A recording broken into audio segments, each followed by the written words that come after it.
Inside African Politics. 2nd edition. Kevin C. Dunn and Pierre Englebert.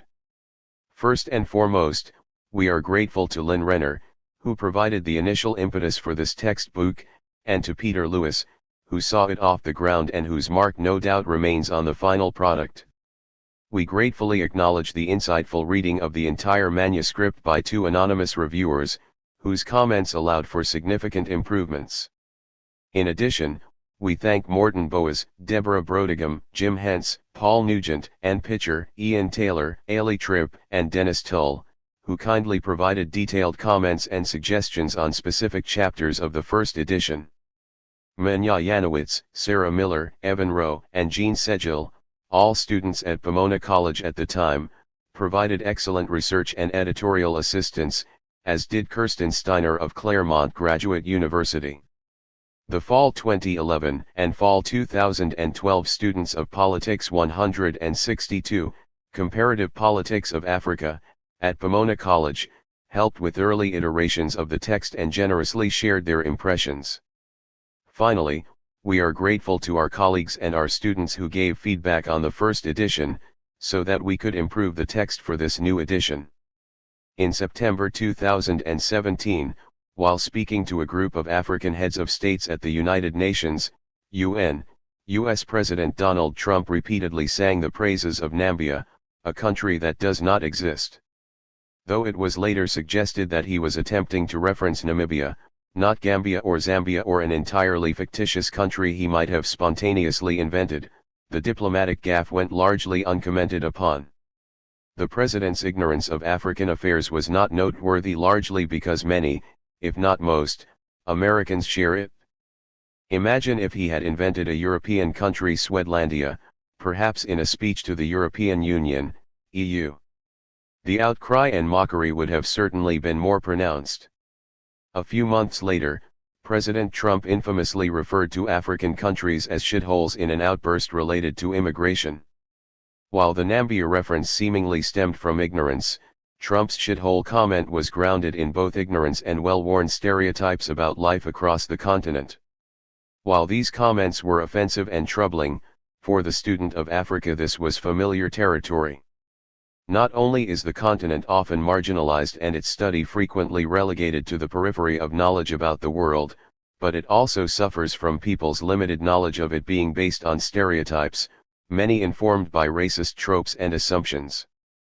On the one hand, the relative neglect of Africa may be easy to understand. After all, in most regions of the world, geographical proximity, historical affinity, direct relevance, and available expertise largely determine what gets taught. Africa's marginal status is partly a historical artifact that tends to endure. In fact, during the transition period to the Trump administration, his advisors sent a 4-page list of questions to the State Department expressing profound skepticism about Africa's relevance to 1. Why African politics matter. The United States and U.S. interests. On the other hand, the prevalence of stereotypes and misrepresentations about Africa can make this ignorance dangerous when it serves as the foundation for policies and practices. Since you are reading this book, you might already be convinced of the utility of studying Africa and African politics. The continent, after all, is part of the world, and studying it reminds us of the universality of human experiences and of the sometimes hidden relevance of even the most marginal of regions to our own concerns, wherever we may be. Yet, another way to answer the question why study African politics, is to embrace Trump's perspective. If Africa is indeed full of shithole countries, it would be important to find out why that is and what are the consequences. Trump's language might have been rough, but thinking of Africa as a region of political, social, and economic problems is far from entirely inaccurate. It is common at the outset of textbooks on African politics to warn students against stereotypes of a continent plagued with corruption, conflict, poverty, and famines. But Africa is a continent plagued with corruption, conflict, poverty, and famines. It is many other things too, but there is no point denying the breadth and depth of its problems. Understanding these problems, if only to mitigate their possible consequences on countries elsewhere, is a perfectly legitimate motivation for the acquisition of knowledge. After September 11, most Americans have come to realize how issues intrinsic to societies of the Middle East have greatly affected their own political systems. Likewise, Europeans, facing high levels of migration from Africa, already experience some consequences of Africa's predicaments. Thus, anyone interested in the welfare and security of their own political system would be well inspired to gain knowledge on the functioning of African political systems. It is more common, however, at least among students in North America and Europe, to be interested in the study of Africa with a view toward helping solve its problems for Africans' sake. From this perspective, Africa is often characterized as existing in some form of crisis and needing external help. Taking this view to its extreme, Africa is portrayed as needing to be saved. One can certainly question the salvation scenario, but seeking to understand Africa's problems with a view to helping solve them is a generous and altruistic calling and constitutes perfectly sufficient motivation to embark upon the study of the continent. One is unlikely to do much good, however, without a decent understanding of some of the roots of the problem one is trying to solve. Responding to famines by sending food aid is likely to provide some relief to those affected, but solving the problem requires understanding why, after more than 60 years of self-rule, some African governments still regularly appear unable or unwilling to provide the most basic safety nets for their populations. Helping a village by building a school is likely to be cheered by the villagers, but improving educational opportunities for African children requires understanding why such public investment has not been forthcoming in the first place, where resources have gone instead, what the social expectations of the benefits of access to education are, and so forth. Campaigning against sexual violence in conflicts might help mobilize resources for the victims, but finding ways to stop or discourage the practice demands at least understanding the logic of conflicts characterized by decentralized violence, the nature of civilian-military relations, and the goals of the belligerents. The necessity of knowledge for action is not only true of humanitarian and charitable intervention, it also applies to policy making at large. Studying African politics with a view to improving policy toward Africa should be well worth the effort. The gap that exists between the relative wealth of our knowledge on how contemporary African states and societies function and the assumptions underlying international policies and foreign aid toward the region is large indeed. While the examples from Trump may be seen as extreme, over and over again one is confronted with analyses of African politics that rely on disembedded assumptions. It seems that to end corruption, for example, one need merely elect a new ruler of personal integrity or appoint a corruption czar, wrong 2010. The very understanding of African corruption as the consequence of the greed of elites or as a way for impoverished civil servants to deal with their predicament fails to grasp the political work corruption does and its centrality in African political systems, Pierce 2016:21. Similarly, rebuilding states in the wake of conflicts is often seen as only requiring large financial commitments from donors, new constitutions inspired from Western models, and committed leadership. That the international reconstruction partners were also those who colonized and thus created those failed states in the first place, that previous Western-inspired constitutions met with little success, that the centralized state is a source of insecurity for much of the populace, and that the former belligerents are often incorporated into the post-conflict leadership represent obstacles not easily overcome and usually glossed over in policy design. In fact, one can argue that a large number of Western and international policies in Africa have failed for a lack of proper understanding of the mechanisms of African politics and the rationales of their politicians, Tull 2011. People in the policy world can thus expect a significant payoff from a better understanding of African politics. It is not difficult to debunk assumptions about Africa's presumed marginality, for there are many ways in which the African continent is central to the concerns and interests of people in other regions, including Europe and North America. 6 of the world's 10 fastest growing economies in 2018 were African, with Ghana and Ethiopia at the top, followed by Côte d'Ivoire, Djibouti, Senegal, and Tanzania. Since 2011, Nigeria and Angola have both been among the top 10 exporters of crude oil to the United States.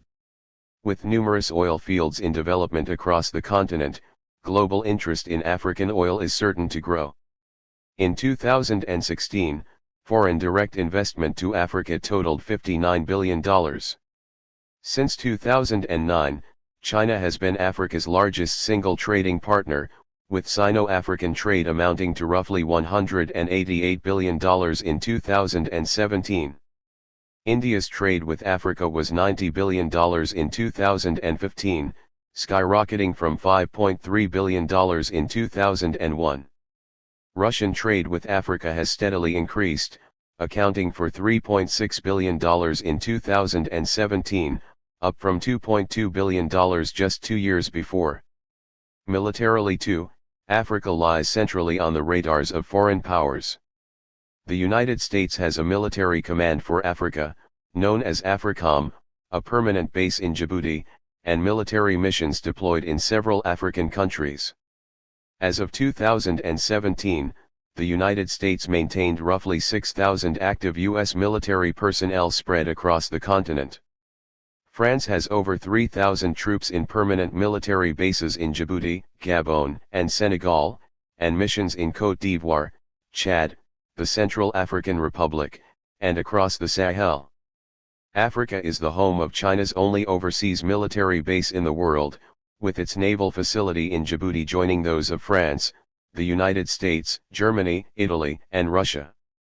Investing knowledge in the political systems and societies of African countries would of course be a worthwhile exercise for anyone intent on understanding or managing these important relationships. There are also unusual rewards to the study of African politics for the more academically minded, those interested in political science and particularly comparative politics. Of course, knowledge about African politics is its own reward for anyone directly interested in the region. But even if Africa is not your priority, studying its politics can provide important insights of fairly universal scope, in at least 2 ways. First, the study of African politics addresses broad, complex, and fundamental questions, going to the core of the discipline of political science. For example, the African experience informs us about the relationship between state formation and political violence. It brings to life, in all their richness and complexity, problems of political legitimacy and social contracts in heterogeneous societies, and their relationship to phenomena such as patronage. The African experience is also a vibrant laboratory of political identity. And it provides insights into the roots of democracy and authoritarianism and the challenges of development. Thus Somalia might seem like a shithole to many, but it is also a crucible of politics. Nigeria might be renowned for its corruption, but it is also a miracle of national integration, and the two issues are not unrelated. Eastern Congo might be racked with political violence, but it also bears deep insights into the relation between land, power, and ethnicity, while neighboring Rwanda, which lives with the legacy of genocide, is also a unique experiment in identity transformation and post-conflict justice. Benin and Togo might not be known for much, but they provide stunningly contrasting experiences in democratization and reversal to authoritarianism. The list goes on. To study African politics is to learn from the ongoing experiences of Africans with these questions of universal relevance. Second, and related, the study of African politics is also fascinating for all the ways in which the African experience deviates from patterns in other regions or from what established theories predict. To a significant extent, the study of comparative politics and international relations has historically developed by incorporating materials from regions other than Africa, Dunn and Shaw 2001, Lemke 2003. In part, this came as a result of an occasional perception among non-Africanist scholars that African politics was a matter of regional or area studies rather than bona fide comparative politics. As a result, both comparative politics and international relations theory have been somewhat biased and, not surprisingly, have done a poor job at times of explaining empirical features of African politics. In other words, the political scientist's conventional toolbox has been incomplete when it comes to Africa. Thus, studying Africa leads one to challenge notions, concepts, and theories developed in other contexts, and makes comparative politics better. Only recently has the African experience more fully contributed to the development of comparative politics and international relations. Should Richard Sklar, 1993, rewrite today the article he wrote in the early 1990s, The African Frontier for Political Science, he undoubtedly would reap a greater harvest than Africanism's contributions to the study of dual authority, cultural relativism, and mixed methodologies. African studies have contributed to theory development in the fields of democratic theory, example Bratton and Van de Waal 1997, rationality and culture, example Bates 1983, Schatzberg 2001, economic development and modernization, example Bates 1981, Chabal and Deleuze 1999, and a large body of empirical and theoretical literature on growth, elections and democracy consolidation, example Lindbergh 2006, Egel et al. 2018, State Theory, example Bayart 1993, Young 1994a, 2012, Civil Society, example Manga 1996, Casfer 1998b, Class Analysis, example Sklar 1979, Boone 1990, Sameter and Oldfield 1995, Ethnic Politics, Bates 1983, Posner 2005, and many more, Civil Wars and Ethnic Conflicts, example Reno 1995, Clapham 1998a, Boas and Dunn 2007, Williams 2011, Governance and Political Corruption, example Olivier Desardin 1999, Smith 2007, International Relations, Bayart 2000, Clapham 1996, Cornelissen, Giroux and Shaw 2012, Dunn and Shaw 2001, and Lemke 2003, and more. There will be ample opportunities to return to these contributions later, but a few examples might be helpful at this stage. Michael Bratton and Nicholas van de Waal, 1994, 1997, have shown that conventional theories of democratic transitions that stress the role of negotiated top-down settlements, honed in the experience of Latin America and Southern Europe, example O'Donnell, Schmitter and Whitehead 1986, failed to explain African transition patterns. They argued instead that to understand African transitions, one had to take into account the nature and structural characteristics of the previous regime and the role of protests. Since then, their insights have become part of the democratization canon and informed the study of transitions in other regions too, example Linz and Stepan 1996, Schedeler 2006. Robert Bates provides another example. In a 1983 article, he highlighted how conventional modernization theory could not account for the growing influence of ethnicity over time in African politics.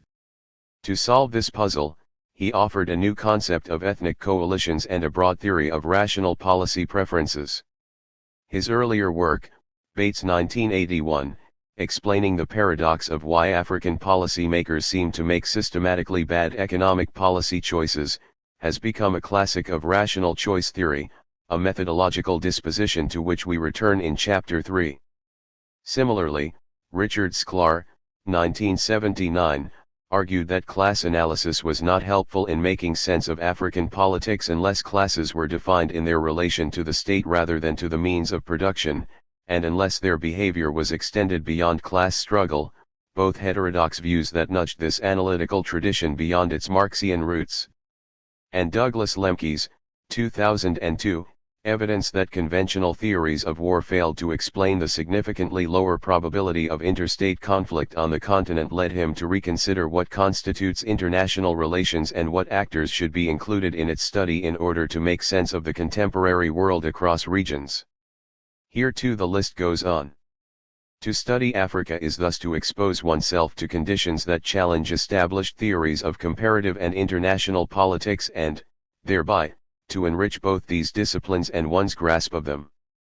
By surveying and explaining these many theoretical developments, and putting them into their empirical contexts, we hope this textbook will help the student make sense of this rich body of work. Explaining African Politics, an overview. What is it about African politics that we seek to explain? What questions drive our inquiry? At the most elementary level, we want to know how politics is organized on the continent, how things work, how political institutions and behavior in Africa vary from those in other regions and within Africa itself. At the core of such inquiry lies the state. African states are generally deemed to be weak, fragile, and sometimes even failed, yet they are also very good at surviving and retaining significance for their citizens. Despite their ambiguous colonial origins and sometimes hesitant territorial reach, they have evolved, adapted, and been appropriated by Africans. In their own ways, they work. Chabal Andalas 1999. Although the state is the core unit of African politics, it is one of the areas where the knowledge gap between scholarship and policy practice is the widest. Donors insist on state stability, capacity, democratization, and decentralization. Yet they often seem unaware of how these states actually function beyond their formal institutional surface. Trifone 2011a. Therefore, we begin this book with an in-depth discussion of the African state, Chapter 2, including its pre-colonial and colonial origins, the process of decolonization, the transfer of statehood to Africans, and the degree to which the state was appropriated by Africans at independence, the very notion of African sovereignty, and how the African state compares to states elsewhere and to what states are theoretically supposed to be and do. Politics also largely takes place outside the state, in the realm of society and at the level of individuals. Chapter 3. Particularly important in this sphere are issues of identity and their political salience. And, of course, it is not possible to speak of identity in Africa without discussing ethnicity. Here too, however, the gap between prejudice and scholarship is wide. Africans are nearly universally seen, including by many Africans themselves, as privileging ethnic, or tribal, identity over other forms of collective characteristics. Many problems, from corruption to conflict, tend to be attributed to ethnic polarization. The reality is formidably more complex. Yet there is no denying that ethnicity, in all its ambiguity, lies center stage in African politics. We take great effort to discuss it in depth and nuance, highlighting both its relevance and its propensity to offer misleading explanations. We explore the different ways to conceptualize ethnic identity, from primordial ties of blood to coalitions based on political expediency, look at the connection between ethnic and national identity, including the more recent development of political discourses of autochthony that link ethnicity with place, and discuss the tendency of many regimes to repress, and of others to accommodate, ethnic identity. In each case we look at the explanatory power of different approaches to make sense of actual and highly varied empirical conditions in Africa, from peaceful cohabitation to genocide. Yet for all the attention it receives, ethnicity is far from being the only dimension of collective action or social cleavage in Africa. 4. 7. 1. Religion has gained much momentum as a political force across the continent, as elsewhere. Christian faiths, particularly of the Pentecostal type, have made great inroads and manifested a new political assertiveness. African Islam too, while not gaining as many new converts as the Christian faiths, has been in ebullition, partly caught between worldwide trends and homegrown practices. In addition, despite the penetration of world religions on the continent, spiritual and religious beliefs that are specifically African have continued to thrive and occasionally show deep political significance. In this respect, the practice of witchcraft merits our attention. Social class has long been a traditional mode of analysis for Western social science, yet it rarely manifests itself in the expected ways in African politics. Because of the historical weakness of many African economies, classes often need to be conceptualized in different ways than they might be elsewhere in order to yield analytical mileage. We discuss class theories of African politics and suggest ways in which they can help explain some empirical patterns. We also focus on gender as an identity category and a mode of analysis. In Africa as in other regions, gender differences and inequalities based on sex matter a great deal. In many dimensions of life, African women are at a significant material disadvantage compared to men. We discuss this and the ways in which African women organize and seek political representation. Finally, there is a remarkable wealth of associative life outside the state in Africa. Non-governmental organizations, NGOs, are a very popular form of association. Their activity belongs to civil society, the realm of public life between the household and the state. The concept of civil society in comparative politics is both useful and constraining.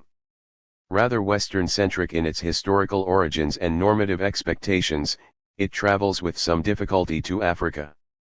Yet it is invoked widely by scholars, donors, and African activists alike.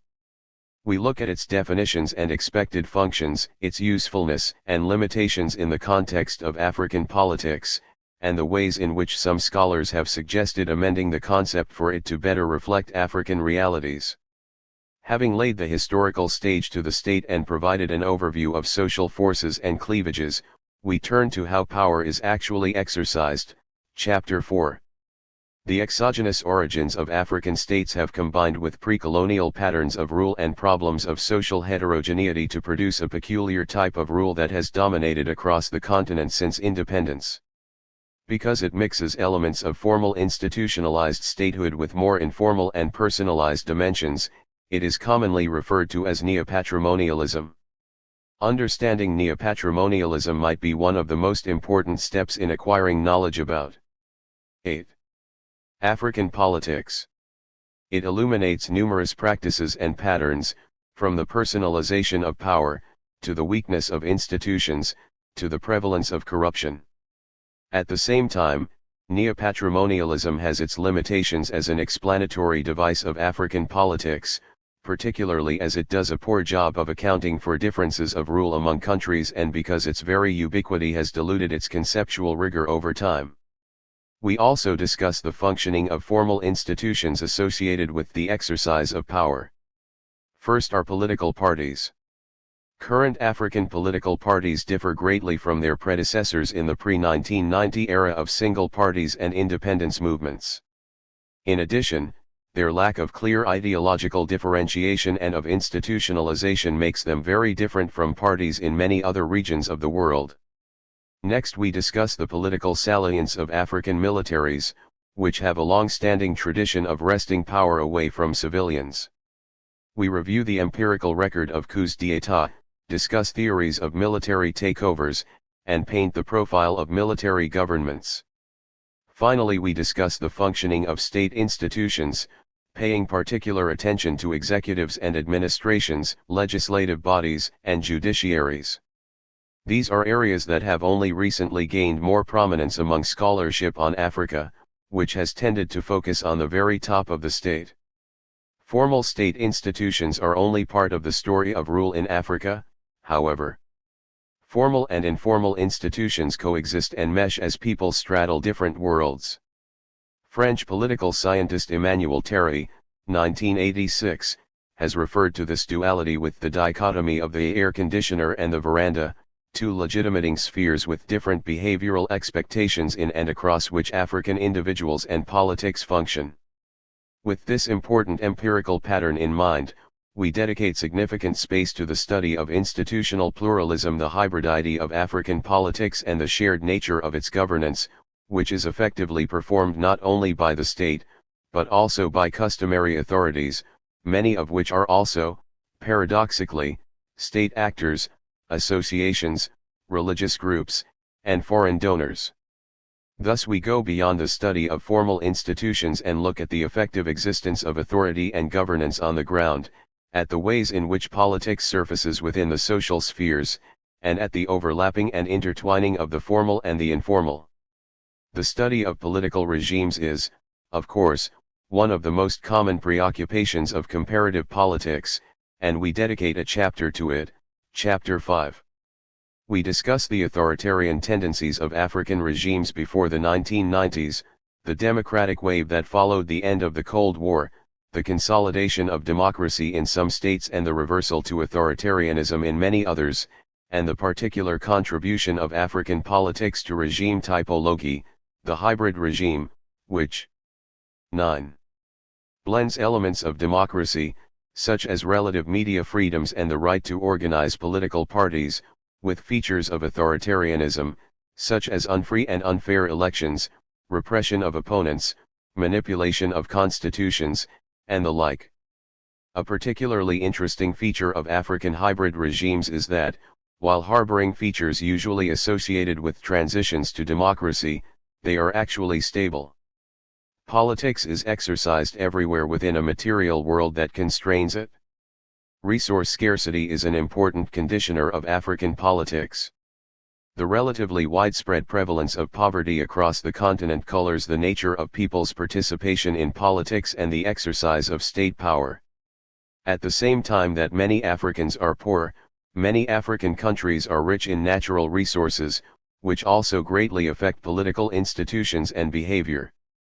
Thus this book allocates considerable space to the study of Africa's political economy, Chapter 6. It discusses the unusual historical, climatic, geographical, and resource-based constraints of African economies, the burden and political effects of epidemics such as AIDS, and the management of African economies by governments and donors. In this respect, the impact of neopatrimonialism on economic policies gets much attention, as do the intended remedies for economic failure, including the multiple iterations of donor-sponsored programs for economic reform. We conclude this political economy survey with an examination of the notable improvement in a number of African economies in the 21st century and the degree to which the Africa Rising narrative carries weight. While economic crisis is a common African narrative, so are conflict and state failure. And indeed, no amount of Afro-optimism will conceal the fact that African countries have been prone to conflict, even though most African societies live in peace most of the time. Given the importance and policy relevance of this topic, we dedicate a large chapter to it, Chapter 7. We help the reader make sense of what often appear to be irrational instances of political violence. Who are the insurgents? What do they want? What do they do? How do they relate to the state, to their environment and resources, and to foreign actors? We are careful to connect these questions to our earlier discussions of state, social forces, economic resources, and forms of governance. We discuss wars of national liberation, interstate wars, secessions, non-separatist rebellions, and composite conflicts. We also show how conflict has evolved over time in Africa, especially before and after the Cold War, as well as the more recent developments in the 21st century. We then review the rich body of literature that deals with the causes of conflict and apply it to cases from across the continent. Here too, the study of Africa has much to teach us and greatly contributes to the existing lit. 10. Écriture. The chapter concludes with a discussion of conflict resolution and of the notions of human security and insecurity in Africa. We conclude the book with a discussion of the international relations of African states, Chapter 8. The frequent perception of African states as passive recipients of foreign interventions, from colonialism to humanitarian aid, is largely misleading. However dependent they might appear, they have considerable agency and their rulers often use their situation of weakness to their advantage. We begin by reviewing theoretical perspectives on Africa in the world and the contributions these studies have made to theorizing about international relations in general. We then provide a historical overview of the foreign relations of African states, from colonialism to the post-Cold War era. Particularly interesting are the specific current relations of African countries among themselves and with the dominant actors outside the continent. Among the former, we emphasize dynamics of integration and collective action within the African Union, (O), and its predecessor, the Organization of African Unity, OAU, as well the development of regional economic and security organizations.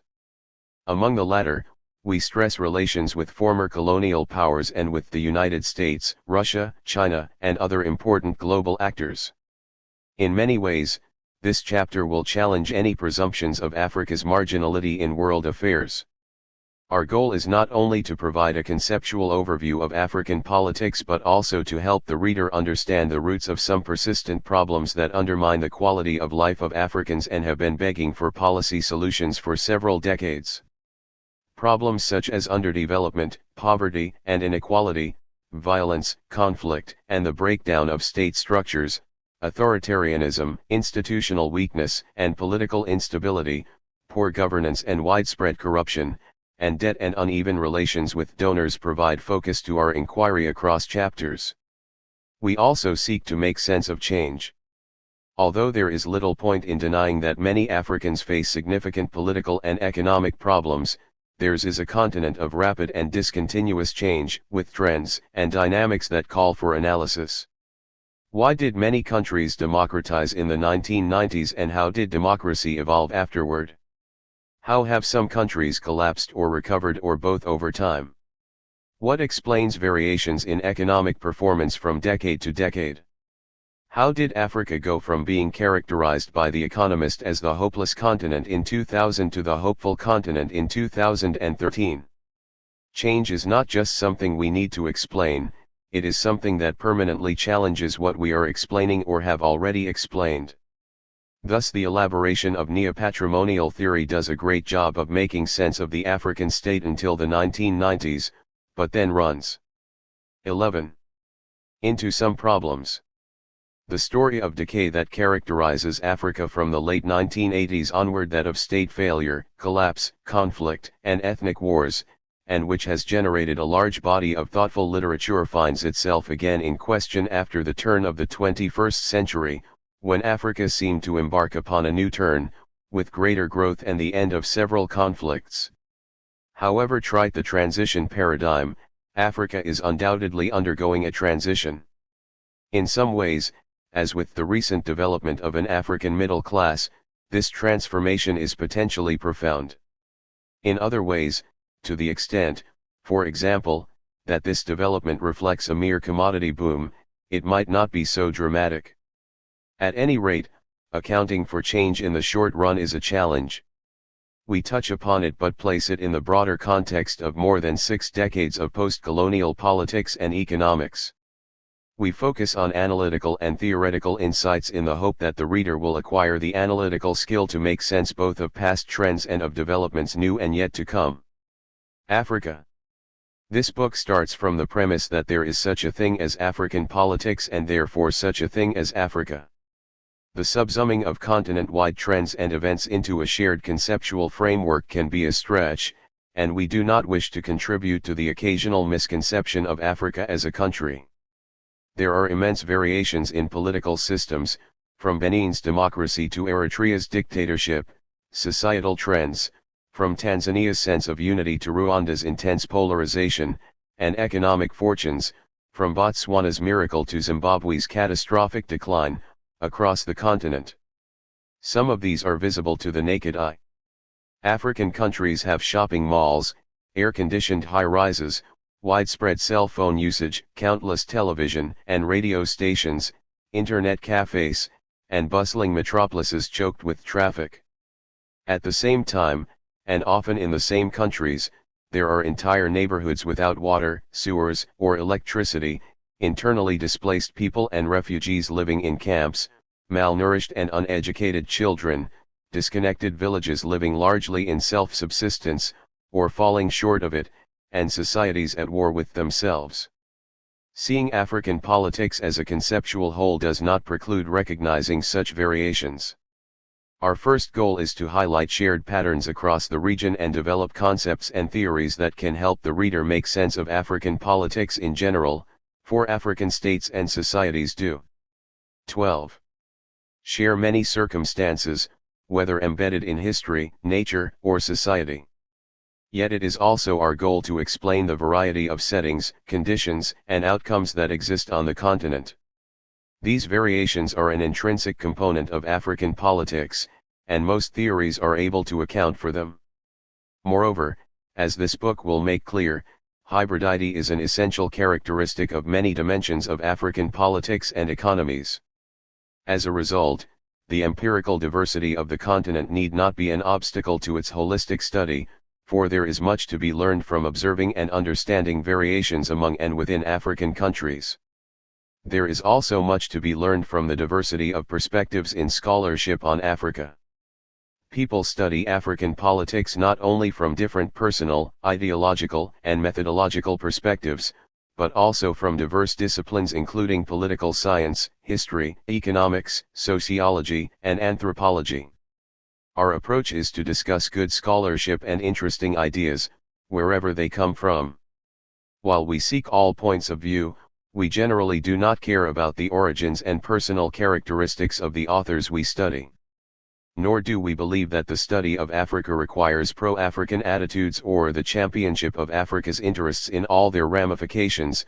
Omoyela 1994:77, 95. Such an approach does not strike us as likely to produce reliable knowledge, and we are not sure what these attitudes or interests might actually be. At the same time, we do not mean to dismiss the concerns of Afrocentricity, in the sense given to it by Richard Sklar, 1993, as a form of cultural relativism that puts at the center of inquiry issues that are of concern to Africans themselves and not only or necessarily to outside observers. Our first goal remains to help students, wherever they might be, understand African politics. Such understanding might require non-African students to learn things that are of importance to Africans, even if such topics did not originally strike them as important. Thus, while we study issues such as corruption, which might sometimes be of greater concern to outsiders than to Africans, we also discuss policies devised by African regimes to deal with cultural heterogeneity or to produce political legitimacy, which might be of greater concern to Africans than to outsiders. Most of the time, we find the distinction moot, but we remain attentive to reining in whatever Western bias we might have.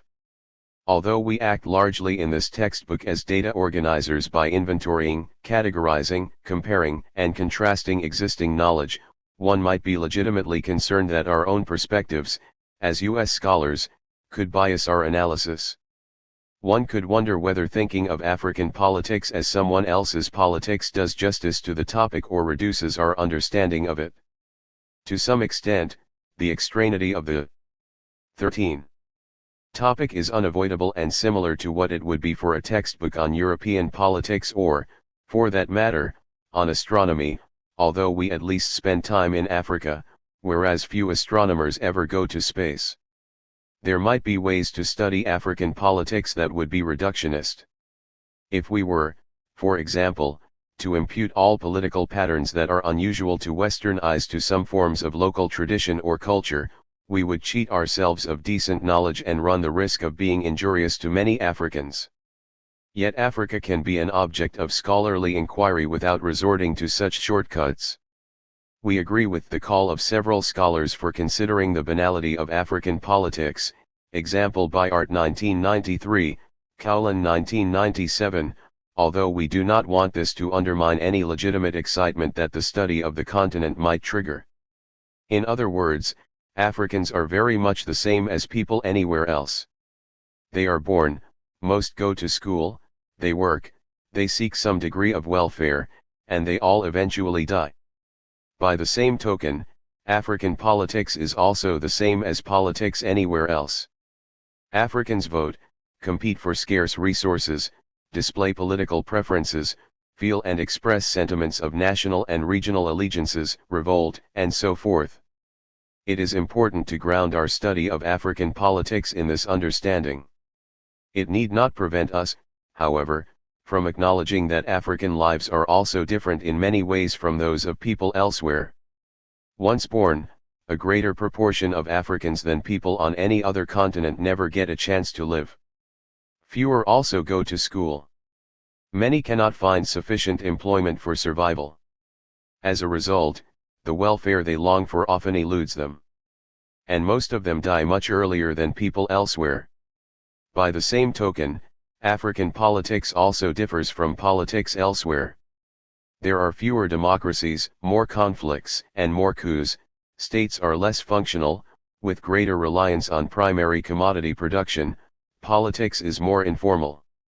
These differences need not imply any intrinsic difference about people. We subscribe to this point of view and, when trying to explain any specific phenomenon, make similar assumptions about Africans as we would about people anywhere else. We assume that people are fairly rational, that they pursue some degree of self-interest, that they care about their families, that they seek security and predictability. In doing so, however, they face different sets of constraints and possibilities, different realms of the politically thinkable, Schatzberg 2001, than do people in the Western world.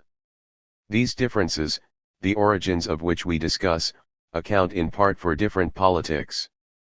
And what about issues of method?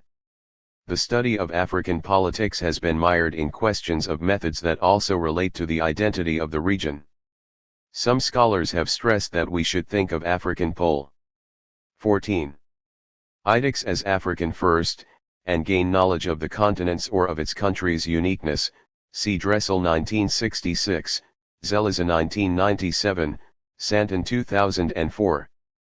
These scholars have insisted on the importance of specialized knowledge of countries, on the elaboration of concepts and theories that are useful to make sense of Africa for its own sake, and on being cognizant of specific cultural, linguistic, and historical contexts.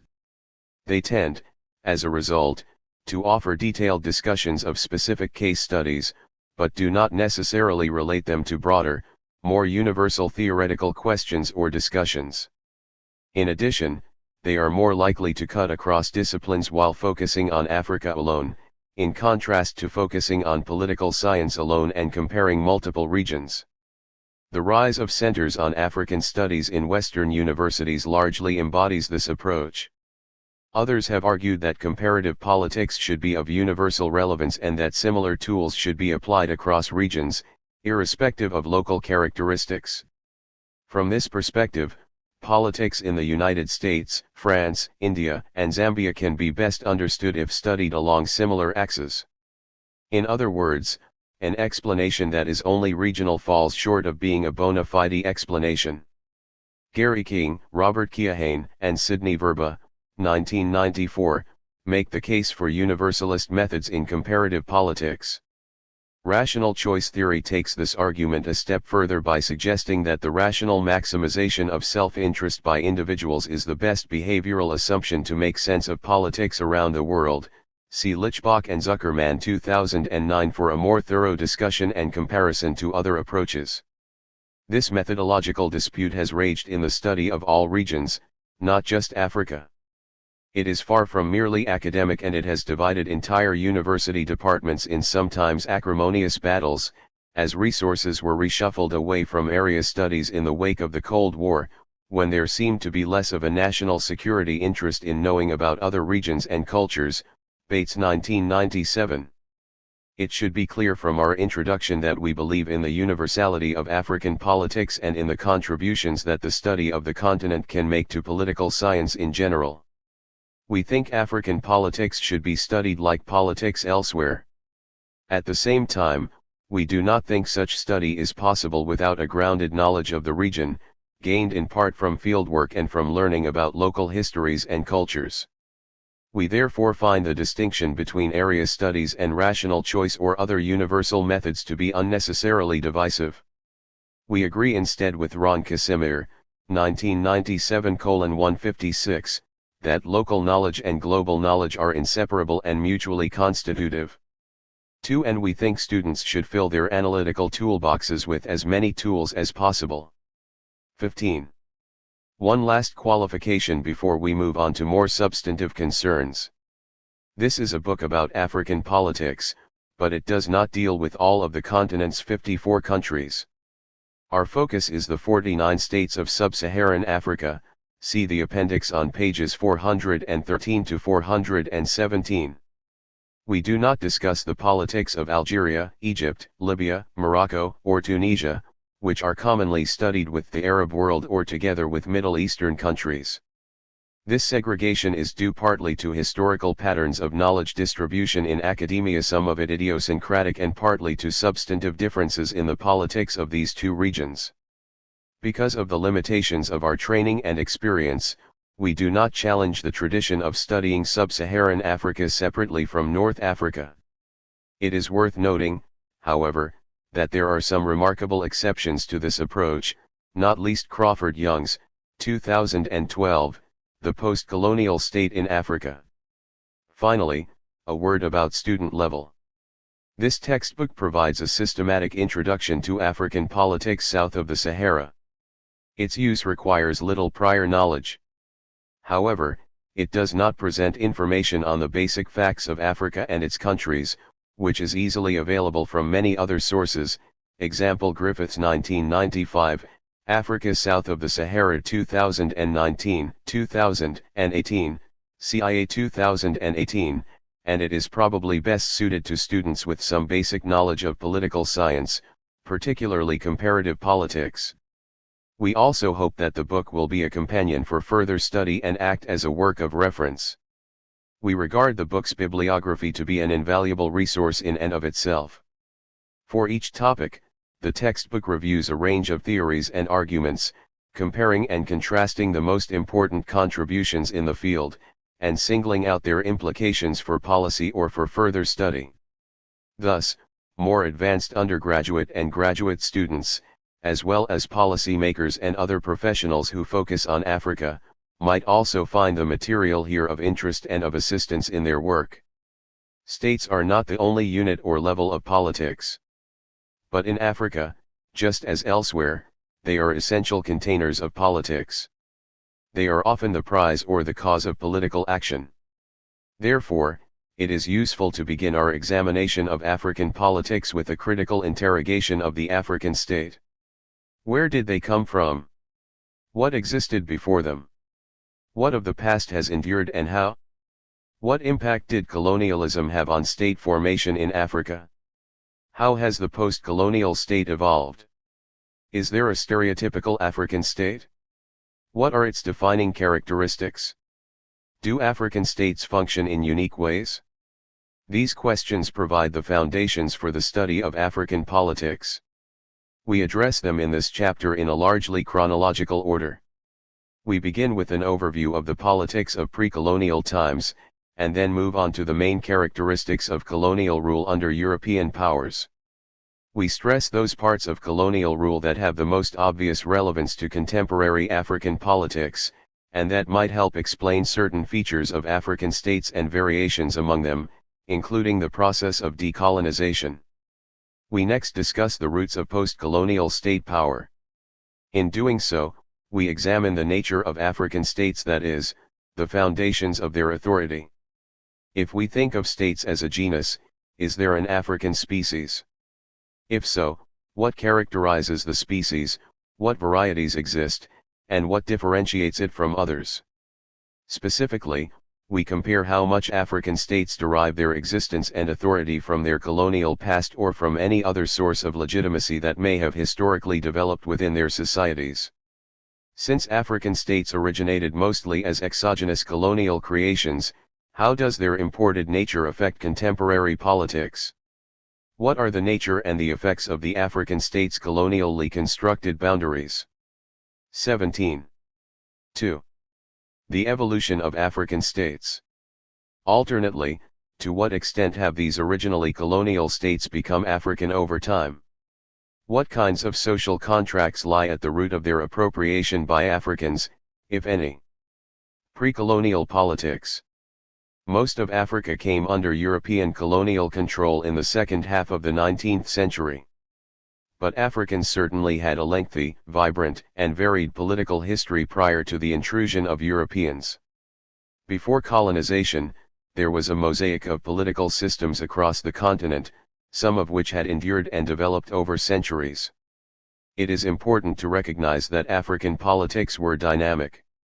There were conflicts, migrations, slavery, the rise and fall of kingdoms and empires, and substantial contacts largely based on trade with other parts of the world.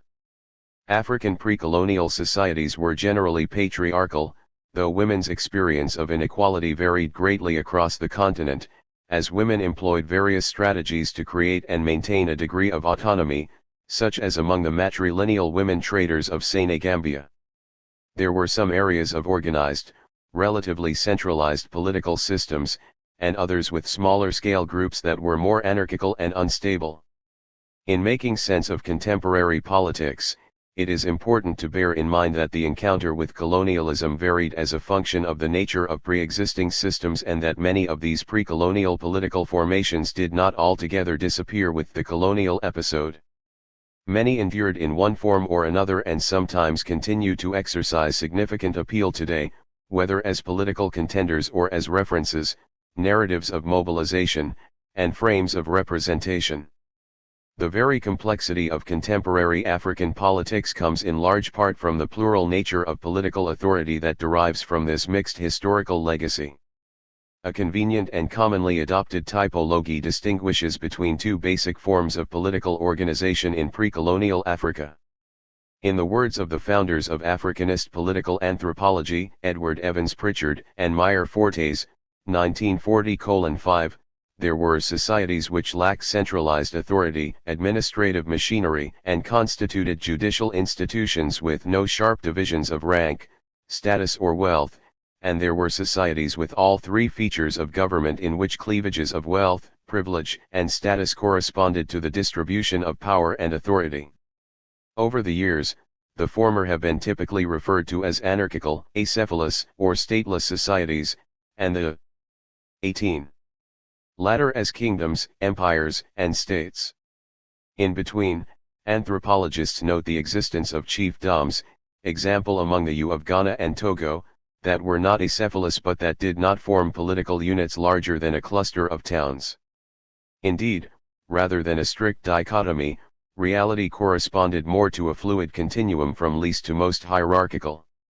African stateless societies were relatively small, in large part because their mode of organization did not lend itself to scale.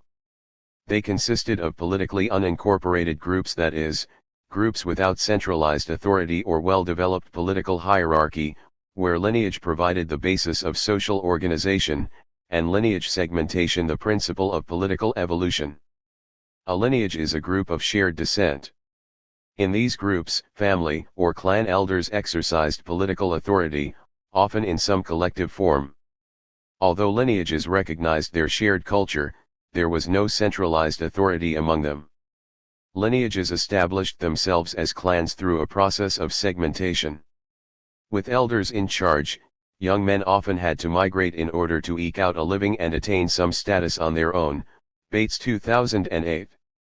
As they did, they took wives and children with them and segmented from their elders, while retaining a shared lineage. Igor Kopytov, 1987, credits the logic of segmentation with a significant effect on the formation of African political systems and identities, beyond lineage clans. He refers to segmentation as a frontier process. African society's tendency to fission produced ejected people, frontiersmen, who formed new social orders, attracting others along the way. These communities could vanish over time or become the foundation of new polities and even new ethnic identities. There were variations among lineage societies. At the least level of hierarchy, some groups were little more than bands as small as a few dozen people who lived a life of hunting and gathering. The San of the Kalahari, often known as Bushmen, in today's Botswana, provide an example of this now essentially extinct mode of organization. More common were clan societies, where clans could include thousands of people. Before the creation of Somalia, first as a collection of colonies and then as a country, the Somali were a clan society, with no centralized authority among them and, actually, a fair degree of competition with shifting alliances, Lewis 2003. This might not be entirely unrelated to Somalia's current situation, which is still stateless and clan-based in many ways.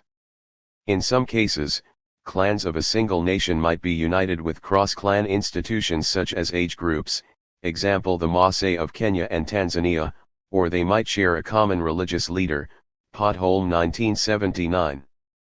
Although lineage is central to these stateless societies, the kinship it involves is sometimes as much a political discourse as a 19.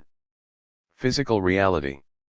As Peter Gashira, 1991-31, stresses about the Nuer of South Sudan and the Maka of Cameroon, principles of kinship were very fluid among lineage groups, and unrelated clients or foreigners could progressively become included in clan structures.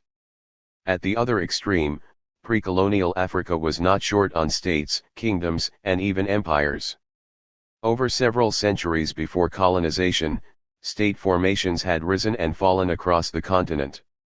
Some states were based on conquest, with one migrating group, often herders and warriors, conquering and assimilating sedentary and farming groups, a common pattern in the Great Lakes region of Central Africa. Of course, such a pattern of state formation is not unique to Africa.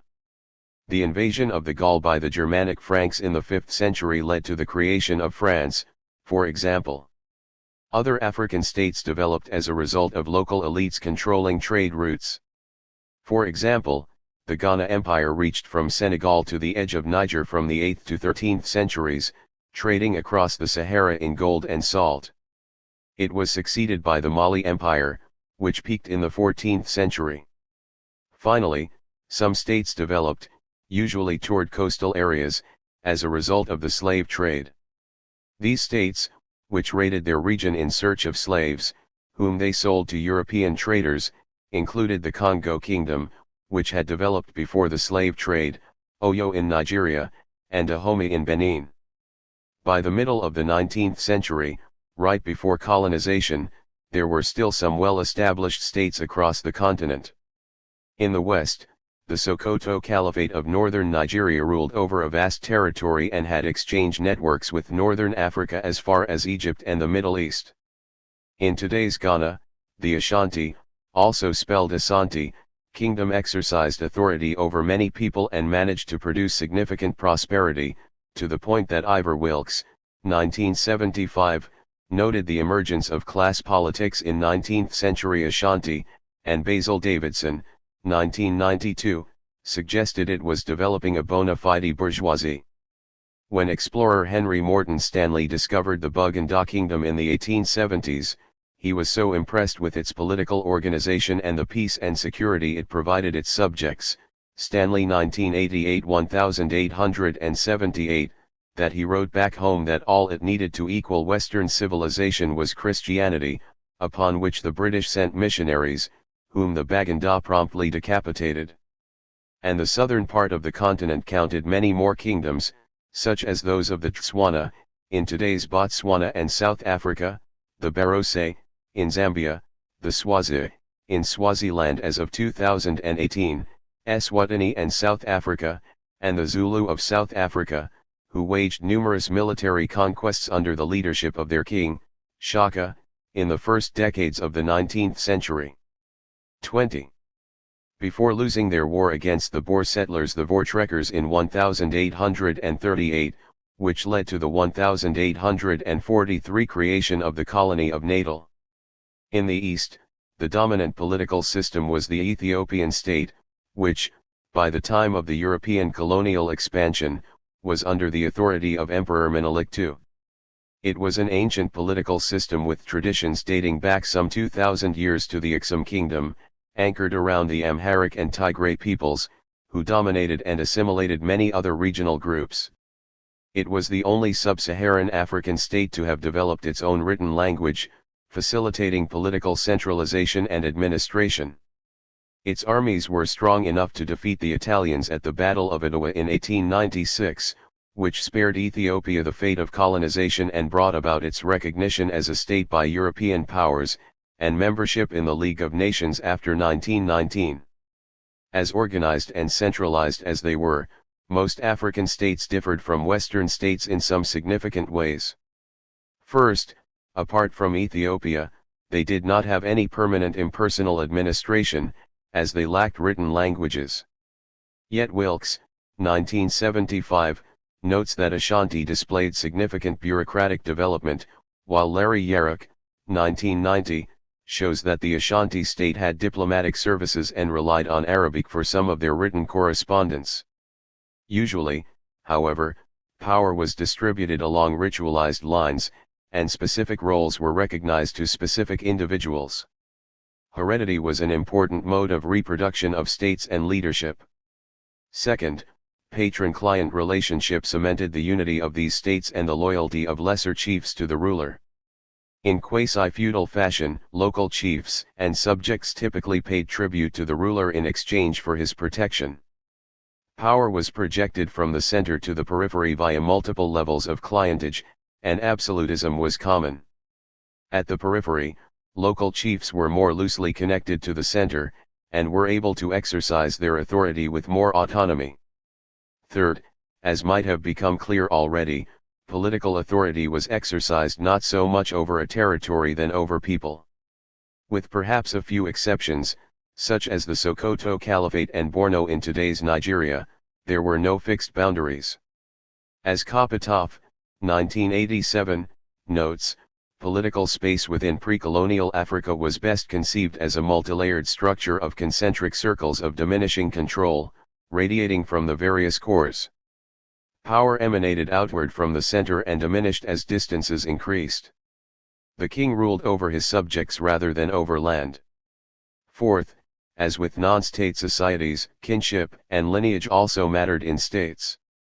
Many kingdoms were divided into clans and competing lines of succession. Yet lineage played a more secondary role as a principle of societal and political organization among the state-like societies. 21. Than among the stateless ones.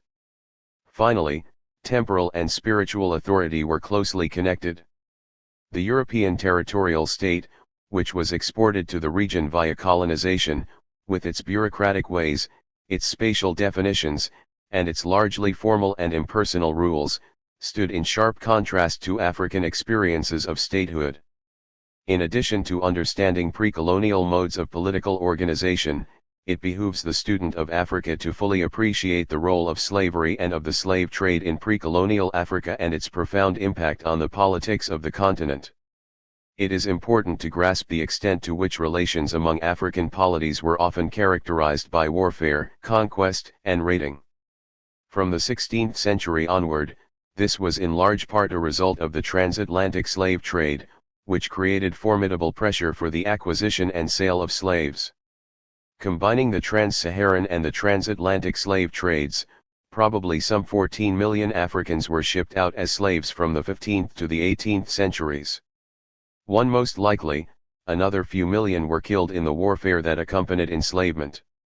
In addition to the horrible consequences that slavery carried for its victims at the time, it had very negative long-term political and economic effects, none 2008, to which we return later in this book, undermining the endogenous evolution of African political institutions and the demographic foundations for growth.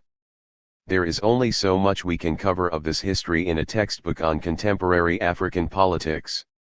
Yet it is worth bearing in mind that Africa was far from a political and institutional blank page at the outset of colonization. There were multiple and heterogeneous political formations across the continent. As the following sections will show, this diversity may help make sense of different colonial regimes and might even account for contemporary differences in governance. European imported political practices encountered diverse terrains across the continent where principles of organization, notions of legitimacy, and technologies of power varied greatly, which resulted in different institutional arrangements and degrees of political cohesion. Although the contemporary African state is most obviously the child of colonialism, it has other legacies too, and African politics is best understood as of mixed parentage. From this perspective, some argue that acephalous societies had a harder time adjusting to colonialism than did their state-like counterparts, Gashira 1991:30. Catherine Boone, 2003b, even suggests that this liability has extended to post-colonial states, which have found it more difficult to strike a social bargain and project effective power over lineage societies than over regions with more established hierarchies. One can think of Somalia and wonder whether statelessness might have 22 enduring features. Similarly, Stelios Michalopoulos and Elias Papayannou, 2013, find a positive association between the degree of pre-colonial centralization of Africa's ethnic groups and their contemporary level of development as proxied by satellite images of light density at night. Yet looking at the quality of contemporary governance at the country level, Pierre Englebert, 2000a, finds that the more state-like the average level of pre-colonial systems in a current country, the weaker the quality of its contemporary governance. Maybe countries that harbor communities with stronger political identities, formed in the crucible of pre-colonial statehood, have greater difficulties engineering nation building. The colonial state. The scramble. First and foremost, colonization was conquest. The late 19th century had not yet developed the norms of human equality and non-aggression that seem more prevalent nowadays.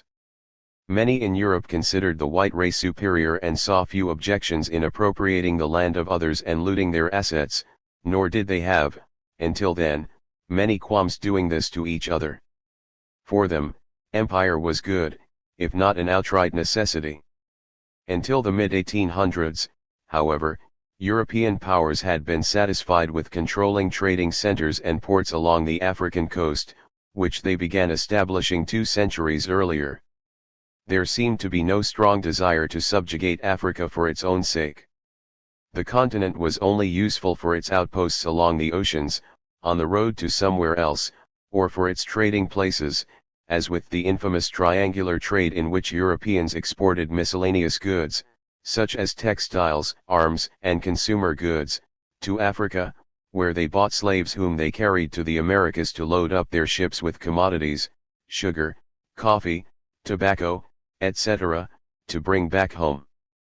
Thus, by 1870, there was still no significant European territorial penetration in Africa, with the exception of South Africa. There, Dutch settlers the Boers had arrived as early as the 1650s, attracted by the fertile lands and more temperate climate. Elsewhere, only a few more or less fortified stations existed along the coast, some of which had already endured for several centuries.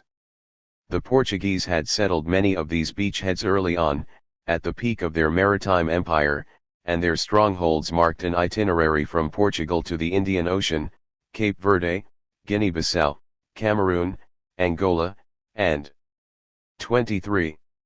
Mozambique. The French had been in 4 communes of Senegal, Dakar, Gorée, St. Louis, and Rufisque, all formally incorporated into France, since the 17th century and were beginning to push up the Senegal River. They also had a base in Gabon and controlled small islands in the Indian Ocean. The Spanish were in the Canary Islands, and in Annobon and Fernando Po, 2 islands that would later form part of Equatorial Guinea. The British had personnel at the mouth of the Gambia River, in Sierra Leone, on the Gold Coast, on Lagos Island, in the Cape, and in parts of Natal Colony, Lesotho, and Mauritius. The Ottoman Empire reached in a thin band down the coast of the Red Sea from Egypt to the southern tip of today's Eritrea. The Belgians, Germans, whose own nation-state was still being built by 1870, and Italians, who had also just unified as a country, had yet to set foot on the continent. There are contending schools of thought as to why what happened next did happen, but all of a sudden, in what Crawford Young, 1994a83, labels an extraordinary moment of imperial enthusiasm, European states began making sovereign claims over territories they had neglected or ignored for centuries, and Africa found itself almost entirely occupied and partitioned in a matter of 2 decades. A brief overview of this scramble for Africa is necessary to comprehend its current political geography. It is most likely that a confluence of factors provoked the scramble. Writers in the Marxian tradition, Hobson 1902, Lenin 1999-1916, believe that European governments were the instruments of European capital accumulated during the Industrial Revolution, which, hampered by the limited purchasing power of European workers and in need of new markets, sought to expand into Africa. But there were other economic motivations too. There were rivalries between European trading posts and inland African states over control of the flow and taxation of goods, and the European trading houses and private entrepreneurs frequently demanded support from their states in the form of protection or annexation, which led to progressive territorial encroachments. Press 2015. Economic conditions were also shifting and undermined the principles of free trade that had underwritten the European presence until then. As mass markets expanded in Europe, plantations of palm or cotton in Western Africa developed and resulted in a need for greater territorial control. Young 1994a 85. Beyond economic motives, Africa provided the stage where an intensified round of European rivalries played out.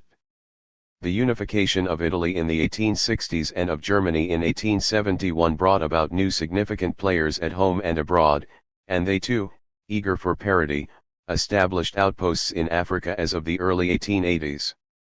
Moreover, King Leopold II of the Belgians, 24, feeling his ambitions constrained by his country's diminutive size, saw territories around the world and eventually settled on Central Africa at around the same time, engaging via his envoy Henry Morton Stanley in massive treaty signings, some 450, with local rulers, often through the use of violence and coercion.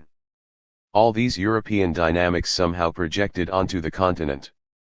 A sense of rush, of preemptive colonization, emanated. It was compounded by the rise of nationalism in Europe and of a public opinion that demanded empires, fostered by a mentality of racial superiority and the certainty of scientific progress that authorized the conquest, if not eradication of, lesser species. Lindqvist 1996. Young European officers, traders, missionaries, and other adventurers were let loose. They mounted expeditions up rivers, through forests, and across deserts, collecting territory for their countries and glory for themselves in this age of exploration. In practice, there were some military confrontations, such as the defeat of Samori Touré by the French in the Fouta-Djallon region of Guinea, or the crushing of the Sokoto Caliphate and the defeat of Ashanti by the British in northern Nigeria and Ghana.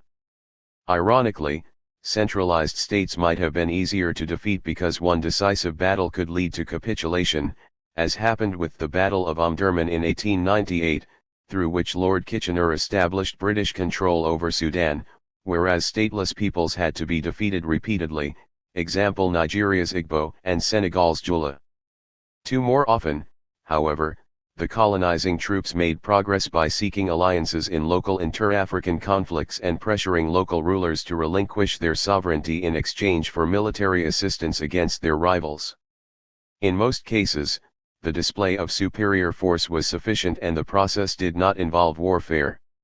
Treaties were signed with rulers who might have had no choice, might have seen some benefits in these treaties for their own local political position, by Art 2000, or might not have fully understood the scope of what was unfolding. At any rate, however violent it was, colonization was also legalistic.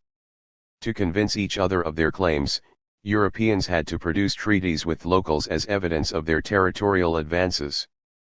As the scramble provoked tensions among Europeans, they held a conference in Berlin in 1884 to 1885 to agree upon common rules of colonization. Contrary to frequent characterizations of conference delegates drawing lines across the African map, colonial powers did not literally carve up the continent among themselves in Berlin. Yet the conference adopted several principles that contributed to the subsequent partition of the continent. It recognized Leopold II's claim over the independent state of Congo, deemed to be the king's private property. In effect he 25. Ruled over two states, Belgium and Congo, although he never set foot in the latter, affirmed the principles of free trade and navigation along the Congo and Niger rivers, and provided for freedom of missionary work. Hochschild 1999. Most important, however, the conference established the principle of effective occupation, Crow 1942. For a colonial claim to be recognized, it had to be based on a treaty signed with local authorities and on an effective, albeit basic, administrative presence, such as a police station. This principle favored an acceleration of the scramble as the colonizers sought to support their claims through some physical presence. It also produced a pattern of occupation that privileged peripheral border areas, where the territorial claims of others were confronted, while leaving unmanaged space within. Thomas Pakenham, 1992, has written a sweeping and compelling account of the colonial scramble for Africa, largely from the perspective of the colonizers, and readers should refer to it for more details on this issue and its multiple dynamics. For our purpose, suffice it to say that by 1910, most of the entire continent had been claimed by European powers. The French held vast swaths of Western and Central Africa, and the British held equally large amounts of Eastern and Southern Africa, with additional significant possessions in the West such as the Gold Coast, Ghana, and the colonies that would become Nigeria. The Portuguese had Cape Verde, Guinea-Bissau, São Tomé and Príncipe, Angola, and Mozambique. The Spanish had Western Sahara and Equatorial Guinea, the Belgians had Congo, the Italians had Somalia and Eritrea, and the Germans had Togoland, Cameroon, Southwest Africa, future Namibia, Tanganyika, and Rwanda-Urundi. Aside from the partition of the French colonial empires into smaller units, the map of Africa as of 1910, see Figure 2.1, looks remarkably similar to that of a century later, and nothing at all like the one from 3 decades earlier. For the student of contemporary African politics, the remarkable brevity of the colonial conquest should be borne in mind. Endowed with technological and material superiority, the Europeans took a mere few years to co-opt, coerce, bring down, or destroy African political systems, some of which had endured for centuries. Hence, colonial conquest represented a dramatic exogenous shock to Africans, a forceful reorientation of their politics away from their own institutions and toward those established by Europeans. These European colonial institutions were, however, surprisingly shallow. This is not to say that colonization was not deeply transformative, interruptive of local political, social, and economic processes, and highly destructive of assets, lives, and lifestyles. But it is to recognize that the colonial re-engineering of African politics was 26. Hazard and superficial. New colonial states were created and recognized based on largely bogus treaties and a handful of police administrators. Fearful of the expense, colonial offices were rather reluctant and lacked a master plan. Anthony Kirk Green, 1980-38, citing data from Michael Crowder, notes that, as of 1904, no more than 135 whites were employed in colonial service in British East Africa. As late as the 1930s, the ratio of colonial administrators to local population was 5. Colonizing countries. B. Belgium. F. France. G. Germany. I. Italy. P. Portugal. S. Spain. U. United Kingdom. 1 to 54,000 in Nigeria, 1 to 35,000 in Congo, and 1 to 27,000 in French West Africa. Mutual recognition among the colonizers guaranteed the colony's existence, but most of them were weak and lacked empirical effectiveness. In fact, the construction of African colonies on the cheap would remain a hallmark of the colonial consolidation period. Together with the enduring appeal of pre-colonial identities, it had lasting consequences for African post-colonial state formation. Finally, it is worth thinking briefly of the frequent claim that European colonization balkanized Africa, that it divided the continent into a multitude of small, unsustainable states in the manner of the Balkans in Europe. This claim is often brought about by those who lament the lack of African unity, Krumah 1970. Yet as the preceding discussion makes clear, this is not an empirically valid argument, it is only true in a normative way, in the sense of an aspiration to unity hampered by enduring colonial divisions. In reality, there never was any political African unity, and colonization actually consolidated a myriad of diverse political systems into some 50 territorial states, dramatically reducing the already balkanized nature of the continent. Early colonial rule. The first years of colonial rule were mostly dedicated to pacification. Police and military outposts were established, revolts were put down, and Africans were shown who the new rulers were. Rapidly, the colonizers sought to make the colonies pay, to turn them into profitable ventures. The early development of infrastructure, particularly railroads, followed this logic. Many of Africa's contemporary rail lines are remnants of these early colonial projects, such as the train from Matadi to Kinshasa in the Democratic Republic of Congo, DRC, where the use of dynamite to overcome difficult terrain earned the Belgians and their colonial state the nickname Crushers of Rock Bula Matari. 3. The train from Dakar to St. Louis in Senegal, or the train from Khartoum to the cotton-growing region of Sunur in Sudan. It is no wonder then that many of Africa's railroads to this day remain outward-looking and export-oriented in their design, more likely to bring extracted commodities to the oceans than to link Africans with each other. Although there were some limited European investments, commercially and governmentally financed, what is particularly stunning in retrospect is the rapidity with which Africans were exploited, and the extent to which this exploitation entailed a dramatic transformation of existing economic structures, one massively disadvantageous to Africans. Colorado. 28. Nization, from the outset, translated into forceful extraction. It is facile irony, but it bears telling. While the colonizers often invoked a struggle against slavery as justification to invade the continent, the economic regime they installed in the first phase of colonial empire ultimately represented a broadening of enslavement for Africans. Extraction took many forms. Taxation was possibly the most common, basic, and destructive of past livelihoods. Following the iron rule of self-financing, the colonies raised their funds from the colonized. Almost everywhere, the head tax, which had the benefit of not requiring the sophisticated trappings of nation building, such as cadastral surveys, was rapidly introduced, and with it the cash economy. Africans, required to pay the head tax in cash, were forced to seek employment in colonial projects and to abandon their subsistence crops for commercial ones. In some instances, such as the Wolof Basin in Senegal, local elites and their followers did rather well in the switch to cash crops, peanuts in this case, Cooper 2002:23. In most instances, however, the introduction of cotton, tea, cocoa, or other cash crops spelled increased economic vulnerability for African peasants, a situation yet unresolved today. Many had to abandon agricultural activities altogether and migrate at least seasonally to mining areas, where they became wage laborers. Africans were also taxed in their bodies. Given the lack of road infrastructure in the first decades of colonial rule, the most basic transportation needs were problematic for the colonizers.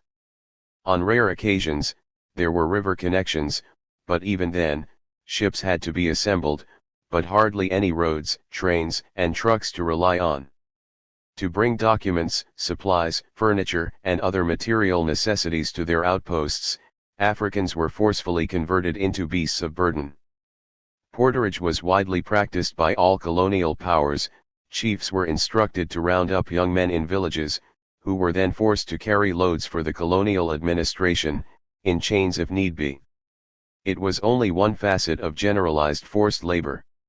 Men and women had to give of their time and strength, and, on occasion, their lives, to build roads, dig canals, clear brush, and fulfill other duties for their new rulers.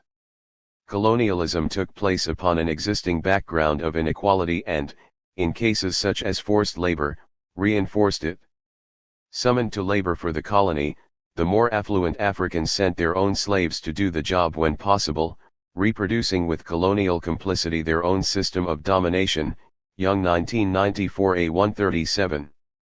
Finally, in several instances, colonial extraction amounted simply to theft. Mostly in colonies of European settlement, such as Kenya, South Africa, or southern Rhodesia, later Zimbabwe, but to some extent. 29. Everywhere, Europeans appropriated the most fertile land. They set up farms and ranches, and established state-owned or commercial plantations. In many cases, forced labor helped make those endeavors profitable. Altogether, colonization amounted to a dramatic and forceful transformation of African economic relations and landscape. It was largely based on coercion and undermined subsistence. Colonization forcefully incorporated Africa into the emerging global economic system, and did so by placing the colonies in unequal and subservient positions. African economies were restructured away from self-sufficiency to serving European needs and tastes, creating structural volatility and vulnerability, with control over these processes almost exclusively in the hands of the colonizers. While the colonial state would later justify itself as developmental, as discussed later, it was first and foremost extractive and impoverishing, example see Watts 1983. Socially, the advent of colonialism initiated a significant change in sub-Saharan gender roles. Whereas established African cultural practices tended to allow women to participate publicly in society, the advent of European interventions greatly curtailed women's status across the continent. During colonization, women's legal status, especially regarding property ownership and inheritance, fluctuated greatly. On the one hand, inheritance rights for widows and children established by the European rulers, grounded in assumptions of Christian monogamy, tended to be more favorable for women than they had been under traditional regimes. On the other hand, colonial systems further entrenched male dominance within marriages and before the law. English common law, for example, treated women as dependents who had no proprietary capacity. As Europeans appropriated arable land for colonial plantations, such as in the Kikuyu region of Kenya, and men migrated to urban centers, the wives who were left behind found it difficult to secure land for subsistence farming. The disenfranchisement of African women in the colonial political economy was largely driven by the gendered assumption of male European colonial agents that men played the primary economic and political roles. This was quite ironic given the primacy of farming in most parts of Africa, and the fact that this activity is often regarded as women's sphere of work. Yet women were generally unable to capitalize either economically or politically on their involvement in this economic sphere, largely due to traditional and colonial gender constraints. As Gwendolyn Michael, 1997:21, notes, colonial regimes were able to achieve their aims only by using, building upon, and further distorting the gender hierarchy already present in African culture. 30. Politically, there were some variations across colonizers in the institutions and systems of rule they set up, but these should not be overstated. To some extent, whatever difference existed was a function of the colonizers' purposes, and these could change from place to place for a given colonizer. Whether a colony was designed for settlement by Europeans, as in Kenya, or for pure resource extraction, as in Congo, resulted in different institutional setups. Darren Acemoglu, Simon Johnson, and James Robinson, 2001, have argued that, under pressure from the settlers, who wanted to reproduce conditions from home, colonies of European settlement developed better property rights and subsequently better governance than did their more extractive counterparts. Acemoglu and his colleagues also argue that the original designation of a colony as one of extraction or of settlement depended on the degree of settler mortality. See Mahoney 2010 for a cogent critique. Much is often made of the question of direct versus indirect rule in the colonization of Africa. British colonization is associated with the notion of indirect rule, designed in 1919 by Lord Lugard, then Governor-General of Nigeria. Indirect rule involved capitalizing on the existence of local authorities as relays of colonial rule. Local chiefs were not to be deposed and replaced with external administrators. Instead, they were to retain their authority over their subjects in exchange for loyalty toward the British. They were to exercise their local rule to the benefit of the British, collecting taxes and enforcing colonial policies. But they were to do so while largely maintaining their own legal, institutional, and political order. As a result, an array of African chiefs were recognized and vested with the authority of the colonial state, as Crawford Young, 1994A107, puts it. This system had several consequences. First, it tended to promote the rise of customary rulers in modern politics. Northern Nigeria was the archetype of indirect rule, with the House of Fulani ruling elite continuing to exercise its local domination throughout colonization. When Nigeria became independent, the prime minister of its northern region was Ahmadu Bello, the Sarduna, a position close to Caliph, of Sokoto, Sklar 1963, Vaughan 2000. Buganda, in Uganda, provides another example. The British signed the Buganda Agreement of 1900 with the Kabaka, King of Buganda, whereby most of the kingdom's prerogatives over its citizens were recognized, and new ones, over land, were given. The agreement also granted Buganda some territories that it had hitherto contested with other neighboring kingdoms. Not surprisingly, when the independence of Uganda came about, the Kabaka wanted to be president and refused to see national laws and institutions applied to his kingdom, after 1967, Oloka Onyango 1997. Thus it is somewhat more frequent. 31. To see so-called traditional authorities play a prominent role in contemporary politics in former British colonies than elsewhere. By empowering a multitude of chiefs with colonially derived authority, indirect rule also created what Mahmoud Mamdani, 1996, has called decentralized despotism. To some extent, the source of power of these local authorities was in part displaced outside the community they ruled, with the consequence that it undermined existing modes of accountability. Thus, local chiefs became more despotic. In addition, in the many areas where there had not been any centralized authority, indirect rule promoted the rise of new chiefs whose authority was not embedded in local societies. Instead of preserving indigenous modes of rule, indirect administration ended up as a multiplier of colonial domination. Mamdani stresses how this situation led to a bifurcated notion of statehood. In the cities, civil society prevailed, with colonial laws centered on the expatriate colonial community. In the villages, native law dominated. This distinction, Mamdani argues, was reproduced in post-colonial times, with the consequence that the authority structure in rural areas tends to be resistant to reforms of the state. Finally, and largely related, indirect rule is in part associated with the existence of legal pluralism in Africa, although such pluralism is not unique to British colonies. African states tend to harbor multiple and overlapping legal systems. There is the formal law of the state, which is usually inherited from the metropolitan legal system. Then there is customary law, which tends to have multiple incarnations across the territory.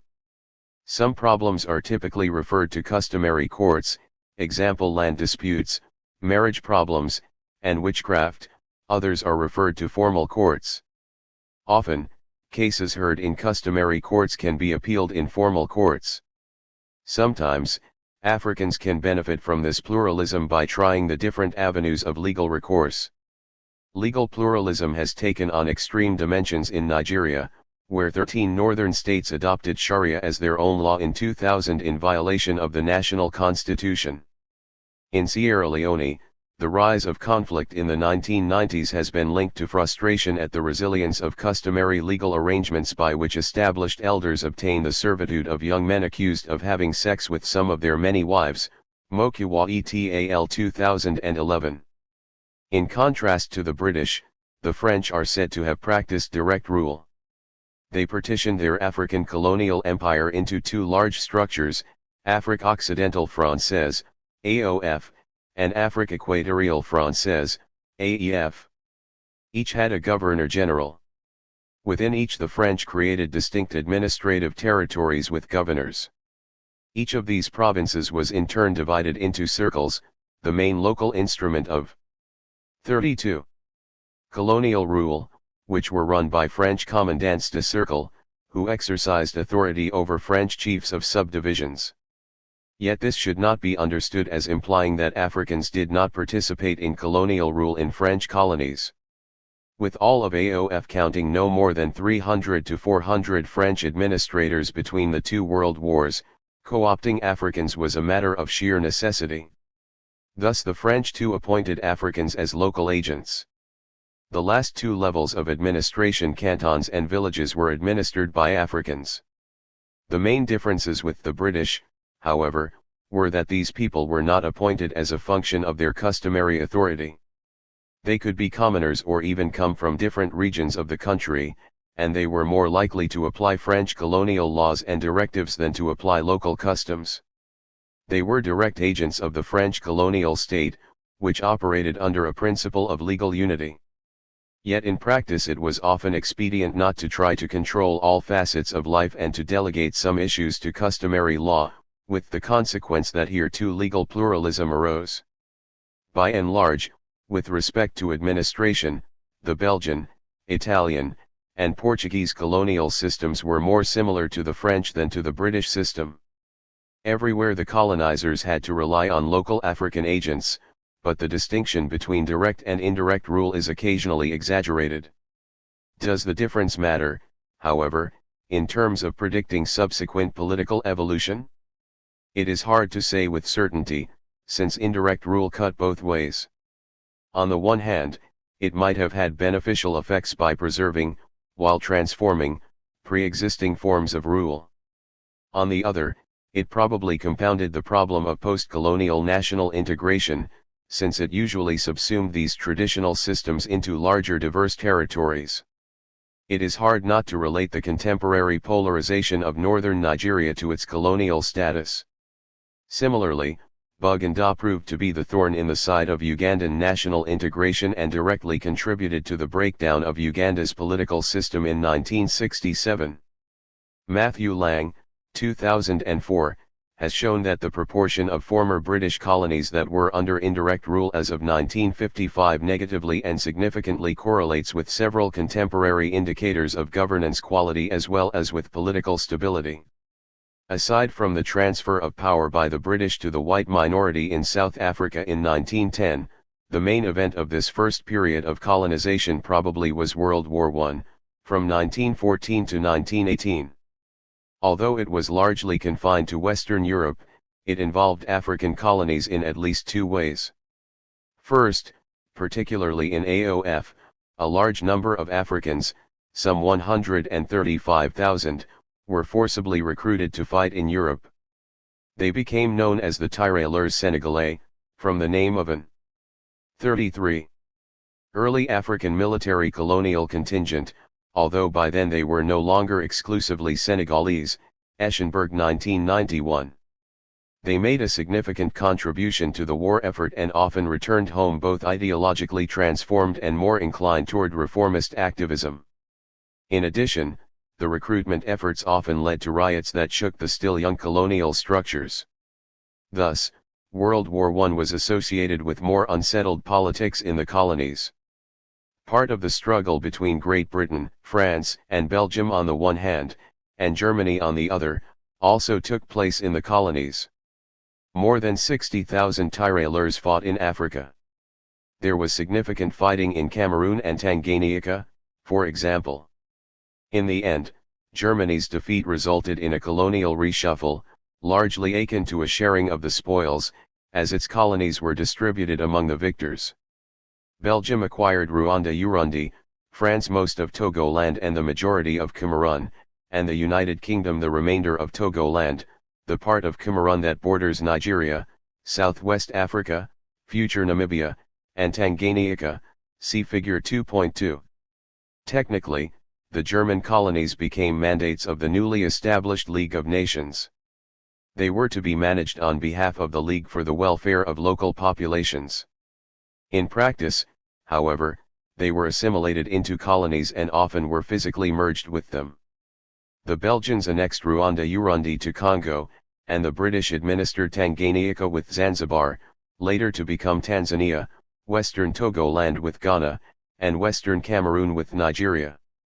In a move that would prove highly harmful to local populations and delay their independence by more than 30 years, the British transferred effective management of the Southwest African Mandate to white-ruled South Africa, which later subsumed it under its apartheid system.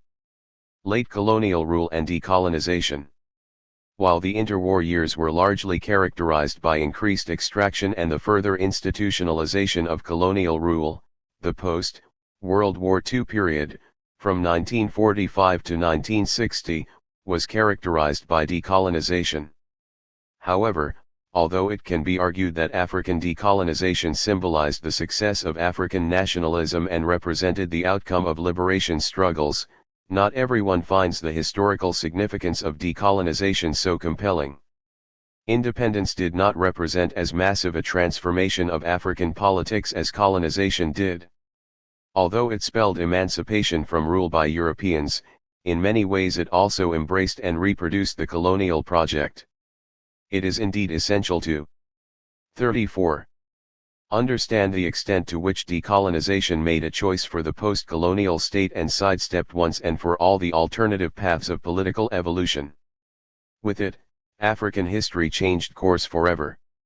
World War II would prove to have a greater impact than World War I on the European colonies in Africa.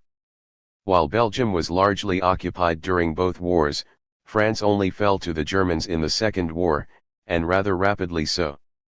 It had to be liberated, and it subsequently glorified its own resistance to the invader. Although Great Britain avoided the same fate, it nevertheless needed U.S. assistance to win the war. Thus, as the war neared its end in 1944 and the spirit of liberation and resistance pervaded the Allies, a contradiction spread over their subjugated colonies, particularly vivaciously experienced by African veterans. For what distinguished Belgian, French, and British occupation of Africa from the German occupation of many European countries? For why was resistance exalted when applied against German occupation but vilified against French colonialism? Although the colonizers avoided facing these contradictions head-on, they could not altogether escape confronting them. Right from the termination of World War II, the late colonial period was marked by dynamics of decolonization, which fed on these contradictions. Before France itself was liberated, Charles de Gaulle organized a conference in Brazzaville in 1944 to reform the colonies, which had served as the main platform of his resistance and reconquest effort after mainland France had fallen to the Germans, Yakino 1991. There was still very little for the Africans themselves in this conference, as none of them were invited. Instead, it mostly offered reforms to the colonial governors and French populations. Nevertheless, it opened a path toward reform in the colonies by establishing local assemblies, giving the right to vote in French elections to citizens of colonies, but citizenship itself was tightly rationed, calling for a less exploitative relation between France and its colonies, and formally ending forced labor in the colonies. The British similarly had to make some concessions, although they were still in a position of greater relative strength vis-à-vis their colonial empire than the French.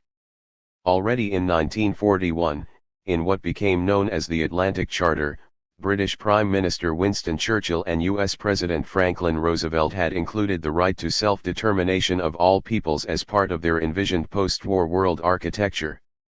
Later that decade, the British extended voting rights to Africans in their colonial legislative and executive councils, which gave them a taste of self-rule, albeit under British governors. These reforms led to the rise of a new class of politicians, practicing governance under British watch.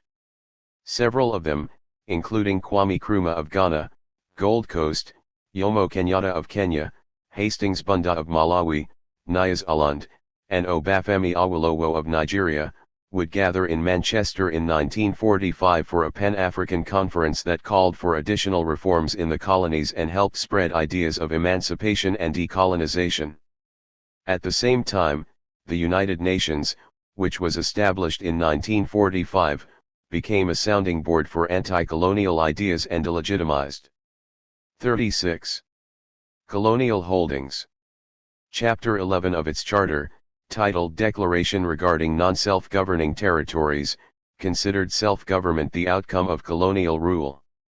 It also converted the mandates of the League of Nations into trusteeships whose stated purpose was to promote the political, economic, social, and educational advancement of the inhabitants of the trust territories, and their progressive development toward self-government or independence.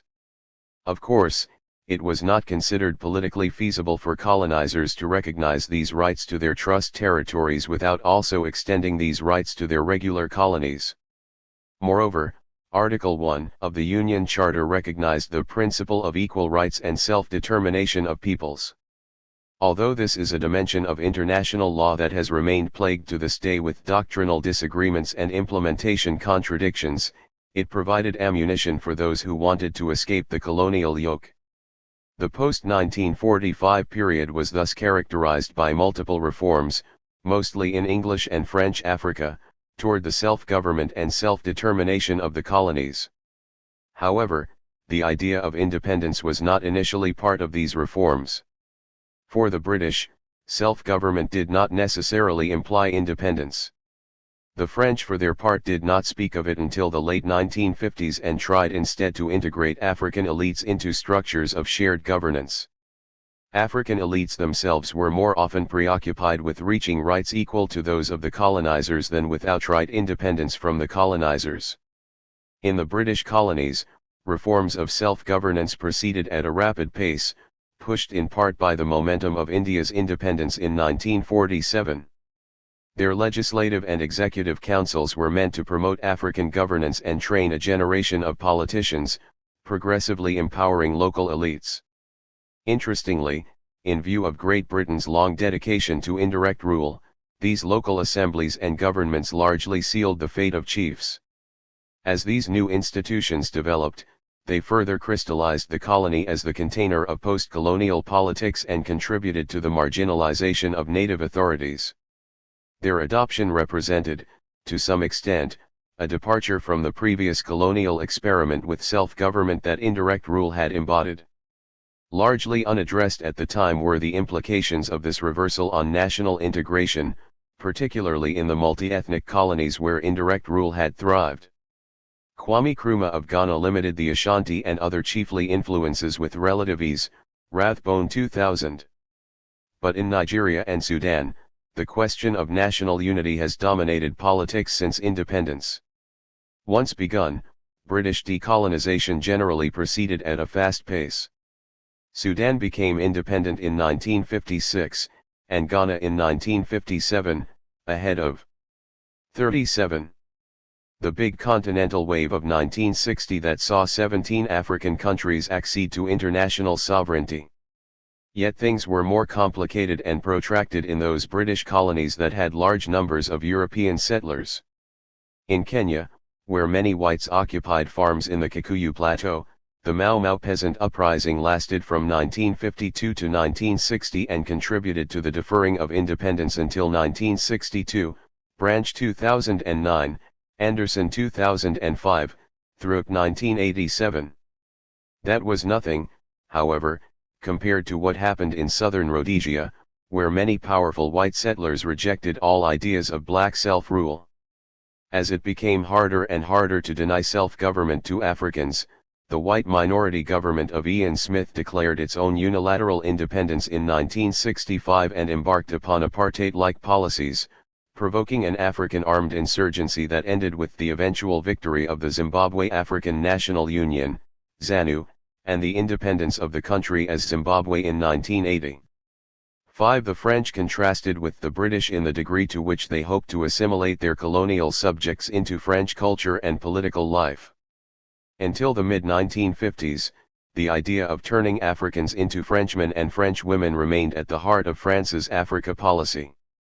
Although the 1944 Brazzaville Conference was more intent on renewing France's power after World War II than on granting Africans any kind of voice, the constitutional revision of 1946, which brought about the Fourth Republic in France, created the French Union and provided for some degree of political representation of Africans in an assembly composed half of representatives from metropolitan France and half of representatives from the colonies and overseas territories.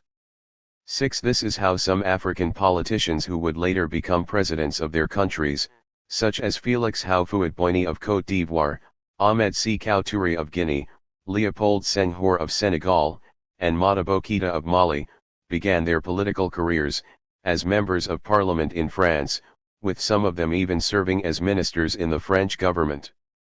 The ideas of the French Union, embedded in the 1946 Constitution, France forms, with overseas peoples, a union based on equality of rights and obligations, without distinction of race or religion, embodied the spirit of assimilation.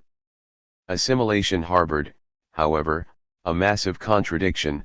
There were more colonial subjects than French citizens, and this could only be managed through unequal representation if the French were to remain in control. As franchise was progressively extended for Africans, the parity of representation in Paris became less and less tenable. The reality was that France could not assimilate its colonies. Demographically, if France were 38 to continue on this path, it would be assimilated by its colonies. This realization led to a retrenchment of the assimilationist agenda and its replacement with the policy of association. In 1956, the Leucadre created territorial assemblies, akin to the British model, and France began encouraging African politicians to pursue their careers at home. Then, in 1958, de Gaulle, who had returned to politics the year before, engineered a new constitution for a Fifth Republic. In domestic French politics, this constitution meant to strengthen presidential powers and avoid the governmental instability that had plagued the Fourth Republic. From the perspective of relations with the colonies, it provided for France to recover its own parliament and for the colonies to get theirs, while a French community, with its own assembly, would be established for common business, an arrangement that displaced assimilation to a new, largely benign sphere. The new constitution was put up to a referendum in France and in the colonies. The French and all African colonies voted yes, except for Guinea, where Sékou Touré, more radical than his peers, had campaigned for a no vote. Émile de Gaulle then offered Guinea immediate independence and pulled out all French civil servants. The French community was not to last, however. France became mired in the Algerian War in the late 1950s, and de Gaulle decided that his country would be better off facilitating a peaceful transition of its African colonies to independence while keeping close influence and control over them. The breakup of AEF and AOF into 12 colonies, put in motion by the Leucadre in 1956 and reinforced in 1958, guaranteed that Francophone countries would remain weak and dependent on France. Several African leaders had to be encouraged to agree to independence. Nevertheless, for the majority of them, 1960 witnessed a peaceful transition to sovereignty, marked by the conclusion of cooperation agreements with France that maintained Paris's influence. Djibouti, however, was an exception among the French colonies. A small and strategically placed territory in the Horn composed of Somalis, the Issa, and Ethiopians, the Afar, it voted yes in the 1958 referendum, although a strong minority, mostly Issa, voted no. The French government subsequently tilted the political system in favor of the Afar and retained colonial control in alliance with this group past 1960. Increasing demands for independence led to violent demonstrations during a visit by de Gaulle in 1966, but a 1967 referendum, which today would not be considered free and fair, confirmed the territory's French status. To undermine irredentist Somali views, the French altered the colony's name in 1967 from French Somali Coast to Territory of the Afar and Issa. Continued political agitation for independence led to yet 39. Another referendum in 1977, in which more than 98% of voters approved independence, Bourges and Wathier 1979:320, 332. Aside from Djibouti, Cameroon, and Madagascar were the only sub-Saharan French colonies where violence accompanied decolonization. In Cameroon, the Union de Populations du Cameroun, UPC, a mainly Bamalik and Bassa movement led by Ruben Niobe, launched an armed insurrection in 1955 after its peaceful demands for a revision of the trusteeship system and for a reunification of Anglophone and Francophone Cameroon were rejected by the French. Although Niobe was killed in 1958, the insurrection survived until 1970, well after Cameroon acquired its independence, Levine 1964, Joseph 1977, Deltoum, Domergue, and Tatsitsa 2011. In Madagascar, an anti-colonial insurrection took place as early as 1947 and was forcefully repressed by the French, leaving between 10,000 and 90,000 casualties, Tronchin 1986.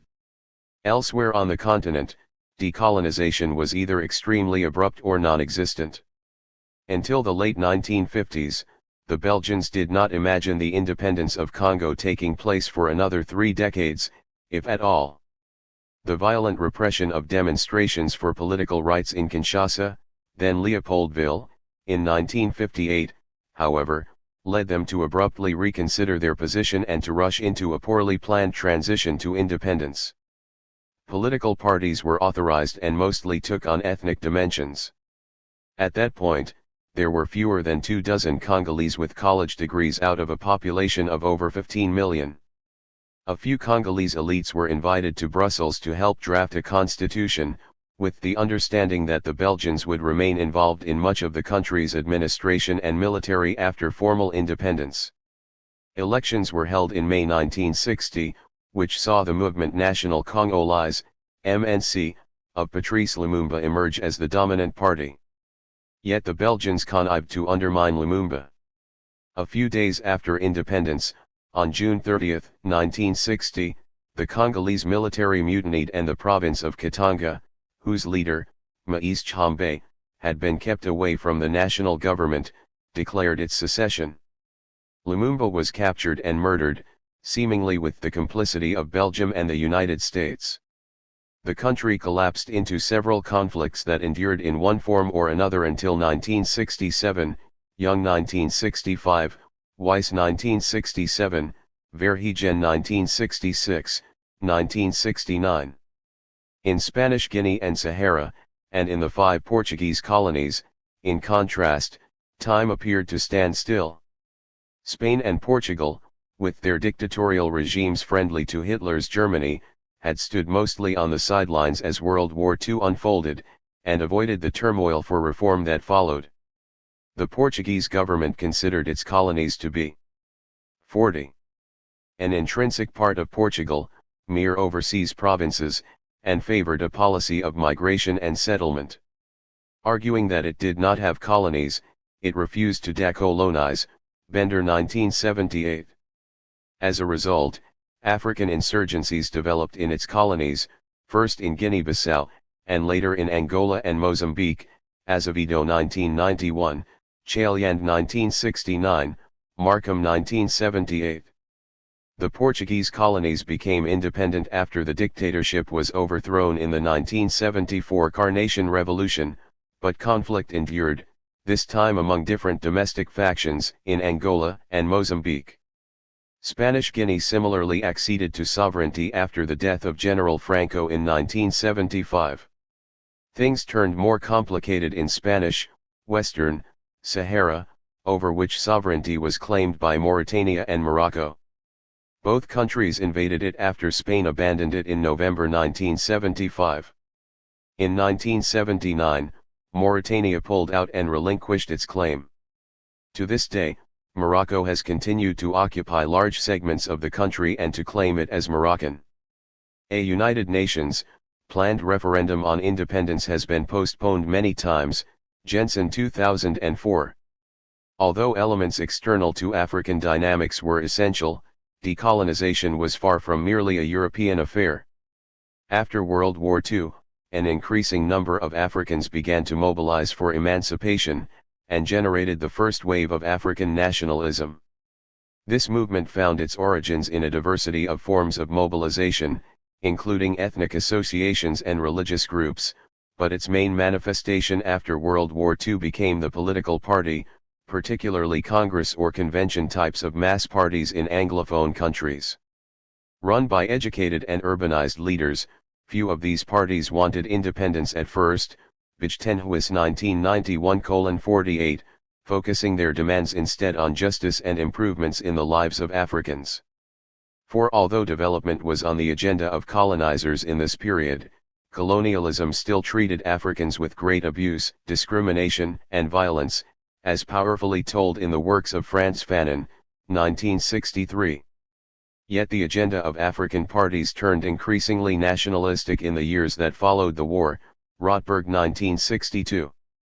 The small, educated minorities that provided their leadership preached development, capitalized on the tensions among ethnic groups to rise as credible nationwide leaders, and called for an African Renaissance and renewed pride in being African, Coleman 1954:409, see also Hodgkin 1956, Curtin 1966. Kwame Nkrumah's Convention People's Party, CCP, provides a typical example. The paradoxical feature of this nationalism is that it ended up embracing the colonial state. While resistance to colonialism until World War II had taken the form of specific actions by subnational 41 groups, the newly emerging African political elites laid claim to the colonially created state itself. Of course, there was a significant current of thought that called for the independence of all of Africa as a unified entity. This promotion of Pan-Africanism, however, was more dominant among the African diaspora and certain intellectuals than among the new political elites, Legum 1976, Abdul Rahim 1996. Even when it was embraced by the latter, as with Kwame Nkrumah, 1970, it was in effect rather shallow, as the siren song of individual sovereignty proved irresistible. In the end, anti-colonial activism often was the product of the évolués, the new African elites formed by the colonizers whose legitimacy resided within colonial institutions. They often did not hail from chiefly families or did not feel threatened by the residual power of some subnational groups. As Crawford Young, 1994-A199, suggests, the realization took root among African nationalists and European colonizers in the late colonial period that chiefs could not provide the leadership for a territorial state. Thus, promoting the post-colony as the nation was politically expedient and served in part to undermine competing sources of power. It is true that, all around the world, nationalism often imagines the nation around which it seeks to mobilize, Anderson 1983. But the imagination of the future nation by African nationalists was a step further than most. To a large extent, what the new African nationalists wanted was to replace the colonizers. Of course, there were demands for freedom, dreams of liberty, and calls for equality. But ultimately, decolonization was a transfer of power within an enduring institutional arrangement. It modified the relationship between the colony and the colonial power, but it did not destroy the colonial project per se. As E. Bernat, 1969:82, noted, independence was often understood more as a juridical transformation, through which the legal relationship between the metropole and the colonies would be altered to the benefit of African elites, than as a radical break in this relationship. Before concluding our discussion of decolonization, it is worth mentioning the rise and role of the notion of development in the later colonial period. Remember that colonization was at first mere exploitation and domination. Yet by the 1950s its continuation was often legitimated by notions of improvement in the lives and welfare of Africans, notions of progress and, in short, of development. The concept of development was first enunciated in 1922 in British colonies with Lord Lugard's idea of dual mandates. The British are in Africa not only for their own benefit but also for that of local populations. The French articulated a similar discourse around the time. 42. With the idea of mise en valeur, improvement, of their colonies, exploitation in a manner that creates value rather than merely extracting it. In retrospect, these are early notions of development and they were used, as is still often the case with the development discourse, as legitimation of the state. By the 1950s, such notions were the staple of colonial rule. Africans were being sent to school in larger numbers, roads and other infrastructure were being built, markets were made, and the colonizers claimed to favor the development of local populations, a claim that was successfully internalized by many Africans and that still is frequently encountered in Africa. Development became the official raison d'être of the colonial state, as it would be for independent states, despite the subsequent relative failure of the state as an agent of development. See Chapter 6. If colonization was Africa's major transformation, independence was less momentous. It allowed for the reproduction of colonial states, now post-colonial. Essentially, it closed the colonial parenthesis by replacing European rulers with African ones. From this perspective, independence can be thought of as a colonial achievement as much as an African one. The natives achieved self-rule, but within the confines of the enduring colonial state. Yes, the colonizers were leaving. But in more ways than one, their political project has endured. 8. Post-colonial states. Whether the colonial origins of African states represent a liability, an asset, or nothing of significance is an important debate among Africanists. Whether these states have remained exogenous to their own societies or have been adopted, adapted, embedded, or otherwise Africanized and, if so, at what cost lies at the core of understanding African politics. Similarly, the relationship between African states and their colonially inspired territories, the presumed arbitrariness of their borders, should give us pause. All these questions matter to the extent that they might illuminate some of the roots of the problems experienced by modern states in Africa, such as their difficulties in nation building, their weak capacity, or their relative propensity for internal conflict. To place the discussion in a comparative setting, we begin with a brief survey of ways to think about states and their characteristics. Then we assess how the African experience relates to these ideas. We must be careful, however, not to set up an idealized state and then find the African state wanting in comparison. We need to realize that the African state has its own specificities and its own ways of doing politics. 43. What is a state? The state is both a basic unit and a paramount outcome of politics. There are over 200 states in the world. Sub-Saharan Africa, home to 49 of this total, has provided fertile ground for statehood. It has about 12% of the world's population but some 25% of its states. There are essentially three ways to think about states. We can ask what makes a state, what are its components, and what differentiates it from other public forms of social and political organization. Then we can think of what it is supposed to do, how it is expected to perform. Finally, we can ask how such an institution arises. Worn as it is, Max Weber's definition of the state as a human community that, successfully, claims the monopoly of the legitimate use of physical force within a given territory remains a useful starting point, 1978-1922. The crucial elements are a people, a territory, monopolized violence, and legitimate use of that violence. Monopolized violence refers to the fact that the state is the only institution, agent, or social group that controls the exercise of force. In an ideal state, there cannot be competing militias or rebel groups, alternative lords and rulers, or pockets where central authority cannot reach. The first three elements of Weber's definition are more or less objective. The last one, legitimacy, is in the eye of the beholder. What Weber tries to get at is that there must be some sort of social compliance, a sufficient acceptance of the state for it to exist as a state. If a people, in a given territory, fall under the monopolized violence of a foreign invader, this situation does not constitute a state for Weber, unless the rule of that invader is eventually accepted as legitimate. The 1933 Montevideo Convention on the Rights and Duties of States, which still lies at the core of the international system, echoed Weber's scholarship and identified the constitutive elements of a state as a territory, a permanent population, and a government. It stayed away from legitimacy, however, and added instead an external dimension, the capacity to enter into relations with other states. Weber's definition is theoretical and ideal. Some of its dimensions are uncontroversial. It seems indeed that, without a human population, the question of statehood is rather moot. Yet a human community is a step further, as it might presuppose some degree of bonding that many contemporary states do not experience.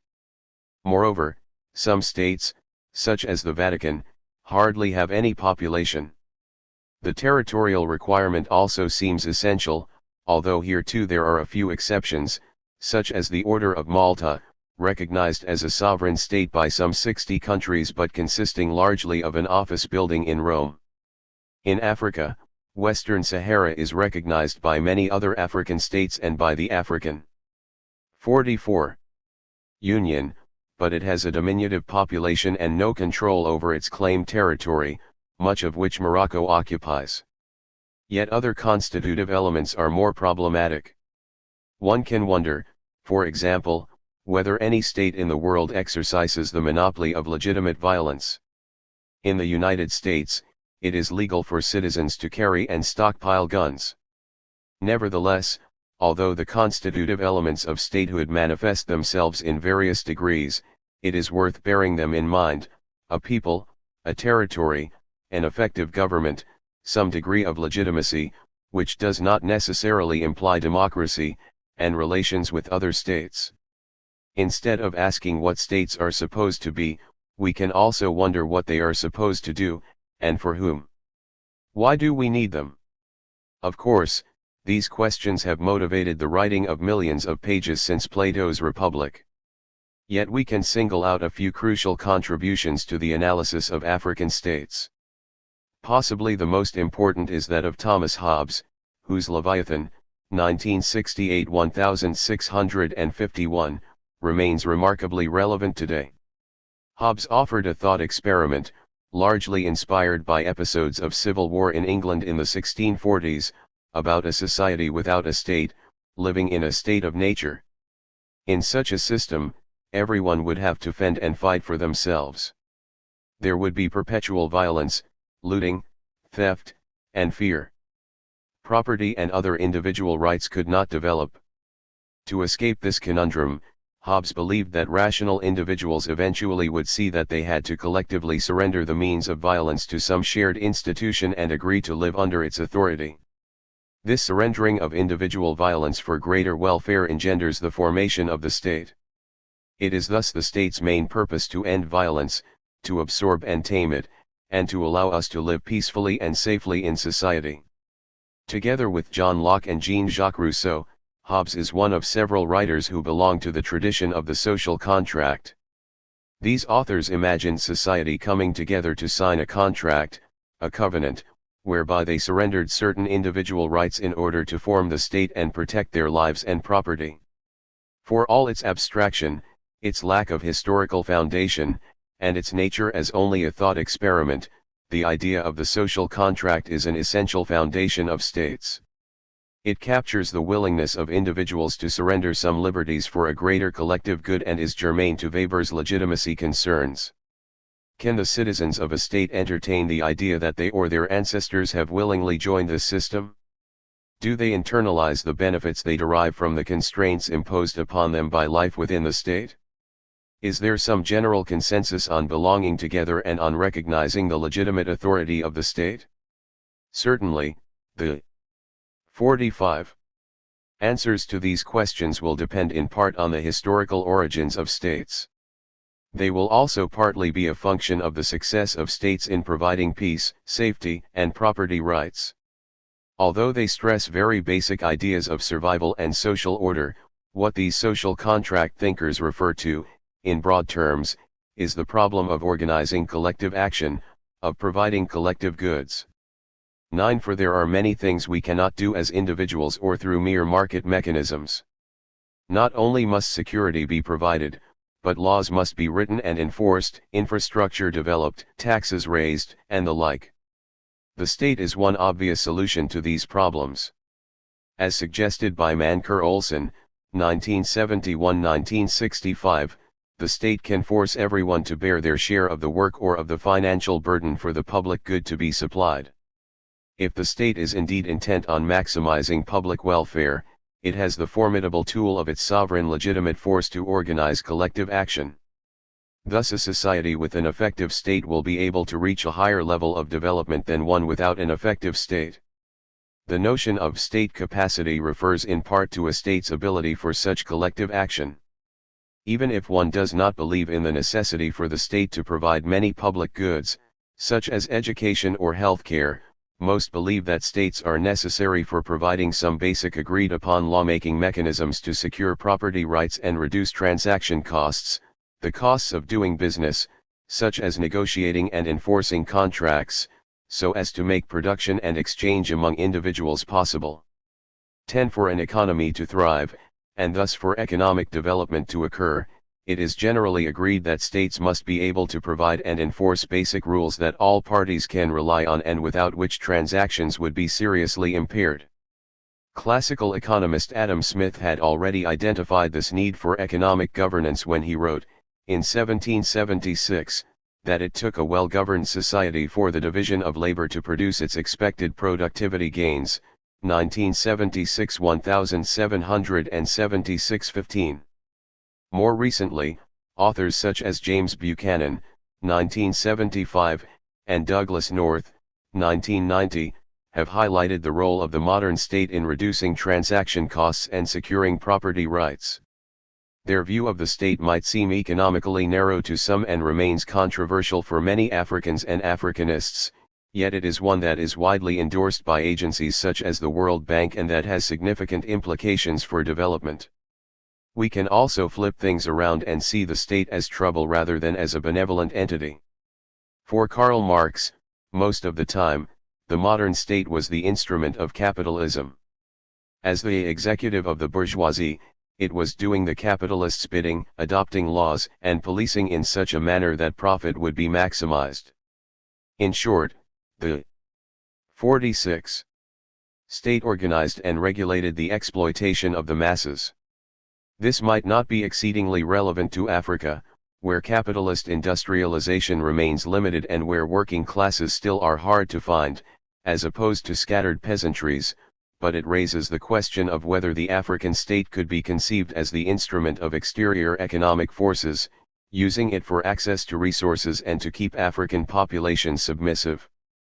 Such dependency arguments, which were particularly popular in the 1970s and 1980s, continue to hold sway among many scholars of Africa, Amin 1976, Ayakper 1985, see also Taylor and Williams 2004a. Finally, we can ask where states come from. Mancur Olson, 1993, thinks the state results from increasingly efficient banditry. Things start with societies plagued by roving bandits who roam the countryside, looting, stealing, and destroying as they encounter villages, very much as in Hobbes' state of nature. Such a picture might conjure up images of early medieval Europe or of some African rebel groups, see Boas and Dunn 2007. Olson suggests that such bandits progressively realize that they can do better by protecting those villages and their farmers and then taxing their production, as long as they have enough time ahead of them to enjoy the fruits of their system. In short, they have an incentive to become stationary bandits if the present value of the sum of their future taxation benefits exceeds the value of looting the assets now. They can give themselves a sufficient time horizon by continuing to invest in violence and protecting themselves and their subjects from other roving bandits. And so the state is born, essentially as a racketeering enterprise in the business of extracting monopoly rents from its subjects. We are far from the social contract indeed.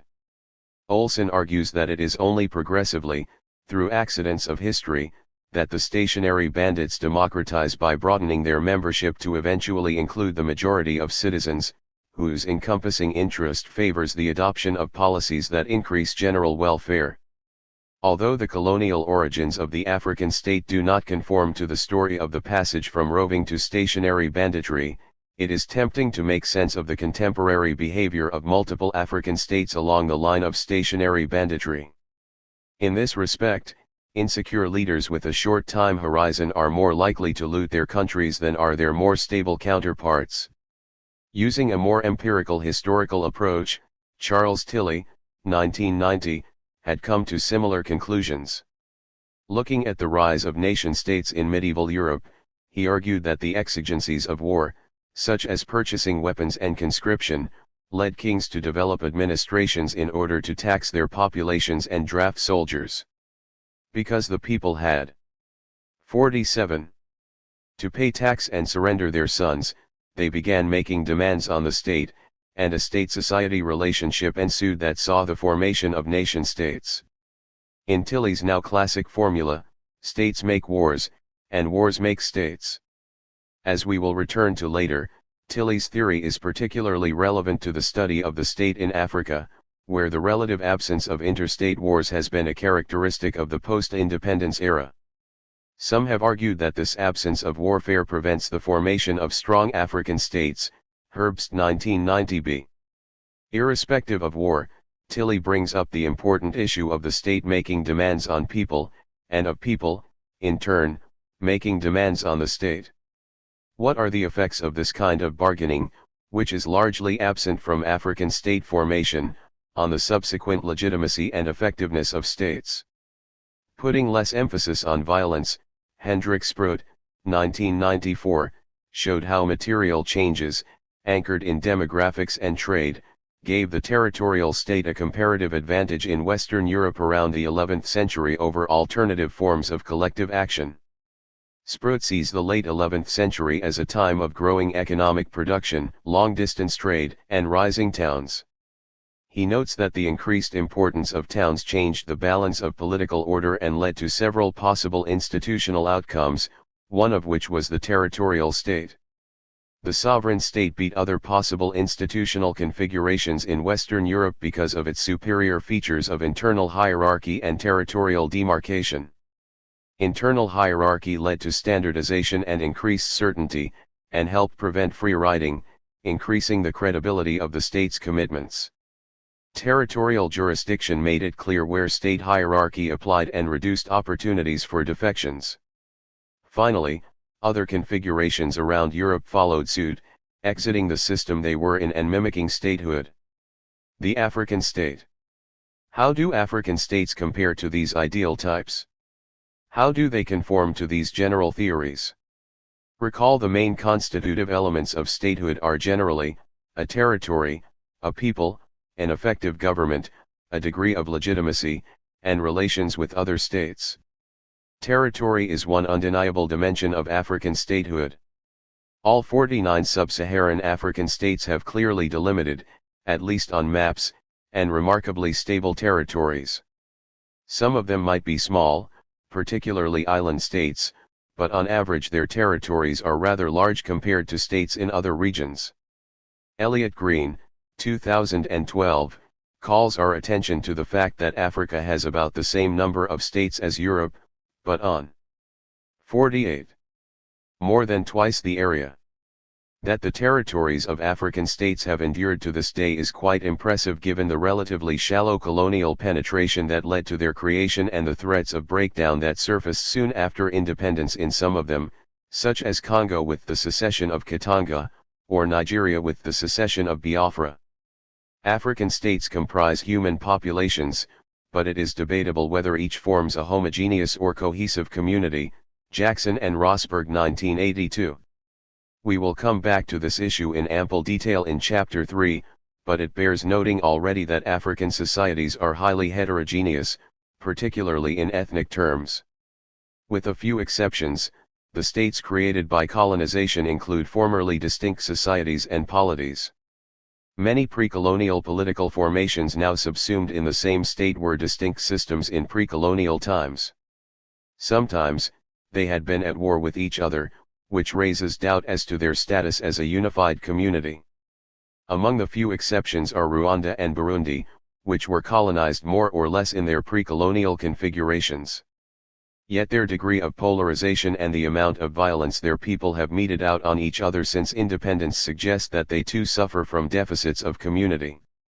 Botswana, Lesotho, and Swaziland, as of 2018, Eswatini, also constitute exceptions, as they were pre-colonial kingdoms that invited British protection to fight off the encroachments of Boer settlers. Finally, Somalia differs in the sense that it is almost entirely populated by ethnic Somalis.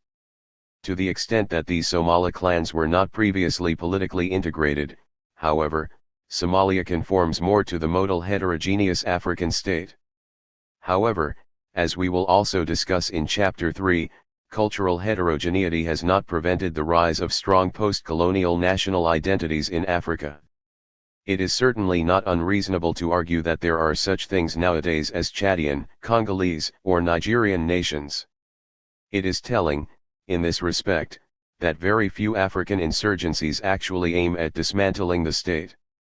Rather, insurgents tend to fight for control of it and frequently veil themselves in the cloak of nationalism.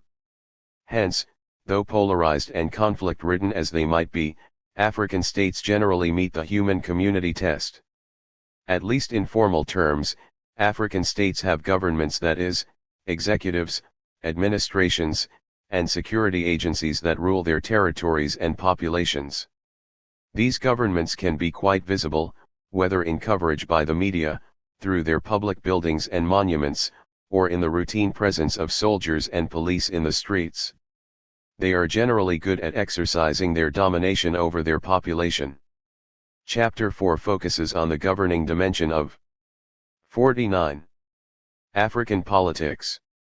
Yet, as that chapter will show, the extent to which African governments govern in practice is subject to wide continental variations. As we suggest later, many of them are weak in the sense that they have little capacity to design and implement complex policies, and some do not even seem intent on trying.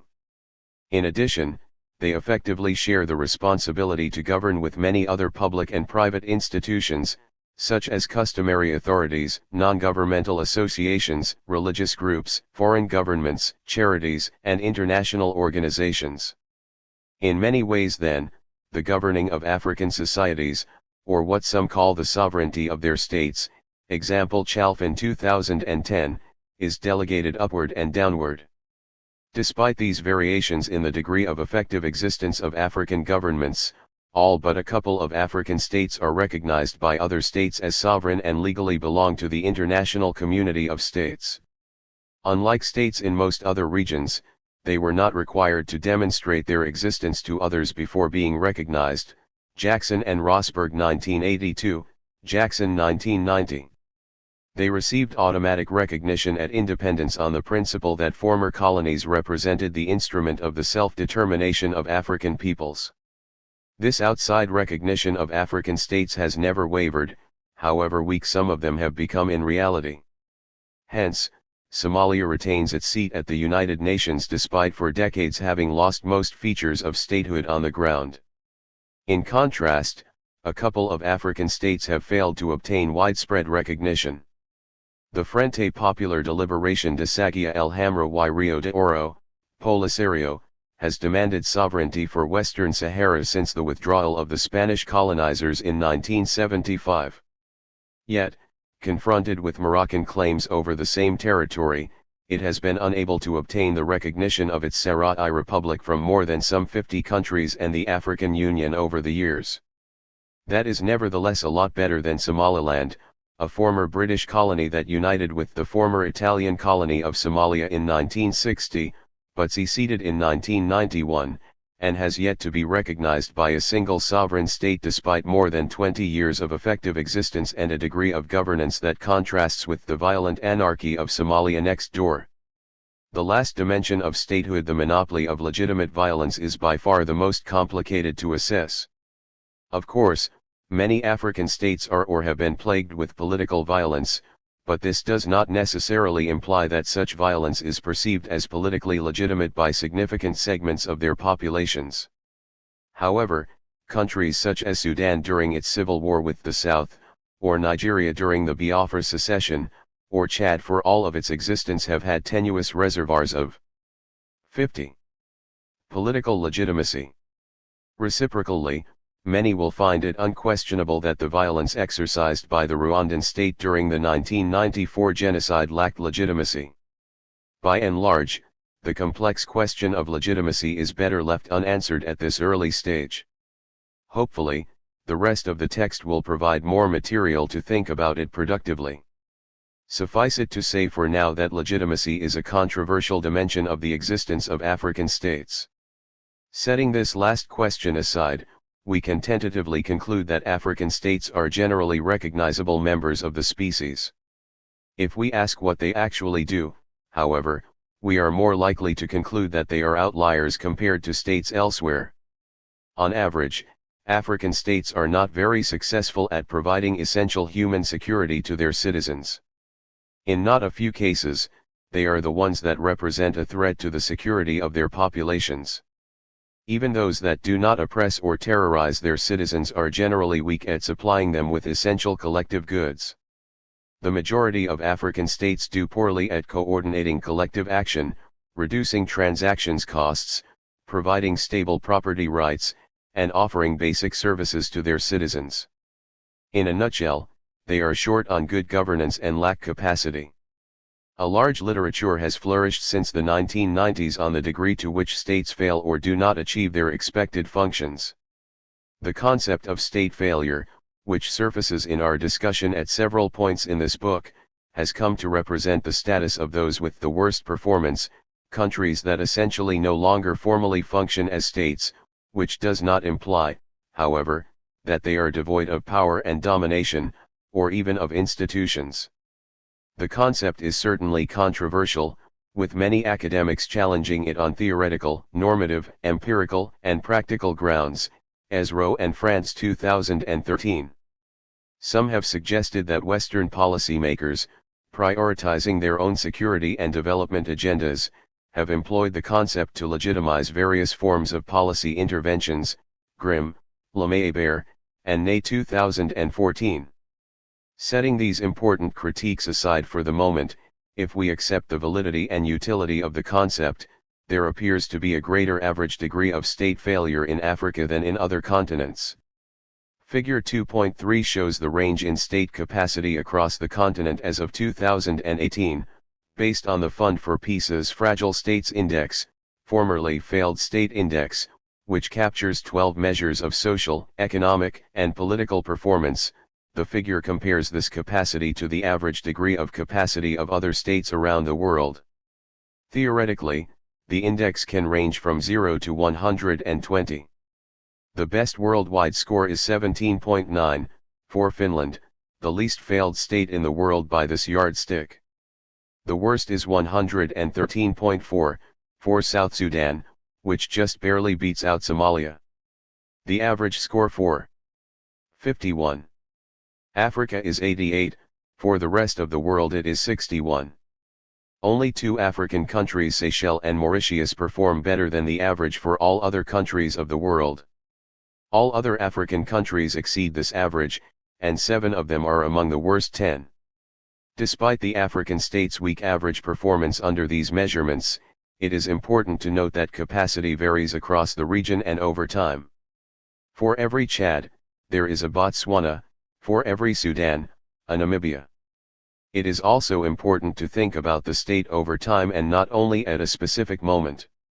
Some African states, such as Ethiopia and Zimbabwe, have gone from apparent success stories to crisis cases, whereas others that were once lamentable, such as Ghana and Kenya, now count among the most capable ones.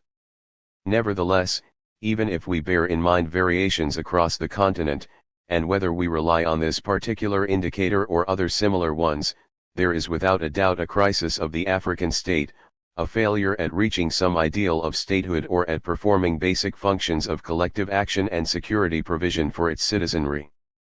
There is even to some extent a failure at what Mancur Olson, 1993, would call stationary banditry, or the rational extraction and accumulation of resources in some countries.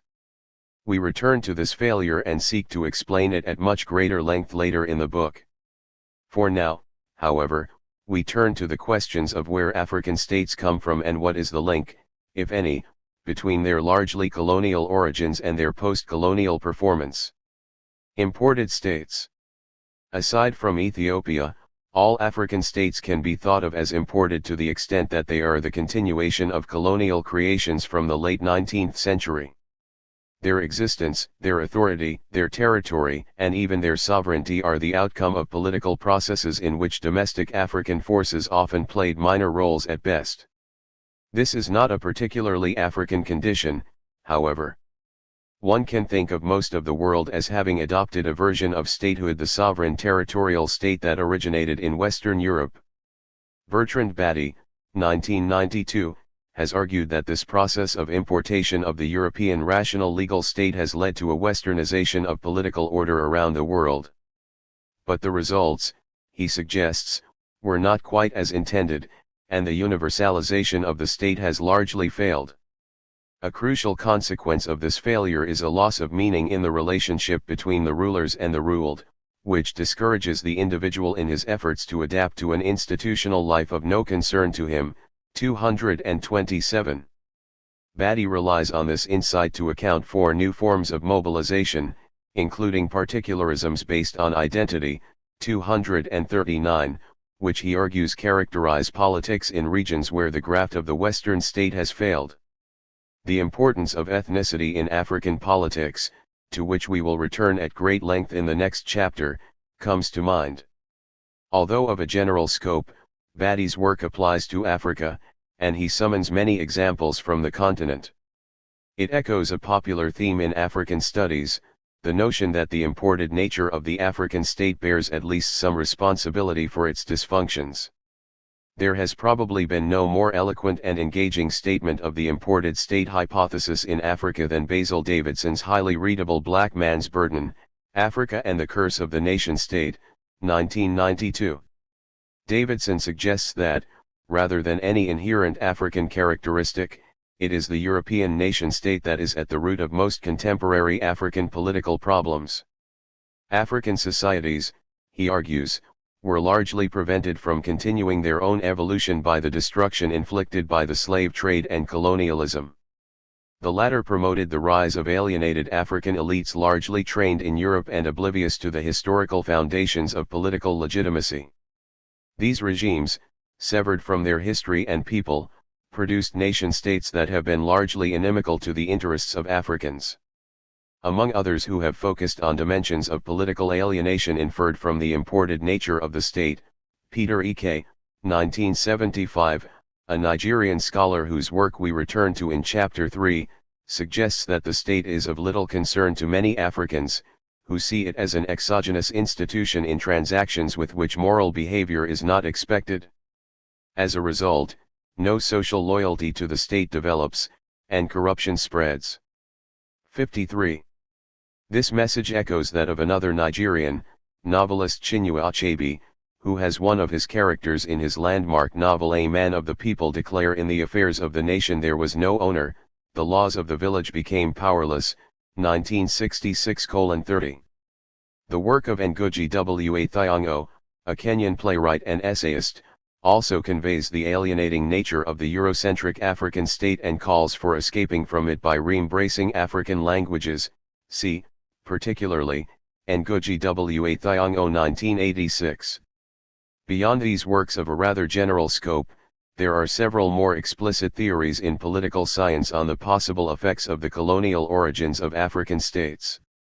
One possibly important insight is that, in its colonial genesis, the African state was born largely autonomous from African societies, Young 1994a118, and remained so throughout the colonial period. Evoking the interwar period, Crawford Young, 1994a, notes that the completeness of its domination freed the state from responsiveness to its subjects to a remarkable degree, 159.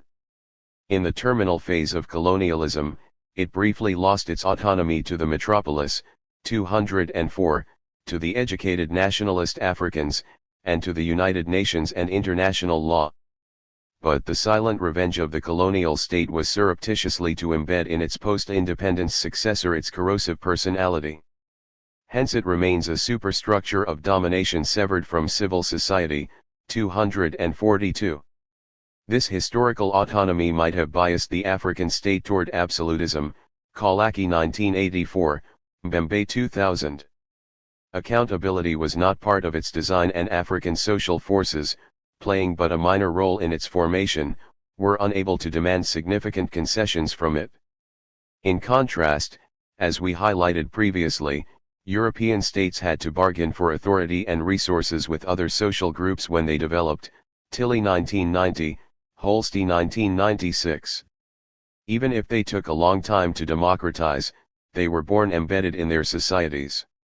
African leaders, however, inherit relatively unencumbered state power at the end of colonial times. Yet the process by which the autonomy and absolutism of the colonial state extend to the post-colonial period cannot be taken for granted or just assumed away. How does the commanding nature of the state endure after colonial force recedes? In an influential argument, Robert Jackson and Karl Rosberg, 1982, 1986, suggested that the recognition of African post-colonial states in international law reproduced the colonial bias in favor of rulers and voided the necessity for African states to gain internal legitimacy and develop capacity. See also Jackson 1990. Unlike regions where the state acquires its sovereignty in a domestic process of capacity building eventually recognized by its peers and competitors, African 54. States gain their sovereignty at the time of their independence from the mere act of recognition of their existence by other states and by the United Nations. Scholars of international law refer to this type of recognition as constitutive of sovereignty, as opposed to declarative recognition, which merely recognizes the already effective existence of a state. For the majority of African states, it is thus the act of recognition by external actors and institutions that confers the quality of sovereignty. 11. Jackson and Rosberg built upon this insight to develop the notion that African statehood is juridical rather than empirical. Jackson, 1990, later even coined the term negative sovereignty, or sovereignty awarded as a category to post-colonies without evidence of their capacity to rule themselves. Jackson and Rosberg trace the sources of African juridical or negative sovereignty to the international legal apparatus of decolonization, developed first and foremost within the United Nations, and to the normative implications of the ideology of development, which dominated in the late colonial era and into the 1960s, and according to which former colonies have the right to exist as states before they may be able to do so on their own, and even to be assisted in becoming empirical states. An essential element of their reasoning is that constitutive recognition is not granted to just any African political entity but to former colonies alone. As Jackson, 1990:17, summed it up, to be a sovereign state today one needs only to have been a formal colony yesterday. It bears reflecting upon the fact that past existence as a colony is the unique principle guiding contemporary recognition as a sovereign entity in Africa. This principle was enshrined in UN General Assembly Resolution 1514, 15, of 1960, which provided sovereignty to former colonies and outlawed their territorial reconfiguration. From this perspective, international law has become the successor to the colonizer as repository of the sovereign power of African states and rulers. It should be noted, however, that while the independence of Eritrea in 1993 followed this principle, it invoked past colonial status to claim statehood. That of South Sudan in 2011 represents an exception that might possibly herald a change in norms of African recognition. Walker 2017. Jackson and Rosberg suggest that recognition, which comes with entitlements to foreign aid and the benefit of international norms such as non-interference in domestic affairs, gives African rulers a significant advantage over their society and allows for the reproduction of their autonomy and authority while exonerating them of the necessity to build capable states. Jackson and Rosberg link multiple pathologies of African states: lack of democracy, weak capacity, overstretched economies, etc. 55. To juridical statehood. Building upon their insight, Pierre Englebert, 2009, hypothesized that constitutive recognition grants African states the capacity to command their societies through their monopoly to make laws, which he sees as an unrivaled and unearned source of their authority.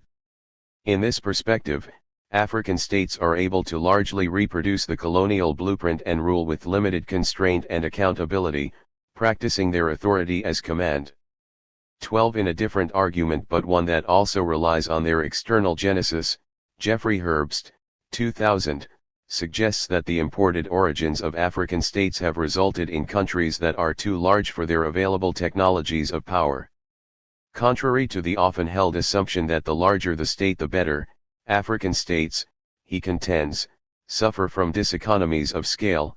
See also Clapham, Herbst, and Mills 2006. Pre-colonial authority was generally exercised over much smaller territories than nowadays, and post-colonial states face significant hurdles in trying to broadcast their power across their territories, a problem compounded by the frequently uneven geographical distribution of their populations. Yet Herbst notes that international support for these states has prevented them from failing completely, allowing them instead to survive without the foundations for more capacity. Hence he links the historical origins of African states to their shortfall in terms of Hobbesian effectiveness and lack of territorial control. In a similar vein, Englebert, 2000b, sees the imported nature of the African state as resulting in different degrees of structural or historical fitness with pre-colonial politics. Although there is a general African mismatch between post-colonial states and pre-existing forms of authority compared to other regions, some African states match pre-existing political configurations better than others. Englebert argues that the greater the mismatch, the greater the relative power payoffs for African elites of resorting to clientelistic policies and corruption compared to the benefits of developmental policies. Similarly, looking at most of the post-colonial world, Joel Migdal, 1988, argued in a landmark book that the weak capabilities of some third world states derive from their relative weakness with respect to their strong societies. This is not true of all post-colonial countries. However, in places such as Anglophone Africa, where indirect rule prevailed, Migdal contends that the colonizers reinforced local societies and made it subsequently hard for the states they had created to impose their authority after the colonial era. The picture that emerges from all these authors captures some of the paradoxical features of African statehood. Although African states appear weak and lack the capacity to properly control their territories, 56, and populations, and to implement policies and provide services, they are nevertheless rather powerful domestically and are able to survive and evolve in apparent autonomy from their society.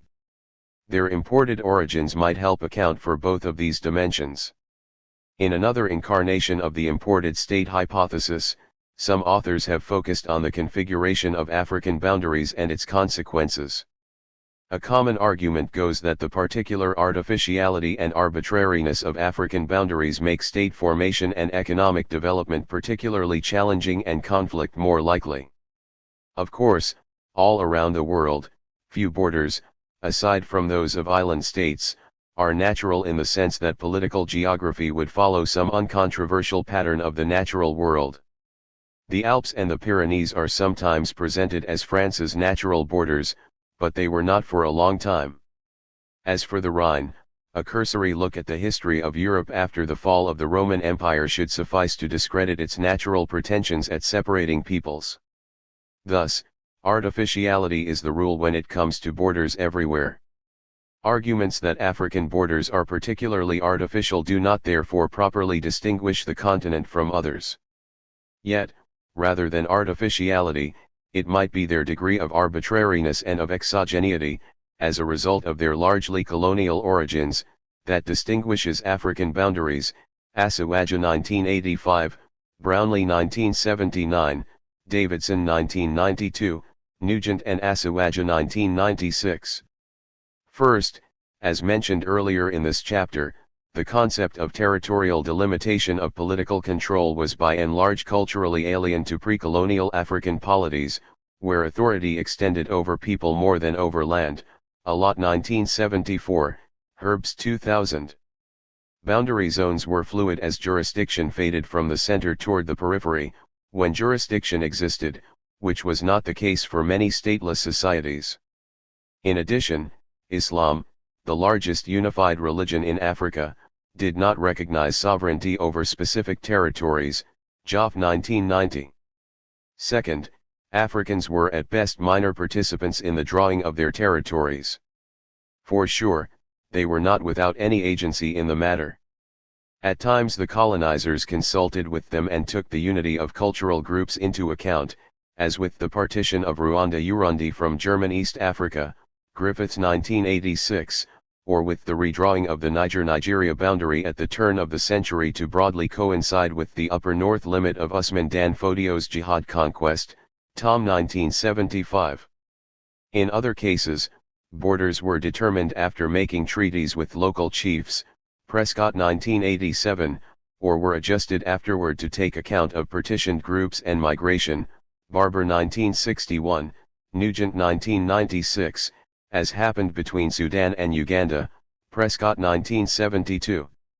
More politically centralized pre-colonial cultures may also have been more successful at 57. resisting or negotiating partition than were their stateless counterparts, Nugent 1996. But in general, colonial borders were created without knowledge of, or interest in, local territories and populations, Asawaja 1984, Jackson and Rosberg 1985, Davidson 1992. Treaties among imperial powers and with local chiefs, as well as administrative decisions within single colonial empires, often resulted in straight lines or the use of rivers or other geographical features that previously had been as likely to unite as to separate local populations. Astronomically based straight lines were a particularly popular mode of delimitation, for their expediency suited colonizers whose knowledge of the boundary zones was limited by the minimal definition of effective occupation adopted at the Berlin Conference. In the end, up to 44% of African boundaries contained straight lines, Barber 1961, see Figure 2.4. In addition, 14 African states are landlocked, more than in any other region. A.I. Asawaja, 1985, has also found that no less than 177 African cultural or ethnic groups, representing, on average, 43% of a given country's population, were partitioned by colonial borders. Elliot Green, 2012, argues that the design of African boundaries was partly a function of the conditions the colonizers encountered on the ground. He suggests that colonizers established larger states in areas that had low population density and low trade, in order to save costs.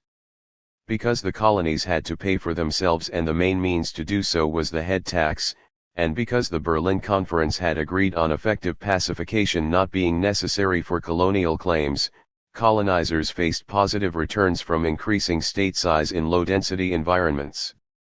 Green also finds that the closer the pre-colonial state was to the sea, the more trade-based it was and the lesser the colonial necessity to increase state size to provide for revenue. Thus, inland countries tend to be larger nowadays than their coastal counterparts. The shape of states too was a function of population density, as colonizers were more likely to draw straight lines in low-density environments, where there were few or weak pre-existing systems on which to rely. In high-density areas, colonizers were more attuned to local political realities.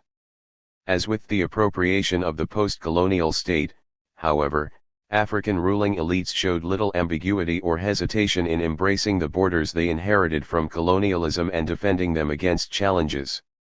The Charter of the Organization of African Unity, established in 1963, put the preservation of territorial integrity among its essential principles.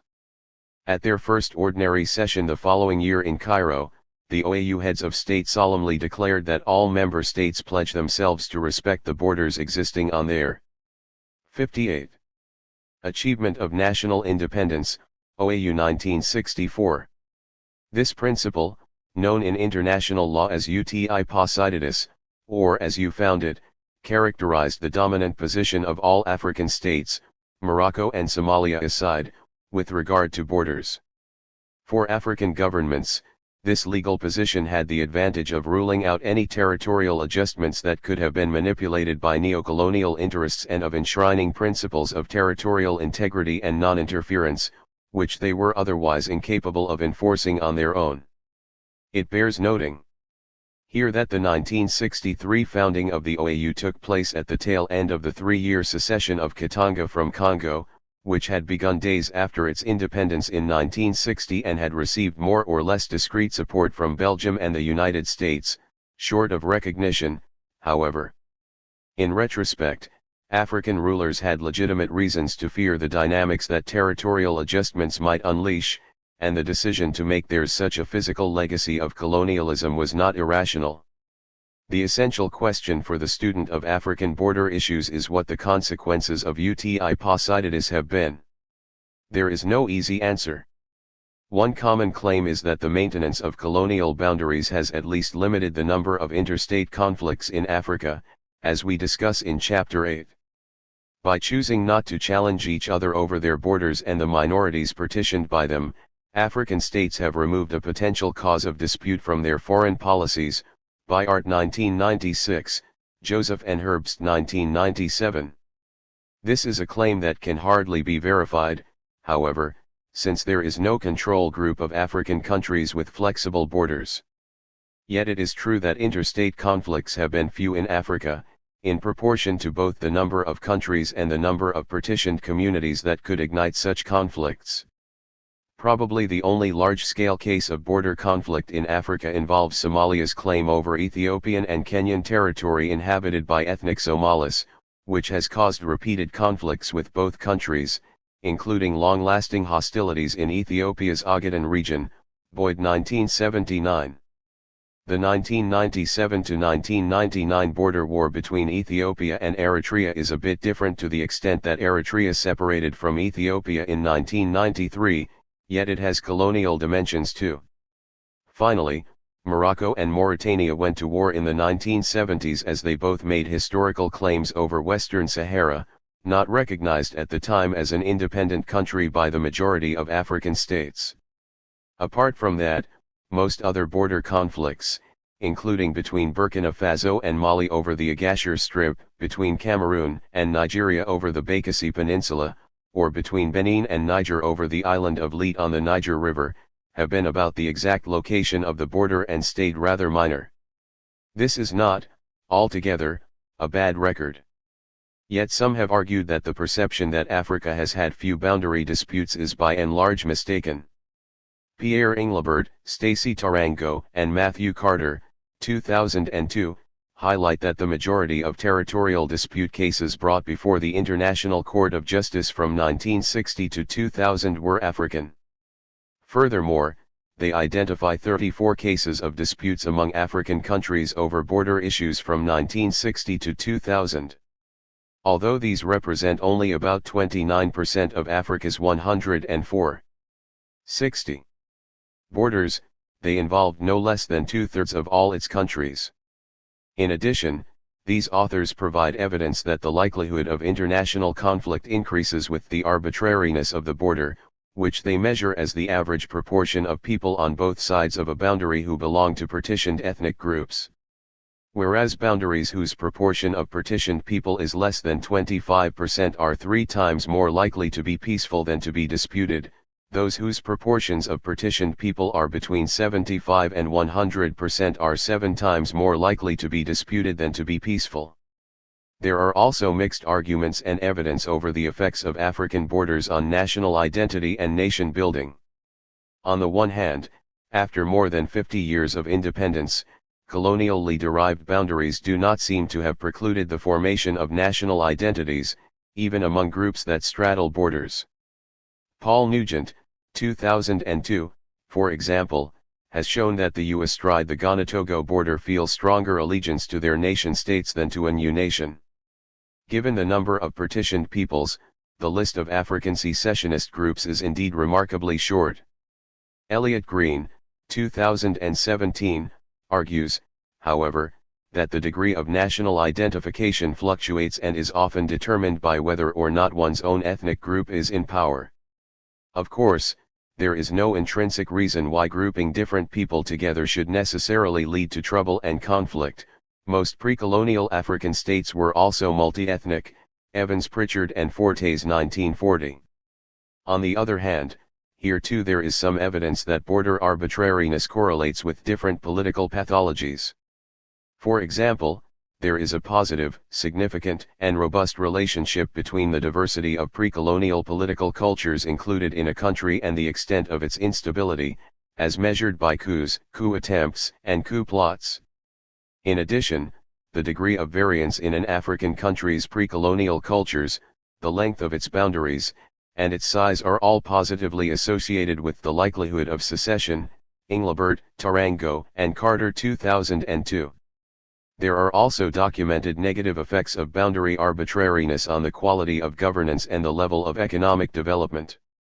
Herbst, 2000, for example, shows that the variations in the national design of states inherited from colonization, example odd boundaries, large territories, uneven distribution of population density, peripheral human settlement, are associated with less development in infrastructure. In the end, students of African politics are encouraged to reflect critically upon the possible implications of the imported state. Yet, as our discussion has illustrated, one would be advised not to overgeneralize or embrace deterministic claims. Rather, there is probably 61. Much to be learned from exploring variations in functioning of the imported state across time and across the continent. Africanized states. Despite their colonial origins, African states are also very much African in the sense that Africans themselves have been active agents of their reproduction. They may have started as institutional imports, but they have been adopted, adapted, and appropriated. Some scholars have argued that it may be more useful to conceive of states not as static entities, but as ongoing processes that are constantly being performed. In this approach, the performance of the state by African rulers has structuring effects on political life. Dunn 2009, Doty 2003. Whether one focuses on the state as an institution or a process, however, one can investigate the ways in which Africans have had agency and have contributed to shaping the political structures they have today, from negotiating the terms of the transfer of power from the colonizers to the daily reproduction of their states. Moreover, the exercise of power, in Africa as elsewhere, involves negotiations, bargains, and transfers of resources and authority, all of which have led to a penetration of the state by African societies and vice versa. This current of thought, which highlights the banality of African politics or its lack of exceptionalism and its universal qualities, has been rather dominant in French and Francophone scholarship since the 1980s, see Cowlin 1997. Jean-François Bayart is a proponent of the idea that imported African state institutions become indigenized and that their imported nature ends up playing a relatively minor role in the long-run history of African societies. He stresses that the imported state is hybridized with local strategies of power, reappropriated by local groups, 1996:14. This process began under colonial rule as the metropolitan powers concluded alliances with local groups in a bid to secure the stability of their domination. Thus we should not see Africans as the passive recipients of colonial politics but as participants in the elaboration of a political order derived from the encounter with the colonials. The resulting state, Bayart suggests, is a rhizome state, an infinitely variable multiplicity of networks whose underground branches join together the scattered points of society, 1993:220. Thus the colonial state is Africanized by the local, common practice of politics and power. Hence, Bayart proposes a long-term analysis that acknowledges the ruptures introduced by colonialism, but minimizes their scope and refrains from any deterministic implication. Few other scholars who stress the African appropriation of the post-colonial state go as far as Bayart in denying that colonialism had a significant impact on the African state, however. Jean-François Méthode, 1991:358, for example, acknowledges that the colonial state is reappropriated by Africans but in the process its ordinary logic is bouleversé, or shaken up. Because the post-colonial state is embedded through mechanisms of clientelism, to which we return in Chapter 4, its adaptation ends up undermining its effectiveness. Similarly, Goran Haydn, 2006, notes that African states lack legitimacy compared to domestic institutions. The strength of community loyalties has led African leaders to seize the state as prey. The state has become both an arena of communal competition and the goal of this competition. It is appropriated by Africans, but it is unable to become autonomous from society, which Haydn sees as a precondition for collective action capacity. Haydn stresses that the post-colonial African state is not the colonial one, because different social bases of the state emerged after independence, 59. Colonials, for example, did not need to worry about balancing communal interests. But Haydn also identifies the consequences of these new social bases. The crisis that has come to dominate the political scene on the continent is the inability of the state to operate as a distinct institution free from the constraint of community, 62, with the result that the African state is soft and weak. Haydn's argument about the limited societal autonomy of the African state stands in sharp contrast to Crawford Young's, 1994 assertion of its colonially derived autonomy. Other authors, such as Thomas Kaulaki, 1987b, and Peter Evans, 1995, have also argued that the African state lacks autonomy, because it is too deeply penetrated by social groups as a result of its predatory appropriation. Whether the state is autonomous or not is a largely unsettled question in African politics, as it seems to be in theories of the state everywhere. Of course, this might be a function of what is perceived as the state, how autonomy is viewed, and what fields of state behavior are considered. The state could be hijacked by some societal interests, thereby lacking autonomy, which would then go on exercising power with no further accountability to anyone else, thereby displaying autonomy. The sources of authority of the state could also be exogenous to society, and thus autonomous from it, while the instruments of its authority could be widely shared among domestic actors. In an insightful book based on the experience of Sierra Leone before and during its civil war of the early 1990s, William Reno, 1995, offered a picture of the appropriated state through his descriptions and analyses of alliances, largely based on informal economic activity between states and non-state actors since colonial days. In order to guarantee the compliance of local chiefs, colonial and post-colonial administrators gave them 63. Informal access to diamond markets and the use of labor resources.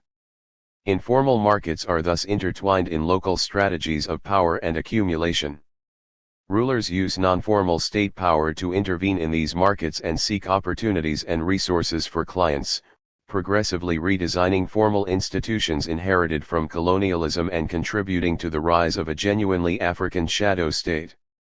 Mahmoud Mamdani's classic Citizen and Subject, Contemporary Africa and the Legacy of Late Colonialism, 1996, also probes the nature of the African post-colonial state. Unlike Bayard or Reno, Mamdani does not deny or ignore the significance of colonialism and of the transition to independence. Yet in contrast to scholars who stress the imported nature of the state, he draws an argument about how the accommodation of the colonial and post-colonial state and the types of political alliances it embarked upon have led to a deeply undemocratic state. As with Reno, the alliance between the state and African chiefs lies at the core of Mamdani's analysis. His main thesis is that colonial rule was based on institutional segregation, a regime of differentiation, 7, which independence failed to abolish. Faced with the dilemma of establishing minority control over their conquests, colonial powers reserved a space of rights and direct rule to themselves, a white civil society, in urban areas and dominated the local African peasantry through indirect rule. In this book, Mamdani deals mostly with Anglophone Africa, by either reconstituting or imposing tribal leadership as the local extension of the colonial state. 17. Hence he argues that the colonial state was bifurcated.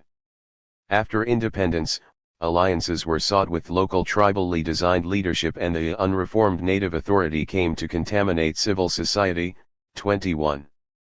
Thus the decentralized despotism of African chiefs is the consequence of strategies of embedding the colonial and post-colonial state. Although the writings of Bayard, Reno, and Mamdani stress dimensions of power and domination, one can also conceive of the appropriation of the colonial state along the lines of a social contract. The quest for development, and the organization of social and economic life toward it, were the essential legitimating discourse of the early African state, as they had been of the late colonizer. The exchange of state-provided development for political allegiance can be thought of as the founding social contract of the post-colonial era, a contract that was seriously jeopardized by the widespread failure of the African state to bring about development. Yet the enduring nature of the African state suggests that its authority relied on other consensual bases.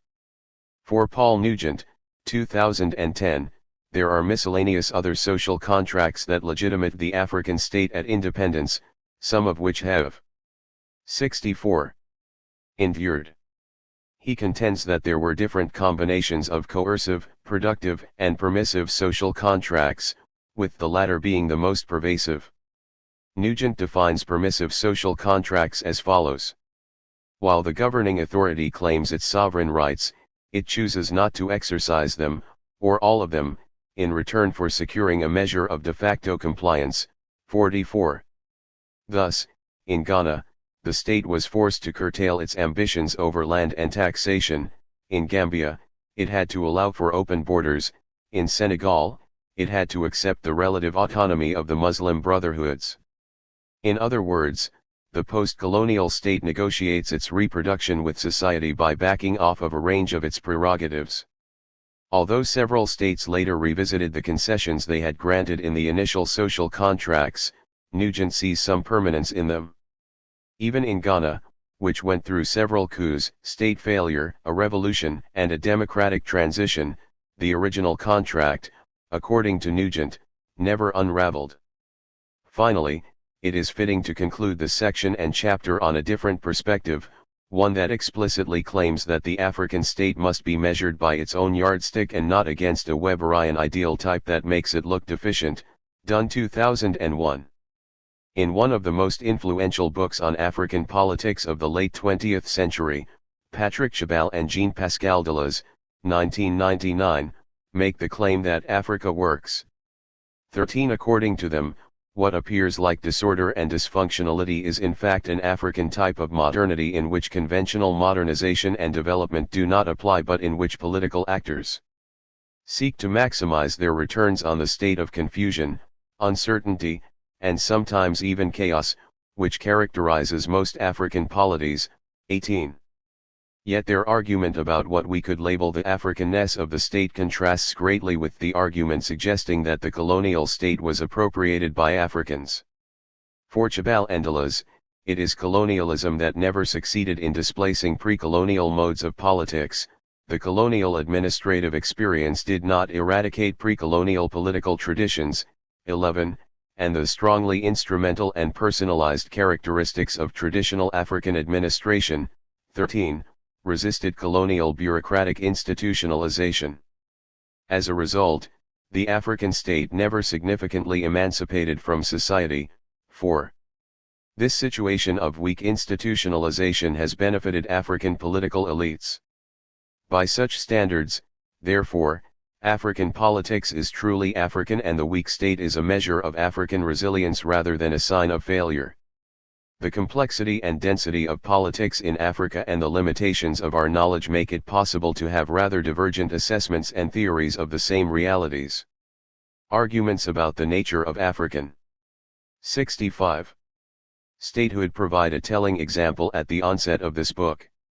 While some theories make contradictory claims and are hard to reconcile, it is nevertheless often possible to incorporate elements from most of them in order to weave together a more complete and nuanced picture. Thus one can think of the African state as both imported and Africanized, as both colonial and indigenous, as both autonomous and embedded. And we can think of contemporary features of African politics and development as deriving, at least in part, both from the state's exogenous nature and from the processes whereby it has been reappropriated over the years. Moreover, taking a cue from Chabal and Deleuze, one can explore how Africa works by considering for whom, how, and at what costs. States do not exist outside of societies. An understanding of African politics requires an examination of how and why people mobilize and act collectively. This exercise is no different than what it would be if we were studying the politics of some other region. Certain dimensions of the social realm, such as class and gender, figure centrally, as does civil society, the realm of formal associative life. Nevertheless, the study of African politics also entails an investigation of a few relatively distinctive features of African social life. Two in particular stand out. First, although civil society is an important conceptual category in Africa, there are reasons to believe that civil society looks and functions differently in Africa than elsewhere. Second, any study of African societies cannot avoid an in-depth investigation of questions of ethnicity. Many Africanists would argue that ethnic groups might be the most important political category in Africa, and that ethnic identity might be the most important driver of individual political behavior. Those who disagree will still recognize the importance of ethnicity, but more as a consequence than as a cause of other features of African politics. One way or another, one must come to grips with the concepts of ethnicity, ethnic identity, and ethnic collective action if one is to acquire a working understanding of African politics. We thus begin with a discussion of ethnicity, arguably the most fundamental category of political life in Africa. What is the meaning of ethnicity and ethnic identity? Why is ethnic identity so salient in Africa compared to most other regions of the world? How does ethnic diversity affect policy choices and ruling strategies? Why do some countries, such as Nigeria or Ethiopia, seem prone to ethnic conflict while others, such as Tanzania or Burkina Faso, seem to manage their ethnic? 67. 3. People, identity, and politics. Diversity peacefully. And similarly, why do some countries experience ethnic conflict at one point in time and not at another?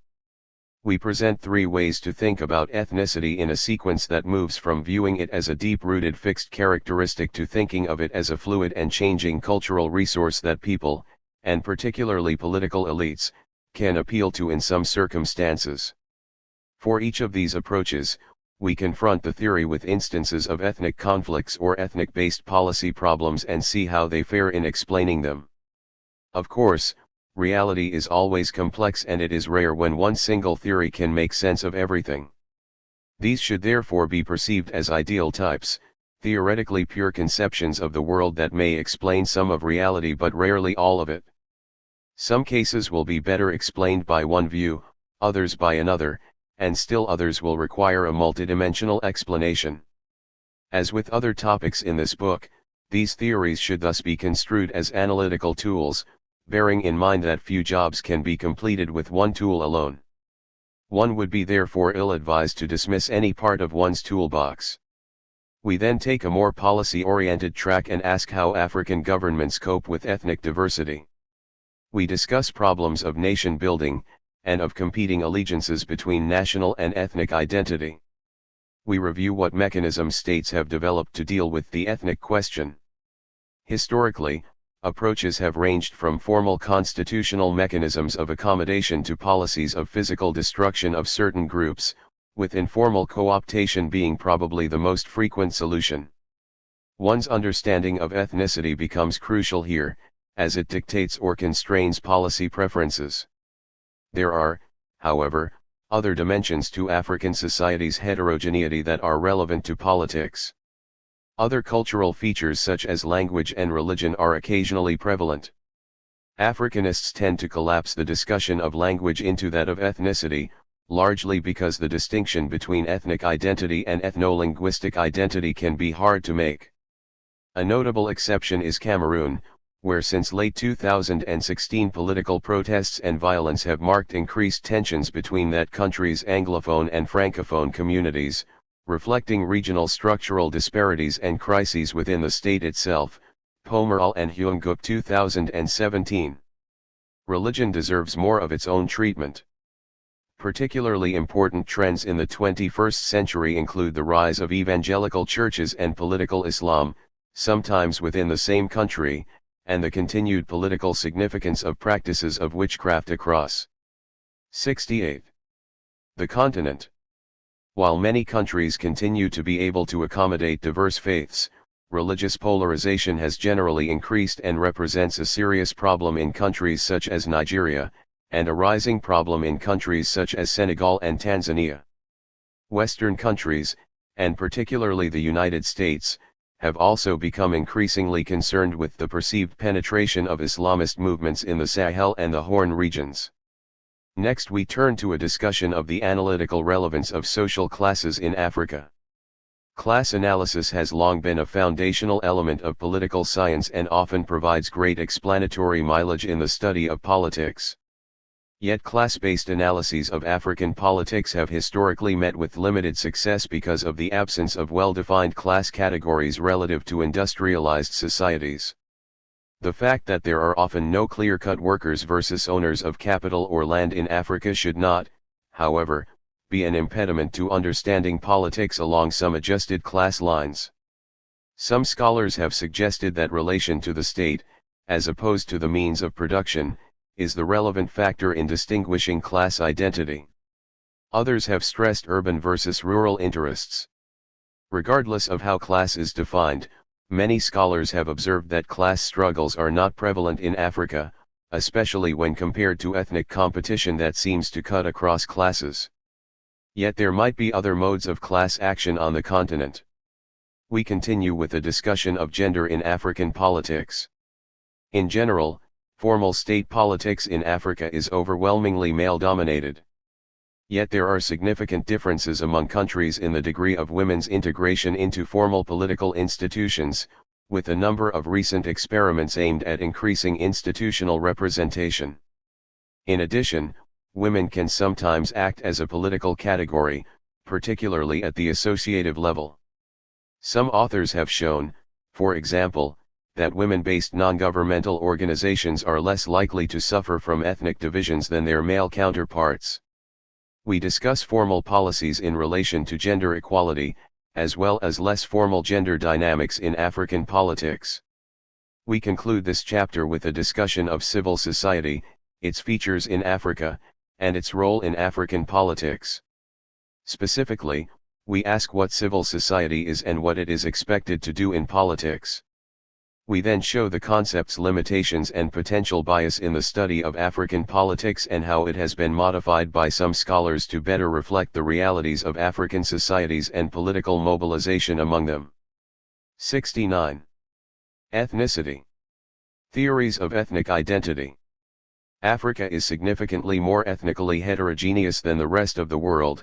No other region comes close to its level of ethnic fragmentation. For all of sub-Saharan Africa, the probability that two randomly selected individuals belong to different ethnic groups is 66%. One for the world as a whole, including Africa, the average is 36%.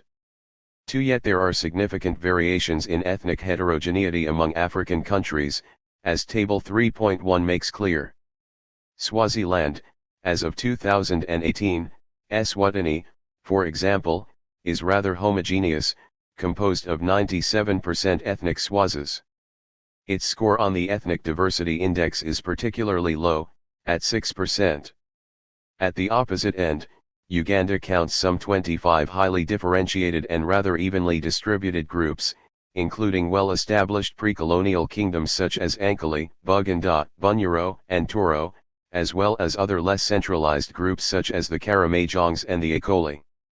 As a result, there is a 93% chance that two randomly selected Ugandans will belong to different ethnic groups. For such data to be meaningful, however, the category of ethnic group must be well defined. Yet this is hardly ever the case. As is apparent in Table 3.1, there can be widely varying estimates of how many ethnic groups are present in a country. Depending on sources, Angola has from 8 to 100 ethnic groups, Benin from 21 to 31, Ghana from 10 to 75, and the Democratic Republic of Congo from 4 to more than 300. There are two broad reasons for such disparities. On the one hand, there is a relatively simple problem of aggregation. Given the nuances and fluidity of cultural features, where does an ethnic group start and where does it end? One can think of Somalia as almost entirely composed of ethnic Somalis, for example. Or one can consider its 8 clans to represent the relevant level of political and cultural aggregation, making for a much more heterogeneous picture. For the Democratic Republic of Congo, one account lists as many as 365 ethnic groups, Ndewele Enzium 1998:256, 257. On the other hand, these groups are all largely associated with 4 broad linguistic families, Kikongo, Swahili, Lingala, and Shwilaba. These examples suggest that one obtains different ethnic counts depending on the level of aggregation one chooses. The other reason for such disparity is that, to some extent, the degree to which a country is perceived as ethnically heterogeneous depends on one's definition of ethnic group and one's theoretical understanding of ethnicity. One can consider that ethnicity is a long-standing, pre-colonial, fixed level of identity. From this perspective, People were Zulu, Hutu, or Kikuyu before they became South African, Rwandan, or Kenyan. In such 70. Table 3.1 Ethnicity in Africa. Ethnic politically relevant size and name of diversity ethnic groups number of largest group, percent. Groups, percent. Angola 7965 8 to 138, Ovimbunda Benin 7930 21 to 3139.2, FON Botswana 4106 to 1392, Tswana Burkina Faso 7408 to 1450, Mossi Burundi 3026 2 to 585, Hutu Cameroon 8671 200 plus 31, Highlanders Cape Verde 42N/971, Creole Central African Republic 8323 10 to 2033, Baya Chad 8666 19 to 3046, Arab Comoros 0N/5 to 739, Ngazidja Congo, Democratic Republic of 8784 to 365 10, Congo, Luba Congo, Republic of 8719 5 to 2548, Congo Côte d'Ivoire 8249 60 plus 42, Akan Djibouti 80N/4 to 550, Somalia, Issa. Equatorial Guinea 3525 to 685, Fang Eswatini 601 to 497, Swazi Eritrea 65N/8 to 955, Tigrinya Ethiopia 7254 11 to 1540, Oromo Gabon 7721 40 30, Fang Gambia 7948 5 to 942, MAND Inca Ghana 6744 10 to 7545, Akan Guinea 7459 4 to 1640, Pool Guinea Bissau 81 5 20 30, Balanta Kenya 8657 15 to 3622, Kikuyu Lesotho 2601 to 499, Soto Liberia 9162 15 to 1920. Capel Madagascar 88011 to 2027, Marina Malawi 6755 7 to 2232, Shua Mali 6913 11 to 2150, Monde Mauritania 62N/6 to 1582, Mur Mauritius 4664 68, Indio Mauritian Mozambique 6936 2938, Makawa Namibia 6355 1446, Ovimbo Niger 6551 7 to 1755, Hausa Nigeria 8566 250 plus 29, Hausa Fulani Rwanda 3226 384, Hutu Sao Tome N/AN/AN/AN/A Senegal 6933 6 to 1043, Wolof Seychelles 2001 to 570, Creole Sierra Leone 8260 18 to 2535, Tem continues. 71. A case, one may rely on anthropological and ethnographic accounts of identity and end up with a large number of smaller groups. Alternatively, one can think of ethnicity as more flexible, as an identity resource among others that people can use, or not, depending on circumstances. In this case, many cultural distinctions may appear politically irrelevant and not constitute the foundation of ethnic differences.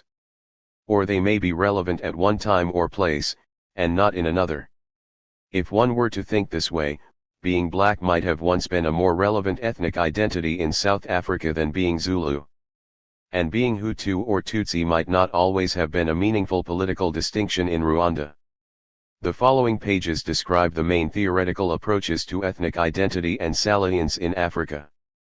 Their differences are not merely a matter of gratuitous theoretical disagreements, for one's understanding of ethnicity has serious policy implications. The choice of constitutional arrangements to accommodate cultural pluralism, electoral rules to promote or repress minority representation, or conflict resolution mechanisms to settle civil wars will largely depend on whether ethnicity is seen as a hard or a soft constraint, as affecting politics or being affected by it, as deeply ingrained or somewhat superficial. Primordialism. Primordialism is a view of ethnicity as a deep-rooted, ancestral, irreducible, and non-negotiable part of one's identity. By and Ethnic politically relevant size and name of. Diversity ethnic groups number of largest group, percent. Percent. Groups, percent. Somalia 8103 to 1185, Somalia South Africa 7549 11 to 1423.8, Zulu South Sudan N/AN/A 6 to 1740, Dinka Sudan 7141 5 to 1270, Sudanese Arab Tanzania 7459 130 plus 12, Sukuma Togo 7149 33 to 3744, Uganda 9363 24 to 3417, Baganda Zambia 7871 8 to 2337, Bimba Zimbabwe 3941 3 to 582, Shona average, unweighted, 6636. Sources, data on ethnic diversity from Alzina et al. 2002. Data on politically relevant ethnic groups from Posner 2004a. Data on number of groups and largest group from Morrison, Mitchell, and Patton 1989, Africa south of the Sahara 2019, 2018, Encyclopedia Britannica 2013, CIA 2018, Statistics South Africa 2003, and Ndewell Enzium 1998. Note, N/A equals Dayton not available. Large, it assumes that Africans may be Congolese, Nigerian, Sudanese, or Zambian, but they also have pre-existing or even permanent ahistorical ethnic identities that largely define who they are. These identities are perceived as traditional and, from the perspective of this approach, reflect the real Africa that is essentially composed of competing ethnic groups. According to primordialism, Africa's ethnic diversity is understood as a cause of conflict and an explanation for the poor functioning of its states. Interpretations of African conflicts as representing ancestral tribal hatreds fall into this category. For scholars of primordialism, Africans owe allegiance to their ethnic group or tribe, and they act in the national public sphere in a manner that maximizes their communal interests at the expense of the state and in competition with other communities. Peter Ikea's, 1975, work represents probably one of the most eloquent and sophisticated expressions of the primordial view. Ike argues that Africans are faced with two spheres of public life, the civic public, which is the extension of the colonial state, and the primordial public, which encompasses traditional village life. The morality that Africans display in their private lives carries to their actions in the primordial public, which is the natural historical extension of the private sphere, but does not carry to the civic public, which is seen as an exogenous structure toward which they have no moral obligation. While the primordial community functions along lines of reciprocity, the civic public is seen as only a resource to be tapped for the benefit of the community. Ikea's argument attempts to explain the frequently corrupt behavior of African elites. The uniqueness of modern African politics, he writes, results from the tensions and confrontations between these two publics, as elites are expected to rob the civic public in order to strengthen the primordial one, 1975:108. One of the strengths of his theory is that it provides a moral explanation of corruption based on Africans' allegiance to their primordial identity. It also makes sense of tribalism, or competition among ethnic groups for access to state resources via their elites in power. Consider, for example, the widespread prevalence of corruption in Nigeria, the country Ike focuses on. Primordialism can account for it by presenting Nigeria as an illegitimate structure superimposed upon the primordial political systems of the Yoruba, the Hausa Fulani, and the Igbo, among others. In the words of another Nigerian, novelist Chinua Achebe, 1960-38, the state then becomes an alien institution and people's business is to get as much from it as they can without getting into trouble. Hence, corruption. 4. The primordialist view tends therefore to see the state as the problem more than ethnic groups per se. Mikelarong's, 2010, account of the plundering of Kenya's public monies by a group of Kikuyu politicians. 73. Vividly illustrates this idea of getting as much as one can from the state for the benefit of an ethnically defined community. Clifford Geertz, 1973, provides another classic example. Geertz wondered how new African post-colonial states could form national identities as their people's sense of self remained bound up in the gross actualities of blood, race, language, locality, religion, or tradition. He thought the new states were therefore abnormally susceptible to serious disaffection based on primordial attachments, 258 to 259. Because he views ethnic identity as so deeply rooted, Geertz did not consider the problem of the new states to be simply one of dealing with cultural heterogeneity, but of facing competing loyalties of the same general order as the nation-states. Primordial discontent, he wrote, strives more deeply and is satisfied less easily than other forms of opposition, 261. This perception of ethnicity as representing the core political identity of subnational communities offers a theoretical explanation for phenomena such as some civil wars, separatism, and irredentism. The civil war between South Sudan and the Northern-controlled national government from the late 1950s to 2005 can thus be understood as the refusal of the Southern Black Dinka, Nuer, and other populations to be assimilated by the Arabizing national state. This is what Francis Deng, 1995, calls a war of visions. The War of Secession launched by rebels in the Casamance region of Senegal in 1982 can also be interpreted in primordial terms as an attempt by the Diolas, or Julas, of Casamance to reject their integration into the Senegalese state, which is broadly controlled by Wolof elites. 5. Primordialism is also the most frequent explanation for the invasion of the Somali-populated Ogaden region of Ethiopia by Somalia in the 1970s. In the words of former Somali President Abdirashid Ali Sharmarki, our neighbors are our Somali kinsmen whose citizenship has been falsified by indiscriminate boundary arrangements. We speak the same language. We share the same creed, the same culture and the same traditions. How can we regard our brothers as foreigners? Sameter 1985:155. Although primordialism was a more prevalent approach in the 1960s and 1970s than it is today, it has retained significant analytical currency, especially in juxtaposition with other perspectives. A book by Joshua Forrest, 2003:2, analyzes subnational movements in many African countries as partly a result of individuals' conscious or ascriptive adherence to ethnic or regional identity patterns, together with other factors such as regional inequalities and elite identity manipulations.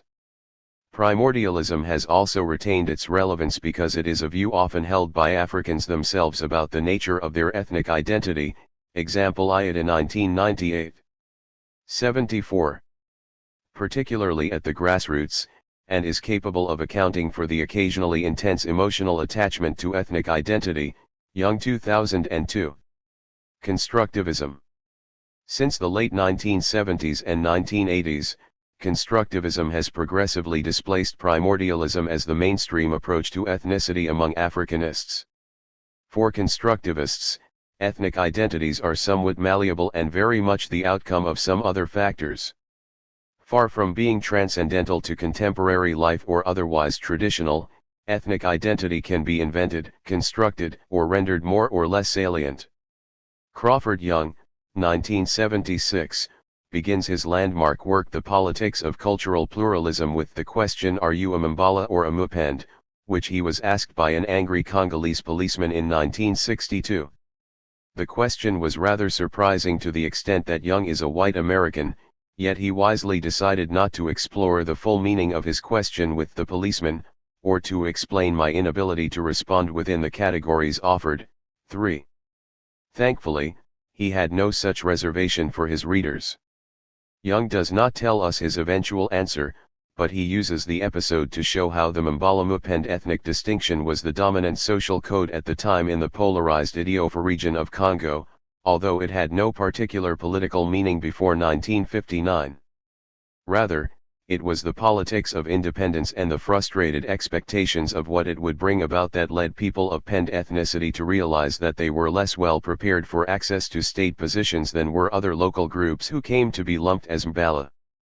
As discontent cried out for the identification of new social enemies, Mbalapan dichotomy arose, centered on the perceived social advantages of the Mbala. 4. 6. Young's account illustrates how the political salience of ethnic identity can be triggered by changing circumstances. Colonization was one such circumstance. Colonizers imposed or crystallized tribal categories upon Africans. These identities may have existed before and may have carried political meaning, as was the case with the Ashanti of Ghana and the Baganda of Uganda. Yet they may also have existed in rather diluted ways and without representing a political project, as was the case with the Igbo of Nigeria, who shared common cultural features but were politically aggregated by the British colonizers, who through their policies of indirect rule tended to seek out chiefly local counterparts. In some other cases, groups were simply invented. This happened, for example, with the Ngala of Congo, a label broadly applied by the colonizers to people from the Congo River area around Mbandaka, which had no historical or social foundation whatsoever. Young 1976:171, 174, see also Young 1965:242, 246. Colonial anthropological work, which favored 75. The practice of ethnic monographs, further contributed to the creation of ethnic identity, as did religious missions, which consolidated and helped define local languages for the purpose of translating the Bible. The ethnic inventions of the colonizers, their anthropologists and missionaries had very tangible consequences.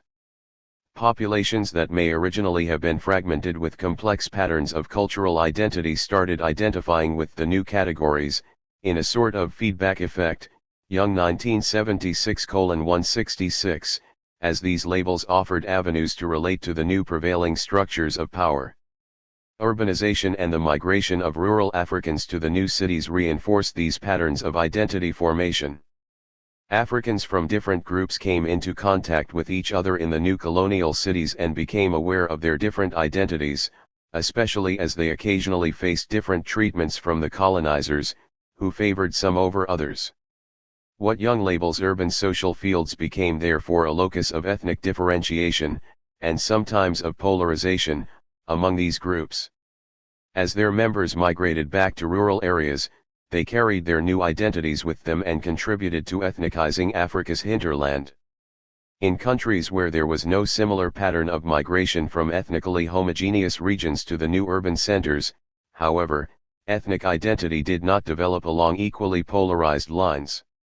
This has been the case of Tanzania, for example, where big cities developed in zones of diffuse ethnicity and did not witness the significant arrival of migrants from homogeneous regions.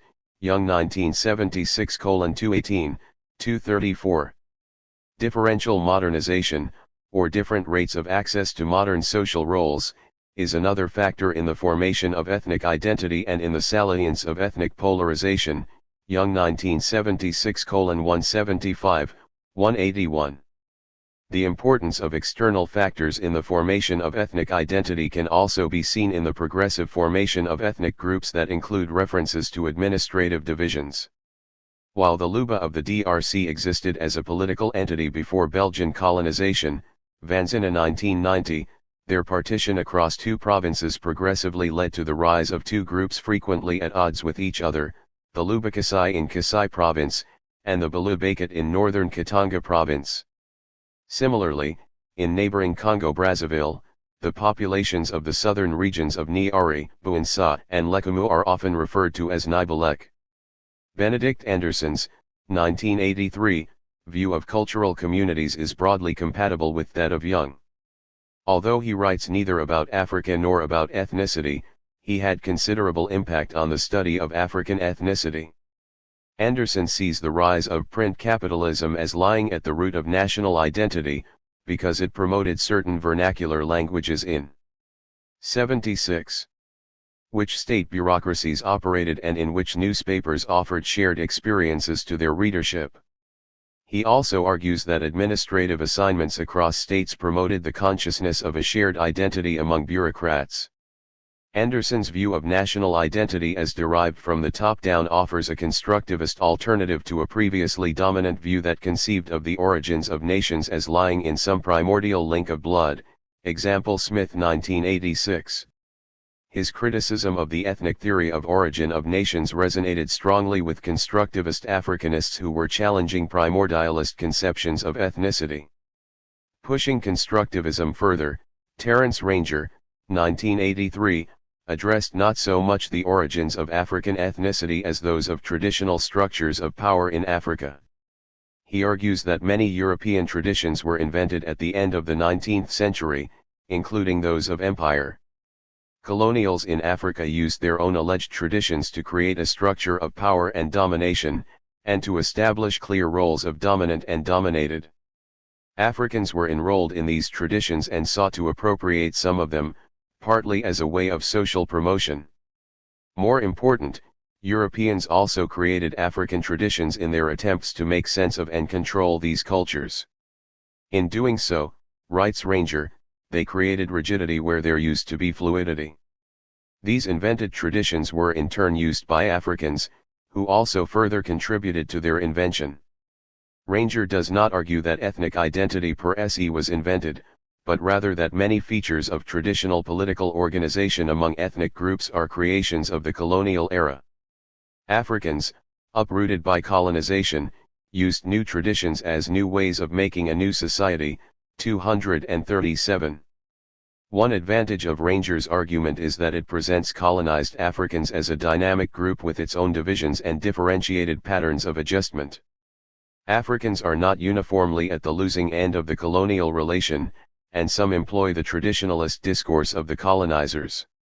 Elders use tradition against youth, men against women, chiefs in order to expand their control over other groups, and indigenous populations in general to fend off immigrants. 254 to 260.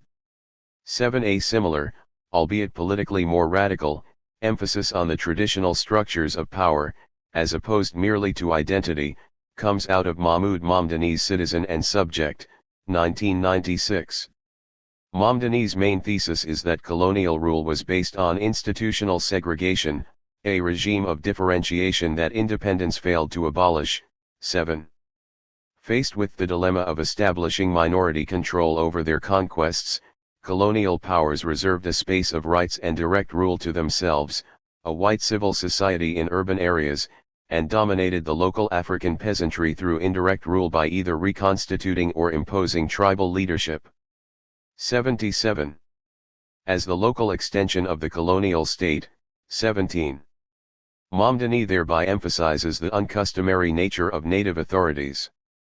Independence succeeded in deracializing the state but failed to detribalize it. Moreover, the need for rulers to bridge the urban-rural gap to extend their hegemony led them to a retribalization of the state, as they sought alliances with local, tribally defined leadership. The enduring tribal nature of the local state has led strategies of resistance to unfold at the same level. The weakness of tribalism as revolt, however, is that it reproduces the existing social fragmentation and divisions. Mamdani thereby presents a remarkable picture of Africa's predicament through a unifying constructivist view of power and resistance. His analytical framework can help us make sense, for example, of post-electoral violence in Kenya in 2007-2008. After Mwai Kibaki, a man of Kikuyu ethnicity and the incumbent president, was fraudulently declared the winner of the December 2007 presidential election, supporters of his cheated opponent, Raila Odinga, of Luo ethnicity, took to the streets and meted out violent reprisals against apparent perceived supporters of Kibaki. These actions rapidly descended into Luo against Kikuyu warfare and left more than 1,000 dead, and many more displaced and scattered across refugee camps in the region. Boas and Dunn 2013, Cheeseman 2008. Perceptions of the state as controlled by the Kikuyu led to a revolt against electoral fraud based on ethnic lines. Yet there is no predetermined conflict between the Kikuyu and the Luo or other ethnic groups. It is the manner in which these communities appear to have unequally benefited from the post-colonial state that has induced polarization among them. The ethnic nature of political resistance to electoral fraud reproduces ethnic divisions within Kenya and hampers the spread of substantive democracy. Not only does constructivism account for the origins of ethnic identity, but it can also help make sense of variations in ethnic salience and cleavages through time and space, which a primordial understanding of ethnicity would be unable to accommodate. For example, why has the Hutu-Tutsi cleavage been so important in Rwanda since the 1990s, providing even the ferment for a genocide of Tutsis in 1994, whereas this distinction did not carry a potent political significance before the late 1950s, Lemarchand 1970. In addition, why are Rwandophones, a category that includes both Hutus and Tutsis, jointly shunned and stigmatized as non-Bantus in Congo, but polarized into two distinct groups in Rwanda and Burundi? Looking elsewhere, why was Somali identity the prevailing level of ethnic aggregation of Somalis in the 1960s, whereas clans have increasingly taken this role since the 1980s? Why were the Igbo of Nigeria the force behind the secession of Biafra? 78. In 1967, whereas in the 1990s and 2000s, Niger Delta politics revolved around collective action by the Aja, Itsekiri, Oganai, and others. Understanding the salience of these identities as resulting from other circumstances, whether demographic, political, institutional, or other, allows for the modulation of different ethnic patterns given the same available distribution of ethnic identities.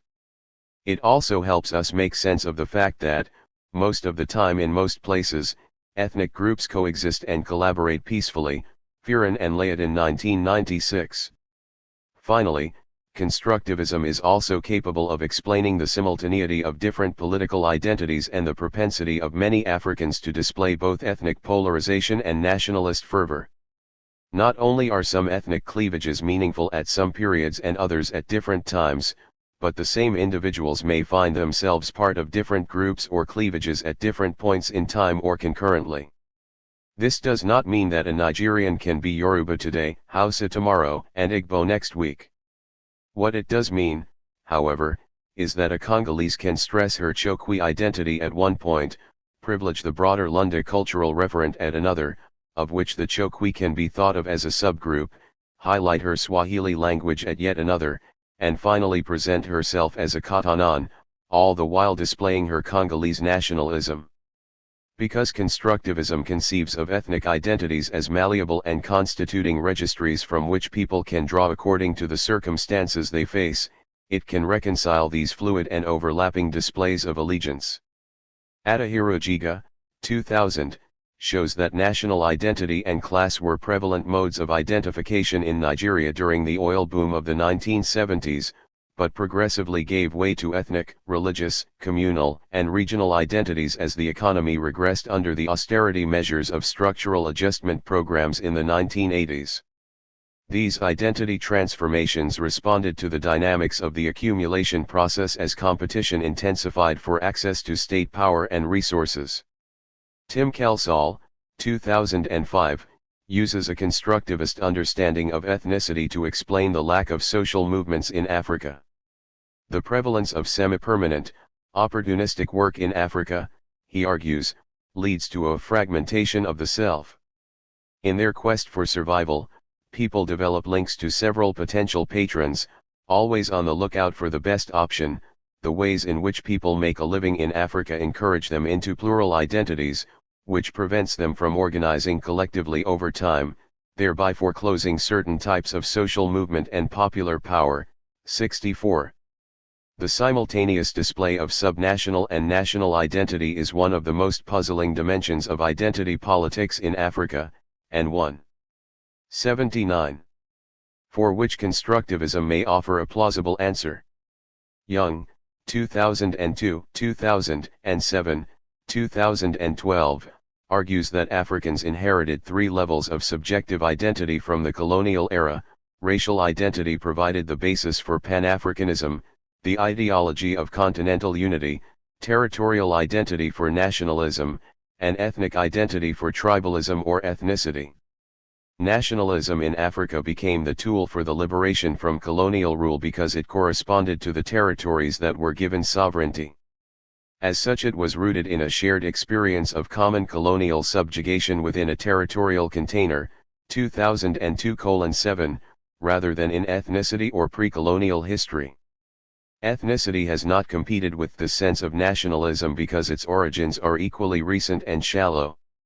Although it represents shared cultural values and sense of consciousness, ethnicity has not developed into ethno-nationalism in Africa, as that ideological field was already occupied by the state. Instead, ethnic solidarity developed as a mobilization resource for political competition within the state. Constructivism's emphasis on the invented nature of ethnic identity does not imply that these identities or the social cleavages that they produce are not real. Whether the Ngala ethnic group existed from the beginning of history or was accidentally invented by Belgian colonizers does not affect the relevance of the Ngala ethnic category.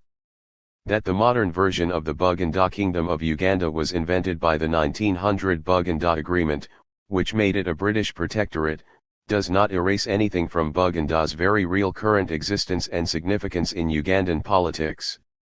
The results of inventions are real, and so are imagination's consequences. From this perspective, some go so far as to argue that constructed identities cannot easily be reconstructed, and that, for all practical purposes, a quasi-primordial treatment of ethnic identity as fixed in any given situation is methodologically legitimate. Van Ever 2001. 8. Instrumentalism. Rather than an altogether new theory of ethnicity, instrumentalism represents a specific variation of the constructivist approach. Yet it takes constructivist insights so far that it deserves to be treated as its own approach. The two key dimensions of instrumentalist texts is their tendency to focus on the uses of ethnicity by political entrepreneurs and their view of ethnic groups as political coalitions like any other. Robert Bates, 1983, adopts a rational choice approach to ethnicity. Rational choice is a methodological disposition according to which political outcomes, including collective action, can be explained based on the assumption that individuals make rational cost-benefit decisions in the pursuit of the maximization of their self-interest. Bates starts. 80. From the interesting observation that ethnicity is not some primitive level of identity that disappears in the process of modernization, but a phenomenon of increased salience in contemporary Africa that he sees as a rational response to modernization.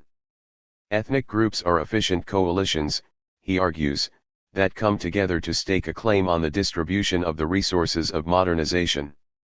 The efficiency of ethnic coalitions derives first from their spatial distribution. Because members of a given ethnic group tend to cluster in space, they have similar preferences with respect to allocation decisions, which are homogeneous and well defined. For example, they are likely to share a desire for schools, roads, or other infrastructure in their region, or to support agricultural subsidies for the crops grown in their region. In addition, because colonial powers often delineated administrative units along loose ethnic lines, which may be truer of British than of other colonies, it became in the interest of colonial subjects to organize ethnically in order to gain control over the administrative mechanisms of the modernization process, which allocate public resources. Finally, it soon became in the interest of modernized groups and elites to sponsor the creation of traditional sentiments, because they had to organize collective support to advance their position in the competition for the benefits of modernity, particularly through elections. Ethnic groups persist under modernization and are further consolidated because they are successful at extracting goods and services from the modern sector and at satisfying the demands of their members. Modernization and ethnic conflict, or competition, end up being two sides of the same coin. Bates's work is striking for the lack of affect it imparts upon ethnicity. From his instrumentalist perspective, Africans find it useful to adopt ethnic identities, and their elites encourage them to do so, but they could just as well have chosen other types of political coalitions had they faced different incentives. Blood, history, and emotion are nowhere in sight. A similar approach was adopted by Nelson Casfer, 1979, in a paper that also highlighted the roles of political entrepreneurs and of rational cost-benefit decisions in the choice of ethnic identity by individuals. In the same vein, Daniel Posner, 2004b, 2005, focuses not only on the rationality of ethnic identity and its coalitional nature, but also and more precisely on the role that the relative size of different identity groups plays in determining the choice of ethnic identity and the nature of ethnic cleavages. In one article, he asked why the Chuas and Tumbukas, who straddle the border between Zambia and Malawi, were allies in the former country and adversaries in the latter while their objective cultural differences were identical on both sides of the border. The 81. Essence of his argument is that relative size matters. In Zambia, Tumbukas and Chuas are relatively small groups and can derive benefit from joint collective action, while in Malawi they are relatively large groups and represent viable bases for political coalition building on their own. Posner 2004 B 529. Generalizing some of these insights, and in contrast to primordialists, who would conceive of ethnic identity as affecting the functioning of political institutions, Posner suggests that it is institutions that shape the repertoires of potentially mobilizable ethnic identities that individuals possess, 2005:3, and their incentives for selecting one identity rather than another. Institutions also coordinate these choices across individuals so as to produce a society-level outcome. Thus, Posner explains that, during one-party rule in Zambia, 1966 to 1990, ethnic identities were more salient, as they represented the foundations of claims of inclusion in the regime. Once the country democratized in the early 1990s, these ethnic identities no longer represented broad enough bases for electoral success, and political identity started to coalesce at the level of the four main national language groups. Hence, the transition from authoritarianism to electoral democracy and institutional transformation produced an adjustment in the level of ethnic identity. While Posner identifies a shift away from ethnicity and toward language groups in the move from single-party to multi-party politics in Zambia, it is also true that ethnic, ethno-linguistic, or regional identities tend to surface and acquire more salience in the context of electoral democracy than under authoritarian or single-party rule. Ottaway 2003. In Burundi, for example, the adoption of multi-party politics before the 1993 elections led to the formation of the Front pour la Démocratie au Burundi, FRODEBU, a Hutu party, and the Union pour le Progrès National, UPRNA, a Tutsi party. This had already been the case in the 1970s with the creation of the Parti pour la Libération du Peuple Hutu, Palapi Hutu. Ethnic parties were banned in a later constitution. While not as explicit, Ivorian political parties in the 2010 elections were also largely identified with ethnic groups. The Front Populaire Ivoirien, FPI, had a Corbett constituency, the Parti démocratique de Côte d'Ivoire, PDCI, a mostly Baoli, Akan, leadership, and most politicians and supporters of the Rassemblement de Républicains, RDR, came from northern groups identified as Diolas. One can find similar ethnic patterns of party distribution in many African countries. The fluidity of ethnic identity implied by instrumentalism led Posner to reconsider the usefulness and accuracy of the conventional measure of ethnic heterogeneity with which we started our discussion of ethnicity. 82. See the ethnic diversity column in Table 3.1, as it was both static and insensitive to political conditions. Thus Posner, 2004a, embarked upon a recoding exercise that sought to identify politically relevant ethnic groups, from which he would recalculate new indices of ethnic fragmentation by decades. The resulting Prague Index, politically relevant ethnic groups, for the 1980s is reproduced in Table 3.1. In all but two instances, Mauritius and Zimbabwe, Prague yields lower estimates of ethnic fragmentation than the earlier method. The continental average falls from 66% to 36%. In some countries, such as the Republic of Congo, the drop is dramatic, from 87% to 19%. Such a reduction captures the fact that, while there are many different cultural groups in Congo, only three broad categories have political significance: the Southerners, aggregated around the mostly Bakongo populations of the Niari, Buinsa, and Lekumu regions, the Nibalek referred to earlier, who are a majority, the populations of the Pool area around Brazzaville, most of whom are Lari, and the Northerners, largely represented by the Mbaki ethnic group, with an estimated 13% of the country's population. One could identify subgroups within the broad Bakongo identity, but it would carry little analytical mileage in Congolese politics.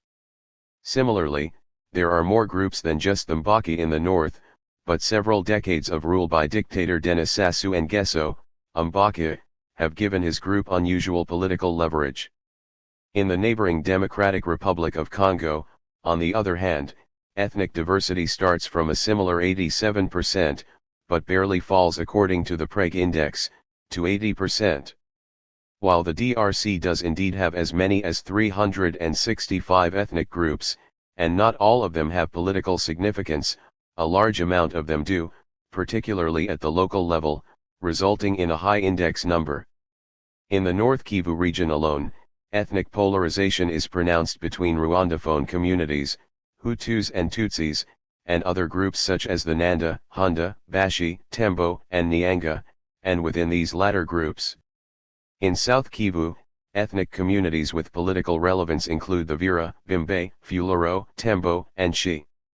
In that region, there is even a politically differentiated subset of Tutsi, known as the Banyamulenge, a term, and an identity, that only surfaced around the 1980s, William 1997, and that literally means the people who live around Mulenge. All these ethnicities and their salience are largely maintained by the nature of local administrative divisions and the constitutional powers granted to customary chiefs, providing another instance of institutions shaping identities. Some of the insights of instrumentalism have been taken further in recent scholarship. Using data from over 35,000 respondents in 22 public opinion surveys in 10 African countries, Ben Eifert, Edward Miguel, and Daniel Posner, 2010, find that the likelihood of ethnic self-identification, as opposed to class or occupational self-identification, increases as one nears a presidential election. They infer from their findings that ethnic identity is an instrument in the competition for political power.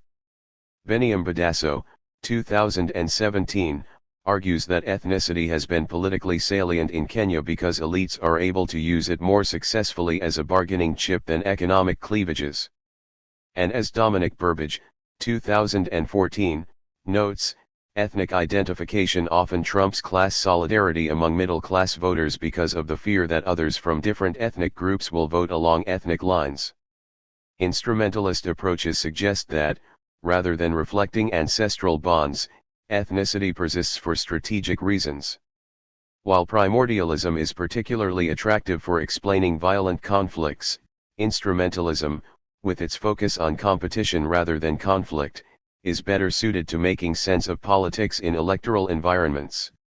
As such, it is not surprising that it has gained some currency in the wake of the spread of electoral democracy in Africa since 1990. Its arguments lend themselves well to the study of voting patterns, electoral alliances, and ruling coalitions. An important concept in this respect is that of minimum winning coalitions, advanced by William Riker, 1962, according to which politicians form the smallest possible coalition necessary to win elections, so as to limit subsequent redistributive obligations. Ethnic instrumentalists suggest that politicians and their supporters will promote levels of identity aggregation sufficient for electoral victories. Using this insight, Karen Ferry, 2012, argues that when a country's ethnic configuration leads to a single possible minimum winning coalition, political parties are stable over time, whereas when no such coalition emerges or when several are possible, instability ensues. Dominica Cotter, 2016, points out that politicians utilize different electoral mobilization strategies depending on the political environment.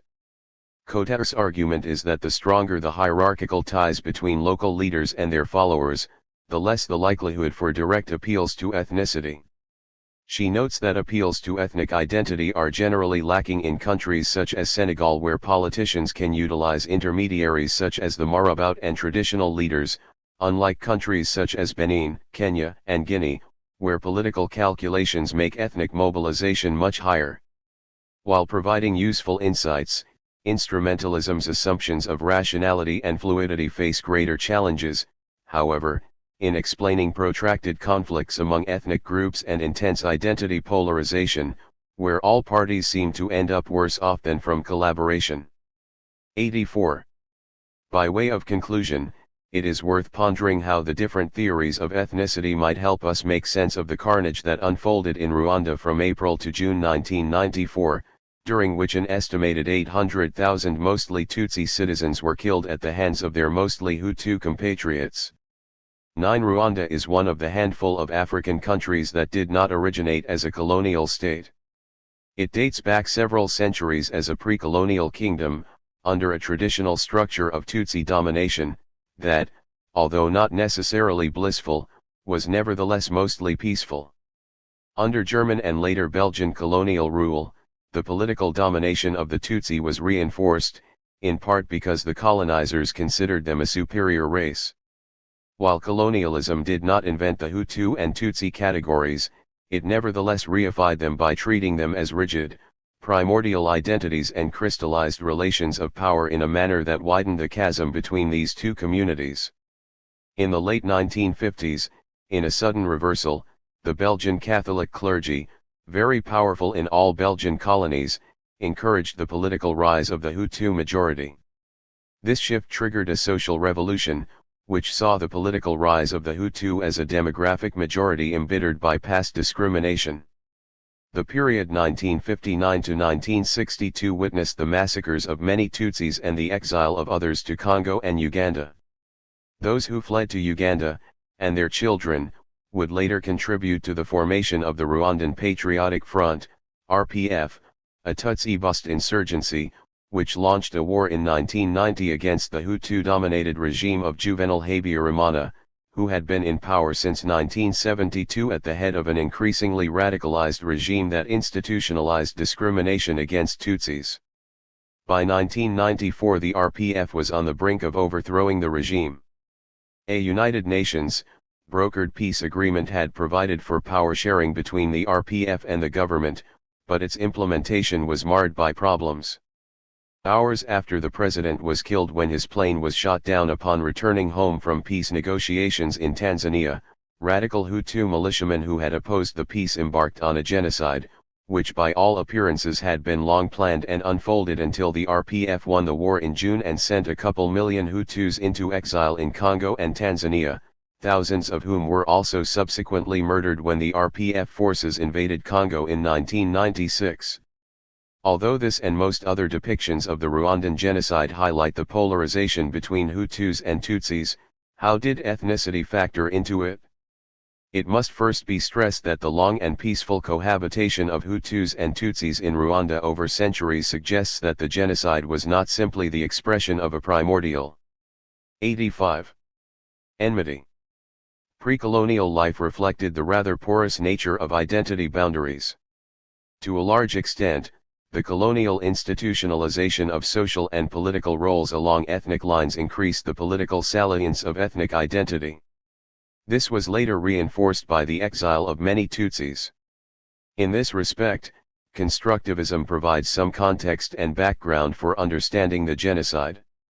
It has now become clear that Hutu politicians instrumentalized these ethnic identities as means to prevent the continuation of the international peace process that was to lead to enduring power sharing.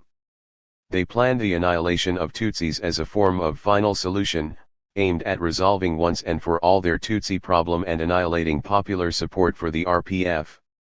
Incapable of militarily defending their regime, they engineered the destruction of an entire segment of their population, mobilizing Hutus by using a discourse that represented Tutsis as voracious power grabbers who could not be trusted and as cockroaches that had to be crushed. The Rwandan genocide might thus best be understood as the manipulation of ethnic history and identity for political ends by threatened government elites. They did not invent the Hutu and Tutsi identities. Yet they raised their political salience to a matter of life or death. In the process, they also reinforced these identities and contributed to the reproduction of ethnic polarization in Rwanda. As we discuss later, Subsequent efforts by the RPF to ban ethnic identification have made only minimal inroads toward undoing Rwanda's dramatic cleavage. State responses to ethnicity. Whatever its origins, the political salience of ethnic identity in Africa can pose very serious challenges to government. As Geertz, 1973:261, noted, the newly independent African states were faced not merely with diversity but also with competing loyalties of the same general order as themselves. As we will discuss at great length in Chapter 4, African governments have typically dealt with these competing loyalties through informal mechanisms of co-optation. In this section we focus on formal attempts to either deny or accommodate ethnic identity. Denial and repression have been easier where ethnic salience was weak to begin with, as in the case of Tanzania discussed below. Yet repressive policies have also been applied where ethnic divisions were more salient, as in Guinea under Ahmed Sékou Touré, where Pools were persecuted, or in Congo/Zaire under Mobutu Sese Seko, who employed informal ethnic balancing among elites. Despite these efforts, we are not aware of successful instances of eradicating the political salience of eth. 86. Ethnicity through repression in ethnically divided societies. On the contrary, the polarizing and paralyzing salience of ethnicity in the first free elections ever held in Guinea, in 2010, suggested that Sékou Touré's policies might have left a greater legacy of ethnic politics than he inherited. In contrast, some countries have attempted to construct institutional accommodation of ethnic diversity. In cases such as Uganda and Ethiopia, constitutional arrangements have been attempted to reserve a distinct place in the state for ethnic groups and their elites. Many African countries have at least some measure of formal recognition of traditional ethnic-based authorities, such as houses or councils of chiefs. As democracy has expanded across the continent, an increasing number of countries have introduced in their electoral laws requirements of cross-country representation, the purpose of which has been to reduce the salience of ethnic candidates and to create incentives for campaigning across ethnic groups. But recent scholarship suggests that ethnic voting might in fact not be as preponderant in Africa as is widely believed. See Chapter 5. Repression of ethnicity. Julius Nyerere's Tanzania provides one of the most successful cases of ethnic repression and identity transformation in Africa. Despite having an estimated 130 languages and being one of the most ethnically diverse countries in Africa, Tanzania has managed to have few significant ethnic divisions compared to the rest of the continent and has displayed more political stability than most African countries since independence, in 1989:100. Behind this achievement, it can be argued, is a nation-building policy undertaken by the central government at independence, based on a strategy of undermining ethnic ties, forcing the adoption of a unified language policy and a national ideology, and restructuring traditional economic relations. In many ways, Tanzania was not successful. Its economic policies, for example, failed to bring about development and caused much havoc among its populations, Haydn 1980. But Nyerere did succeed in building a Tanzanian identity and reducing ethnicity to relative political insignificance, Miguel 2004, a landmark achievement among his peers. Nyerere first undermined sources of power associated with ethnicity by abolishing councils of chiefs and reinforcing non-ethnic structures such as village and district councils. His Tanganyika African National Union, TANU, also dismantled customary tribal laws and ran campaigns against the notion of multiracialism, or against communal representations for Africans, Europeans, and Asians, and in favor of an all-African approach to Tanzanian identity, Glickman 1995:293. Nyerere's efforts were facilitated in this respect by the dispersion of Tanzanian ethnic. 87. Identities in a country where no single group is large enough to dominate the center, Horowitz 1985:39-40. The erection of TANU as a single party is also often credited with promoting national unity, although single parties were widespread throughout Africa in the 1960s and 1970s with little similar success. Though in many African countries specific ethnic groups tend to be associated with military power, Nyerere kept ethnic representation in the military balanced at all levels of hierarchy, Glickman 1995:293. Additionally, Dunn mandated enrollment in national service further contributed to national integration, Wangwa 2005. The head-on clash with customary authority was paralleled by the elevation of Swahili to the status of official national language. Swahili has the particular characteristic, and political advantage, of not being associated with any particular ethnic group. It is a vehicular language, widespread throughout much of East Africa, which people often speak together with their local vernacular. The National Swahili Council promoted rapid Swahilization in all spheres of life. Its vocabulary was widened and works of international literature were translated into Swahili.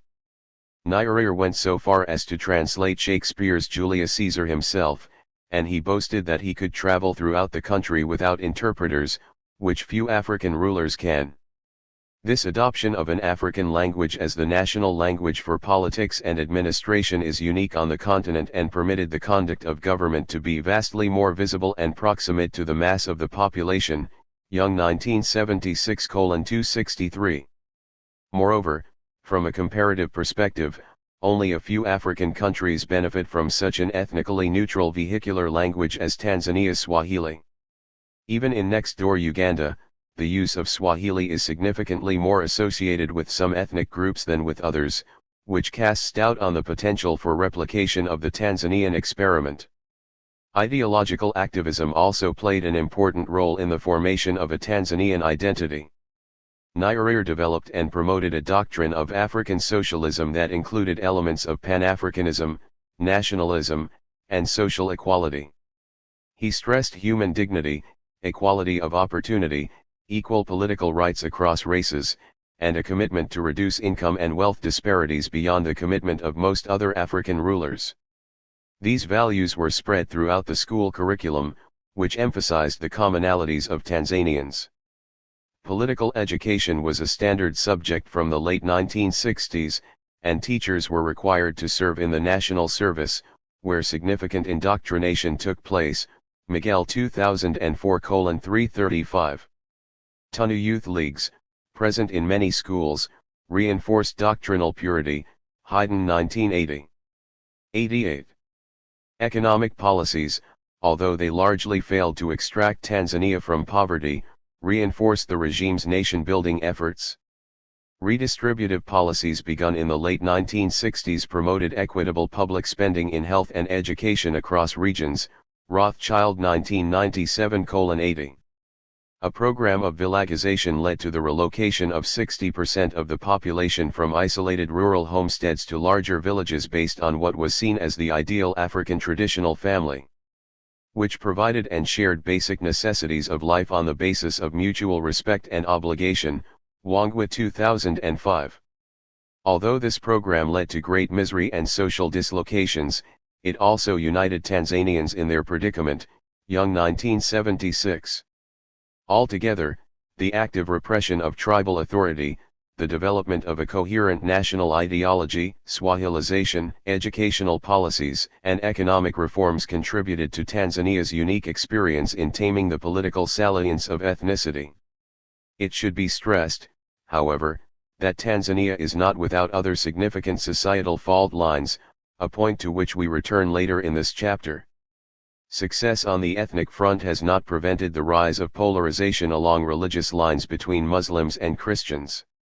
Moreover, the division between the mainland and the island of Zanzibar has not abated. But while the usually peaceful Tanzania witnessed an increase in political violence in 2018, it has not taken on ethnic dimensions. Despite its relatively far-reaching reforms, the Tanzanian experience pales in comparison to the denial of ethnic identity in post-genocide Rwanda. Upon taking power in 1994, the Tutsi-dominated Rwandan Patriotic Front regime faced two particularly pernicious problems. One was the apparently impossible task of promoting reconciliation in a country where one of two groups had just seen half its population bludgeoned to death by members of the other. The second, more practical, was to consolidate its power despite its own minority status, Tutsis represent no more than 15% of Rwanda's population.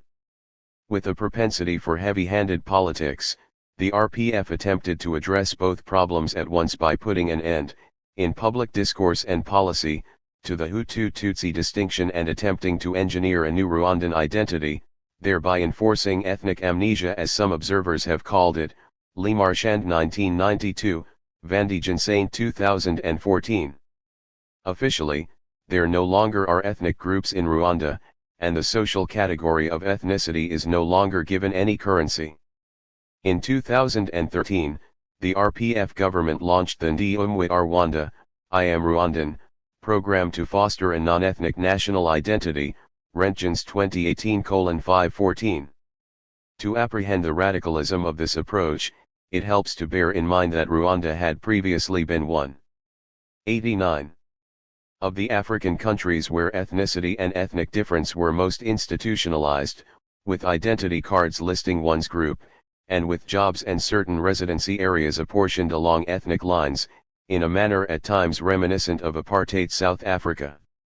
Nowadays, official Rwandan ideology promotes the idea of a new citizen for whom ethnicity, if at all mentioned, is little more than a historical category, a tool to understand the genocide. The term for genocide in Kinyarwanda has also been altered to remove its implied reference to ethnicity.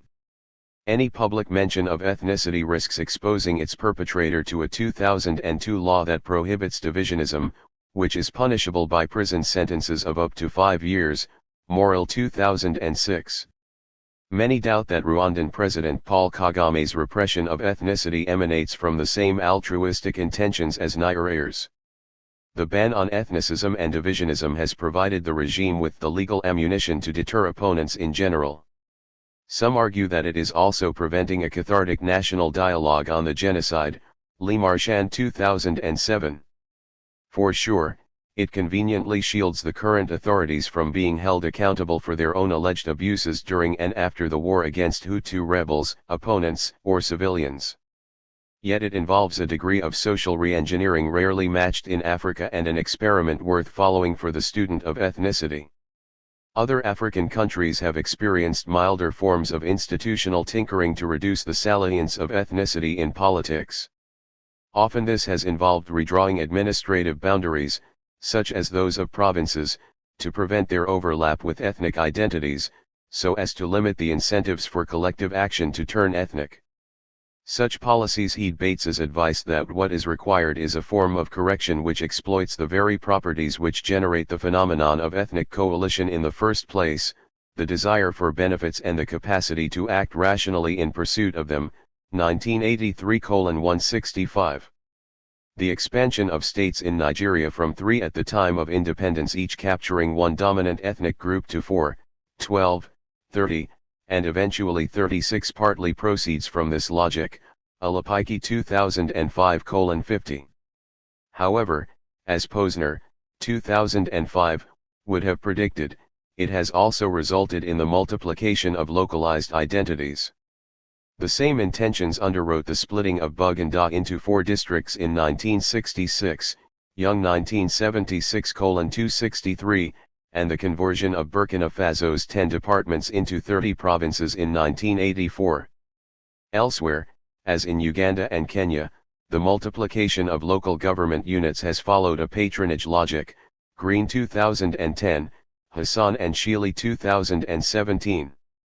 Electoral rules are also sometimes designed to discourage ethnic voting.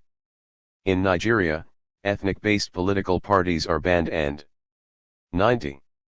Successful presidential candidates must win a simple majority of total national votes as well as at least 1/3 of the votes in at least 2/3 of the 36 states, Bogards 2010. Accommodation of ethnicity. At the other extreme from ethnic repression have been a few experiments in the formal legal incorporation of ethnicity into political systems. In these instances, ethnicity is not only recognized but also legally integrated at the root of the nation-building strategy. It becomes in theory, at least a building block of the state rather than a competitor to it. Note that these systems implicitly convey a primordial understanding of ethnicity. In sharp contrast to Rwanda's denial of ethnicity, neighboring Burundi adopted a post-conflict electoral system in 2005 that acknowledges, builds upon, and enshrines ethnicity and ethnic distribution, in what has been called a case of ethnic consociationalism, Van Saint 2014, Lemarchand 2007.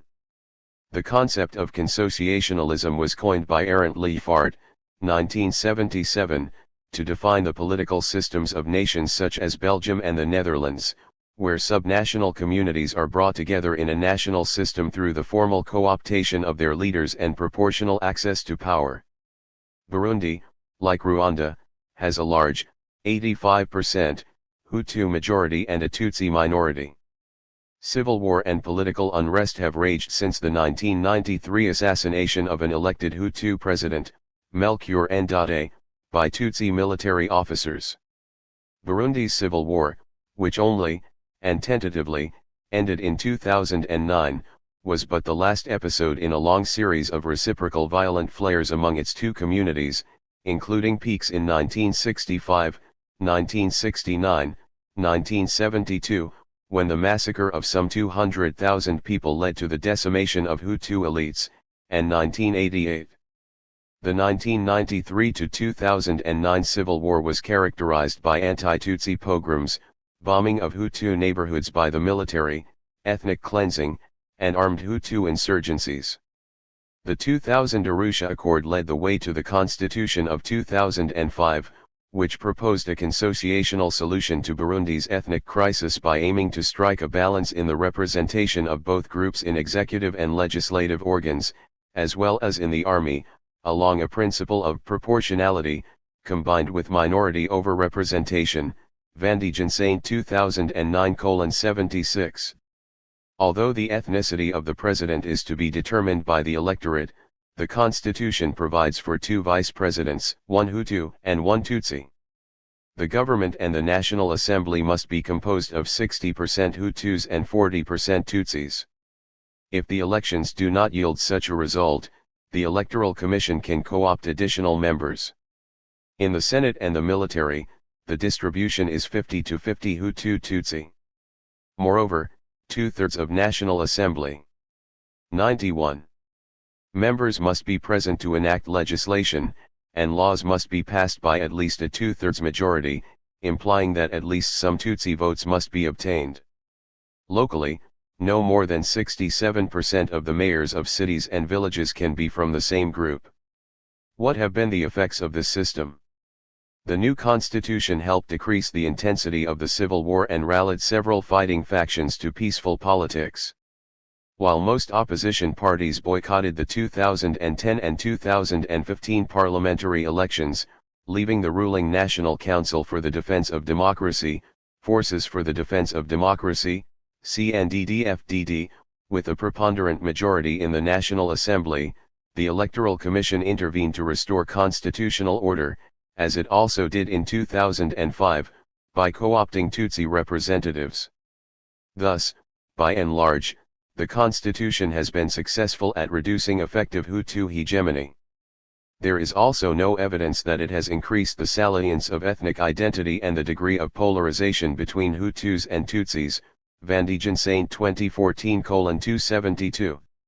On the contrary, some evidence suggests that with the ethnic representation question taken out of the political sphere, most conflicts have now become inter-Hutu, while Tutsis benefit from their protected minority status. In this manner, despite the problems, a political model built around ethnicity might have paradoxically evacuated the ethnic question.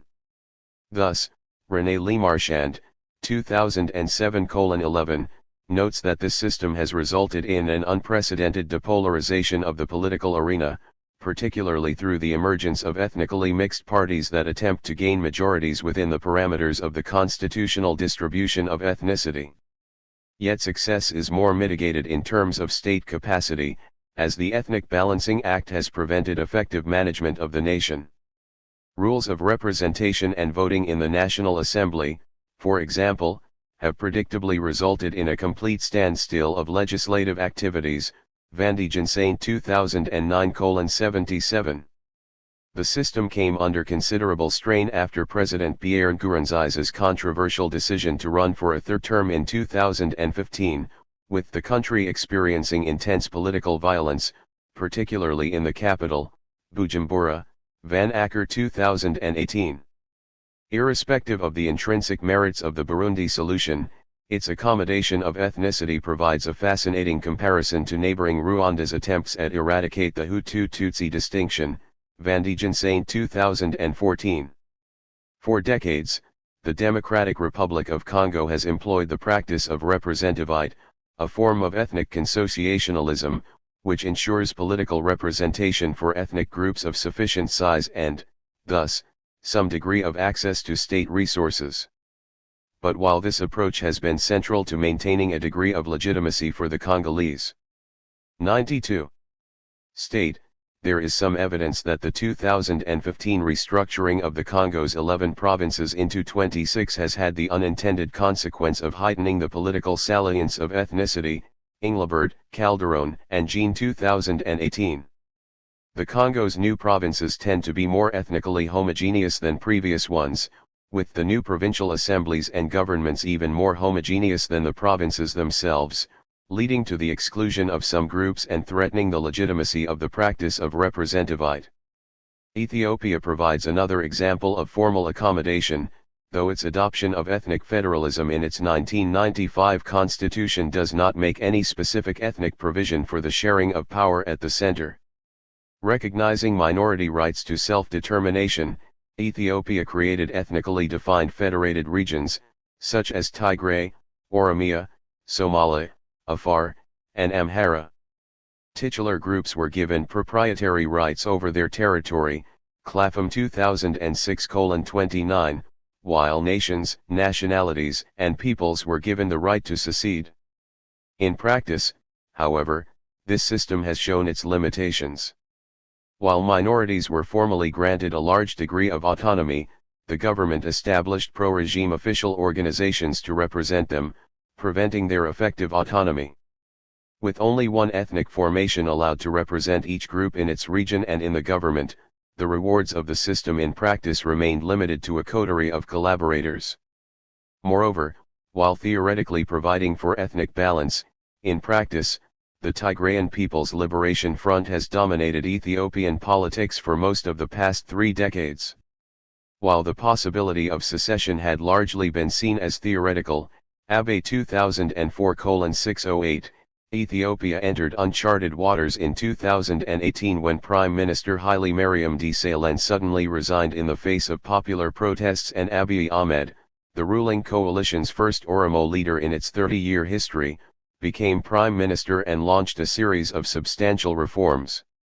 Ethiopia's formal incorporation of ethnicity has not prevented the continued insurgency of several ethnic groups who were forcefully integrated into Ethiopia at the end of the 19th century, such as the Somalis of the Ogaden region, Hagman 2005, or the Southern Oromos, the largest group in the country, constituting some 32% of its population. Although the post-1995 regime gave Oromia autonomy and allowed for the use of the Oromo language in local schools, its manipulated nature led to the resurgence in 1996 of an Oromo insurgency that had flared with low intensity since the 1970s. The country was shaken by intense political violence in 2017, as Somalis were driven from the Oromia region and Oromos were evicted from the 93 Somali region in retributive acts that left hundreds of thousands displaced and numerous dead. While the promotion of an Oromo to prime minister heralds a new era for Ethiopia, the country must still contend with a volatile legacy of ethnic-tinged violence and unrest. In Uganda, the 1962 constitutional system contained an element of ethnic federalism. The problem for Ugandan authorities was to account for the idiosyncratic view of the world of Buganda elites, who refused to see their king, the Kabaka, under anyone else's authority. At the same time, other ethnic constituencies in the country declined to be placed under the authority of a king who was not theirs. An unusual compromise was engineered whereby Kabaka Mutisa II was made the ceremonial president of the entire country, while executive power effectively was vested in the hands of the prime minister, Milton Abbott. Simultaneously, the Buganda Kingdom was granted a large degree of quasi-federal autonomy for its internal affairs under the authority of the Kabaka, with its own government, parliament, laws, and administration. Other regions did not enjoy the same degree of independence.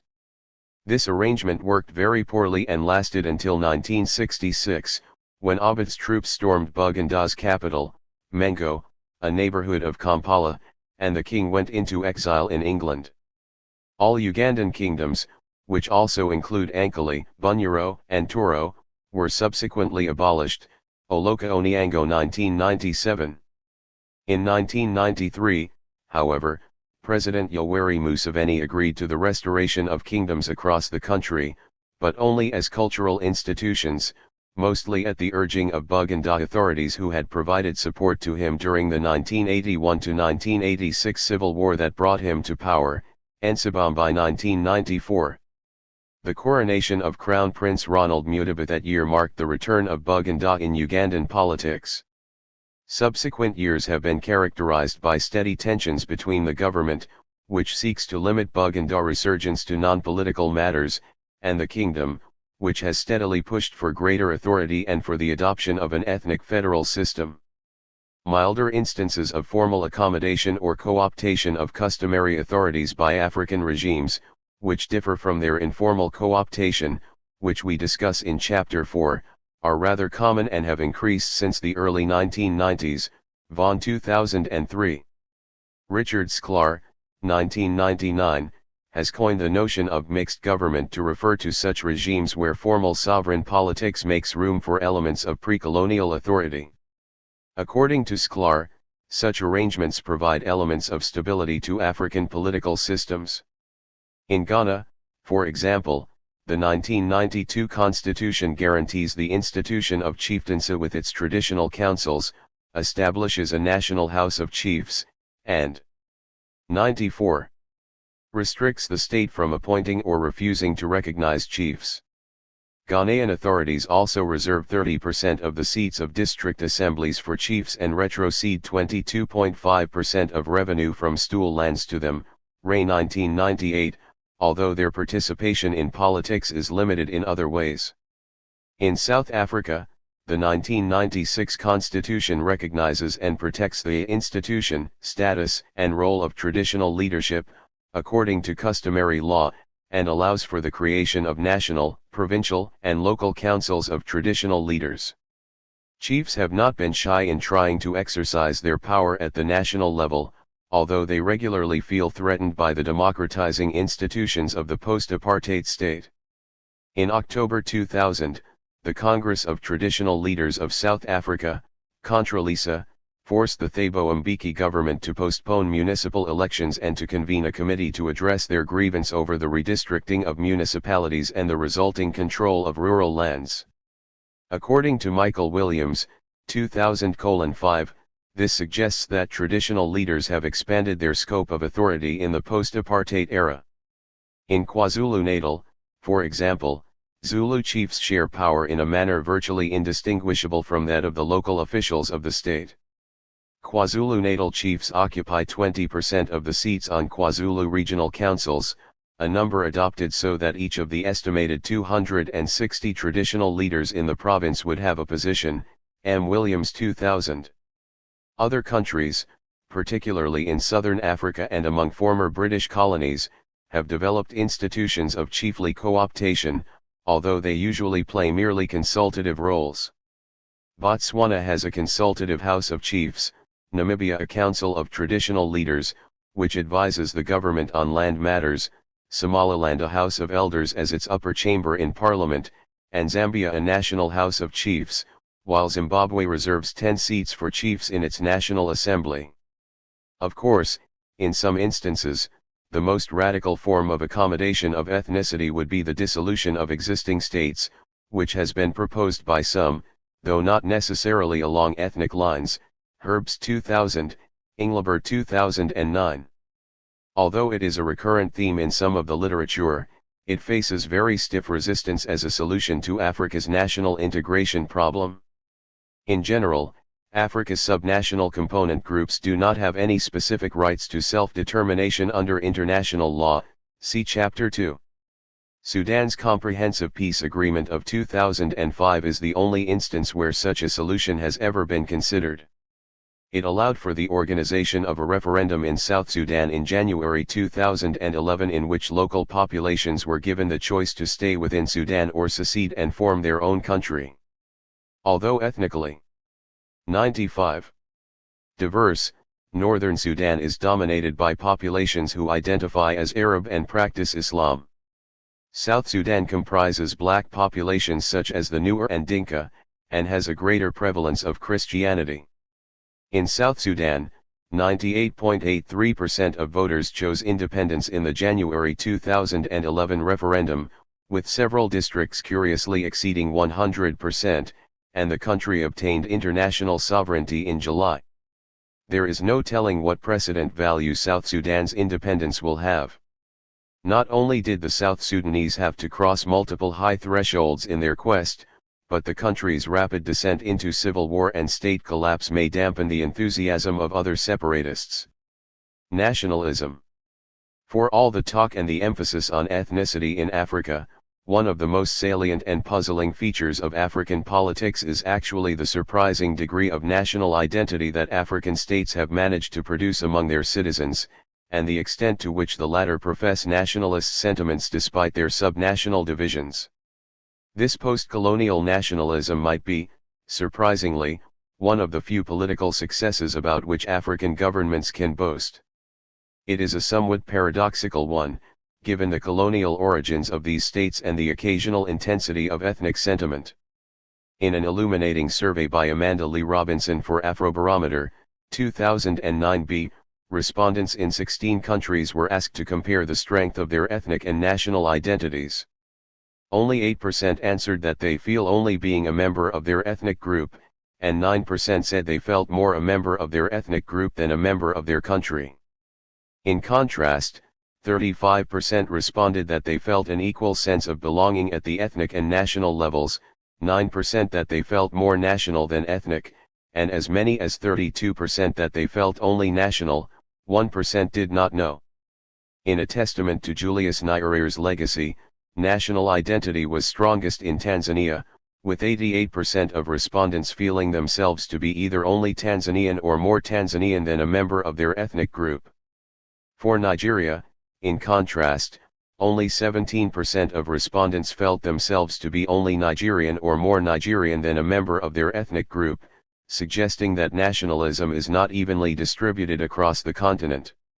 What comes out strongly in these numbers is that, even if it is intense by itself, ethnicity does not usually appear to compete with or undermine Africans' sense of national identity.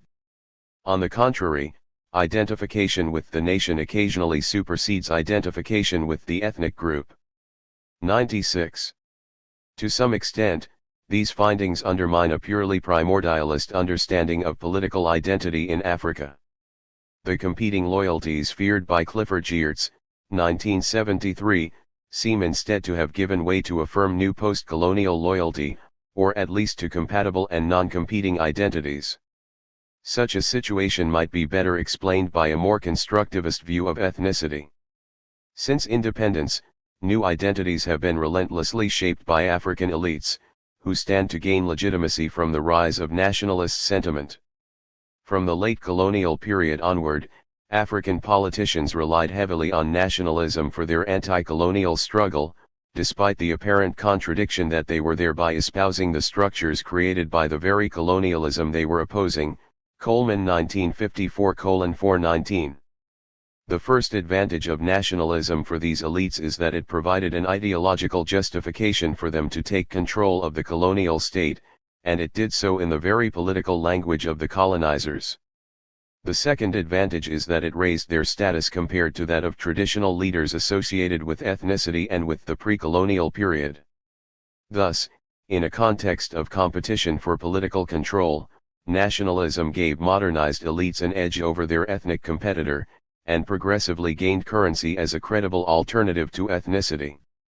Young, 1994b69, notes that nationalism promoted the domestic hegemony of the new elites by legitimating state power and those that exercised it. Beyond the efforts of political elites themselves to promote nationalism, the salience of national identity in Africa also no doubt evolved as a function of changing circumstances in the social lives of Africans and as the new states have provided the context and container of much social and political life. Early modernization theorists, Deutsch 1953, Gellner 1964 and 1983, Anderson 1983, suggested that the process of modernization such as urbanization, universal education, access to mass media, and industrialization would promote national identification over competing forms of subnational group identification. When such transformations did not immediately occur in the post-colonial era, and in fact ethnic-based fragmentation seemed to increase, some observers suggested the counter-claim that these processes of modernization may in fact engender the increased salience of ethnicity, Bates 1983, Melson and Walp 1970. Working with her Afrobarometer, 2009b, Dayton noted earlier, Amanda Lee Robinson, 2014, observes that attachment to the nation, relative to one's ethnic group, increases with education, urbanization, and formal employment at the individual level, and with economic development at the state level, suggesting not only the validity of classic modernization theory but also the expectation that widespread national 97. Identification is likely across Africa with greater economic development. Yet Elliot Green, 2017, argues that one's embrace of a national identity is contingent on the degree to which one's ethnic group is in power. In everyday life, contact with the state itself, be it through formal education or accessing official documents, has seemingly worked to progressively refy the nation and bring people of different regions and ethnic backgrounds into contact with each other, shaping their sense of shared identity. This may result regardless of the quality of the contact, for as Young, 2002:247, see also Young 2012, has argued, Africans' narratives of suffering, shared memories of colonial and post-colonial misery largely inflicted by the state have been a notable source of African nationalism. One can also conceive of a more instrumentalist view of nationalism and national identity, in which national citizenship enables access to the resources of the state, Keller 2014. From this perspective, the development of a national identity is partly the outcome of survival strategies based on the instrumentalization of the state, Chabal and Deleuze 1999. People embrace the post-colonial signifier in order not to be left out. Africans may have other compelling identities, including ethnicity, but the only identity that gives them access to the state and its opportunities is the national one. Not only is this view compatible with the simultaneous existence of ethnic sentiment, but it might help explain it too. National identity is necessary to support claims for access to the state, while ethnicity provides a principle for the distribution of these benefits. National and subnational sentiments are thus jointly produced. Religion. For most of the first 3 decades of independence, religion was usually not a crucial variable of identity mobilization or social polarization in Africa. Ethnicity and tradition were more frequently the main levers of social mobilization. One of the most dramatic socio-political developments in Africa since the wave of democratization and economic liberalization efforts in the 1990s, however, has been the increased presence of religion within the public sphere, particularly the spread of Christianity and the diversification of Islam, Abing 2014. Specifically, evangelical and Pentecostal denominations have multiplied, while Islamic fundamentalism has made some inroads, increasing the incorporation of the continent into international religious frameworks. Yet however paradoxical it may seem at first, the rise of imported formal religions has been 98. Accompanied by the resilience, if not the spread, of spiritual practices based on local faith systems. The belief in and the practice of indigenous forms of spiritualism, known colloquially as witchcraft, have remained widespread across the continent, including as instruments of power and of political accountability. In many ways, beliefs and practices associated with witchcraft have been more central to politics than broader religious affiliations, in part because African cosmologies and the spiritual practices that derive from them create a unique situation where the spiritual and the temporal overlap, and where the political world derives resources and legitimacy from the world of the spirit. Table 3.2 provides a snapshot of the distribution of the two main world religions, Christianity and Islam, across Africa, as well as of indigenous beliefs, which are often, however, practiced concurrently with formal religions, subsumed under the label of animism, in 1970 and in 2010, with projections for 2050. Diversity is the first defining characteristic of religious distribution in Africa. Some nations, such as Angola, are almost entirely Christian, largely Catholic in this case, while others, such as Somalia, are almost entirely Muslim, Sunni in this case, as in most others. There is a regional pattern to this diversity. Countries of the Sahel and along the east coast of Africa have proportionally larger Muslim populations. As one nears the Gulf of Guinea or goes deeper into Central Africa and then Southern Africa, Christianity is more prevalent. In general, Islam has remained predominant where it already was at the time of European colonization. Christian beliefs, in contrast, gained ground through colonial and missionary work, especially in previously animist areas.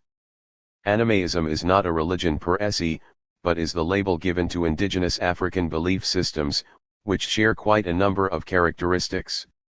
To some extent, dimensions of animism condition the manifestation of other religions and promote the political salience of religion in Africa. Stephen Ellis and Jerry Terhar, 2007:386, have argued that, in many African nations, under the influence of animist beliefs, the sacred and the secular can be said to constitute one organic reality. Animism entails a belief in intertwined invisible and visible worlds. Power exists within the invisible world and lends itself to the outside sphere of politics in terms of legitimacy and accountability.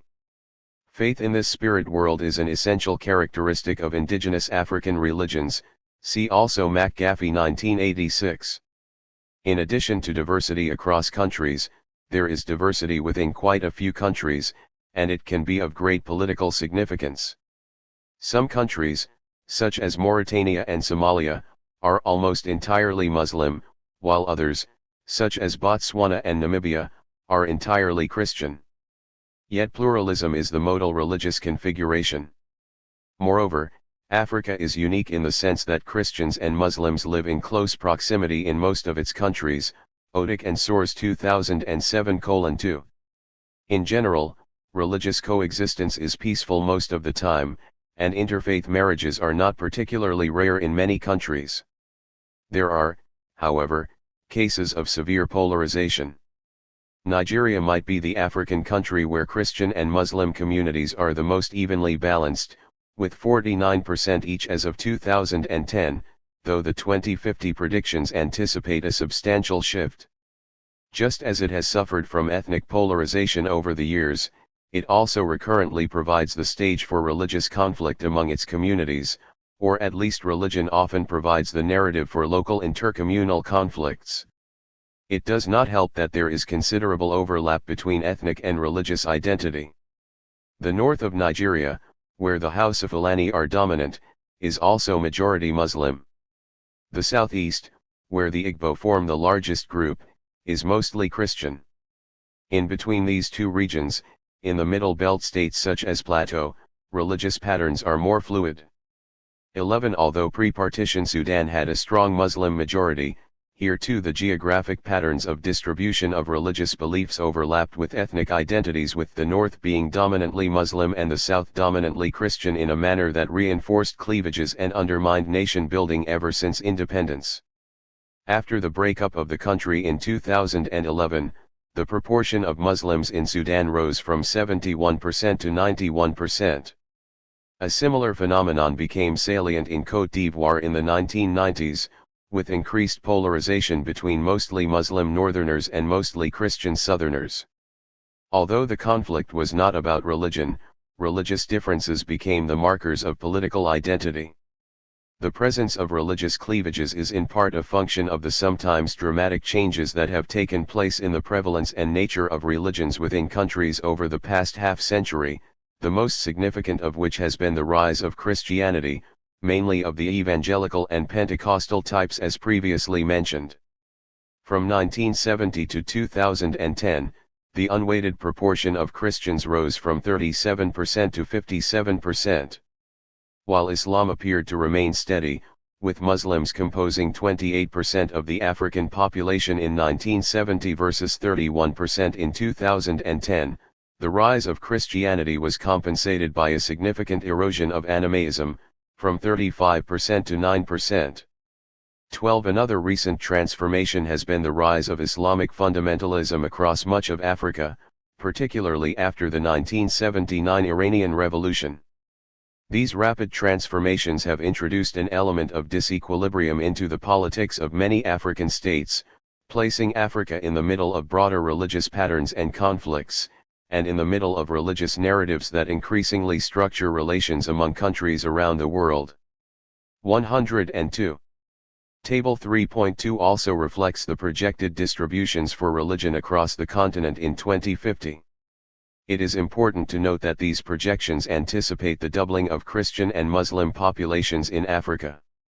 Christianity is projected to remain the largest religious group in sub-Saharan Africa, but its proportion of adherents is expected to decline from 63% in 2010 to 59% in 2050. Islam is expected to grow faster, particularly in West Africa, with Muslims altogether increasing from 30% to 35% of the population, Pew Research Center 2015. One can note how specific countries, such as Nigeria, are expected to undergo a notable shift demographically, which will potentially have social and political consequences. Our focus on Christianity and Islam is not meant to imply an absence of other world faiths. Hinduism is prevalent in Mauritius, and there are significant Jewish communities in Ethiopia and Nigeria, Miles 2013. Generally, however, Christianity and Islam are the only established large-scale world religions on the continent. Christianity first arrived on the continent during the 1st or early 2nd century CE, with Ethiopia's King Izana making Christianity the kingdom's official religion in the 4th century. Christianity's major expansion across the continent was tied to colonial conquest, as European powers integrated Christian conversion and anti-Muslim crusading into their colonial project. The growth of Christianity in Africa has continued in the post-colonial era, to the point that today the Christian world is increasingly becoming African. By mid-century a plurality of Christians are expected to be Africans, increasing from 26% in 2015 to over 40% in 2060, Pew Research Center 2017. Christians are sub-Saharan Africa's largest religious group, with an estimated 517 million adherents in 2010, up from 144 million in 1970, when counting all denominations, Pew Research Center 2015. It is estimated that some 6 million Africans become Christians every year, Freston 2001:107. By 2050, it is assumed that Christians will number around 1.1 billion in Africa. But while they will still be the largest group on the continent, the Christian share of the region's population is actually expected to shrink from 63% in 2010 to 59% in 2050 due to the faster growth rate of Islam. Paul Gifford, 2016:12, argues that the growth of Christianity is perhaps the most salient social force in sub-Saharan Africa. But it is important to note the great variation between and within Christian denominations.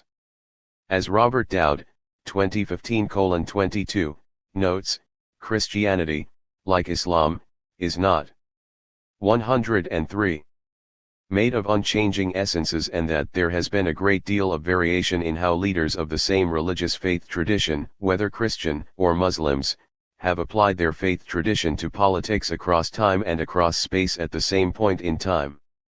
Today, the largest groups among African Christians are Catholics, with about 176 million adherents, followed by Pentecostals, with 107 million practitioners. In 2010, members of all Protestant faiths together added up to 296 million. Although Catholics might still outnumber them, the Pentecostals are witnessing the most dramatic expansion. Countries with the greatest Pentecostal presence include Zimbabwe, South Africa, Ghana, the Democratic Republic of Congo, Nigeria, Kenya, Angola, Zambia, and Uganda, all of whose populations are more than 20% Pentecostal or charismatic, Spirit-filled, Christian. Pew Research Center 2006a, 2006b, 2010a, 2015. The spread of Pentecostalism in Africa is not unique, as evangelical faiths have gained considerable ground in many regions of the world. They are popular with people of different cultures and material conditions. Moreover, systematic missionary work has certainly contributed to the success of these religions. In Kenya, for example, televangelism, prosperity theology, and crusades by Western preachers have become more prevalent. Pew Research Center 2006a. And the mostly Pentecostal Christian Association of Nigeria aggressively proselytizes in the north of the country. Loymeyer 2007:65. Some authors see enduring economic crisis and widespread African poverty as fertile ground for Christian churches. Kwame Bediako, 2000, examines the evolving dynamics of Christianity in contemporary Africa, suggesting that the rapid spread of Christianity has been largely driven by widespread poverty, with the poor turning to evangelicals as a source of strength in times of economic crisis. Christianity in Africa, according to Bediako, 2000:314, has become the religion of the relatively and absolutely poor and promotes a new globalization from below. The emphasis on the poverty of Christ and on the extent to which this poverty fed his power against established political authority and the forces of empire might resonate among Africa's poorer communities. The New Testament's equation of misery in this life but happiness in the next, of deprivation now but plenty later, might also constitute a sustaining promise for many. Thus the worsening of Africa's economic environment from the 1980s onward might have favored the growth of faiths associated with Christianity. This might be a matter not only of rationalizing one's misery but also of facilitating agency. Many Pentecostal churches, which have seen some of the greatest progress in membership, have a liturgy of material success in this world and of self-help. 104. Beyond the appeal of faith per se, however, some Christian churches also offer solidarity networks in times of vulnerability. In the Democratic Republic of Congo, the Catholic Church rose as a near substitute to the state during the years of chaos that began in the early 1990s. This was not a new pattern. Under colonial rule, and during Mobutu Sese Seko's regime, the Church had been largely responsible for the provision of health and education services in Congo. During the years of state collapse, particularly in the east of the country, which was at war, the Church became involved in health, schooling, and caring for marginalized populations, and in some limited measure in infrastructure reconstruction, fixing roads and bridges. Similarly, Charles Piatt, 2010:53, makes a causal link between the retreat of the post-colonial state and the rise of Pentecostalism in Togo. He finds these churches to have an anti-authoritarian message and to offer an alternative to the traditions and gerontocracy that undergirded colonial political power. Togolese Pentecostal churches are involved in the provision of services. They build schools and clinics. They even provide development based on the donation and taxation of their members, something that few African states have so far been able to do. Piatt suggests that these churches are a total experience substituting for state and family and making up for enemy. People pray for jobs, to find a house, to receive money. They enact middle-classness, Piatt 2010:56. Finally, the particular appeal of what Paul Gifford, 2016, calls enchanted Christianity may be partly related to its use of a language and beliefs germane to those used in African endogenous spiritual practices, stressing the role of miracles and the world of spirits. Pentecostals believe that God as well as angels and demons play a direct, active role in everyday life. Pew Research Center 2006 A3, 26, is not dissimilar to the active role of spirits in African religions. Although Pentecostalism denounces the cults of spirits and witchcraft, Piet, 2010, suggests that, in doing so, it also paradoxically reaffirms the existence of spirits and demons. When Frederick Chiluba became president of Zambia in 1991, he invited Pentecostal ministers to cleanse the presidential palace of evil spirits, Freston 2001:156, 159. Gifford, 2016:125, notes the ways that many African Catholics remain enchanted despite official church teachings, refuting assumptions about African authenticity and self-reliance. Occasionally, Christian churches get directly involved in politics. As non-state institutions, they are constitutive elements of civil society, a concept to which we return at the end of this chapter, and they might contribute to holding governments accountable. John Abink, 2014:84. 105. Observes that there has been an unrelenting growth in the public presence of religion in Africa since the 1990s, coinciding with the wave of democratization and economic liberalization. Religion is an easily available and accessible instrument of mobilization, and is increasingly a key component of people's identity. As such, some political debates have increasingly been framed within religious terms across the continent, such as in Uganda's highly controversial anti-homosexual legislation, Kenya's 2010 constitution with its legalization of abortion and limits on freedom of worship, and protests against the African state as a general source of immoral secular order, Prozeski 2009. The Church of the Province of Kenya, CPK, the most important religious institution in the country, stood against the one-party regime under President Daniel Arap Moi. Because of their religious status, CPK bishops were part of a small minority of citizens who could criticize the government without facing detention, and many bishops took advantage of this role by questioning Moi's regime, Freston 2001. Similarly, in Congo, the Catholic hierarchy stood up to Mobutu in the late 1960s and he punished it by nationalizing Catholic schools. In the more recent Congolese conflict, the Catholic Church stood up to rebels in South Kivu, with its activists forming the crucible of the resistance to the Rwandan invasion and to the rebellion of the Rassemblement Congolais pour la Démocratie, RCD, after 1998, and the Bishop of Bukavu was assassinated under mysterious circumstances. In recent years, the Catholic Church has organized pro-democracy protests aimed at pressuring Joseph Kabila to hold elections and leave office. Given that the Catholic Church runs about half of the schools and clinics in the country, it carries enormous weight and enjoys a level of legitimacy lacking by the government and opposition. Beyond the actions of church leadership, religious discourse can also promote political participation. Piet, 2010:57, suggests that the Pentecostal churches of Western Africa offer narratives that undermine the past authority of the state and make sense of new circumstances in the post-Cold War world.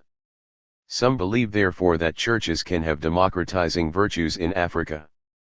In his comparative study, Dowd, 2015:79, suggests that African religious leaders are more supportive of democracy in more highly educated and religiously diverse settings than religiously homogeneous settings.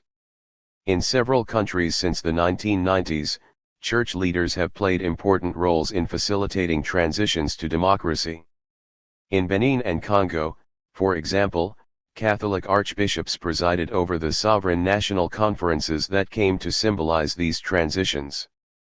Conversely, political contestation might be a minority position for African churches, which frequently act as accomplices of power, as 106 churches often do elsewhere. In Kenya, evangelical Pentecostal churches were much more supportive of Moi than was the Anglican CPK. At one service he attended in the Redeemed Gospel Church in 1992, Moi was portrayed as a God-fearing Christian, with the preacher declaring, In heaven it is just like Kenya. There is only one party and God never makes a mistake, Freston 2001:146. Similarly, several politicians have instrumentalized and promoted evangelical churches as a tool of political mobilization and a convenient means of self-recycling.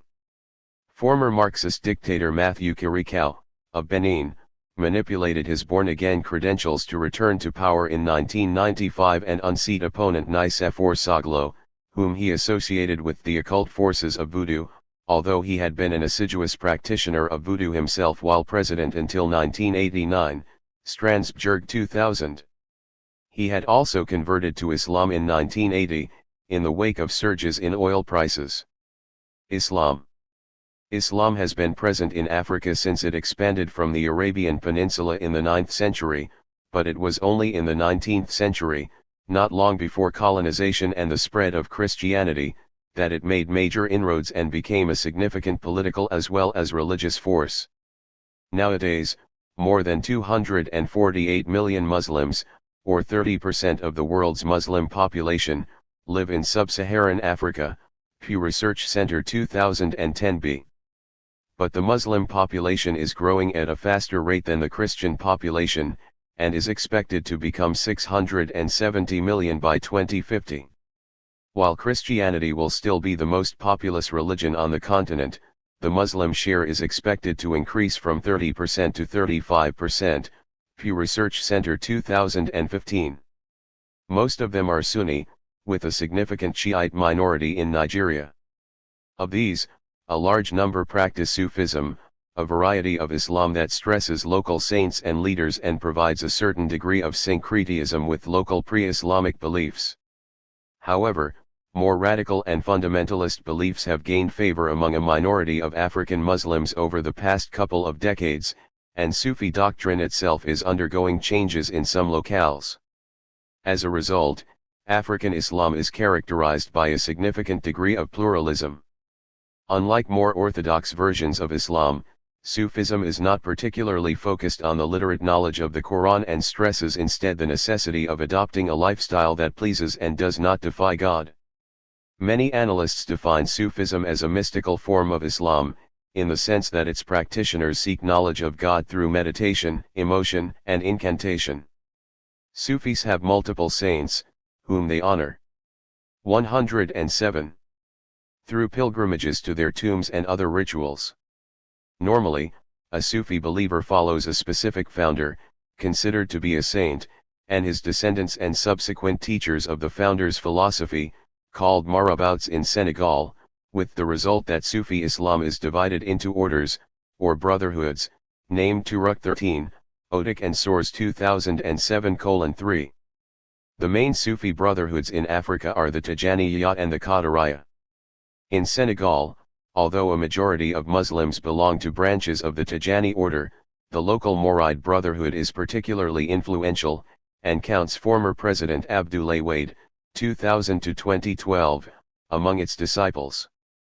Mouride brothers follow the teachings of founder Cheikh Amadou Bamba and can substitute a pilgrimage to his birthplace of Touba, in Senegal, for the pilgrimage to Mecca that is usually demanded of Muslims who can afford it, Hassan 2008:4. Some see Sufism as only superficially Islamic, as it appears less pure than the versions of Islam promoted by more Quranic and Arabic schools.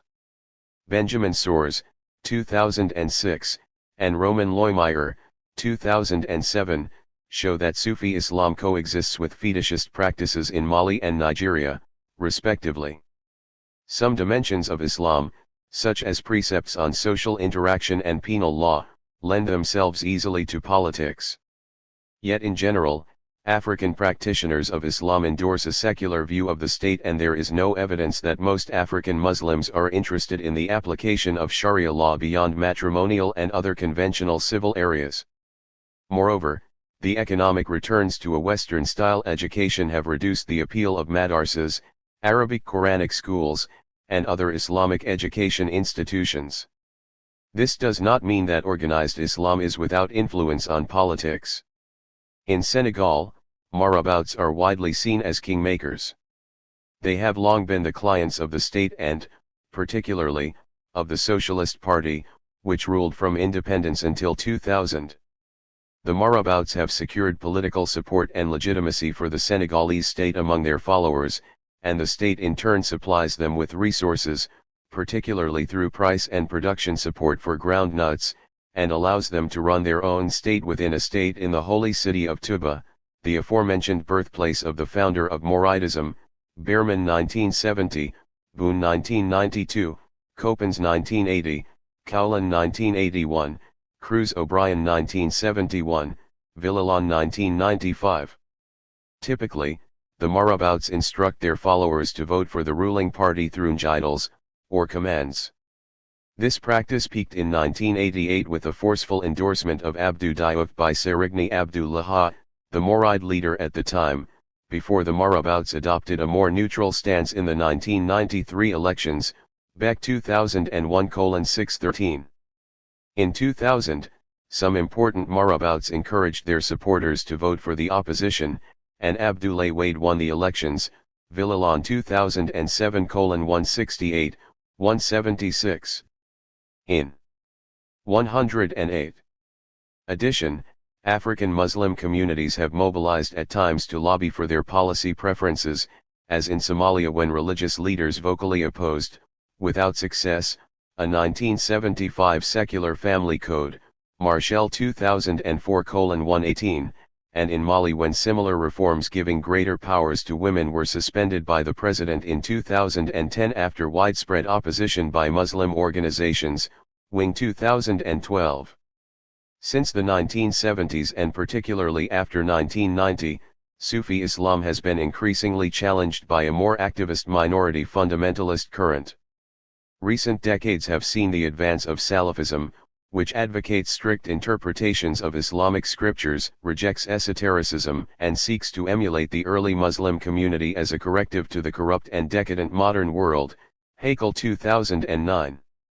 In particular, Saudi Arabia's conservative Wahhabi school has made inroads through the activities and the financing of preachers and Islamic NGOs, Idrissa 2013, Kane 2007, Saleh 2004, particularly with younger Muslims, Becker 2006. Many of the more recent mosques in Africa, built with money from Saudi Arabia, tend to be Salafist. Similarly, Islamic humanitarian assistance from Arab countries has promoted the development of Islamic health and education services in the wake of state retrenchment, Otik and Soares 2007:10. A very diverse Islamic reform movement has emerged from these initiatives in several African states and has found fuel in the perceived lack of morality of politics. The reformists, many of whom studied in Egypt and Saudi Arabia and are influenced by scholars from the Arabian Peninsula, and sometimes Iran, have promoted the development of Quranic schools. These developments have usually not resulted in the creation of Islamic parties, which are banned in several African countries, but have seen the rise of a new Muslim elite. In most places in sub-Saharan Africa, Otik and Soares, 2007:13, write, it is the rise of a Muslim counter-elite, often Arabophone and increasingly active in the public sphere, with new Islamic associations, access to liberalized media, and complex transnational interconnections, that helps to explain some of the ways Islam has been politicized. The target of their critiques is the westernized secularized political elites, and since the 1970s factors such as political corruption, economic inequality and crisis, and the 1979 Iranian Revolution have fueled their spread. Not surprisingly, their rise has occasionally clashed with established political and religious authorities. For example, Mauritania, Africa's only Islamic republic, has actually banned Islamic NGOs. Despite the progress of Islamic reform, it has so far not gained much ground with the general public. Otik and Soares 2007:6, Becker 2006:599. Apart from Sudan, Somalia, and northern Nigeria, it 109 has not led to many institutional or political changes within the state. However, it is worth paying some attention to developments in these three locales, as well as to the more radical manifestations of the reformist agenda outside the state. In Sudan, a process of Islamic radicalization began in the late 1970s and was part of the attempt of Northern Arabic and Muslim elites, who have dominated Sudanese politics since independence, to extend and reinforce their control over the entire country, including the more heavily Christian south. This movement was historically linked to the penetration in Sudan of the Muslim Brotherhood from Egypt. The coming to power in 1989 of the Revolutionary Command Council, and the subsequent adoption of Sharia law in 1991, marked the peak of the government's project of Islamization of society and state, Ahmed 2007:193. This political experiment in Sudan has certainly marked so far the most clear-cut attempt to engineer a radical and occasionally violent Islamic revolution in a sub-Saharan African country, and it is no surprise in this context that Osama bin Laden was based in Sudan from 1991 to 1996. Yet the extent of its success and of its popular support is debatable, as it largely backtracked from its earlier ambitions and suffered from intra-regime competition from the late 1990s onward, see Deval and Salam 2004, Flint and Deval 2008. The Comprehensive Peace Agreement of 2005, which saw the settlement of the conflict between the North and the South and ushered in South Sudan's independence, suggested at least partial failure of the original agenda, and limited the reach of Sharia to the North. To some extent, the radicalization of the regime in 1989 led to the resumption of the war with the Christian South, and eventually to the loss by the Khartoum regime of the southern portion of the country in 2011.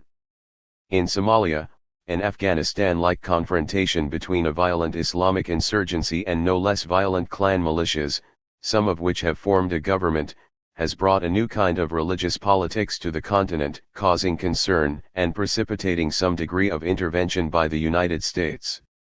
14. The rise of political Islam in Somalia must be put in the context of nearly 2 decades of complete state collapse after the fall of the Siad Barre regime in 1989. To some extent, public religious commitment has been a mechanism for traders and other business people to substitute networks of social trust for the breakdown of state institutions. The necessity of such networks also partly explains the historical spread of Islam along the east coast of Africa. At different times in the country's civil war, Islam has also displayed a comparative advantage over clans in the provision of security. Widespread banditry in Mogadishu neighborhoods provided the context for the first experiments with Islamic courts in 110. 1994 and 1999, Marshall 2004. These courts are essentially police organizations composed of militias that patrol neighborhoods and arrest suspected criminals, and judges who hand out sentences based on Sharia. Some more fundamentalist organizations, such as Al-Ittihad, a group with Sudanese roots, and Al-Islah, gained some influence in the context of the courts. Progressively, the courts and the Islamic groups within them grew and seized control of some neighborhoods and ports where they taxed trade. As such, they became competitors to clans and clan militias and were either disbanded or assimilated in subsequent years. Some of them provided the initial core of the police force of the transitional federal government, which was established by different clans in 2000.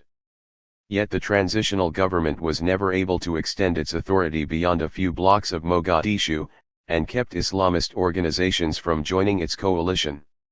In 2004, different Islamist groups organized into the Council of Islamic Courts, CIC, and wrested power from the hands of the transitional government.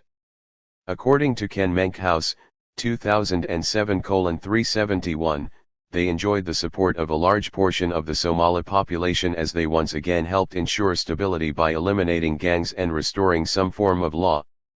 The CIC also broke through the clan identity lines and offered a more unifying ideology of pan-Somali nationalism and anti-Ethiopianism.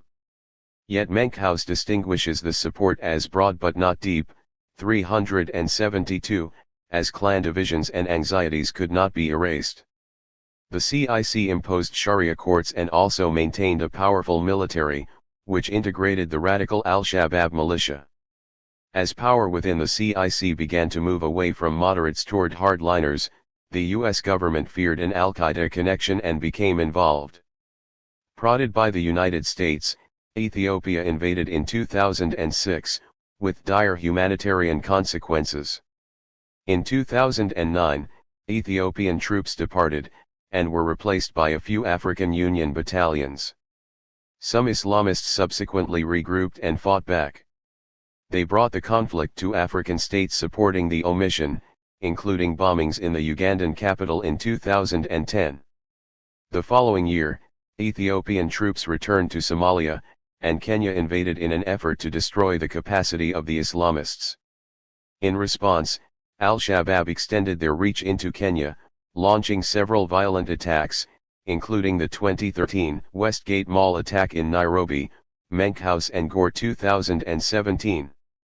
While Al-Shabaab has been reduced in power and size in recent years due to the limited success of foreign interventions, the federal government does not have enough control of Mogadishu to last without peacekeepers or foreign military backing. Northern Nigeria has seen a process of apparent Islamic radicalization since 1999, when the governor of Zamfara state adopted Sharia law against 111. The provisions of the federal constitution. 12 other northern states followed suit, implementing some form of Islamic law, Thurston 2014, last 2000. Because many non-Muslims also live in the north, the adoption of Sharia became the cause of serious tensions and social conflict among religious communities.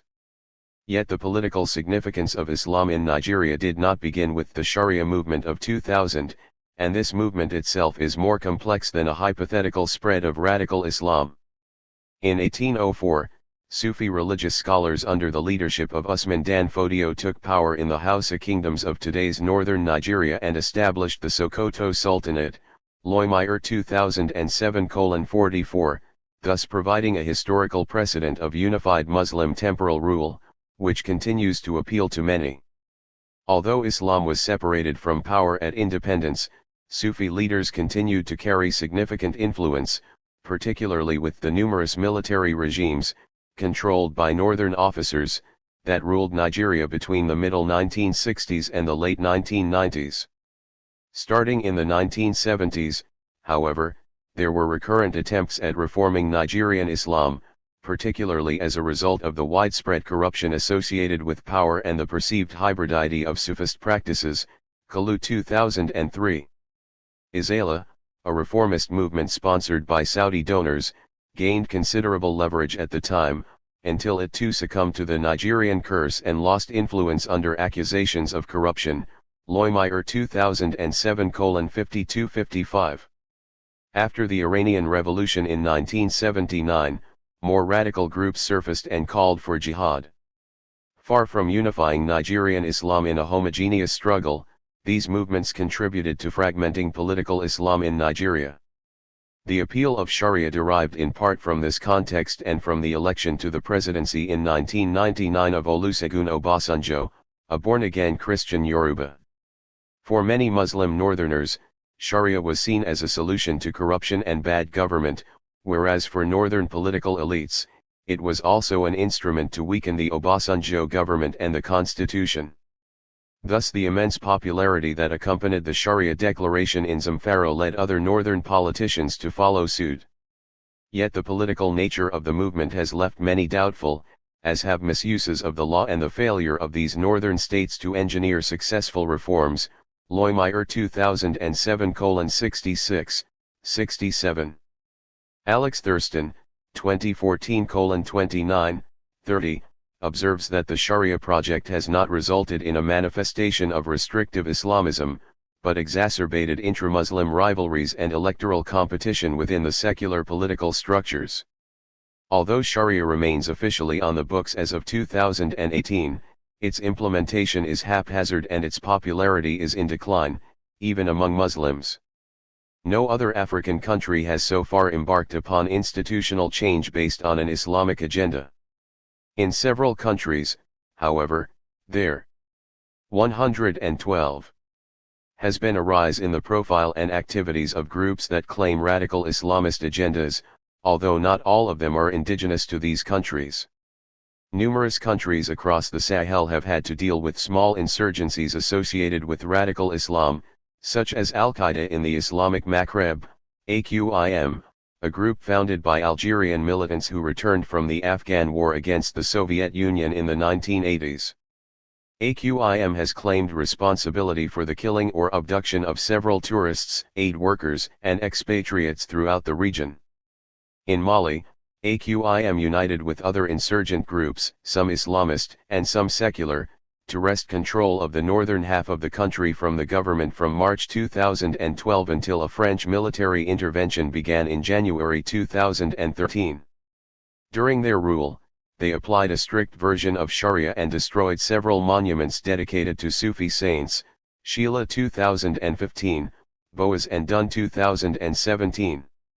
While AQIM is largely an Algerian export that has grafted itself onto the local communities within the West African countries it operates, Boko Haram in Nigeria is a homegrown Islamic insurgent movement with greater implications for domestic politics. Its name in Hausa means Western education is a sin, and its agenda is reactionary, opposed to the state, science, education, and democracy, and in favor of complete Sharia law in all dimensions of life and for all residents of northern Nigeria. It has been increasingly active since 2009, shifting its aim from police stations and political targets to bars, mosques, and schools, including its infamous kidnapping of several hundred schoolgirls from Chibok in 2014. While Boko Haram frames its actions in the rhetoric of global jihad, including pledging its allegiance to the Islamic State of Iraq and the Levant in 2015 and rebranding itself as Islamic State in West Africa, Virginia Komali, 2015:141, suggests that it is less a jihadist terrorist group than a domestic insurgency campaign involving a terrorist component. On the East Coast too, militant Islam, not necessarily of African origins, has taken on increased political salience beyond Somalia and Sudan. In 1998, Al-Qaeda detonated bombs at U.S. embassies in Kenya and Tanzania.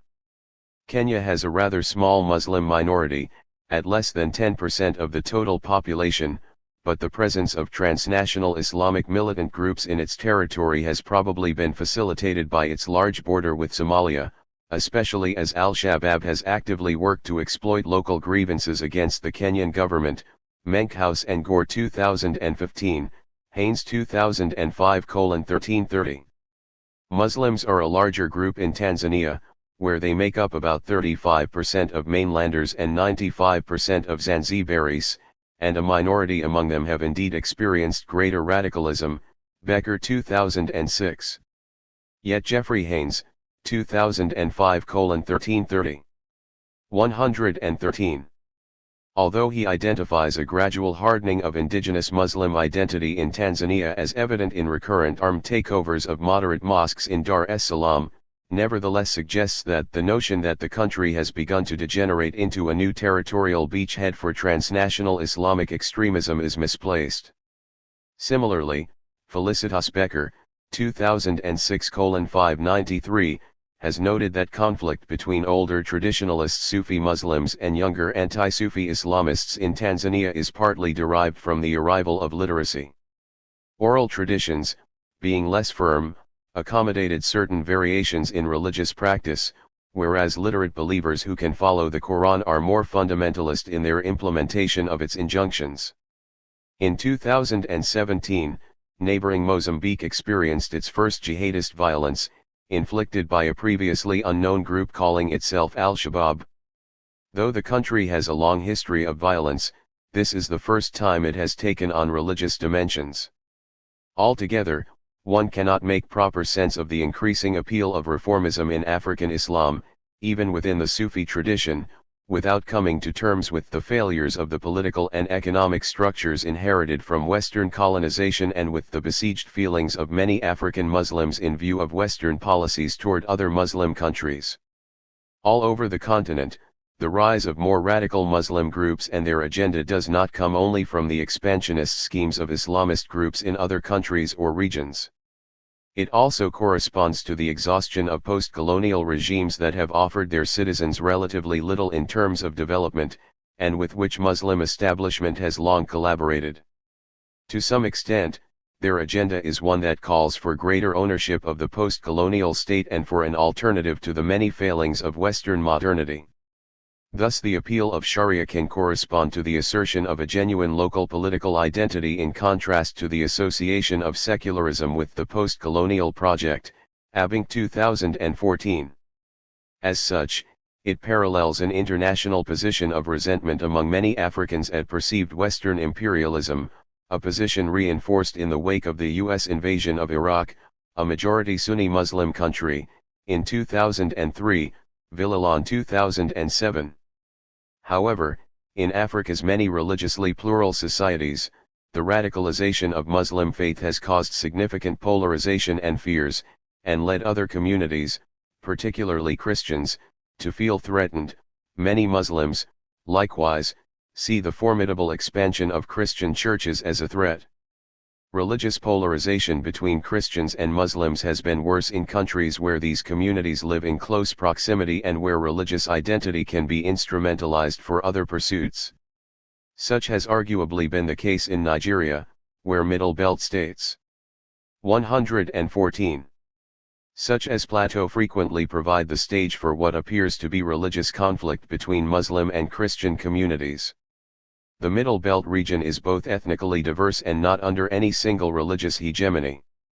As a result, it has become a bit of a battleground in Nigerian identity wars, where most social and political life is processed through a religious lens and has caused numerous occasions for collective violence. Loymeyer 2007:64, Reno 2004:232, see also Harness Fledger 2004. The Spirit World. Historically, Africans have not only been the recipients of imported religions but have also produced indigenous cosmologies that share many characteristics across large parts of the continent. One of these is the belief in a continuum between the material world and the world of the spirits and the dead. These spirits are active, powerful, and influential in our world. As a result, those who can communicate with them have significant influence in this world, and they are courted and used by those who seek political power. In his first tour as president of Benin, for example, Matthew Kirikau relied heavily on the services of Mohamed Amadou Sissa, a marabout, or spiritual expert. 15. The world of spirits is not necessarily a benevolent place. It is filled with intrigue. Often, spirits manifest themselves in the real world to do evil things, sometimes because they have entered Faustian bargains with the living through the practice of witchcraft, understood as the use of spiritual powers either to protect and promote the welfare of or to cause harm to the living. Adinkra 2015:56. One of the consequences of such cosmology is the imputation of events to witchcraft or other spiritual practices, and the unfalsifiability of such causality.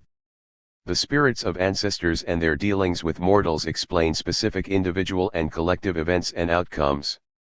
One gets sick not because one caught a virus or because there are bacteria in the untreated water, but because someone else arranged for it out of spite, jealousy, revenge, or other motives. One wins elections and becomes powerful not because one campaigned well and offered credible and appealing policy solutions to existing problems, but because miscellaneous sacrifices were performed. One wins a soccer game not because of superior talent, but because of a talisman worn around the neck. One avoids death in battle because one performed specific rituals and applied a concoction that prevents bullets from penetrating the skin. Thus the return to Botswana in 2000 of the bones of an African man, known as El Negro or the Negro of Banioles, who had been displayed. 115. Stuffed, in a Spanish museum for decades, was popularly blamed for severe drought the following year, Gewald 2001. For people coming from a more Cartesian tradition, this supernatural dimension of life can be perplexing. For many expatriates involved in missionary or development work on the ground, these practices often seem like obstacles toward greater agency and ownership of one's destiny and environment. Yet they also reflect a mode of adaptation to the natural circumstances faced by Africans, and differ only to a degree from religious interpretations of natural or political events in other countries. Some suggest that witchcraft has taken on epidemic proportions in Africa. Charles Piatt, 2010:153, recalls a Togolese village meeting convened to discuss education, during which attendees complained about the high incidence of witchcraft in the schools, of students witching teachers in retaliation for poor grades, of teachers witching recalcitrant students, of students witching other students. Witchcraft also has great political significance. When two of President Mobutu's sons died in quick succession in the mid-1990s, at a time when his power was vacillating under attack from democratic forces, it was widely interpreted by many Congolese as the outcome of witchcraft. He was believed to have indirectly sacrificed his sons in order to stay in power. Similarly, the decision by President Denis Sassou Nguesso of the neighboring Republic of Congo to rebury the bones of explorer Pierre Sévorgnan de Brazza in a mausoleum in 2008 has been interpreted by many as an attempt by Sassou to acquire additional power from magic practices associated with his control of the bones of the colonial ancestor of his country, Bernal 2010. In general, the intermingling of the spiritual and the temporal implies that politicians must often gain some spiritual legitimacy, or be perceived to have spiritual powers, in order to succeed politically. Chabal and Deleuze 1999. Yet, as Ellis and Terhar, 2004, show, witchcraft is not just manipulated by the powerful to augment their power, it is also an instrument of resistance by the weak, and can sometimes undermine the domination of the powerful. Western analysts have a particularly hard time making sense of witchcraft, as it stands in contrast with the more rationalized views of the world to which they are accustomed.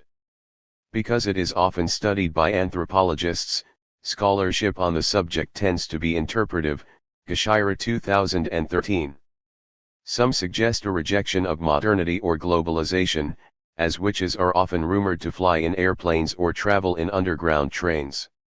In September 2011, the Nigerian government had to issue a communiqué to counter rumors that cell phone calls originating from certain numbers could kill those who answered them. 116. Others argue that witchcraft endures because its beliefs and practices can make sense of the helplessness, relative lack of agency, and insecurity that numerous Africans experience. Citizens might resort to witchcraft to cope with the general arbitrariness of life, and politicians to deal with the precariousness of office. Ellis and Terhar, 2004-2007, suggest in this respect that the belief in this spiritual world may stem from an omnipresent sense of powerlessness. Similarly, Adam Ashforth, 1998, explains the pervasiveness of witchcraft in Soweto, South Africa, by invoking the notion of spiritual insecurity. South Africans try to control the suffering they undergo, from physical insecurity and lack of economic opportunities, through accusations of witchcraft. In Tanzania, the killing of albinos to make fetishes has been linked to the desire of artisanal gold miners to reduce the risk of their activities and maximize the chances of finding gold. Bryson, Johnson, and Sherrington 2010. More specifically, witchcraft might offer a compelling explanation for the presence of evil in people's lives. Ellis and Terhar 2007. Given the precariousness of many dimensions of life in Africa, there might be a greater need to explain evil than in other regions. Edward Evans Pritchard, 1937, was probably the first author to discuss witchcraft as a tool to process misfortune, impute causation for it, and assign responsibility. Charles Piatt, 2010:127, sees witchcraft narratives as discourses about hard realities, about unequal access and the failures of European development, about the legitimate constitution of political authority, about the temptations of illicit wealth production. They are concise, albeit allegorical, ways of trying to understand shifts in power's operation in today's world. Witchcraft goes well beyond narratives, however, and coping with insecurity and vulnerability might well engender more insecurity and vulnerability for certain groups. Edward Miguel, 2005, has shown that the prevalence of drought in Tanzania led to the killings of alleged witches, who were accused of being responsible for the lack of rain. Miguel notes that killing these older, widowed women removed less productive members from the community at a time of food distress. Indeed, Mensa Adinkra, 2015:74, notes the centrality of gender in witchcraft, arguing that women, especially elderly women, are more prone to be accused of witchcraft given the assumption of their relative weakness, though one can also see witchcraft as a vehicle for increased female agency within patriarchal societies. Finally, witchcraft contributes sometimes to a system of political accountability. Peter Gashira, 1997, was the first to bring the study of African witchcraft away from pure cultural anthropology and into the fold of post-colonial political studies. Relying mostly on examples from 117. The Maka of southern Cameroon, he showed that witchcraft compensated for the loss of local political control implied by participation in national politics. Local Maka elites who acquired positions of authority at the center remained liable to local communities through the sanction of witchcraft. They may have had political powers that the Maka could do little about, but they could be reined in by the practice of witchcraft, which acted as a restraining mechanism. Similarly, Patrick Chabal and Jean-Pascal Deleuze, 1999:68, write that the world of the irrational is one which binds the individual with the community in ways which are not open to choice. As Gashira, 1997, argued, national political figures remain accountable to their local communities through witchcraft, which serves as a means for checks and balances. In a more recent work, Gashira, 2013:13, reflects on the ways in which the meaning of witchcraft has evolved over time and varies across the continent, warning against sweeping generalizations about witchcraft omnipresence. He notes that the projects of colonization and modernization work to denigrate African indigenous spiritual belief systems, a trend that continues with evangelical Christianity's equation of African tradition with an omnipresent devil. 12. Yet, he argues that modern mass media have contributed to the magnification of witchcraft rather than the weakening of it, a position echoed by Adinkra, 2015, in his examination of witchcraft in Ghana. All these approaches carry precious insights into African witchcraft, even as some Western observers attempt to make sense of what they may regard as existing beyond comprehension. Ultimately, it is useful to recognize that African witchcraft practices typically derive from cosmologies that link power and material success to the spirit world, that establish a continuum between the world of the living and the world of the dead. McGaffey 1986.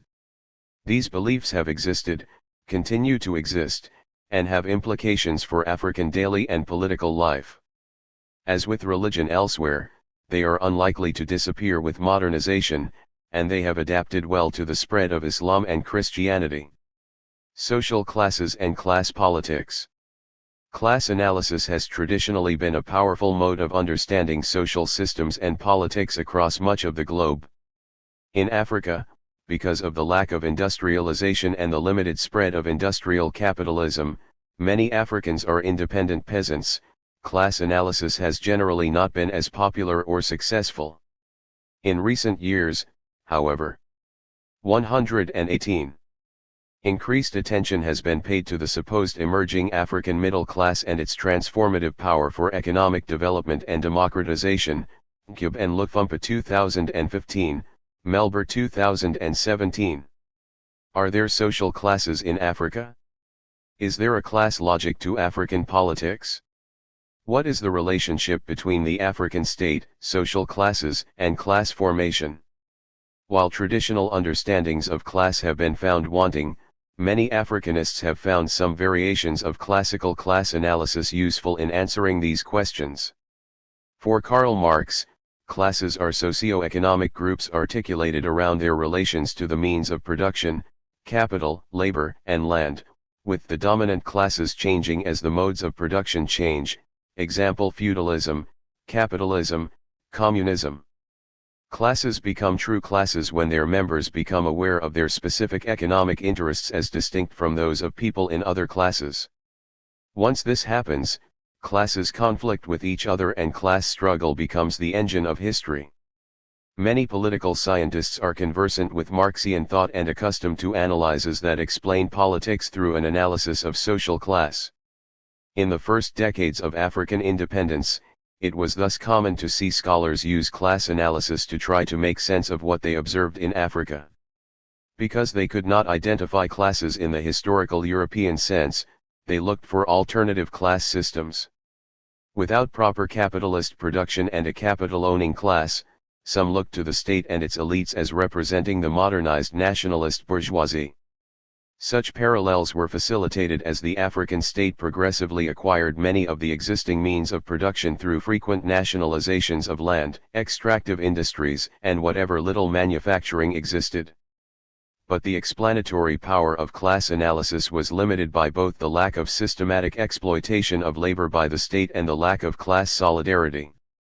Marxian scholars were hard put to account for collective action along the lines of ethnicity, particularly the overthrow of incumbent regimes by elites of other ethnic background who apparently shared the same material class interests. Ethnic identification seemed to trump class consciousness and solidarity. Others found greater explanatory power in using a theory partly derived from Marxism, according to which African governments were the local representatives of worldwide capitalism, on which African dominant classes were dependent for their accumulation. This approach, known as dependency theory, was first elaborated in the context of Latin America, Frank 1966, Cardozo and Filito 1979. Its African version owed its existence to scholars such as Samir Emin, 1972, 1976, Walter Rodney, 1981, and John Saul, 1979. It placed contemporary 119. African development within the longer historical context of colonization and exploitation, recognizing the structural inequalities within the global capitalist system and assuming their continuing impact on post-colonial politics. It provided an explanation for the stagnation and underdevelopment in Africa, at a time when rich countries continued to thrive with economies often fueled by natural resources extracted from Africa. It also made sense of the rise and seeming ubiquity of African authoritarian and military regimes, which were seen as the repressive local hand of international capital, eager to keep workers subdued and wages low, and to maintain, and partake in, easy access to commodities and profits for international capital. It failed, however, to explain why so many African regimes turned against foreign investments, which they often nationalized or expropriated. The Kenya debate came to symbolize the dispute between classical Marxists and dependency theorists in making sense of Africa's political economy, Lees 1996. Kenya offered fertile ground for such analyses because it had one of the regimes most resolutely engaged on a capitalist path in Africa, in particular contrast to neighboring Tanzania, which had chosen African socialism. The African part translated an understanding that conventional relations of production were not to be found in Africa, where communal ownership of land was historically predominant. Could capitalist development be successful in post-colonial nations like Kenya? Dependency theorists, for whom the growth of the core capitalist countries took place at the expense of the peripheral post-colonial ones, did not think so. For one, they thought that the colonial organization of production, which had been taken over by local elites at independence, did not favor the efficient use of national resources. In addition, foreign capital was too dominant and choked the small African business class. And finally, the state was too focused on using resources to buttress the power of the incumbent elites rather than to foster production, Lees 1996:143, 144. Classical Marxists such as Colin Lees, 1975, however, thought that capitalism not only was possible in Kenya but also could promote some form of development. They relied on the existence of an indigenous Kikuyu-based capital accumulating class, which was at the core of the Kenyan state in the first 2 decades of its independence and was able to generate significant economic growth. Yet Kikuyu accumulation suffered some setbacks after the 1970s, and the domestic rate of capital formation remained much inferior to foreign capital, Kaplinsky 1980. Lees, 1996:153, also later acknowledged that, although the 120 Kenyan bourgeoisie might have been economically efficient, it was not necessarily competent politically, as a class, in part because of its ethnic divisions. Do the failings of the Kenyan bourgeoisie imply that class analysis is not helpful in Africa? At the very least, the experience of Kenya and other African countries suggests that a class approach to African politics must avoid dogmatism and show flexibility in the use of class concepts. There may be a class logic to African politics, but it is unlikely to revolve around a conventional capitalist mode of production and to follow a pattern of class struggle. South Africa might be an exception. Richard Sklar, 1979, was probably the first author to successfully use class analysis in Africa, but he did so in a rather unorthodox way.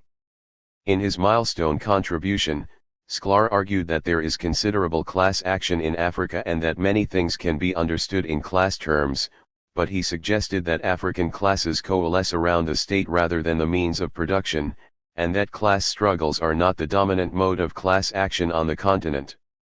The most dominant form of class action in Africa, for Sklar, is class formation. When political parties provide patronage to their supporters, they distribute resources that contribute to class formation. Sklar used the example of Nigerian parties, showing that, in the South, the goods of modernization handed out by parties, education, government jobs, and other means of access to patronage, contributed to the formation of a ruling class, while in the North, traditional authorities were able to use state resources to transform their customary status into a class advantage. All these people, wrote Sklar, 1979:167, exhibit elitist patterns of behavior and acquisitive tendencies that mark the process of class formation. Sklar made one of his most important points in this context. He concluded that in all the cases he reviewed, it was the exercise of power by those who control various and diverse social organizations that led to the formation of the dominant class, and not the other way around. Wealth was not acquired in the economic sphere and translated into political power, as Marx would have had it. On the contrary, in Africa, the reverse is true. Class relations, at bottom, are determined by relations of power, not production. Sklar made another important theoretical contribution to the study of African politics when he noted the occasional alliance between the modernized elites and traditional rulers, who carry a lot of local power and legitimacy. Such alliances usually revolve around relations of clientelism, as we study in Chapter 4. As the state elite distribute clientelistic resources to traditional elites, a dynamic of class formation takes place. 121. Through a process that Sklar labeled a fusion of elites. Clientelism becomes thus a mode of class action, a form of class collaboration rather antithetical to class struggle. Class consolidation constitutes another important form of class action for Sklar, and can be useful in explaining apparent class contradictions in the behavior of African elites, such as their inimical attitudes toward foreign investments. Once a dominant class forms, noted Sklar, 1979:168, it tries to reconstruct the existing organization of authority in accordance with its perceived needs. From an economic point of view, it makes sense for this incipient class to use state power in order to transfer the assets of foreigners to itself. Nationalizations, expropriations, and other instances of economic indigenization are thus instances of economic consolidation of the African dominant class, seeking shortcuts to accumulation. Politically, the ruling class is likely to embrace authoritarian ways and military rule to protect itself from challenges. Hence, Sklar was able to explain both the anti-capitalist and authoritarian tendencies of African regimes within a modified class framework. The important insight that African classes and class politics revolve around control of the state was reinforced by the work of Larry Diamond, 1987, who showed how state employment and expenditure decisions, development plans, patronage, and corruption were central to dominant class formation in Africa. The African state is swollen, writes Diamond, as it overemploys people and allocates too much of its expenditures along political lines. Gaining access to the state is therefore how one gains access to resources. In this context, political corruption becomes the primary means of accumulation of wealth. The dominant class then seeks to expand the state as a means to strengthen its economic basis. The dominated class fails to develop class consciousness and to protest because it is either co-opted through patronage or fooled by politicians' use of tribalism to divide the lower classes, a clear instrumentalist view of ethnicity. Eventually, economic domination is consolidated as the elites use their power and control of the law to acquire substantial plots of land and provide the best education for their children, the next generation of elites. Diamond concludes by writing that the dominant class acts as a parasitic character feeding off the revenue of a swollen state, 592. As interesting as these class analyses of the state might be, they fail, however, to explain why Africa's emergent dominant class has largely failed to promote effective capital accumulation and development. Catherine Boone, 1990, addresses this question head-on. Looking at the apparent failure of Africa's dominant class to turn itself into an indigenous capitalist class, she develops the concept of rentierism. In the 122 parlance of political economy, a rent is an excessive profit, derived from some distortion in markets. Boone defines it as a politically mediated opportunity for obtaining wealth through non-productive economic activity, 187, such as the acquisition of an import license or production subsidy. She sees two mechanisms by which the rentier state prevents the development of a genuine capitalist class. First, the parasitic nature of the rentier class reduces the likelihood that government will support policies favorable to the development of an independent capitalist class that could have power on its own, independent of the state. Second, the inefficiencies inherent in rentierism eventually erode the capacity of the state to administer the economy and increase the risks faced by investors, who tend to shy away from such environments. Not only are dominant classes in Africa not economically based, as Sklar identified, but their very consolidation takes place at the expense of wealth accumulation. There have since been other successful attempts to use class analysis in Africa. Abdi Samater and Sophie Oldfield, 1995, for example, use a class framework to make sense of one of the lone economic success stories of Africa, Botswana. In general, they see the lack of a common class project by African elites as a main reason for African underdevelopment. In Botswana, however, there is a dominant class with a development project to foster its economic interests, and this class is building up state institutions to this effect. This contrasts with the use of the state elsewhere in the process of class formation that ruins public institutions, as illustrated by Diamond and Boone. Samater and Oldfield take the Botswana Meat Commission as a case in point. The commission is very efficient and delivers high-quality meat. Their explanation is that Botswana elites retained autonomy by resisting British colonial rule and South African attempts at integration. During decolonization, they were also able to maintain their hegemony over the masses and their strong sense of a historical role. These traditional elites were also economic elites, generally being large livestock owners. With few challengers, they inherited the colonial state at independence. The first president, Seretse Khama, set up the Botswana Democratic Party, whose leading members were cattle owners. Khama was the largest owner himself. The Botswana Meat Commission was directly under the control of the president. As such, a crucial state institution was used to favor the reproduction and the growth of the cattle system, not to distribute resources to political supporters as elsewhere in Africa. Hence, accumulation takes place and so does development. Over the past decade, class analysis has made something of a resurgence in the wake of economic growth and increasing incomes across 123. Much of the continent, discussed in Chapter 6. International organizations, such as the World Bank and the African Development Bank, as well as numerous media commentators, have extolled the presence and virtues of an expanding middle class, specifically their assumed role as agents of democratic change and economic development in the region.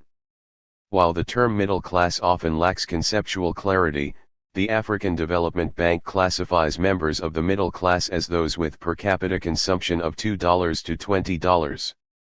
Upper middle class refers to those spending between $10 to $20 a day, while the lower middle class spend $4 to $10 a day.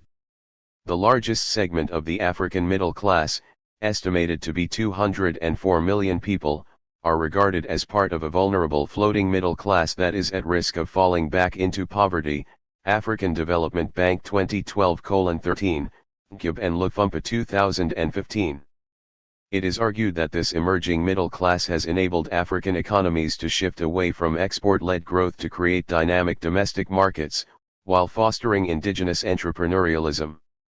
Some scholars have argued that the emerging middle class is intrinsic to democratic development, examining such cases as South Africa, Southall 2013, and Kenya, Newbert 2016. Others are critical of what they regard as overly optimistic assumptions about economic growth, pointing to the widening level of inequalities and limited employment opportunities across the continent. Melber 2016. Serku Helstan, 2016:159, questions the assumption that an expanding middle class will somehow automatically steer Africa towards democracy and good governance. These Bourdieuning debates indicate that, despite early misgivings, class analysis offers considerable analytical mileage in Africa as elsewhere, provided one is flexible enough to apply it without undue dogmatism. Inequality and exploitation in Africa may not take familiar Western forms, but they are there nonetheless, and often in particularly acute forms. Exploitation at the hands of the state might not revolve around production, and it might not result in systematic accumulation, but it represents a political and economic system with structural inequality that can be thought of in modified class terms.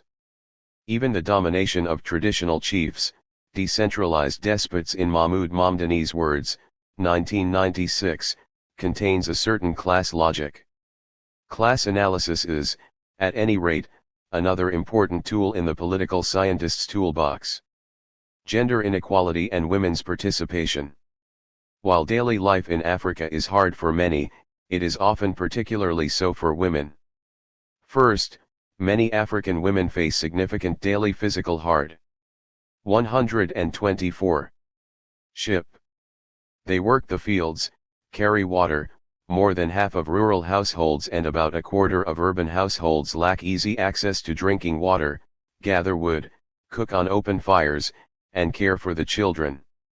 With a fertility rate of 4.8 births per woman, African women face greater maternal mortality rates than women in other regions. They also have less time for leisure, income-generating activities, or self-improvement. Only 57% of adult women are literate, as against 72% of men. 16. They face unequal opportunities in education and employment, and violence at home and in public spaces. Second, many laws discriminate against women. In many African countries, statutory and customary laws limit their access to land and other types of property, while in some parts of the continent married women have little or no say in how their cash earnings are spent, nor do they fully participate in intra-household decision-making on spending, particularly in poorer households. Finally, across the continent, with few exceptions, women are largely unrepresented in politics. United Nations 2010. In Michael Cavan's, 2014:17, apt words, for African women these differences add up to unambiguously diminished welfare and capacity to fulfill life aspirations.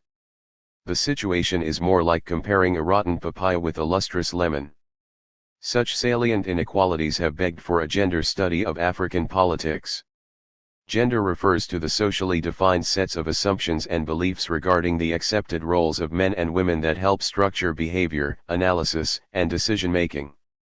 Therefore, to examine the roles and agency of women and men within African societies requires attention to the complex ways in which gender is constructed, performed, and reified.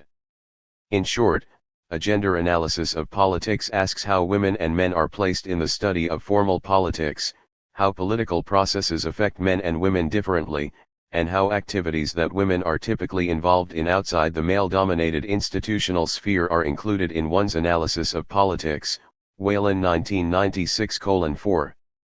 As noted in the previous chapter, African pre-colonial societies were generally patriarchal, though women's experiences varied greatly across the continent. Iris Berger, 2016:11, notes that at the outset of colonial rule, African women were fully engaged in the economic life of their communities in ways that exceeded European women at this time. But the advent of European interventions greatly curtailed women's status across the continent. Gwendolyn Michael, 1997:11, notes that four factors were significant in redefining gender norms and establishing new forms of gender relations in Africa. 1. Christianity, with its notions of monogamy and female domesticity and subordination. 2. Westernized education, which gave men advantages over women. 3. Differential. 125. Marriage systems, with Western marriage guaranteeing women access to property rights that women married under traditional rights could not claim, and 4. Alternative legal systems that supposedly acknowledged African women's independent rights, although colonial magistrates often treated women as jural minors needing male guardians. With the introduction of forced labor for colonial projects, the induced wage labor migration to pay taxes, male urbanization, and rural cash cropping, the colonial regimes established a sexual division of labor that would persist into the post-colonial era. Kokary-Vidrovich 1997. The form and extent to which these changes affected African women varied according to circumstances across the continent. Yet the general effect was the creation of a colonial social order that was oppressive for non-white African women, with their economic, political, and social status largely diminished. Romero 2015. Legally, the colonial system further entrenched male dominance, treating women as dependents who were often denied the ability to own land necessary for subsistence farming. Colonialism introduced and normalized European assumptions about gender social roles, furthering a gendered division of labor and the marginalization of women in the political sphere. Many women resorted to spiritual power to resist this marginalization and carve out new spaces for themselves. Berger 2016-31. These changes were often resisted, either directly or indirectly. One spectacular case was the Igbo Women's War of 1929, which involved thousands of women in Nigeria engaged in a public challenge to the warrant chiefs, traditional leaders used by the British as tax collectors, whom they accused of excessive taxation and political marginalization. Chiku 2005. At least 16 native courts were attacked and destroyed by women, and many warrant chiefs were forced to resign as a result of the disturbance. A major tactic used by the women was the practice of sitting, which involved following their male targets anywhere and everywhere, while singing, dancing, and publicly challenging and humiliating them. This latter technique is not dissimilar to that employed by the women in white movement led by Lema Bowie in Liberia in the early 2000s to shame Liberian fighters into ending abuses of civilians, and for which Bowie received the Nobel Peace Prize in 2011. Nationalist movements in the era of independence tended to promise a reversal of the colonial practice of excluding women and sought to mobilize all of society by promising greater inclusion and equality for women. Once in power, however, politicians tended to turn their back on such promises, though continuing to rely on support from women and women's organizations for their own nationalist agenda. Often, post. 126. Independence nationalist goals were portrayed as negating the need for a separate women's movement. Despite some substantial social gains, such as increased female literacy and education, most African states limited women's access to political parties, ministerial positions, and the reins of power. In Ghana, for example, Kwame Nkrumah's ruling convention People's Party, CPP, relied on market women to campaign for the party and government policies, but integrated very few women into ruling political institutions. In cases where armed liberation movements emerged, such as in the Portuguese colonies of Guinea-Bissau, Angola, and Mozambique, as well as Kenya and Rhodesia, women were often incorporated into leadership roles, fought alongside men, and helped sustain the liberation forces in myriad ways. Yet at the end of these struggles, there was usually a call for women to abandon their recently acquired leadership roles and return to subordinate roles of domesticity for the sake of post-independence nation building. In post-colonial Africa, the socio-economic status of women has continued to vary significantly across space and time. In parts of East Africa, for example, established gender norms have usually meant that women have often been restricted to rural economic activities, while in West Africa more of them are economically active in urban spaces. Yet regardless of their roles in local economies, women across the continent have been particularly exposed to, and suffered from, detrimental economic conditions. The economic crisis of the 1980s, and the African state responses to it, often led to increased dispossession and hardship for women. As Jane Parpart, 1989, wrote, many African women regarded the state as a predatory institution that was best avoided.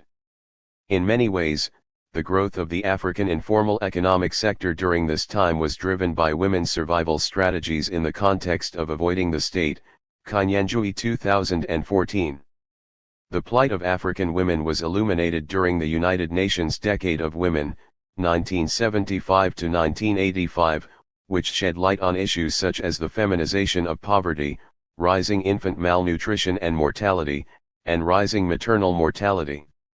Reflecting on the socio-economic status of African women at the end of the 20th century, Michael, 1997:1, 2, writes, African women know that they have borne the brunt of the crises of their states over the past 2 decades. The evidence is apparent in the lower educational levels for women across the continent, the continuing presence of women in agricultural and other rural activities, rather than in the professions and other income-producing activities, and in the higher levels of female malnutrition and maternal and infant mortality so well documented during the 1980s. Powerful fictional accounts of African women's experiences can 127. Be found in excellent novels such as Tsitsi Dangaremga's Nervous Conditions and Buchi Imakata's The Joys of Motherhood. The use of structural adjustment programs, SAPs, as a response to economic decline, see Chapter 6, might well have exacerbated the socio-economic predicament of African women. As the burden of social welfare was progressively shifted from the state to the household, women were on the front line of the effects of SAP-required cuts in social sector spending. As a consequence, many of them were forced to take on the increasing burden of unpaid work in caring for the sick, as well as meeting the basic survival needs of their families in general. The rise of the HIV/AIDS crisis across the continent a few years later also significantly impacted women, who make up over half of the estimated 23 million cases of HIV infection in Africa, see Chapter 6. Women and girls are particularly vulnerable because they often lack control over their own sexuality and reproductive functions. The relative political opening that has characterized most African regimes since the 1990s, see Chapter 5, has, however, created new opportunities for women. A variety of women's organizations emerged across the continent, from professional and advocacy groups to economic associations. As Carolyn Shaw, 2015:2, notes in her examination of female activism in Zimbabwe, these developments have occurred in a context where feminism is often regarded as a Western construct at odds with conventional notions of women as mothers and obedient wives. Regardless, the past several decades have witnessed increased women's activism and notable successes by African women's movements, Badru and Trip 2017. Helen Dancer, 2015, has shown how substantial changes in land issues in Tanzania have been achieved by women's civil society groups. More notable has been the extraordinary increase in women's legislative representation in Africa, having tripled between 1990 and 2015, jumping from 1.8% to 22.2%. Proportionately, Africa has more women in the cabinet, 20%, than other parts of the world, 18%, Trip 2016:382. This has largely been achieved through the adoption of quotas. Over 65% of African countries have some form of quotas to increase female legislative representation, and countries with quotas have an average of 25% female representation compared to 14% for countries without quotas. These quota systems vary from parties voluntarily adopting a quota to mandated reserved seats for women, 11 countries, to compulsory legislated quotas requiring all parties to include a certain percentage of women on their candidate lists, 16 countries, Trip 2016:383, 384, Kandawasvika and Hundu 2013. These legislative and party quotas have largely helped. 128. Increase the female representation in elected offices. Rwanda is the leading example for Africa and the world, with women constituting 63% of the parliament's lower house. In October 2018, the Ethiopian Prime Minister appointed a cabinet composed half of women and the legislature elected Sahle-Work as president, making her the only female African head of state at the time of writing. Yet, increased women's representation does not guarantee enacting significant changes in the status of women. Amanda Goes, 2016:401, notes that South Africa failed to develop policies around gender-based violence despite women occupying 42% of the government, largely due to the lack of political will among the female members of parliament. This supports the argument by Weldon and Dunn, 2013, that autonomous women's movements are more important than having women in government. Kenya has provided insights into the changing role of women in the political sphere. Until 1992, the state engaged in practices of co-optation and control of women's formal and informal mobilization attempts. Instances of women defying male control were exceptional. Wangari Maathai, the renowned environmentalist who challenged the Kenyan state for over 2 decades and in 1989 to 1990 famously stopped the government from erecting a skyscraper in the middle of a recreation park in the center of Nairobi, was one such exception. Maathai's husband divorced her for being too educated, too independent, and too successful.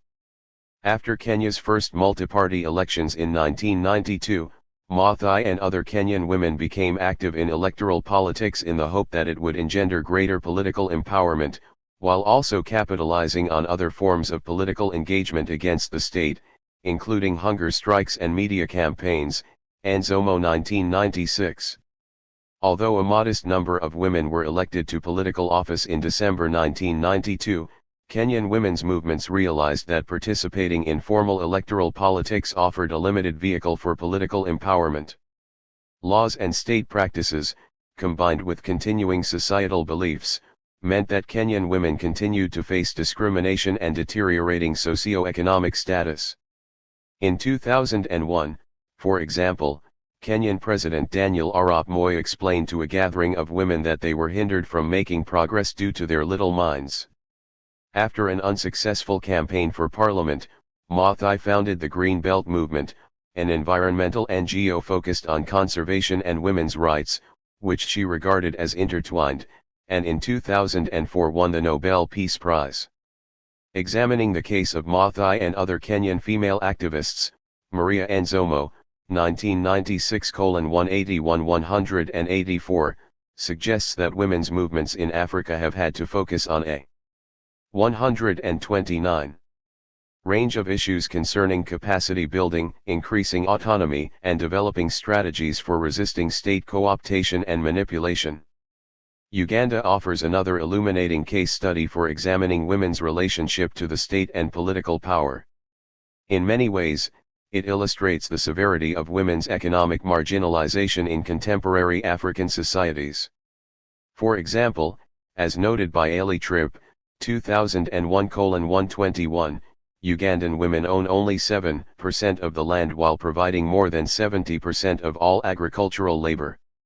In addition, when a woman's husband dies, it is frequently the deceased husband's family or clan that inherits his land, rather than his wife. Yet Ugandan women have made significant strides in other dimensions of life, in large part because of their organizational autonomy from the state. As of 2017, there were 154 women out of 449 members of parliament, 34%, and roughly 30% in local government. Tripp notes that the women's movement in Uganda became a substantial political force in the wake of the rise to power of Yoweri Museveni's National Resistance Movement, NRM, in 1986. Unlike elsewhere in Africa, where sections of women's movements had been captured and subverted by the ruling party or regime, the women's movement in Uganda gained momentum from its initial relative autonomy from the state and the NRM. Throughout Africa, major women's movements are often led by relatives of the country's leaders and thus serve to support the ruling party. Uganda has grown to be an exception, yet co-optation has recently emerged as the NRM has tried to use the women's movement for its own advantage. Reserving seats for women in parliament has helped to create a situation where women elites have been more loyal to Museveni than to women's issues. But as Tripp, 2000:17, argues, even in the Ugandan case, where the state has been relatively accommodating to women's demands and women have been brought into political leadership at various levels, the rules, structures, and practices continue to promote an older, more exclusionary vision of politics, making it difficult for women to assert their interest. The problem for women is not just one of representation and voice, rather, it is a matter of whether they will have a say in making the rules that determine how politics is conducted. The Ugandan case illustrates the limited success gained from women's movements even when they have been capable of maintaining relative autonomy vis-a-vis state institutions. In the end, while engagement, disengagement, and assertions of relative autonomy are all part of a repertoire of strategies that women and women's organizations employ to cope with their economic and political contexts, Getz and Hassam 2003, there is no magic bullet for the improvement of women's lot and their increased representation in Africa. It is nevertheless worth noting a 130. Recent rise in the representation of women at the top of the state. Ellen Johnson Sirleaf of Liberia was the first African woman to become president, in 2006, followed by Joyce Bunda of Malawi in 2012 and Amina Gurib Fakim of Mauritius in 2015. Women have also been appointed as prime ministers in Mali, 2011 to 2012, Mozambique, 2004 to 2010, Senegal, 2013 to 2014, and Namibia, 2015, present. By the beginning of 2019, there had been 10 African female heads of state and government, though only 2 had been popularly elected. The experiences of women from the formal realm of electoral politics to the informal economy continue to vary greatly across the continent, confirming the importance of employing a gendered analysis when studying African politics. Civil society. Civil society means many things to many people. Most commonly, it means the organized social space between the state and the family. Civil society differs from society at large to the extent that it defines specific types of social organizations and social relations, those fostered by organizations such as unions, churches, interest groups, and even recreational associations. For some authors, civil society is also characterized by certain norms, it should be civil and tolerant, and it is supposed to be democratic. The concept matters in political analysis because characteristics of civil society are often believed to affect characteristics of the political system. For example, ever since the work of Alexis de Tocqueville, the vibrancy of associative life in a country is believed to correlate with the strength of its democracy. People form relations in civil society, develop mutual expectations, and establish bonds of reciprocity and social trust, which then facilitate their interactions in the political system and might help bridge otherwise significant political differences. Putnam 1992. Thus, many political scientists are tempted to look at features of civil society when seeking explanations for different trajectories of a political system. For the first 3 decades of African independence, however, civil society was hardly visible in most of Africa and it therefore had little currency in Africanist political science. Civil society organizations had been severely restricted under colonialism. The efforts of the new states to be all-encompassing or integral, Young 1994 c., that is, to control all facets of life left very little room for autonomous social organization, especially in view of the residual control of customary authorities in rural areas. Africans were squeezed between overbearing post-colonial 131 states, Azurya and Chazan 1987, and the local weight of tradition, Mamdani 1996. There were associations, but most of them were orchestrated by the states themselves or their ruling single parties. Unions, youth, or women's groups, for example, were typically centralized under the authority of the state. Independent political parties or unions were often not allowed. Even sport leagues were sometimes state-supervised.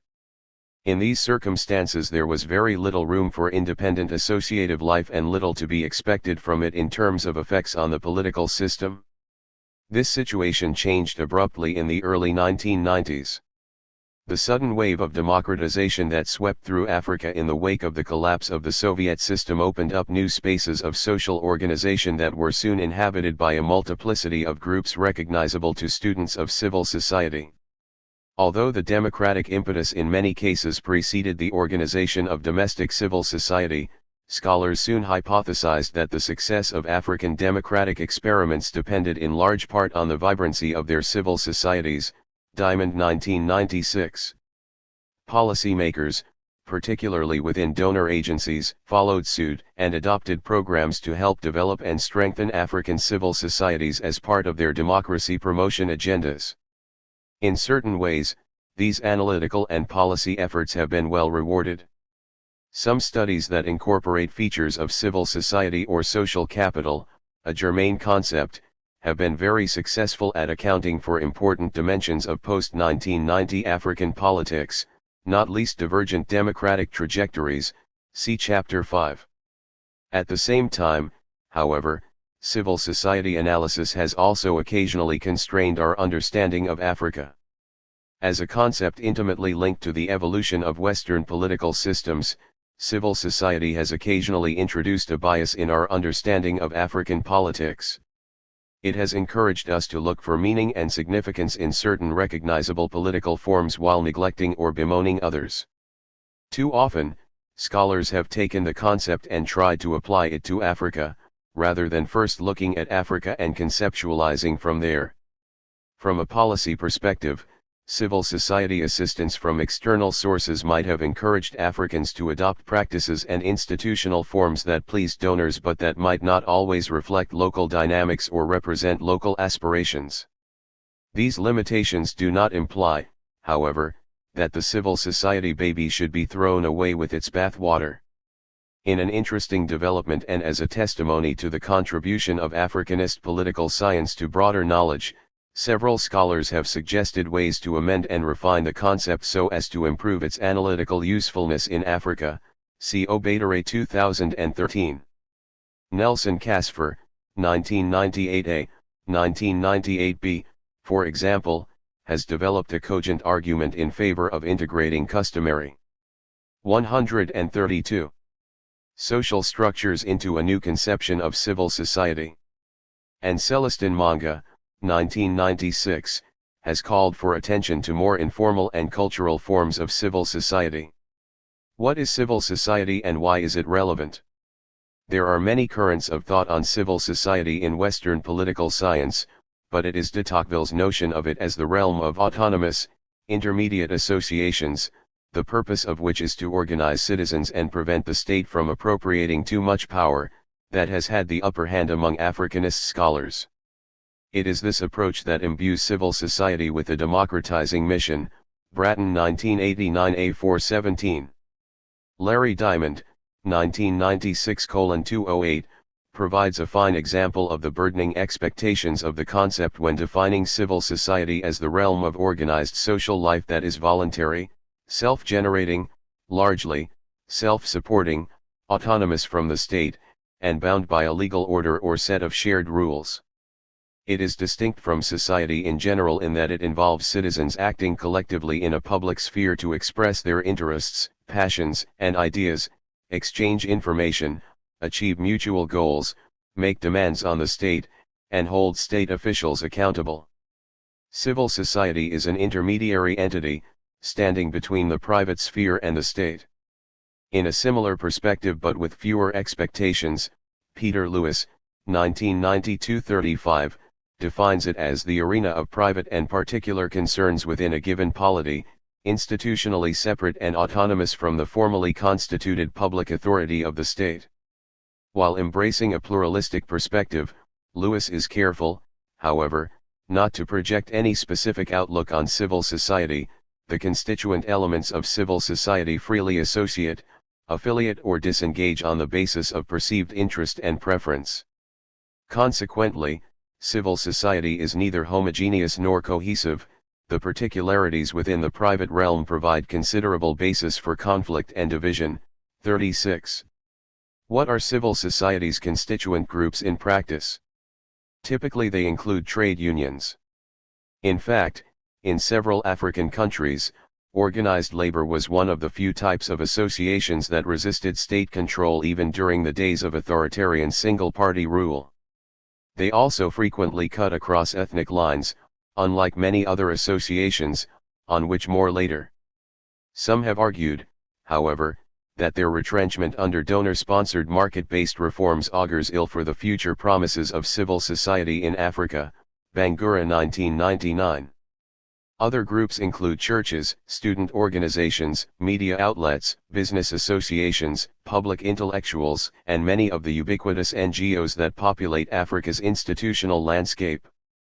133. One possible problem with the Tocquevillian approach to civil society is that it puts very substantive expectations on its member organizations. John Harbison, 1994:1, for example, wrote that grassroots movements were springing up all over Africa in the 1990s to overthrow repressive regimes and empower African citizens, pushing governments to comply with citizens' demands for reform. From such a perspective, it becomes hard, afterward, not to perceive African civil societies as having failed at their historical mission. In general, most civil society scholars in the heyday of this approach to African politics believed that social groups had a substantial role to play in institutional, and democratic, change on the continent. Harbison, Rothschild, and Chazon 1994, Diamond 1996, Bangura 1999. Some early democratic transitions encouraged such optimism. In Zambia, for example, unions were at the forefront of democratization. Frederick Chiluba, the opposition leader who would become the first president of democratic Zambia, was a union leader. Yet Zambia's later difficulties with democracy, and the ease with which Chiluba adopted the ways of personal rule once in power, subsequently cooled off the democratic expectations of civil society theory in Africa. Aside from unions, non-governmental organizations generated, for a while, the greatest hope for transforming African politics and holding states more accountable. Empirically, NGOs exploded as an associative form around the same time that many African regimes were embarking on transitions in the late 1980s. In part, they arose as a result of the very weaknesses and retreat of the state under economic reforms, which left a certain vacuum that NGOs occupied. Bratton 1989a. In addition, their rise was also a response to the dejection of donors toward corrupt and inefficient states and their desire to find new local counterparts as aid recipients. Supply followed demand, and the NGO became a widespread mode of social organization. Soon every village, if not every bureaucrat, had its own NGO bidding for development grants. Yet as weak as they were, governments did not willingly surrender political terrain to NGOs. They harnessed their residual authority and mostly kept them in check politically, allowing them to substitute for the state in terms of service provision, but not to become a political counterpart to state power. Monitoring, coordination, co-optation, and, when necessary, dissolution were frequent strategies used by governments in dealing with NGOs. Bratton 1989b. Eventually, relations between states and NGOs in Africa settled into some sort of equilibrium whereby NGOs were and continue to be recognized as important substitutes to governments, providing public goods and services, while falling short of promoting a genuine reform of the state. In fact, the substitutive role of NGOs partly exonerates the state from being accountable for its failings and may actually reinforce it in the process. 134. Similarly, media freedom is usually considered an important element of civil society, both because it represents a potential counterpower and because information is crucial to civil society's capacity to operate independently of the state. That there has been, in the wake of the transitions of the 1990s, a significant increase in the availability and range of opinions of media in Africa is indisputable. Where monopolistic government-owned newspapers and broadcasters once dominated the media landscape, a diverse group of public and independently owned media now often stands. Yet according to Reporters Without Borders, 2018, few African countries reach the top tier of journalist freedoms. Ghana, Namibia, South Africa, and Cape Verde are the only African countries among the 30 countries with the freest media. Eritrea is the second worst in the world, behind North Korea. 28 African countries are listed among the world's worst half. African journalists are subjected to multiple threats, including arrest, execution, and assassination, violence, and social and family pressure. These threats come from official security forces, but also from militias, private security forces, mercenaries, and armed political militants. According to Mauricio Lyle-Freire, 2011, two phenomena facilitate these abuses. First is the general climate of impunity that prevails in many African countries. Violence against journalists is almost never punished. The assassination by individuals linked to the presidency of opposition journalist Norbert Zongo in Burkina Faso in 1998, for example, remains unpunished to this day, despite widespread popular mobilization. Hagberg 2002. In the Democratic Republic of Congo, several independent journalists have been murdered since the election of President Joseph Kabila in 2006, with little or no legal consequence. The second factor is what Freire calls the plasticity of norms, or the fact that the existence of legislation to protect journalists is of limited effect because of haphazard application and weak judiciaries. As a result, many African journalists face self-censorship, and the visibility of a multiplicity of media does not translate into a close watch being exercised on governments. To avoid risks and earn an income, many journalists substitute public relations work and promotional pieces for investigative journalism. Not rarely, they will publish or broadcast pieces entirely produced by the president's or minister's communication teams. The rise of social media has been seen as an important tool in empowering civil society across the continent. Activists and citizens have utilized social media platforms such as WhatsApp, Facebook, and Twitter to rapidly share information and organize opposition movements. Social media were credited in helping remove the Central African Republic's President François Bozize in 2013, organizing resistance to the Seleka rebels that replaced him, and ensuring the legitimacy of the following. 135. Presidential elections, Smith 2016. In Congo-Brazzaville, journalists and democracy activists used social media to expose human rights abuses and electoral fraud during the 2016 elections. While social media have worked to connect and empower civil society, they have also been utilized to circulate hate speech and fake news, and inflame violence in some contexts. In recent years, several African countries have blocked their citizens' access to social media, including Cameroon, Chad, the Democratic Republic of Congo, Gabon, the Gambia Republic of Congo, and Uganda. Limitations of the concept of civil society in African politics. As the discussion on unions and NGOs makes clear, there is something of a gap between theoretical expectations of civil society and empirical reality in Africa. To a certain extent, both the conventional definitions and the pluralist hypotheses about civil society are poor matches for the conditions on the continent. Lewis 1999. Some cultural traits widely shared across Africa might represent a first obstacle for the development of Western-type civil society. Goran Haydn, 2006:155, has suggested that the role of effective relations in African societies might prevent voluntary associations from transforming into civil organizations. Specifically, Haydn perceives relations of affection within kinship bonds as an important feature of African societies, and suggests that they may in fact generate a lack of trust among Africans across the main structures of affection. Michael Bratton, 1989 A415, concurs, noting that familial affection can create internal cleavage and factional conflict in larger structures. Victor Azarya, 1994:92, goes so far as to argue that Africans display a tendency toward amoral familism, attaching no moral relevance to activities not involving the family. Echoing Peter E.K., 1975, Azarya claims that public activity is therefore expected to be a means of diverting general societal resources to private, i.e., family, interests. He concludes that amoral familism is the normative opposite of civil society. The stronger amoral familism is in a given society, the less civil that society will be. In a similar but distinct vein, Celestin Manga, 1996:155, suggests that many African religious and civic groups display a cult of nihilism and cynicism that represents a threat to the development of a healthy and vibrant civil society.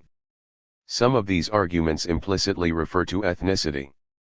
In general, the salience of ethnic identity in African social relations is perceived as undermining the formation of civil society, since the latter is expected to cut across cleavages and transcend parochialism. Donald Rothschild, 136. And Letitia Lawson, 1994:255, for example, warn that Africa's fundamentally divided societies are likely to produce civil societies significantly more segmented than European philosophy would suggest, at least in the short run. Similarly, Peter Lewis, 1999, suggests that parochial divisions that exist within society at large are also likely to be reproduced within civil society organizations. Victor Azarya, 1994:94, goes further and claims that primordialism within associations is a larger problem, as many of them have membership criteria actually based on ethnic identity or place of origin. Another demanding assumption is that, for civil society to coalesce, there already exists a well-defined and agreed-upon society and polity.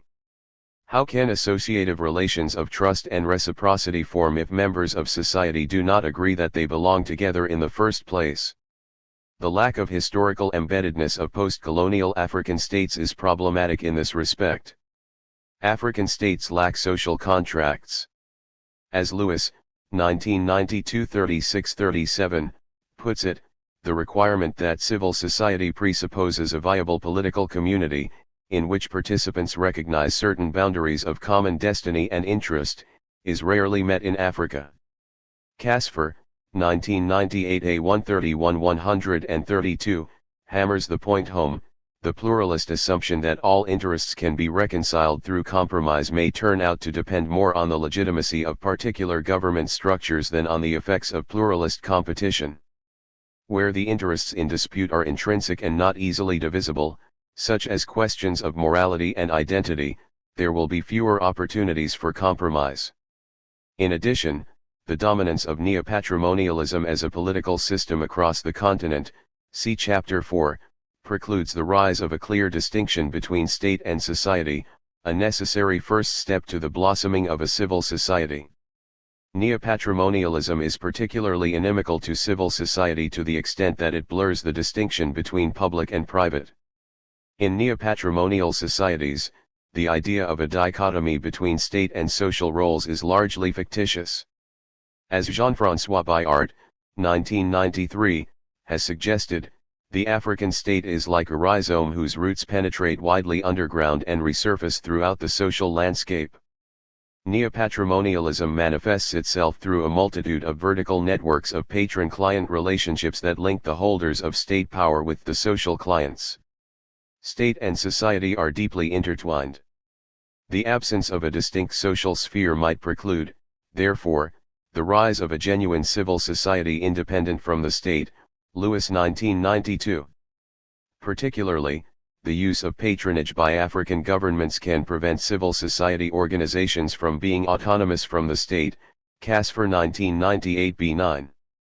In recent years, the co-optation of civil society organizations 137 has been a marked characteristic of neo-patrimonial regimes such as Museveni's Uganda and Mugabe's Zimbabwe.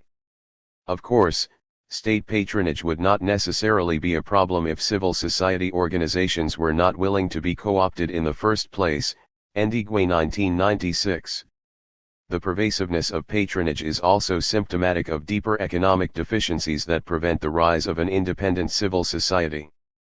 Even after a couple of decades of adjustment programs and despite significant growth since the beginning of the 21st century, there is still relatively little economic activity in Africa that is not incorporated into the state domain. Yet associational life is likely to correlate with indigenous capitalist industrialization, which must be able to benefit from economic foundations independent from the state, Bratton 1989a427. Paraphrasing Barrington Moore's suggestion that democracy is not possible without a bourgeoisie, we could also write, no independent bourgeoisie, no civil society. Ironically, the remedy that most African NGOs have found for their lack of an independent domestic economic basis, foreign funding, has not come without its own share of liabilities for civil society. For Stephen Ndigwe, 1996:24, 25, the reliance on external funding seriously undermines NGOs' ability to advance political issues in the long term, as their agenda may become blurred by that of donors. Casfer, 1998a134, 2 is highly critical of the notion that outsiders can stimulate civil society. An aid-created independent civil organization, he writes, comes close to being an oxymoron. Unless the new externally funded African organizations can develop effective social roots and local resources of their own, they will die on the vine as soon as their foreign patrons depart or lose interest. Clive Gabbay's 2015 examination of civil society in Malawi illustrates how these organizations do not hold the state accountable by representing the interests of the country's population, but rather reflect the interests and agendas of international organizations, on which their funding depends, a view that echoes Harry Englund's 2006 sobering examination of Malawi's human rights activists. Civil society and African realities.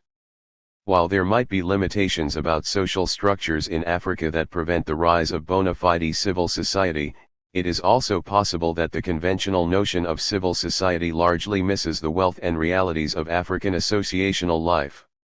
A few scholars have tried to adapt the concept of civil society to African realities, Obadere 2013. Such efforts constitute important contributions to scholarship and offer some redress to the Western bias of much of the existing civil society literature. 138. Celestin Manga's Anthropology of Anger, 1996, is a landmark publication in this respect. Manga, a Cameroonian democracy activist turned scholar, strives for a grassroots explanation of social dynamics in Africa. He argues that an informal civil society has been vociferous and has posed effective challenges to the state for a very long time, yet social scientists have overlooked this civil action because such behaviors are not measurable with classical tools. In contrast, Manga calls for paying more attention to, and theorizing about, alternative forms of engagement, including indigenous types of social action, new spaces for communication and discussion over which the state has no control, and all groups, organizations, and personalities that pursue freedom, justice, and the rights of citizenship against authoritarian states. 4. It is not membership in bowling leagues and Rotary clubs that effectively describes African civil society, Manga argues, but more banal forms of informal resistance, including music, linguistic novelty, and tailoring of appearance, hairstyles, postures while walking, standing, or talking. 111. In addition, Manga calls our attention to the many groups Africans are forming to voice their anger at their governments. Most of these groups are informal, however, along lines of sex, age, kinship, and religion. According to him, These groupings are a way of reclaiming the right of self-expression, long confiscated by the official institutions of power. 146.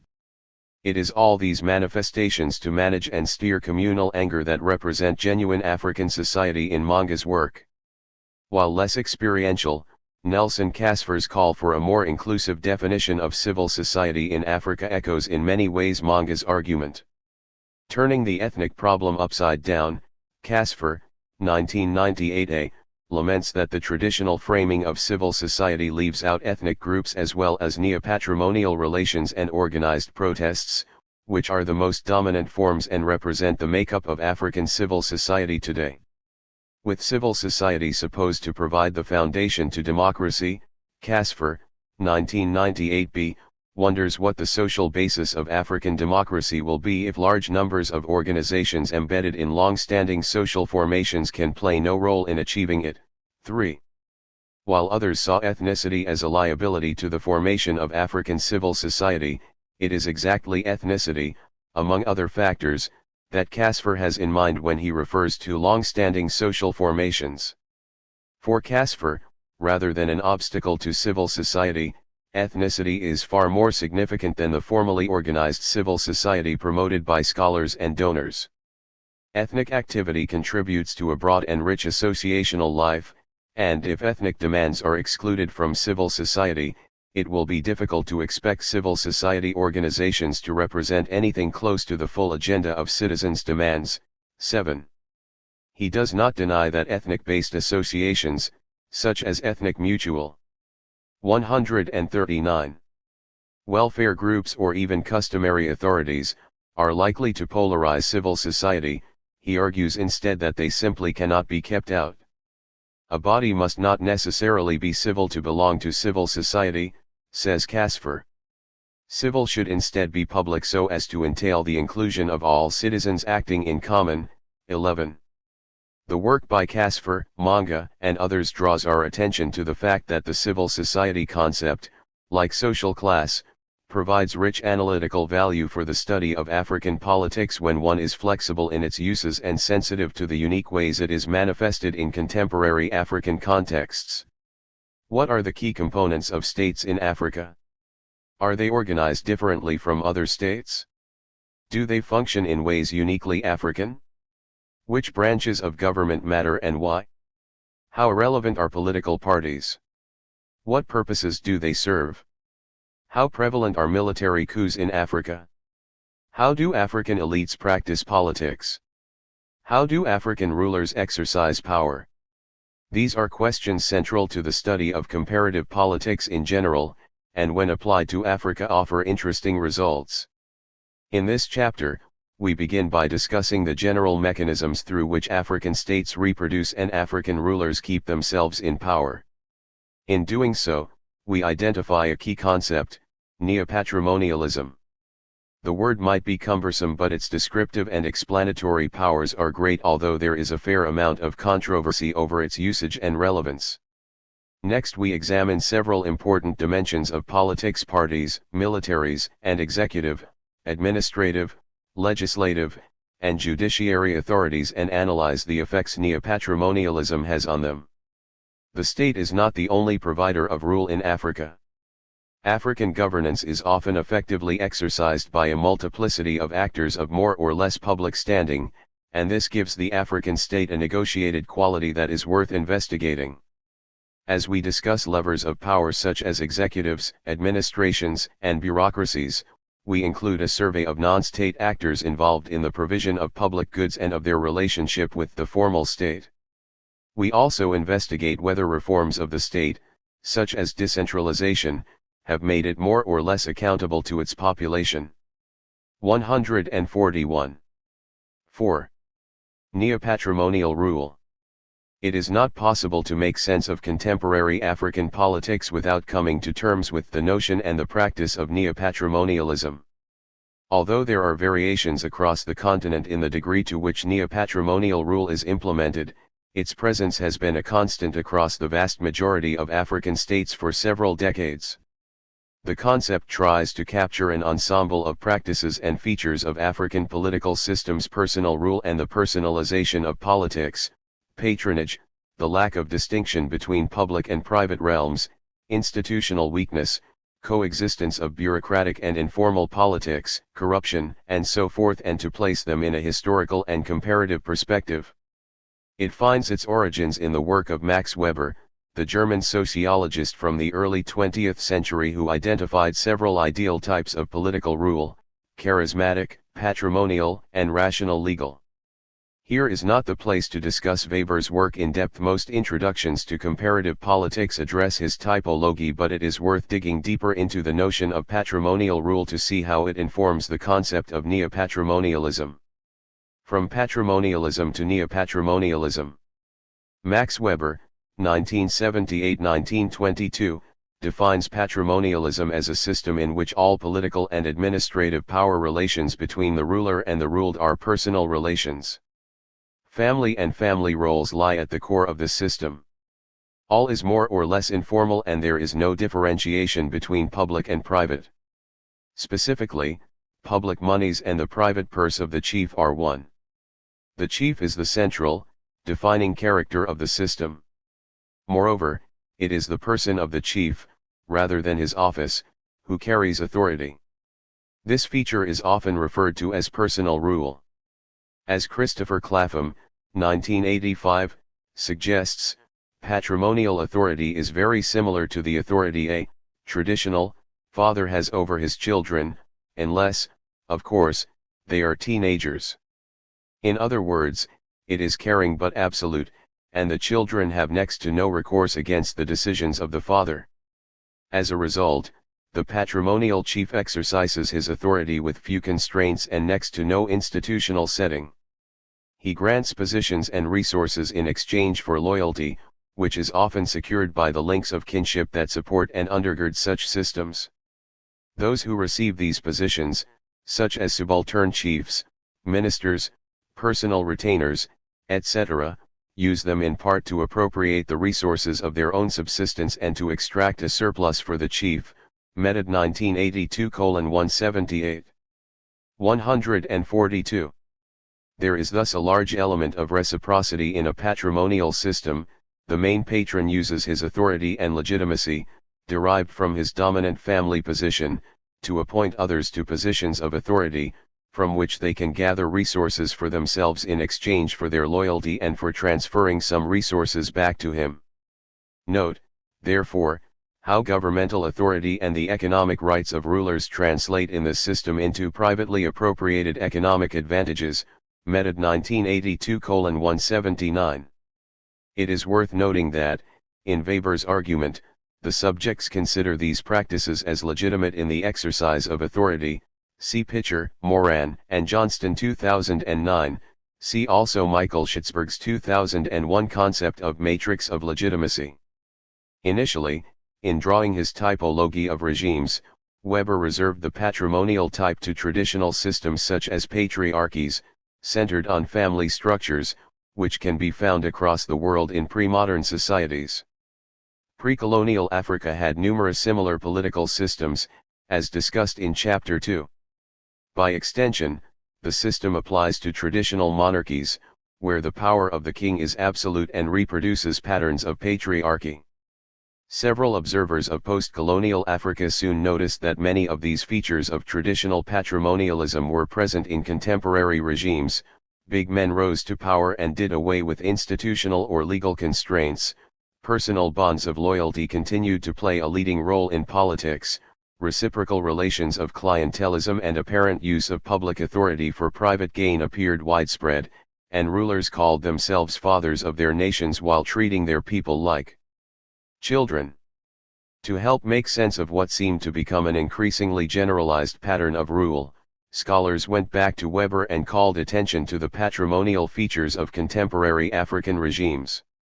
As early as the mid-1960s, Aristide Zalberg, 1966, evoked the notion of neo-traditional patrimonial regimes in his study of the new one-party states of West Africa.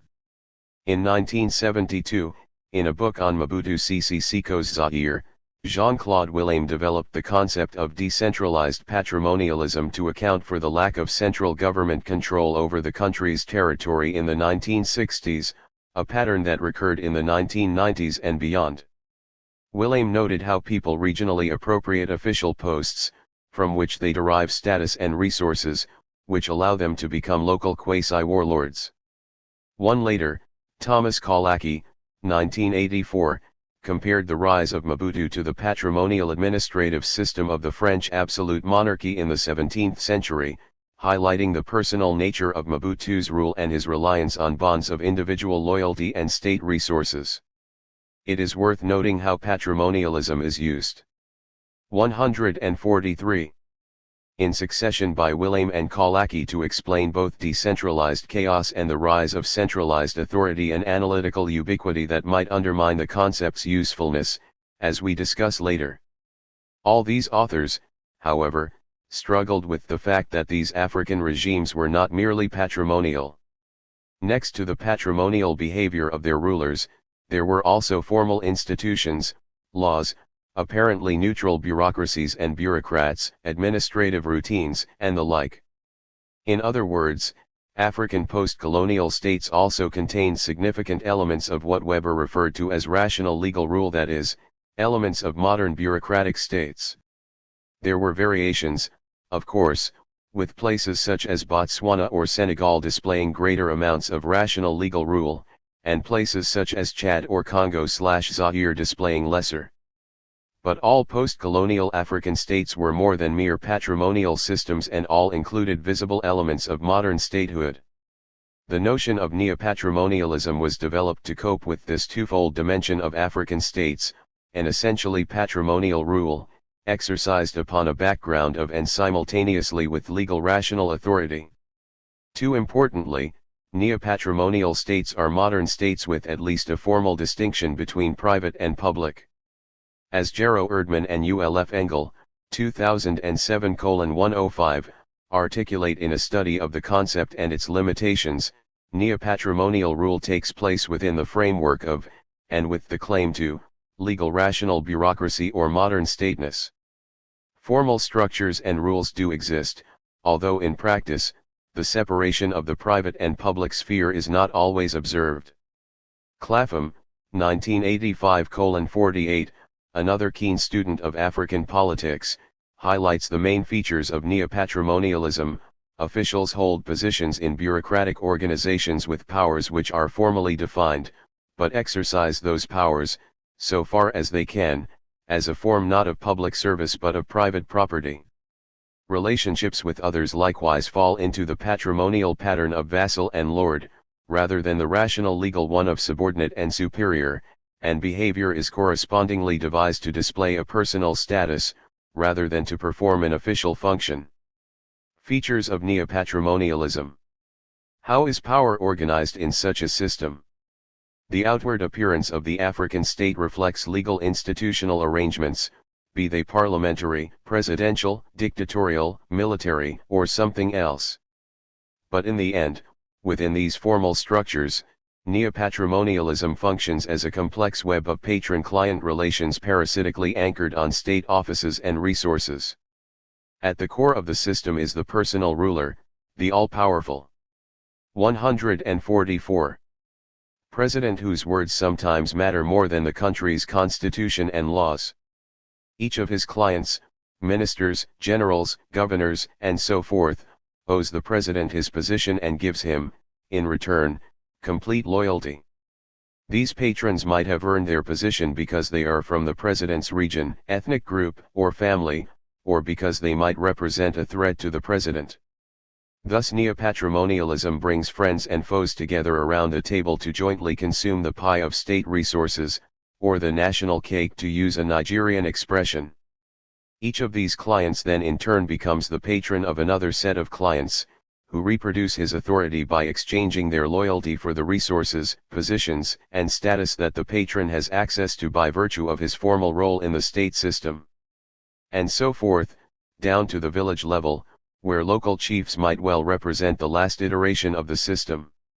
It is crucial to visualize this pyramid of patron-client relations cutting across formal institutional assignments.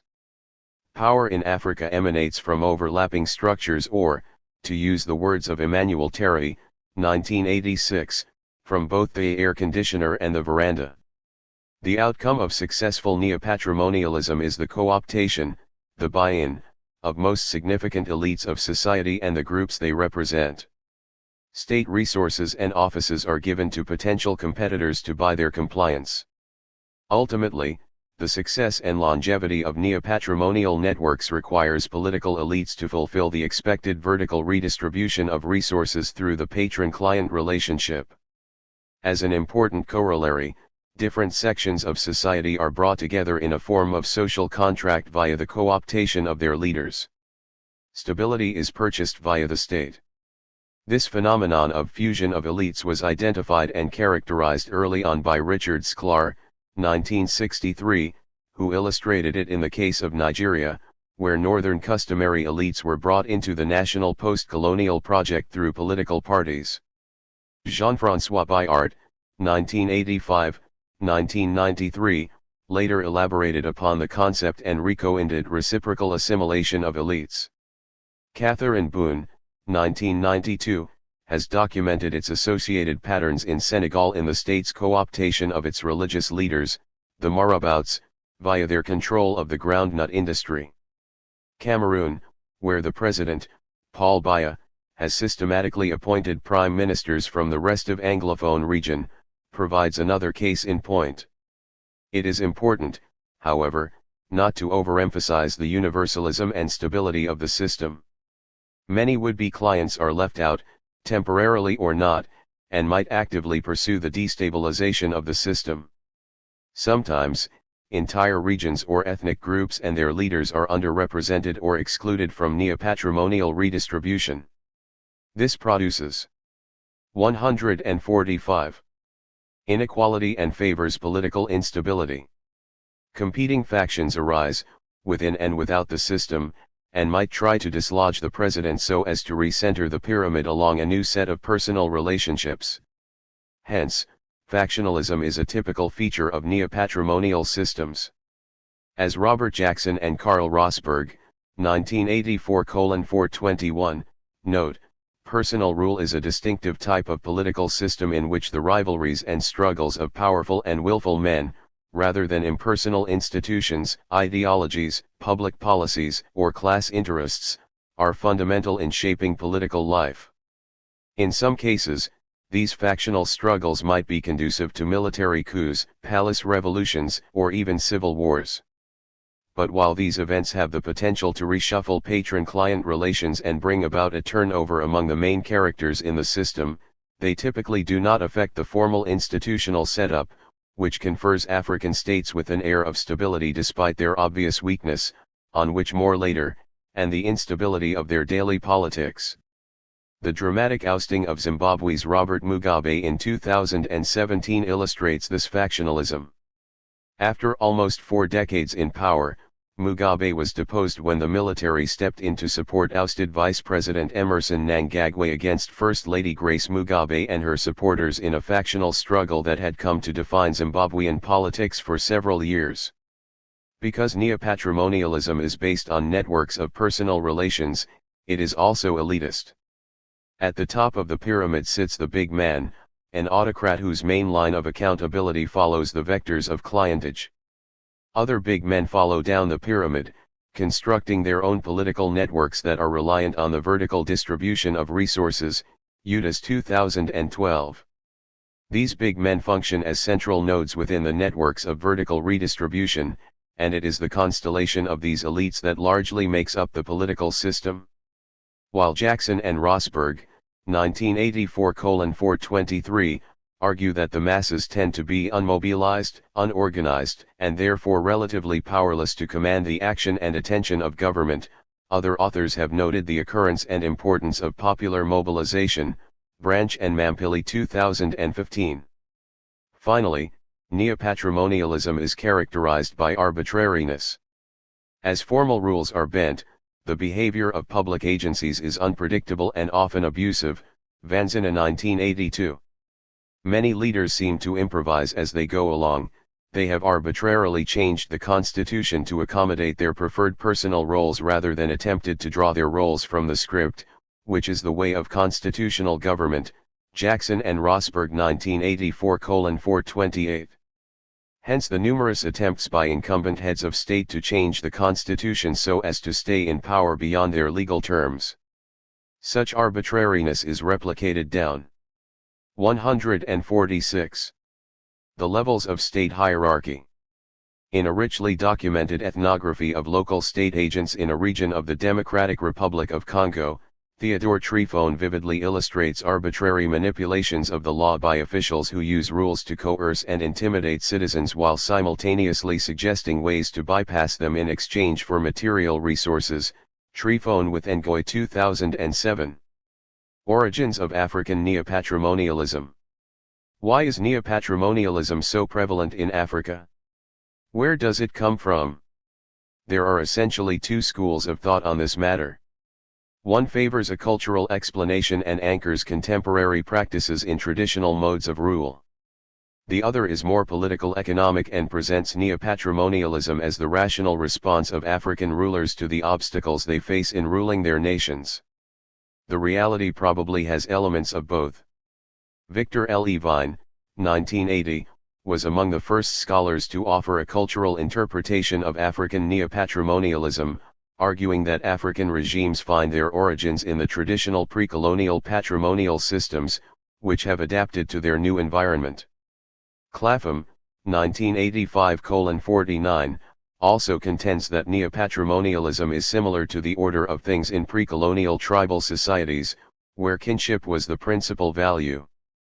At its base, the modern state is beholden to the same logic, he writes. And Medad, 1982, too suggests that clientelism is a traditional mode of political organization in Africa, which has survived in the new post-colonial institutional environment. He stresses that far from dissolving in the new states, some of these traditional clientelistic structures manage to renew themselves thanks to the availability of resources from the state.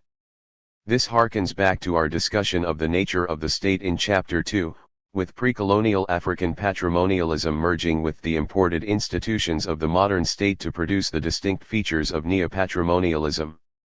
Goran Haydn, 1980-2006, provides a particularly salient example of the cultural approach to neopatrimonialism, having focused much of his life's work on showing the particular cultural features of African social life, based largely on ties of affection, and their effects on development and state formation. According to Haydn, and many cultural anthropologists, personal relations are particularly important in Africa, hence the paramount influence of family, and tend to be based on principles of reciprocity. People invest in social obligations to create interdependence, some of which may play a role of insurance over the long run.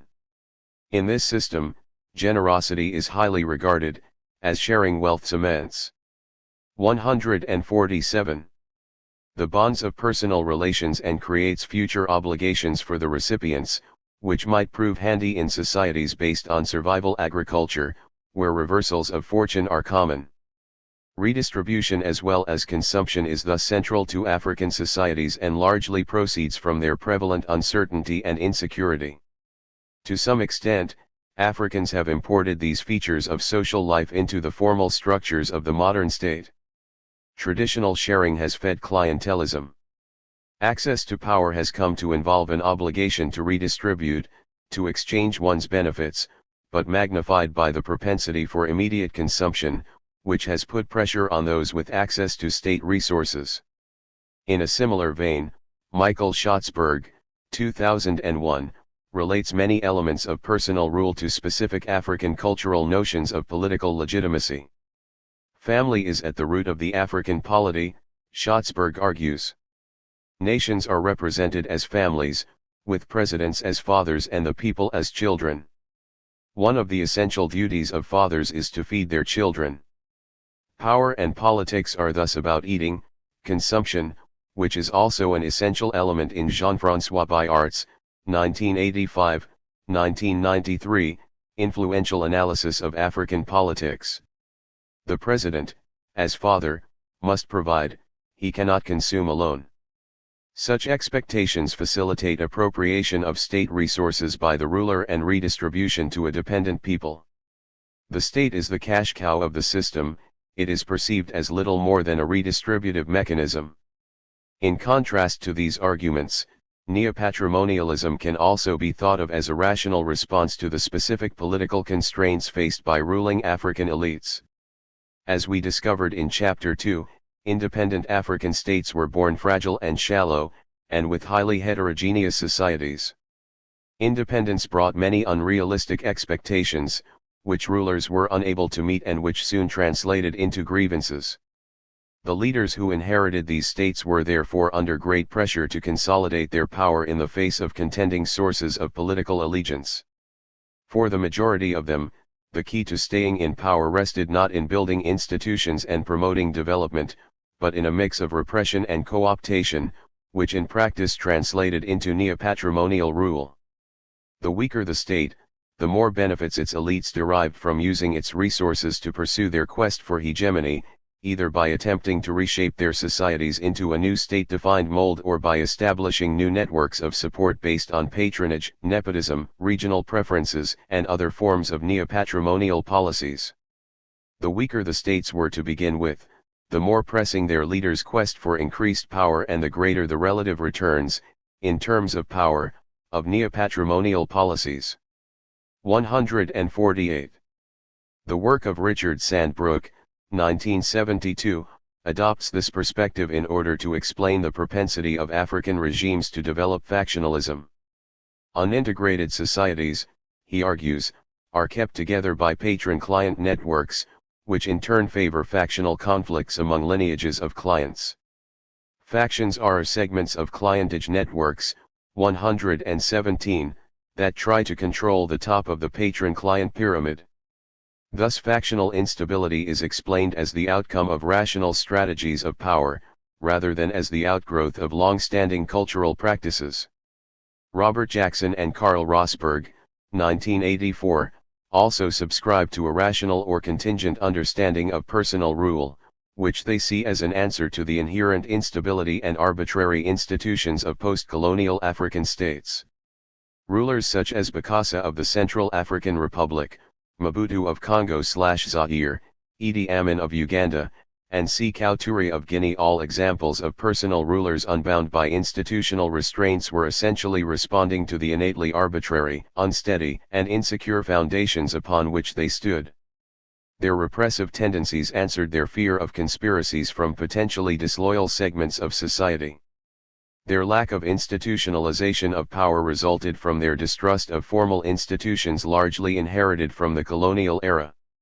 Hence, everything became personal, with real power exercised in the shadows of formal structures, a concept later developed by William Reno, 1995, as the shadow state. Even the single parties that they set up and that apparently ruled the country were little more than instruments of mobilization in support of the person of the president, and had little autonomous existence, in significant contrast to single parties in regimes such as the Soviet Union or China. They ruled by decrees and by clientelism, building large, ineffectual bureaucracies and armies as rewards for loyalty and incentives for compliance. The neopatrimonial nature of bureaucracies and public employment was clearly articulated and illustrated in the landmark work of Richard Joseph, 1987, on Nigeria. For Joseph too, colonial rather than pre-colonial features favored the expansion of neopatrimonialism, as well as its economic logic.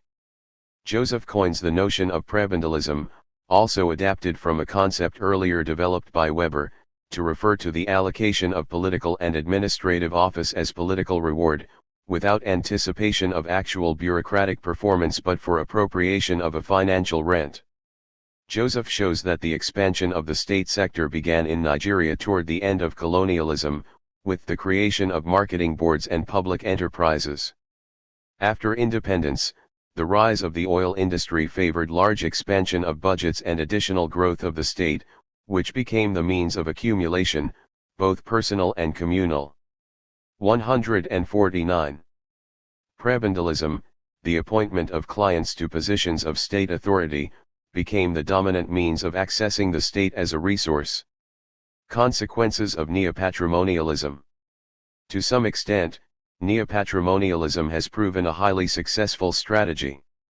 In the immediate post-colonial era, neopatrimonial systems of rule proved to be remarkably stable in many countries, even as they produced strong regimes in weak states such as Zaire, Kenya, Sierra Leone, Malawi, and Côte d'Ivoire. The fact that most African countries have remained unified since their independence, despite their weakness and heterogeneity, might be considered a testimony to the integrative power of patron-client relations and personal rule. The pyramidal nature of neopatrimonial rule has no doubt provided elements of instrumental legitimacy where the historical and moral legitimacy of the state were missing. In this respect, the fusion and reciprocal assimilation of elites might have prevented the worst-case scenarios of disintegration and violence, and possibly economized the cost of coercion, Medad 1982:169. All evidence suggests, however, that this success has come at a very high price. For indeed, neopatrimonialism has often proven profoundly inimical to all things developmental. Almost by definition, it is antithetical to good governance. In a neopatrimonial system, people occupy bureaucratic offices less to perform public service than to acquire personal wealth and status. The essence of neopatrimonialism is the award by public officials of personal favors, Bratton and Van de Waal 1994:458. Many civil servants, though certainly not all, have obligations to their family, their village, their ethnic kin, their region, and, according to their rank, their patron or clients. Hence, the notion that politicians, bureaucrats, or military chiefs should be the servants of the state simply does not make sense, Chabal Endelas 1999:15. Poor governance is not just an affliction of African states, it is their mode of functioning. This is an important insight for the student of African development, as well as for donors intent on reforming African systems. Corruption is the fuel of neopatrimonialism, theft from the public is one of its organizing principles. In his examination of the moral economy of corruption, Stephen Pierre, 2016:222, observes that a corruption complex has come to define Nigerian political and daily life, but notes that it is important to understand corruption not in absolute terms, but as part of a shifting moral terrain within neopatrimonial practices. Corruption cannot be fully appreciated without a rela. 150. Tivoli systemic attention to the history not just of corrupt practices but of the ways in which corruption functions as means of engaging in politics and political critique. Thus, improving governance in Africa is far from simple. It is much more than a matter of training better bureaucrats, providing them with technology, and otherwise increasing their capacity. Similarly, campaigns against corruption risk undermining the very foundations of regimes and are thus often likely to be little more than lip service. African governance might be poor in developmental terms, but it serves an integrative function and it is relatively good at it, see Chabal Endelas 1999. Thus, attempts to promote developmental policies and institutions threaten the very core of the foundations of African regimes and entail political costs that are often neglected by those who design these policies. The negative effects of neopatrimonialism go further than corruption and mismanagement, however. The personal nature of power makes it exceedingly hard to delegate responsibilities and to define positions by their function, as would take place in a rational legal system. Clapham, 1985:49, puts it nicely, when the boss is away, especially in the case of the head of state, the decision-making process waits on his return. If he is reluctant to make decisions, the entire system sinks into a torpor from which it may only be rescued by his overthrow and replacement by a new boss. Even if the boss is in, technocrats learn quickly that there is little demand for any kind of new or different policy that may rock the boat. Those who attempt to make changes encounter indifference if not hostility, Van de Waal 2001:136. There are significant consequences to such flawed governance. States are inhibited in their most basic functioning. Citing research by the International Monetary Fund, IMF, Christian von Soest, 2007:622, notes that political interference with the process of collecting state revenue leads to shortfalls of more than 60% of potential tax revenue in some African countries. Moreover, there is little capacity of civil society to monitor public agencies and demand accountable governance. As Peter Lewis, 1992, has shown, the extensive vertical and unequal patron-client networks that constitute African regimes are inimical to the development of an autonomous civil society. Through them, the state seeps in and pervades society, providing foundations for its own stability at the expense of a societal capacity to articulate interests and make effective governance demands. Beyond weak governance, the entire institutional development of the state is threatened by neopatrimonialism. Personal rulers fear alternative sources of power, Reno 1997a. As a result, it is against their best interest. 151. To let strong ministries, bureaucracies, or judiciaries develop. Instead, they keep their administrations off balance by rotating personnel and depriving them of the necessary resources to carry on their functions. Moreover, personal rulers do not wish to have their hands tied by rules and laws. Thus they frequently revise their own laws, undermining the stability of the legal system, or freely violate them altogether. In Côte d'Ivoire, Félix Houphouët-Boigny equivocated for many years over the rules of his own succession so as to keep potential challengers on their toes. In Zaire, Mobutu rotated ministers in and out of office, and sometimes in and out of jail, with rapidity and regularity. Needless to say, in such an environment, state institutions tend to remain thwarted. As Erdmann and Engel, 2007:105-106, write, formal institutions cannot fulfill their universalistic purpose of public welfare. Political informality has gained such a dimension that one can even speak of institutionalized informality, which turns into a separate type of political culture. Thus, while it can be successful at building and sustaining the power of the president, neopatrimonialism inhibits the capacity of state institutions. A country's economic development can be threatened by neopatrimonialism. Instead of facilitating the development of an entrepreneurial capitalist class, neopatrimonialism turns the dominant class, which has formed through the acquisition of clientelistic resources, into a rentier class, Boone 1990, which lives parasitically off the state. In a rent-seeking system, companies lobby the state for contracts, advantages, and bureaucratically created opportunities, such as access to import quotas, while would-be entrepreneurs satisfy themselves with state-derived appointments. The president is not eager to be challenged by independent economic power. Thus he adopts policies that thwart private accumulation, such as nationalizations, price controls, and burdensome regulations. Hence, African bourgeoisies have historically tended to lack the development impulse often associated with bourgeoisies elsewhere. As with poor governance, the neopatrimonial economic system is resistant to reform, as rulers want to keep their control over economic resources so as to retain the tools of controlling their fractionalized societies. Van de Waal 2001:52. Many of the pathologies of African statehood thus result from the practice of neopatrimonialism. Their revenues stolen, states endure a systematic fiscal crisis. Van de Waal 2001:53. As governments borrow to make up their deficits, their budget woes soon turn to unsustainable debt levels and create structural dependence on foreign capital. Debt servicing steals from other forms of public spending, with health and education often the first victims. Meanwhile, people seek to escape. 152. The burdens of regulation and corruption by resorting to informal transactions, further depriving the state of resources. African regimes become ensconced in permanent crises. Van de Waal 2001. These features are explored in much greater detail in Chapter 6. From a political point of view, there is a sheer lack of direction. Comparing politics to a ship, Jackson and Rosberg, 1984:430, Note that African rulers do not steer purposefully.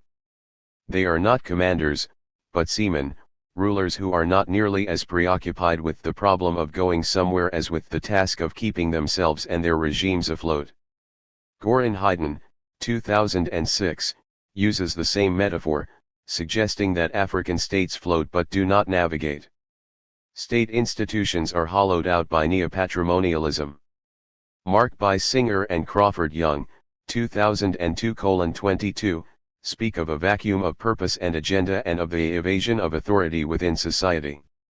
Little by little, neopatrimonialism may lead to state failure and, in some cases, to collapse and conflict, see Chapter 7. Critiques of neopatrimonialism. Neopatrimonialism is but a word. It is not in and of itself a theory. As a word, it does not have any particular analytical merits. Most often, it is merely a shortcut to describe the features of the modal African regime. However, these features can be explained, as we have seen, in terms of culture, history, or rational decision-making by elites. Similarly, an understanding of the neopatrimonial nature of the African state can help us make sense of some of its most salient deviances. As such, the concept contributes significantly to an analytical and theoretical understanding of African politics. Yet as popular as the concept of neopatrimonialism has become among scholars of African politics, it is far from unanimously endorsed. Its critiques fall into several categories. Authors in the Marxist or radical tradition tend to dismiss the concept as justification for a neoliberal assault on the state, Olukosi 1999. A more recent strand of critiques has argued that neopatrimonialism might not be as inimical to development as we suggested earlier, and that, in other regions and time periods, it has been associated with better economic performances. For David Booth and Tim Kelsall, 2010, for example, some Southeast Asian countries also display features of neopatrimonialism, yet have managed much more significant economic transformations than have the majority of their African counterparts. Thus neopatrimonialism does not necessarily lead to underdevelopment. The difference, Booth and 153. Kelsall suggest, lies in its degree of centralization and in the time horizon of elites. The more centralized the practice of neopatrimonialism, the more its networks of extraction and redistribution are controlled by the president and his inner circle, and the longer their time horizon, their expectation to remain in office, the more developmental neopatrimonialism can be. 3. In much of Africa, neopatrimonialism suffers from its polycentric nature.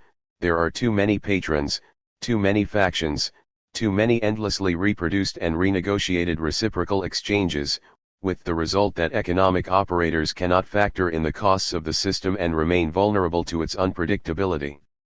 Moreover, because expectations of power are relatively short in time, on account of the historical prevalence of coups and other turnovers, those in positions of authority tend to practice a more intense form of neopatrimonial rule than elsewhere. Booth, 2012, later noted, however, the presence of developmental neopatrimonialism in Ethiopia and Rwanda after the mid-1990s, and linked it in part to the insecurity of these regimes, which they seek to alleviate by creating legitimacy out of development. See also Kelsall 2013, which favors the centralization of rents. Daniel Bach, 2011-2012, has developed a similar argument, comparing regulated and predatory forms of neopatrimonialism, and suggesting that the former is not necessarily inimical to development. And Pitcher, Mary Moran, and Michael Johnston, 2009:132, are also concerned about the indiscriminate use of the term neopatrimonialism, lamenting that at one time or another, scholars have labeled nearly every African government as patrimonial or neopatrimonial. They too show that there are variations in regime type and development among African nations that seem uncorrelated with patrimonialism. In particular, Botswana, one of Africa's few developmental success stories, managed to democratize and grow despite patrimonial politics. Its leaders, deeply rooted in the traditional life of village and countryside, used personal power and a range of reciprocities to solidify their legitimacy as a ruling class, while also solidifying their own financial well-being. 145. Pitcher and colleagues use this example to show that neopatrimonialism need not be overly deterministic of regime type or development performance. They also stress that Weber did not mean the term to describe dysfunctional or deviant types of government, which neopatrimonialism has often come to include. For Weber, they stress, patrimonialism was a means of broadcasting authority rooted in personalistic and familial ties, and was perceived as legitimate by those on the receiving end of it. Kelsall, Pitcher, and others call our attention to the existing variation in democratic and economic performance among African regimes. 154. Despite the near universality of neopatrimonialism. Although this diversity should not be exaggerated, as a group, African states remain different from many states in other regions. It does suggest either that neopatrimonialism is not the only factor affecting performance in Africa or that there are several forms of it, varying in their intensity and effects. This latter perspective is the one adopted by Daniel Bach, 2011, for whom African neopatrimonialism ranges from integral, where state institutionalization is exceedingly weak, example Mobutu's Zaire, to regulated, where some administrative capacity remains and public policies are produced, example Côte d'Ivoire under Houphouët-Boigny, Kenya under Jomo Kenyatta. Bach does not explain, however, what might account for these variations. Jero Erdmann and Ulf Engel, 2007, offer a different critique. They argue that scholarly usage of neopatrimonialism puts too much emphasis on the patrimonial dimension of African politics and not enough on the neo part, that is, the formal bureaucratic element in African politics. As a result, the concept of neopatrimonialism gives us a biased and worsened view of Africa. Failing to incorporate rational dimensions of rule limits neopatrimonialism's operational utility. As a result, Erdmann and Engel call for more scholarly emphasis on the study of the functioning of formal African bureaucracies in relation to the informal behavior of their agents. It is also fair to ask to what extent neopatrimonialism remains as important to understanding African politics in the 21st century as it was in the late 20th. After all, an increasing number of African countries have moved toward greater constitutionalism and democracy, a topic to which we return at length in Chapter 5. Such a process would seem to involve a relative increase in formal rules. There has so far been little systematic research on whether the rise of democratic forms of government has reduced the neopatrimonial nature of rule in Africa. This might be the case. For sure, several personal rulers have had to factor in the new rules of succession in office, and many seem to have incorporated them.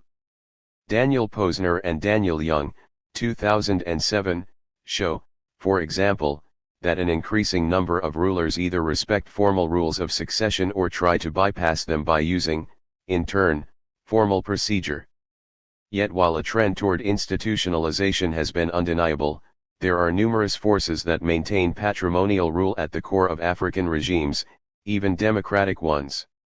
To return to the words of Emmanuel Terry, 1986, the introduction of air conditioners, formal spaces of rational politics, into African systems has not necessarily reduced the continued importance of the verandas, the parallel. 155. Informal structures of power, in politics. Even in South Africa, with its diversified capitalist economy and robust bureaucracy, especially relative to other African states, there has been a marked escalation of corruption and the personalization of power, particularly after Jacob Zuma assumed the presidency in 2009, Lodge 2014. By the time he was forced to resign in 2017, Zuma was the personification of the neopatrimonial practices that had come to characterize modern South African life, including the use of public powers for private use, heightened factionalism, rampant corruption, and private gain through public resources. As Staffan Lindberg, 2003, carefully illustrated in the case of Ghana, neopatrimonialism might be just as prevalent with democracy as it was before, if not more potent. Using a survey and personal interviews of members of parliament, MPs, Lindbergh finds that they wake up almost every morning to face a queue of constituents, often 10 to 20 persons, that expect them to take time to address their concerns and provide various sums of money. 129. Lindbergh shows how Ghanaian MPs act as patrons, whose clients, the voters, use elections as their harvesting season, expecting their patrons to give them rewards and grant them personal favors even before the actual election of these MPs takes place. Since more candidates are in the running and the game is zero-sum, Lindbergh shows that clients can take advantage of the situation with electoral blackmail. When the MPs do not have the resources to fulfill the demands of their constituents, corruption can increase. Conversely, the MPs can do what they want in terms of policy, because their accountability is determined only by their patronage handouts. Yet they apparently have little time for policy or for keeping the government accountable, as they have to spend the majority of their days finding ways to meet the demands of their constituents. Lindbergh shows that democracy does not necessarily deflate neopatrimonialism, and that it might in fact exacerbate it. His survey findings show that Ghanaian MPs' patronage spending increased dramatically under democracy.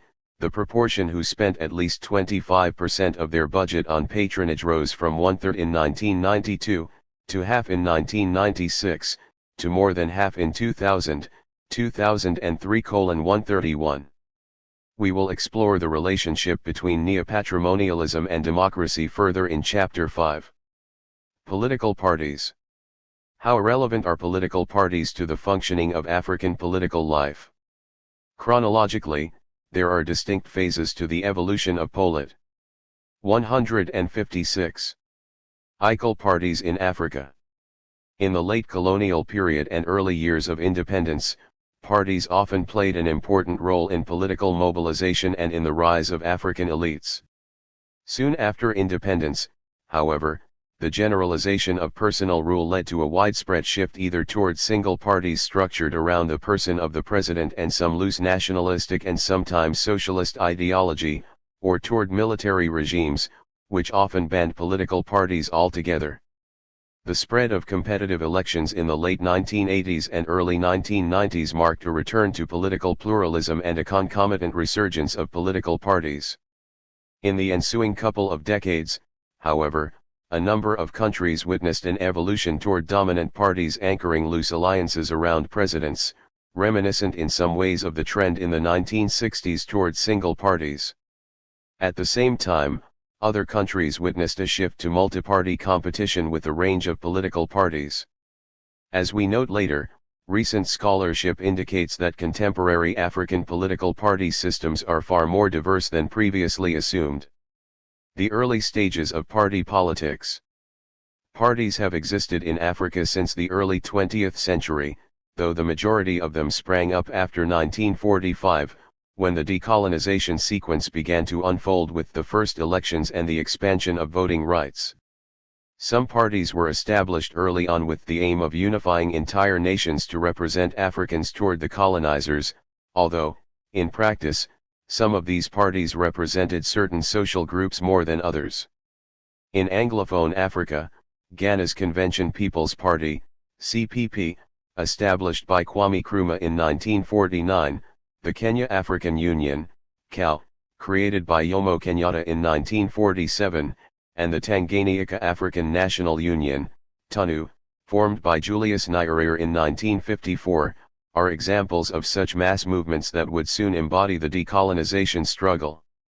In Francophone Africa, the Rassemblement Démocratique Africain, RDA, was founded in 1946. Although a somewhat more elitist organization than its Anglophone counterparts, it covered most of France's West and Central African possessions and affiliated with France's Communist Party, and later with its Socialist Party. All of these parties still exist in one form or another today. Following independence, many of the nationwide political parties turned into single parties and provided the foundation for the one-party states that characterized most neopatrimonial states. This was true of the CPP in Ghana, Kenya's KAU, Tanzania's Chama cha Mapinduzi, CCM, and the national parties that had split out from the RDA, such as 157. The Parti démocratique de Côte d'Ivoire, PDCI, under Félix Houphouët-Boigny, and the Parti démocratique de Guinée, PDG, of Ahmed Sékou Touré. What characterized many of these party states was the belief that they had a right of representation of the nation that had been permanently conferred to them, Suttner 2004:6. They were all-encompassing, Mozafar and Scarrett 2005:409. Yet as Matthias Basedow, Jero Erdmann, and Andreas Meller, 2007, argue, these were not truly mass parties, but rather institutional appendages to personal rulers. See also Zollberg 1966. The role of the party organization was, in fact, negligible, Wallerstein 1966, Bunin 1967, 1971, apart from mobilization in favor of the leader. They had loose membership systems and organizational structures and were more coalitions of disparate groups. United behind a president they hoped would be in a position to dispense various rewards, Suttner 2004:8. The mass involvement, courted by the leaders in the decolonization phase, was progressively toned down thereafter. Not only did personal rule turn these parties into appendages of the leader, but it also emptied them of policy substance as the decision-making process was shifted to the presidency. In most countries, as the party states consolidated around the person of the president, other parties were either banned outright, as in the military regimes of Burkina Faso, Ghana, and Uganda, or assigned a very limited role, with opponents most often co-opted and opposition parties merged into the dominant one, Mozafar and Scarrett 2005:400. The typical party state became a plebiscitary regime where elections continued to be held, but with little more intent than to legitimize the authoritarian ruler, as was the case, for example, in Benin, Gabon, and Kenya. The exceptions were very few. Botswana, Gambia, and Mauritius were the only countries to consistently tolerate multiple parties over the 1960 to 1990 period. Upper Volta had a brief democratic episode with multi-party elections from 1978 to 1980 under Sangolle Lamizana, sandwiched between two military regimes. Gambia saw a dramatic authoritarian reversal in 1994, however, with the consequence that only Botswana and Mauritius, with a combined population of about 3 million, have been consistently democratic since independence, but even so, Botswana has never witnessed a change of party in power. In contrast to these national unity parties, some countries initially experienced regional parties, which heralded future problems of national integration. In Nigeria, Igbo nationalist Nnamdi Azikiwe created the National Council of Nigeria and Cameroon, NCNC, as early as 1944, an initiative followed by the establishment of the Northern People's Congress in 1949 by the Sardauna, Sultan, of Sokoto, Amadu. 158. Bello, to unite the House of Fulani, and of the Action Party in 1951 by Chief Obafemi Awolowo to represent the Yoruba. In Belgian Congo, parties were created much later, because the colonizers long refused to allow political activities. Yet when parties were authorized, they also took on ethno-original qualities. The Alliance de Bakongo, ABACO, created as a cultural association in 1950, became a political party in the late 1950s under the leadership of Joseph Kasavubu and represented the interests of the Bakongo. Similarly, the Confédération des Associations Tribales du Katanga, CONACAT, a largely Lunda-based Katanga party, was established in 1958 by Moïse Tshombe. In contrast, however, the Mouvement National Congolais, MNC, of Patrice Lumumba, also created in 1958, had national ambitions. It might have helped that Lumumba himself came from a rather small ethnic group, the Titala, and did not live in his region of origin. In countries with pre-independence factionalism, as in Nigeria and Congo, there were military takeovers, on which more later, which usually banned parties. In Nigeria, the political system was subsequently characterized by military overthrows, volatility, and bouts of democratic rule.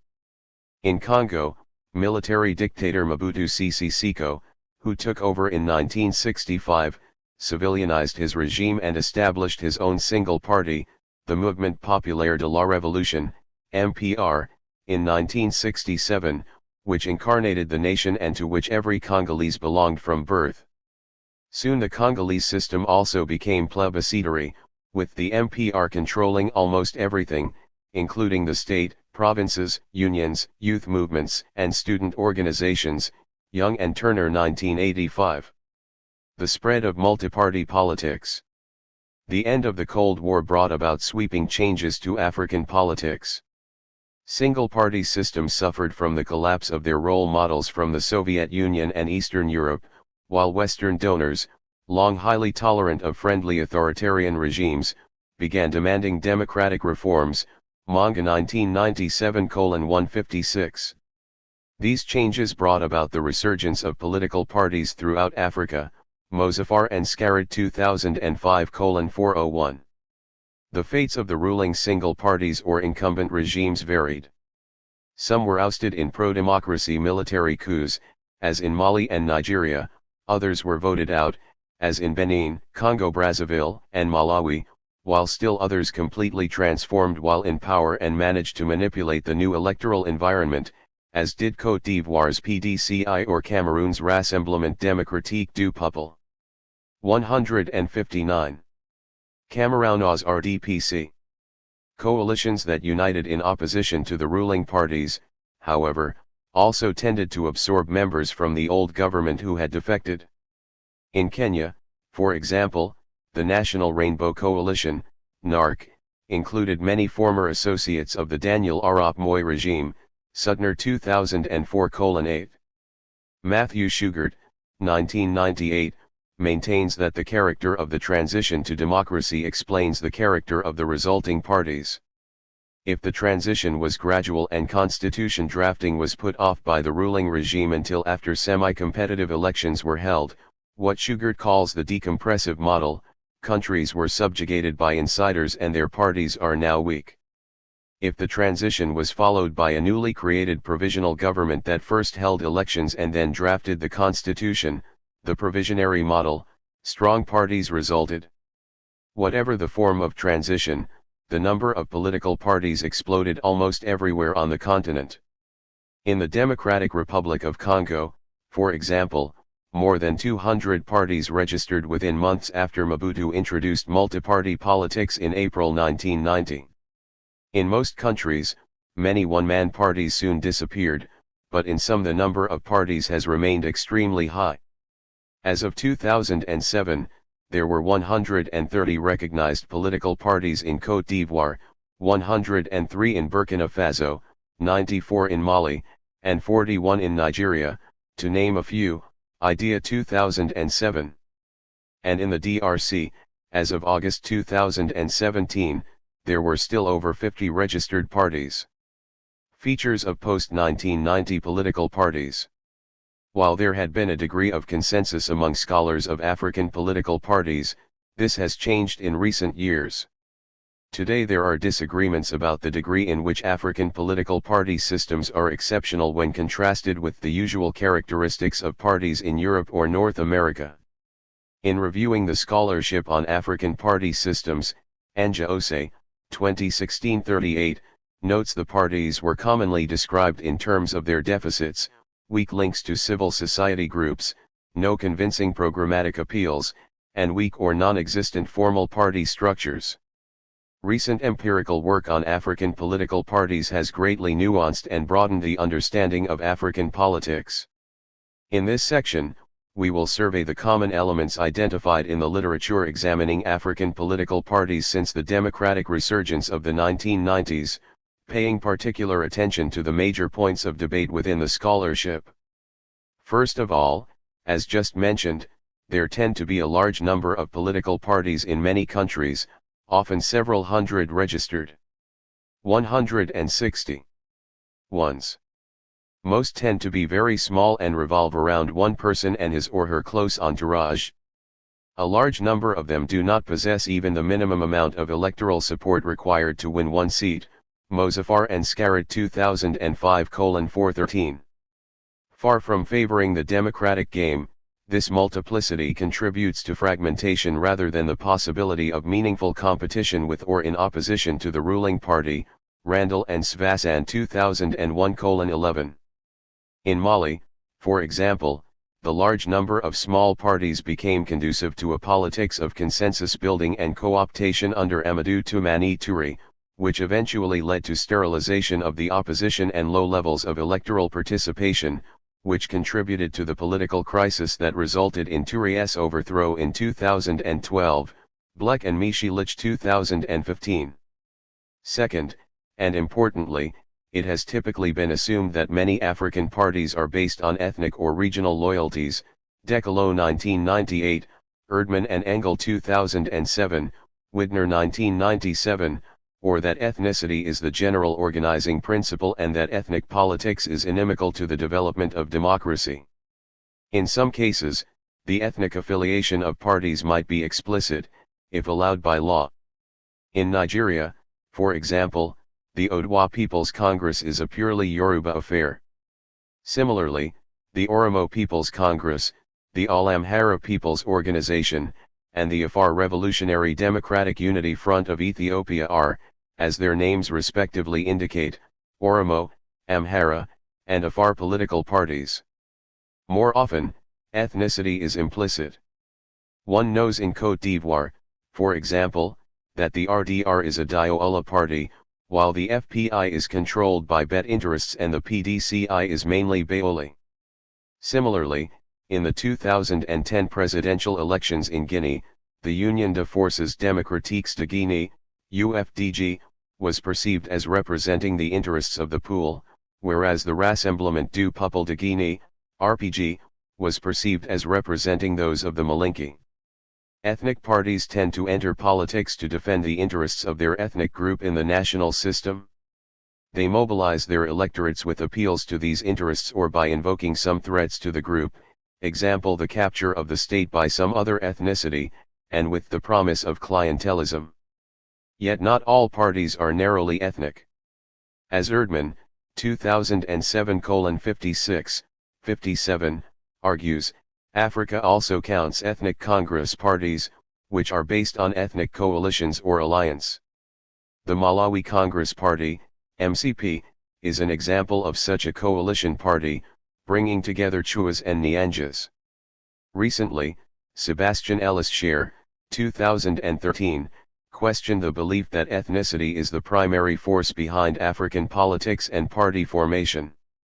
Elisker's study indicates that African political party systems are far more diverse than normally assumed, and he offers a useful typology, noting 161. 5 ideal types: monoethnic parties, which promote the interest of an ethnic group, ethnic alliance, or congress, parties, which create alliances of convenience to promote diverse group interests, ethnic catch-all parties attempting to transcend ethnic politics, programmatic parties promoting particular ideas or ideologies, and personalistic parties built around the promotion of a particular leader or elite group. His work indicates that ethnic parties, monoethnic and alliance, have been more prevalent in Africa, roughly 25% more than non-ethnic parties, and that personalistic and programmatic parties are not sustainable over time. 2013:183.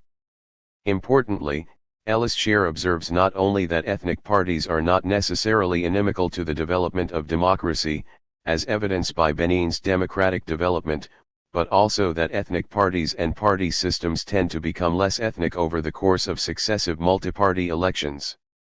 His comparative study leads him to conclude that, with the notable exception of Kenya, nothing suggests that multiparty competition fosters ethnic division over time. 2013:221. What explains the salience of ethnic parties in some countries but not in others? Elisker's study refutes the standard variables found in the literature: economic growth, economic inequality, electoral systems, party system characteristics, and the quality of democratic elections. Rather, Ellis Scher argues that the main causal factor is ethnic structure. Specifically, he finds that countries lacking a core ethnic group foster non-ethnic parties when ethnic factionalization is low, but ethnic parties when that factionalization is high. Countries with a core ethnic group and low ethnic fragmentation tend to foster non-ethnic parties and low political saliency for ethnicity. Ellis Scher finds this is caused by a bandwagon effect in which the core group is divided across several parties and smaller ethnic groups are incentivized to join them rather than trying to beat them. Thus, over the course of multi-party elections, dominant ethnic groups tend to become co-opted and dispersed into competing political parties. A third characteristic of African parties that has been noted in the literature is their relative lack of political programs. This could partly reflect the fact that, as Thandicum Gandaire, 1999, argues, African democracies are essentially choiceless, that is, there is a very limited range of policy choice available to their governments given the constraints of debt servicing, donor conditionality, and primary commodity reliance.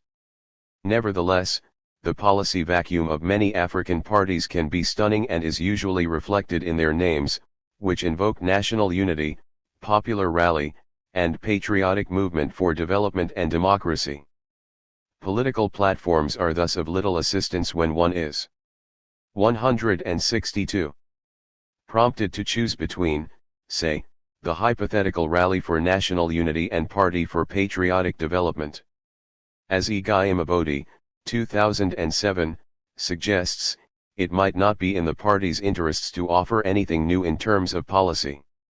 If their goal is to unite ethnic groups or ethnic coalitions, any reference to specific policies could be more divisive than useful. Hence, being issueless is an optimal strategy. The lack of programmatic dimension also reflects the aspirations of politicians within a neo-patrimonial system. Not all party leaders want to govern. Some only want to take advantage of the perks of office, Manga 1997. Fourth, most African political parties suffer from very limited institutionalization. Their bureaucratic organization is feeble and often temporary. They are often unable to provide accurate membership information, either because of a lack of any formal membership or because their members also belong to other parties, Erdmann 2007. Their funding base tends to be narrow, and most often comes from the private wealth of their founder, or from limited funds from democracy promotion donor programs. As a result, their formal ties to society are also poorly developed, Erdmann 2007. They do not typically fulfill the representation and participation roles that parties often play elsewhere. In fact, citizen involvement in them is very limited between elections. This is even true of the large pro-democracy movements that arose in the early 1990s and became ruling parties, such as the Movement for Multiparty Democracy, MMD, in Zambia and the Alliance pour la Démocratie au Mali, ADIMA. These parties do not have membership rosters, procedures for gathering members' monetary support, activities between elections, or militant volunteers. Instead, most of their activists and supporters expect upfront monetary payment, payment in kind, or future material reward in return for services rendered to the party, Guy 2007:25. One needs, however, to distinguish from the mass of parties the remnants of the old single parties, some of which have managed to maintain strong and organized bureaucracies, such as Tanzania CCM, the Zimbabwe African National Union, Popular Front, ZANU-PF, and the Frente de Libertação de Moçambique, FRELIMO. For these parties that stayed in power, it is common to have far greater organizational and bureaucratic features than do the parties of their opponents. Moreover, their access to the state also tends to guarantee significant funding. Fifth, it has generally been assumed that the lack of organizational structure of African parties correlates with their patronage features. Many of them are based on informal relations between their members and their leaders that revolve around personal rule and clientelism. Leader loyalty is paramount. Its absence will often lead to expulsion. 163. And the likely creation of a new party by the expelled individual. This loyalty to the leader translates into a deficit of democracy, internal debate is lacking or repressed. Guy Imabodi 2007:25, Erdman 2007. In the case of Tanzania, Tim Kelsall, 2003:60, found that party membership is disproportionately composed of young men looking for patronage, rather than dues-paying members, a view shared by M. Pitcher, 2012, in her examination of parties in Zambia. At the same time, many parties have limited life expectancy, as they depend upon the fate of their leaders, Manga 1997. The final characteristic is the severe imbalance between the party or parties in power and those in opposition. The ruling party tends to dominate. It also usually resorts to state funds and makes the most of government structures to carry out its goals. Bratton, 1998, speaks of near total supremacy of the ruling party, citing the examples of Zimbabwe, Botswana, Kenya, and Tanzania. The domination of a single party harkens back to the era of the one-party systems of the 1960s. Then, as now, proponents assert that such systems can provide effective governance, facilitate representation through broad-based inclusivity, and actually foster the development of democracy, because, in the words of Renske Dorensplit and Leonijink, 2014:14, they seem to be better in preserving stability and promoting much-needed socio-economic development. Critics note that one-party dominance constrains democracy by closing off alternative policy options, silencing of majority voices, increasing factionalism, limiting dissent, increasing authoritarian practices, and diminishing accountability. As Dorensplit and Nijink, 2014:173, observe in their comparative study, the lack of prospects for party change in the executive office and legislature limits the strategic incentives for the ruling party to represent the varied interests of the electorate. Thus, the lack of party system competitiveness is diminishing government accountability and responsiveness. This is not to imply that opposition parties are always powerless. Looking at Kenya, Zambia, and Zimbabwe, Adrian L. Bass, 2012, suggests that the presence of pro-democracy mobilizing structures, such as trade unions, strengthens opposition parties in hybrid regimes. For Leonardo Areola, 2013, opposition parties are able to reach across ethnic constituencies and form broad coalitions if they can raise funds from an autonomous private financial sector. Ethnic group leaders must be bought up front, a strategy he illustrates with the case of Kenya, in contrast to Cameroon's fragmented opposition. In the end, it has been argued that most of these features of African parties relate to neopatrimonialism, while lacking formal strength. 164. African parties are nevertheless anchored in society through informal patron-client relations and adopt their characteristics. Erdman, 2007:51, says clientelism and patronage provide legitimacy for a party leadership and can even contribute to the stabilization of a democratic regime and may provide a functional equivalent to some of the formal institutions or politics. Many have argued that the neopatrimonial nature of politics is inimical to the consolidation of party pluralism. As Shaheen Mozaffar and James Scarrett, 2005:403, note, democratic consolidation in Africa tends to produce dominant parties that are able to win elections with overwhelming majorities. Nicholas van de Waal, 2003, has also pointed out the increased trend among African political parties toward renewed presidentialism and the rise of quasi-single parties.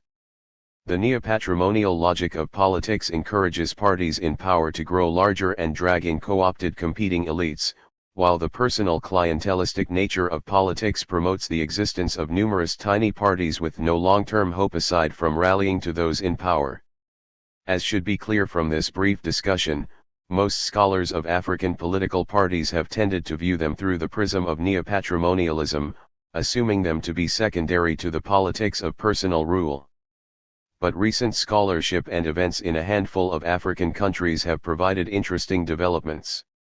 Rather than assuming the dominance of informal personalized networks, for example, Osei's, 2016, Work on Ghana illustrates the importance of formal structures, and the complex ways in which the formal and informal coexist and interact at the national and constituency level. Osei finds that ethnic and regional factionalism plays only a minor role, while informal relations vary greatly between different Ghanaian parties.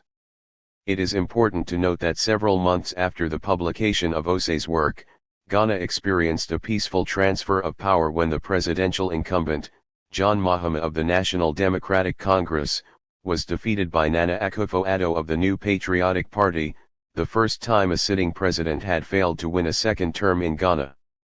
The preceding year, in Nigeria, presidential incumbent Goodluck Jonathan was defeated by Muhammadu Buhari, marking the first time a president had lost re-election in that country as well. Perhaps even more remarkable, in Gambia, opposition candidate Adama Barrow defeated long-serving incumbent Yahya Jammeh in presidential elections in 2016, marking the first electoral transfer of power in that country's history.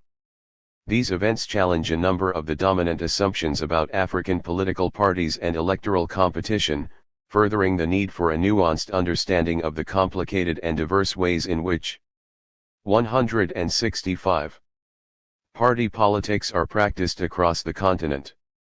At the very least, they raise questions about the consolidation of stable, balanced, and competitive democratic systems within a neo-patrimonial context.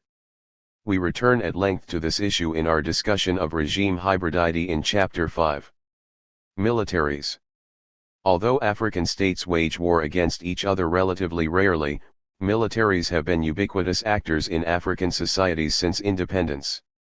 One may travel extensively through England, France, or the United States and never see a soldier. But it takes only a few minutes spent on the streets of Conakry, Kinshasa, or Nairobi to spot soldiers. And traveling between cities will often reveal many more, manning the multiple roadblocks along the way. Just as they populate Africa's physical space, military personnel of different grades also populate its political space. Ever since the 1960s, Africa has had a history of military intervention in politics, with a greater propensity for coups d'état and military regimes than any other continent, Collier and Hoafle 2007. By 2019, Africa had seen at least 200 coup attempts. Some countries have been afflicted by systematic instability and have experienced up to half a dozen coups. Guinea-Bissau, for example, had 5 coups, more coups than it had elections, from 2002 to 2012, with no president having ever completed a full term since the country became independent in 1974. Others have experienced only 1 or 2 coups and have endured the long rule of a military dictator, sometimes later metamorphosed into a civilian leader. Nigeria, the continent's largest economy and most populous country, has spent more of its post-independence history under military rule than under a civilian president. Very few have experienced no coup or coup attempt at all. For sure, as the following pages make clear, the propensity for coups that characterized the first 3 decades of independence was somewhat subdued by the democratic transitions of the 1990s. Yet the African coup is far from dead, and remains a common mode of political transition, including, paradoxically, the transition to democracy. Patterns of military intervention.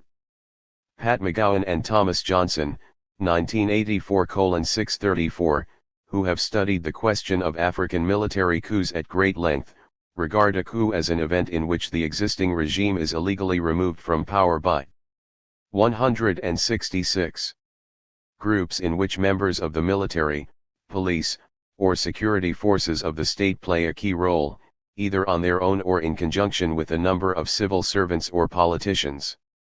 For the first 3 decades of African independence, they note, the military coup was the principal form of regime change on the continent. As of the end of 1985, Africa had experienced 61 successful coups and 73 failed attempts, compiled from McGowan and Johnson 1984:634 and 1986:541.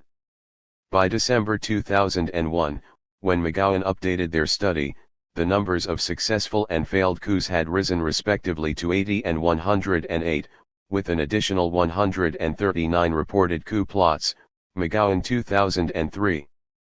30 states had experienced at least one successful coup, and 18 states had experienced multiple coups. At the time of writing, Burkina Faso ranks as the most coup-prone country with 10, of which 6 have been successful, followed by Nigeria with 8. Despite the addition of 3 new countries to the continent since the 1985 count, Eritrea, Namibia, and South Africa, the total number of countries that had not experienced either a successful or a failed coup fell to 6, the 3 newly independent states just mentioned, as well as Botswana, Cape Verde, and Mauritius, McGowan 2003:345, 346. Of the previously immune states, Lesotho saw its government overthrown in a coup in January 1986, as did Côte d'Ivoire in 1999, which eventually led to a major civil war, while Djibouti experienced a civil war from 1991 to 1994 and Malawi suffered from apparent coup attempts in 2001 and 2008. As of early 2019, the same 6 countries remained free of military intervention. Yet, continent-wide, the practice of coups has not relented since McGowan's latest study. Counting only successful coups, 9 countries experienced a total of 15 coups from 2002 to December 2018, Burkina Faso, 2014 and 2015, the Central African Republic, 2003 and 2013, Guinea, 2008 and 2009, Guinea-Bissau, 2003, 2009, and 2012, Mali, 2012, Mauritania, 2005 and 2008, Niger, 2010, Togo, 2005, and Zimbabwe, 2017. Interestingly, this trend seems to vindicate McGowan and Johnson's earlier assessment of West Africa as the region par excellence of the military coup d'état, 1984:649. In contrast, before the 2017 coup in Zimbabwe, Lesotho was the only country in southern Africa to experience a successful coup. More important, these figures also suggest that military intervention has remained widespread on the continent despite post-1990s democratization. For McGowan, coup behavior in sub-Saharan Africa exhibits no clear increasing or decreasing trend, 2003:352. Indeed, as of the end of 2018, there had been 31 successful coups in 20 countries and more than 70 attempts. 167. Since the return of multiparty politics to Africa in 1990. 5. Yet, what may have changed is a normative shift rejecting the acceptability of military coups, as evidenced by the pressure brought by the African Union, including suspension and sanctions, which forced the collapse and reversal of the 2015 coup attempt in Burkina Faso. The continued use of military coups suggests that democratization might not have altogether delegitimized the practice, Clark 2007. Positive popular reactions to coups in places such as Mauritania in 2005, Guinea in 2008, Niger in 2010, and Zimbabwe in 2017 indicate that Africans sometimes see military intervention as a solution to political deadlocks. Whether they still see it that way a few months or years after the coup is another question. For what outside observers see as a breakdown of the political system comes sometimes in the wake of a deeper paralysis. When Colonel Ili Ould Mohamed Val seized power in Mauritania in August 2005, it was to put an end to the regime of Mayawi Ould Sid Ahmed Taya, which had endured since 1984 and made a mockery of democratization.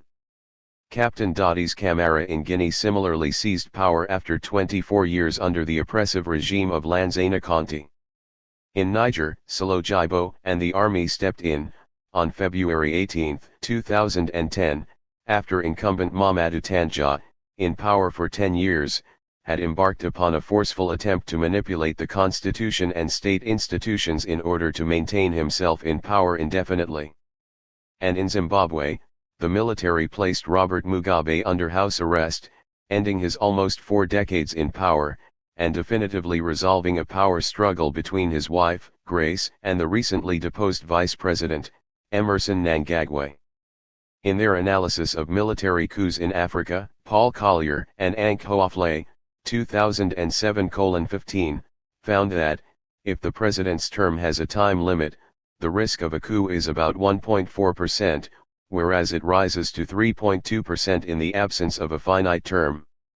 As they put it, and as the likes of Tandja found out, those who try to change the law to extend their stay are inviting trouble. Some of these coups were examples of a new breed of military intervention, post-1990, that we might well label the democratic coup. The first instance of the military taking power from a dictator in order to set up a transition to electoral democracy probably took place with the overthrow of Mao Zedong in Mali in 1991 and the establishment of the Comité Transitoire pour le Salut du Peuple, CTSP, by General Amadou Toumani Touré, which returned power to elected politicians by 1992. This coup took place after days of pro-democracy street protests had been violently repressed by the Traoré regime. A similar instance happened in Nigeria in 1998. After dictator Sani Abacha's Sud. 168. Den death, Abdul Salome Abubakar, another general, took over and restored the last civilian constitution of 1979 before supervising the first democratic election in 2 decades the following year, which was won by Olusegun Obasanjo, a former general himself. More recently, the coup in Mauritania in 2005 and the one in Niger in 2010 fit the same bill, with the same holding true in Zimbabwe, with elections held a few months after the military deposed Mugabe. It is hard to make sense of coups without taking into account the dynamics of the regime that is being overthrown. By the time the army intervenes, it is not unusual that a given regime has experienced significant instability for some time or has moved considerably away from its original democratic commitments. Yet whether a military coup can usher in a genuine democratization, instead of hanging, like the sword of Damocles, over the new regime's head, remains to be answered. In Mauritania, after Colonel Val engineered the transition to democracy, the new elected ruler, Sidi Mohamed Ould Cheikh Abdullahi, installed in 2007, was promptly ejected by the army after he tried to dismiss some of the top brass in 2008. Once the military intervenes to put an end to a regime, however unjust, it sets a precedent that undermines control of the armed forces by civilian authorities, a principle of democratic governance, and thus keeps hostage subsequent elected governments. It is noteworthy that in Zimbabwe's newly installed regime, Mnangagwa filled much of his cabinet with top military leaders involved in the coup against Mugabe. Why do African militaries intervene? What explains the relatively high propensity for military intervention in African politics? Most scholars seem to agree that, at the very least, continued poverty and the frequent dismal economic performance of most regimes provide fertile ground for army takeovers. One hypothesis is that low or negative growth undermines the legitimacy of incumbents. As McGowan and Johnson, 1984:658, put it, failure has been a setting conducive to coups and political conspiracies. Correlating some measure of military intervention with per capita gross national product, GNP, they found that the countries that managed to grow quickly had a much lower incidence of military intervention than did their poorer counterparts. Collier and Hoafle, 2007, also found, in a multivariate quantitative analysis of coups in Africa, that they tend to occur more often after prolonged periods of low income and slow growth. Botswana, Mauritius, and South Africa, 3 of the remaining consistently civilian regimes, are indeed 169. Also the 3 wealthiest countries on the continent. Similarly, the 20 countries that have experienced a successful coup since 1990 grew at a cumulative rate of 20% from 1995 to 2017, while the rest of the continent grew at 80%, though the order of causation might work both ways. 6. Zimbabwe's 2017 coup came at the end of a sustained economic crisis, fueled in part by foreign sanctions against Mugabe's regime as well as years of corruption and economic mismanagement. Beyond poor economic performance, however, there is also a more fundamental propensity for military coups inscribed in the very functioning of neopatrimonialism. As discussed earlier, neopatrimonialism produces factionalism and regime instability, Jackson and Rosberg 1984:430. Conspiracies are often engineered by those who are kept outside the prevailing networks of neopatrimonial redistribution. Dadis Camara's coup in Guinea in 2008, for example, represented in part an attempt by junior officers at the bottom of patron-client networks to displace existing patrons from the Conti regime. The immediate justification for the Zimbabwe coup was to resolve the factionalism within the ruling ZANU-PF party between two clientelistic networks vying for ascendancy. Philip Roessler, 2011-2016, offers an additional perspective on such conspiratorial politics and their effects on coups. He suggests that multi-ethnic coalitions, which he shows are the modal regime in Africa, rapidly run into problems of credible commitment in government among representatives of different ethnic groups. The incumbent might then circulate potential contenders in and out of office, but as mutual suspicions rise, power concentration within one faction becomes more likely. Roessler shows that such concentration, when successful, is likely to displace political violence from coups to civil war as the excluded group falls back on its natural constituency to regain access to the state. Until then, however, the process is intrinsically unstable, with coups and counter-coups likely outcomes. What motivates military conspiracies are the opportunities for access to resources brought about by political office. In the end, coup staging is a form of rent-seeking behavior, as the revenues from foreign aid and natural resources are rents to sovereignty that coup plotters might seek to appropriate. Collier and Hoafle, 2007:16, find that the level of development aid from the top 5 bilateral donors is a statistically significant positive predictor of coups. Hence, they conclude, part of the explanation for the higher incidence of coups in Africa is that it receives more aid. Of course, there are some rather important implications of this finding if confirmed in terms of aid. Although many donors wish to promote democracy in Africa, their aid might in 170 fact be counterproductive by increasing the material returns to military takeover. This would be mitigated, however, by policies of conditional aid that cut off support in cases of authoritarian reversal. For example, donors suspended all but humanitarian assistance to Guinea-Bissau and Mali after their regimes were overthrown in 2012. Yet even in such circumstances, coup leaders can often negotiate some sort of privileged status for themselves, even if they must relinquish power to civilians, and they generally manage to appropriate some portion of the rent from the aid, which tends promptly to resume. The Zimbabwe case offers an interesting contrast, as the country's foreign aid had been severely limited before the coup, but increased after the removal of Mugabe. Profiles of militaries and military regimes. Not all military interventions result in military regimes. Some coups actually usher in transitions toward electoral democracy.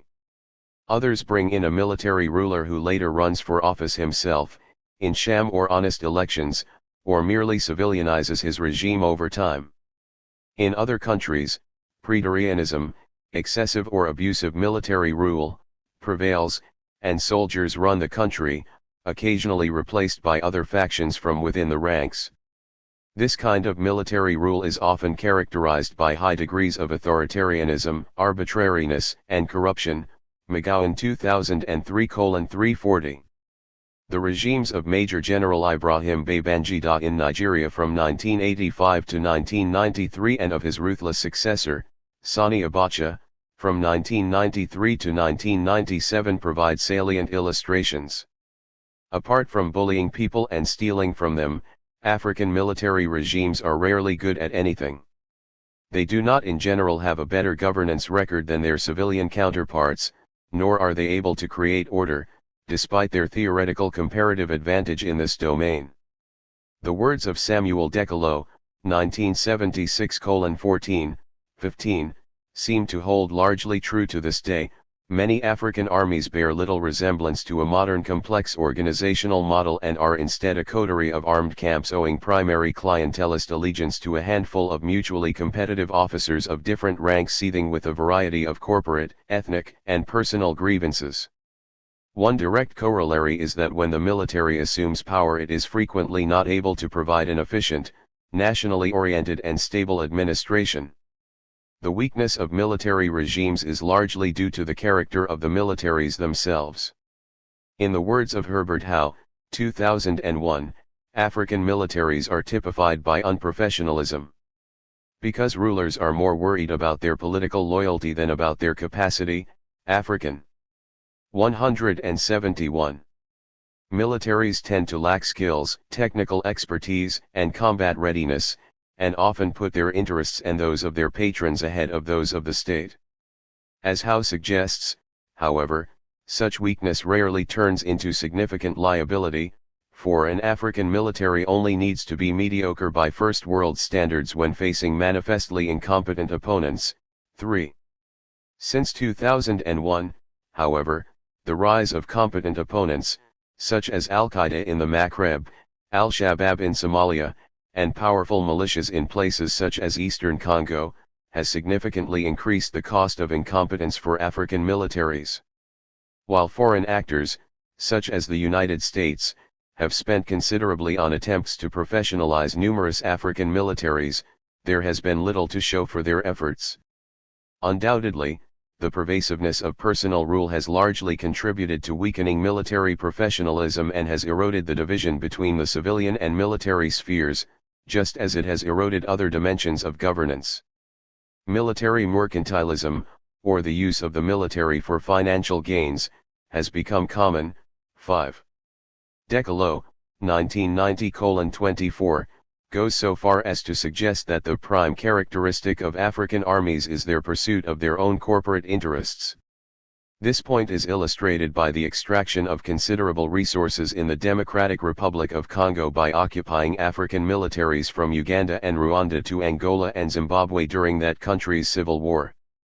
Examples of failed African military regimes abound.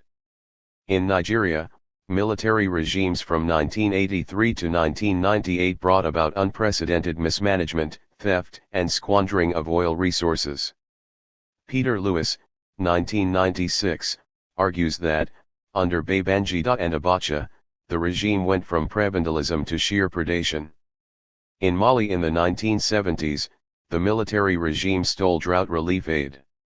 In 2012, the Malian military seized power again under the pretext that the civilian regime was mismanaging the conflict with the Tuareg insurgency in the north. Yet in a matter of weeks the new rulers had lost half the country's territory to the rebels. In Guinea, under Dadis Camara, troops killed more than 100 pro-democracy demonstrators, while raping numerous women. In Sudan, the military set up its own trading, transport and industrial ventures, McGowan 2003:341. In the Gambia, military undid 2 decades of democratic rule in 1994 to produce the arbitrary and erratic regime of Yahya Jammeh. And in Guinea-Bissau, the regime ushered in by a coup in 2003 turned the country into a drug trafficking platform, bringing about gang wars that resulted in both the president and the military chief of staff being assassinated in 2009. Over and over again, African militaries have demonstrated their lack of capacity to govern. Over and over again, they have undermined, while in office, their claim to rule. 172. Even when not directly in power, African militaries often contribute to the low quality of African governance. Rulers tend to keep them at a safe distance and prefer to protect themselves with presidential guards that are directly accountable to them. As a result, militaries are deployed all over the country and often left to their own devices. With salaries paid irregularly and partly hijacked by the hierarchy, soldiers can become a burden to local populations. Zaire's President Mobutu explicitly instructed his soldiers to live off the land. African militaries also suffer from ethnically biased recruitment, a feature that dates back to colonialism, How 2001. Rulers privilege recruitment from their regions and ethnic groups. When they depart from power, their successors follow the same logic, with the consequence that militaries become plagued with ethnic factionalism. In Zimbabwe, Robert Mugabe unleashed the mostly Shona 5th Brigade against the Ndeb civilian populations in the early 1980s in an attempt to terrorize the opposition into compliance with his regime. Mnangagwa was Minister of State Security at the time. In the process, an estimated 20,000 Ndeb were killed at the hands of their own national army, see Compagnon 2010. The problematic nature of African militaries compounds the new security threats faced by African states, including the spread of Islamist insurgencies in the Horn of Africa and the Sahel, see Chapter 7. It also calls into question the strategy of some donors, including the United States, to train some of them, as such programs are almost certain to be hijacked by special interests within the ranks or the regime, Peltier 2010. The branches and practice of government. Executives and administrations. African executives are characterized by a high degree of centralization and presidentialism. Authority and resources tend to be concentrated within the central government, with relatively little autonomy for local branches, Wunsch and Oloa 1990. In addition, within the central government, most of the authority is concentrated in the person of the president. Even in regimes that have democratized and in which decentralization reforms have taken place, the relative powers of the president and of the central government continue to dwarf those of other institutions. Table 4.1 shows the remarkable bias of African constitutions toward presidentialism, meaning systems where a directly elected president appoints and controls the government, as opposed to parliamentary systems, where the government is responsible to parliament. No fewer than 40 out of sub-Saharan Africa's 49 states have presidential executives. This centralization bias originates in part in colonial administration, which was not inclined to delegate, and in part from the prevalence of personal rule and the forceful integration of African societies into the post-colonial mold. In addition to being centralized, African governments are rather large. The average cabinet in 2018 numbered around 30 members. For contrast, France's has 22. 7 with a cabinet of 78 members. Uganda topped the list, as each of its ministries had both a minister and a secretary of state.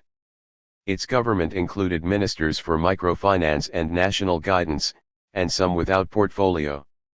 Other countries had ministers for disaster management, leisure, religious affairs, small and medium enterprises, sports, state reform, and African integration. Comoros had the fewest ministers, 12. The average number for the continent seems to mark a significant increase over earlier periods. Nicholas van de Waal, 2001:104, recorded average cabinet sizes of 19.1 for 1979, 20.9 for 1986, and 22.6 for 1996. He also observed a correlation between cabinet size and a country's degree of ethnic heterogeneity. The use of coalition cabinets in post-conflict situations, example Côte d'Ivoire, the DRC, or post-electoral deadlocks, example Kenya, Zimbabwe, might account in part for the rising continental average. Despite their large governments, African executives do not have excessively large bureaucracies, at least if one considers formally employed civil servants. Other forms of public administration are considered later. Although many countries lack data, government spending, the bulk of which is accounted for by the civil service, hovers around 20% of gross domestic product, GDP, which is comparable to government spending in other regions. Looking at data from the early 1990s, Van de Waal, 2001:92, estimated that general government public employment amounted to 2% of total population, in 20 African countries, compared to 4.7% worldwide and as much as 7.7% in Organization for Economic Cooperation and Development, OECD, countries. More interesting than what African governments and administrations look like is the question of what they actually do. Of course, as in every other region of the world, they govern and administer, which includes public policy design and implementation, problem solving, service provision, and the like. Yet in comparative terms and on average, African governments suffer from rather weak capacity to do these things. Recall from Chapter 2 that the average score for Africa on the Fragile States Index is 88, in a range of 0 to 120, with higher scores being worse, while the rest of the world averages 61. While African governments have 176 registered remarkable successes in terms of national integration and preservation of their territorial integrity, they have not developed particularly efficient bureaucracies or social services, and have a mixed record in promoting the welfare of their citizens. 8. This relatively weak capacity derives to some extent from their high degree of centralization. Local state agents are often loath to take initiatives without the explicit orders or approval of central agents. The latter might hesitate to take action without the endorsement of their hierarchy, which in turn prefers to wait for instructions from ministers, who await orders from the president. Ministers themselves might learn of their appointments and dismissals on the radio, see Niamja 1991. Altogether, dependent as it is on the person of the president, the executive machinery is often slow and hesitant, with little propensity for quick policy response. Although this is certainly not true of all governments at all times, weak administrative capacity might also derive from a degree of institutional mimicry of the practices of former colonial powers, which exists in several African countries. Similar ministries, agencies, and codes are created, and the trappings, ranks, statuses, and privileges of official functions are reproduced, without necessarily responding to specific policy needs. In these instances, matters of ministerial perks and privileges, of rank and status, can trump actual policy responsibilities. Thus Francis Niamja, 1999:106, stresses that, in Cameroon, every presidential decree of appointment concludes with an emphasis on the benefits of the position to the individual concerned, but hardly ever with the responsibilities that go with the office. Moreover, the desire to occupy the political domain and control the everyday lives of citizens is at times more determinant than the will to implement policy and provide services. Therefore, African governments might have overdeveloped security services while seriously lacking other dimensions of governance. Weak capacity also results from grassroots administrative practices. Compared to the large number of more or less abstract studies of the state in Africa, there is actually relatively little scholarship on the day-to-day functioning of African administrations.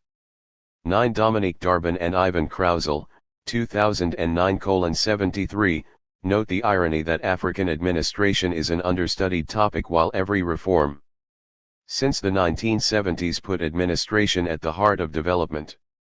To some extent, this shortage results from the fact that scholars of organizations and public administrations have not focused much on Africa, while political anthropologists have until recently been more interested in rural and customary settings than in the workings of public administration. This situation has undergone 177 progressive change since around 2000, in part because of local empirical analyses carried out in West Africa by researchers associated with Niamey's Laboratoire d'études et de recherche sur les dynamiques sociales et le développement local, LASTL, and because of the work of anthropologists such as Theodore Trifon with Ngoy 2007, Brenda Chalfin, 2010, and Charles Piatt, 2010. The picture of African administrative services that emerges from the few available studies is not flattering. Summarizing ethnographic research from Benin, Niger, and Senegal, Jean-Pierre Olivier Desardin, 2009 B43, describes a pervasiveness of clientelism at all levels, enormous discrepancy between the formal organizational charts and actual division of tasks, privilegism, a culture of impunity, areas of suspicion, every man for himself, ism, the widespread exchange of favors, systemic corruption, habitual contempt for anonymous service users, the lack of motivation among the civil servants, low productivity, and command of doublespeak. He finds that appointments in public administration are based more often on party militancy than on competence or experience, meetings are rare, there is no real control of the quality, and sometimes the reality, of the services provided. 46. A significant degree of distrust prevails, particularly toward those making financial disbursement decisions, almost always suspected of embezzlement, and the public service user is seen as an intruder, a troublemaker or a prey, and treated with contempt, unless he or she benefits from connections. 43 to 48. Corruption is a dominant theme in studies of African administration. Some of it is high profile and plagues the highest reaches of executive authority. In the Democratic Republic of Congo, for example, President Joseph Kabila and his entourage set up largely fictitious companies in the British Virgin Islands, to which the state then sold mining rights at a deep discount, which the companies then resold to genuine mining companies. A British all-parliamentary group on the Great Lakes region of Africa estimated the loss to the Congolese people at more than $5 billion in 2011, http://apggreatlakes.org, see also Africa Progress Panel 2013:55, 58, 100-106. In Nigeria, an audit of the oil sector revealed that $9.8 billion in revenue went missing from 1999 to 2008, including an estimated $4.7 billion owed by the state-owned Nigerian National Petroleum Corporation, NNPC.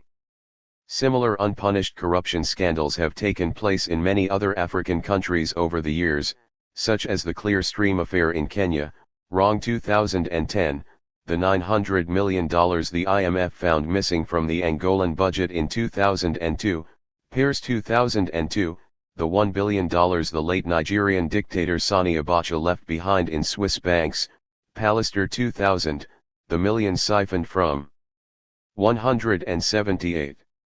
The coffers of Zaire by Mobutu and his associates, and the millions reportedly taken out of Angola illegally by members of President José Eduardo dos Santos's family before his departure in 2017. When Cameroon finally moved up from last on Transparency International's worldwide corruption rankings, Cameroonians joked that the government must have bribed Transparency International. Corruption scandals are, of course, universal. Looking at local administrative practices, however, there is also a more common form of quiet corruption, World Bank 2010, with possibly more negative consequences on the quality of public administration and the daily lives of Africans. This everyday corruption relates to the failure by public servants to perform their duties according to professional standards, as when police exert their influence to extract benefits from the disorganized mass of road users. Doctors do not show up in public facilities and instead provide services privately, teachers do not show up in classes since they have a second job and their impunity is guaranteed by their superiors in exchange for other favors, and so forth. World Bank 2010:3. Olivier Desardin, 2009 B49, 50, similarly notes the widespread practice of commissions for illicit services, gratifications, string pulling, undue remuneration of public services, tributes, sidelines, embezzlement, etc., and calls our attention to the frequent necessity of providing motivation to civil servants in order for them to perform their functions. As the World Bank study makes clear, absenteeism is a common feature of African administrations. Studies of the education sector in Kenya, Uganda, Tanzania, and Zambia found rates of absenteeism among teachers ranging from 20 to 30%. In public health services, absenteeism reached up to 37% in Uganda, World Bank 2010:7, 10. Embezzlement is also widespread, with dramatic consequences for the quality of public services.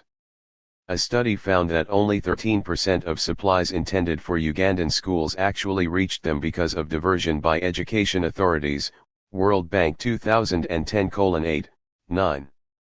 Although it is certainly not unique to the continent, corruption is a hallmark of African civil service and of its relations with citizens and firms. An average of 27.8% of African firms, as opposed to 22.5% of firms worldwide, including Africa, expect needing to give gifts to public officials to get things done. See Table 4.1 for specific country numbers. This number exceeds 50% in 6 out of 43 reporting countries and reaches extreme proportions in some, 82% in the Republic of Congo. Despite this overall picture, however, there are several examples of greater public probity on the continent, including Burkina Faso, Botswana, Cape Verde, Eritrea, whose number 179 seems implausibly good, Ethiopia, Mauritius, Namibia, Rwanda, and Senegal. And it is worth noting that these figures are generally an improvement since the publication of the first edition of this volume. In a recent work, Christophe Teitka and Albert Maluki-Sinkaku, 2018, examine the ways that civil servants in Kinshasa, the capital of the Democratic Republic of Congo, fend for themselves in the absence of a state salary. In a rich, empirical study they focus on a range of spaces across the city, such as public transportation, traffic police stops, markets, soccer clubs, and bars. They find that corruption and predation are not only individual phenomena, but also vertically organized practices that extend the power of elites across social spaces. Connections are extremely important, in terms of both protection and increasing extraction. Ultimately, they find that even though conflict and instability are features of the system itself is quite stable and accepted. Similarly, Theodore Trifon and Balthazar Ngois, 2007, work on local administrative practices in the Katanga province of the DRC asks how the administration endures in times of state failure and conflict, with the resulting answer, exploitation of the people is the dominant explanation. 14. Services that generate revenues are the ones that receive priority in staffing and become de facto privatized by those who occupy them. 15. Moreover, it is not uncommon for civil servants to have to pay their superiors a regular commission in exchange for revenue-generating administrative positions. Akil Mbembe, 2000:80, 84, refers to such practices as private indirect government, a system where functions supposed to be public, and obligations that flow from sovereignty, are increasingly performed for private ends. Soldiers and policemen live off the inhabitants. Officials supposed to perform administrative tasks sell the public service required and pocket what they get. Traffic in public authority is such that everyone collects a tax from his or her subordinates and from the customers of the public service. What are the causes of the relative inefficiency and weakness of Africa's public administrations? There are some straightforward but very partial explanations, such as the material precariousness of often unpaid or irregularly paid civil servants, or the general lack of sufficient human capital in countries with limited educational opportunities and few schools of public administration. But there are also more structural factors, with external and domestic origins, that impede the progress of African administrations. Among the former, it is necessary to single out the colonial roots of African administrations and their original design as instruments of command and control more than of public service. Young 1994a, Mbembe 2000. It is no doubt difficult to overcome the 180 traditions of domination and the absence of accountability that existed between the administrators and the administered in colonial times. Olivier Desardin, 2009 B61, sums up the problem eloquently. Whereas in Europe modern bureaucracy developed more or less in parallel to the emergence of citizenship and democracy throughout the 19th and 20th centuries, in contrast, in Africa it has gone hand in hand with inequality, violence, and contempt, in the absence of any real civic or egalitarian tradition, even since independence. To some extent, in some parts of Africa, to become an administrator is still to become something of a colonizer. One of the authors of this book once heard community leaders in a Congolese provincial city address newly appointed local administrators with, "Now that you are the whites." Setting aside their colonial roots, one can also focus on the imported nature of African administrations. Mamadou Dia, 1996:7, for example, argues that the institutional crisis affecting economic management in Africa is a crisis of structural disconnect between formal institutions transplanted from outside and indigenous institutions born of traditional African culture. Disconnected institutions are inefficient, he contends, because they fail to generate loyalty and ownership and are therefore presumably conducive to opportunism. Dunn and Krausel, 2009:88, while significantly broader in their approach, also recognize the superimposed nature of African administrations, which hampers their capacity to regulate social relations and promotes administrative superficiality. The problematic nature of Africa's administrative institutions has led to successive waves of reforms that, paradoxically, might have also contributed to their enduring weaknesses. After promoting a retrenchment of the state with structural adjustment programs in the 1980s, see Chapter 6, donors presided over multiple waves of civil sector and governance reforms, the most recent being a push for decentralization, while also increasingly working with non-state service providers. These different and sometimes contradictory emphases have not facilitated public administration.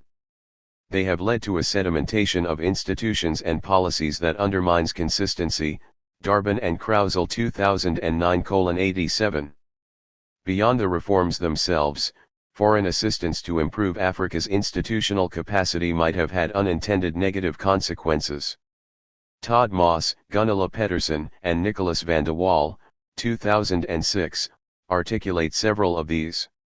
For example, reliance on aid reduces the necessity for tax revenue, which in turn reduces accountability of public institutions. Hiring locals in development projects cannibalizes African civil services, because of the significantly higher wages paid by 181 donors, and building cells of expertise within ministries or agencies weakens non-associated services.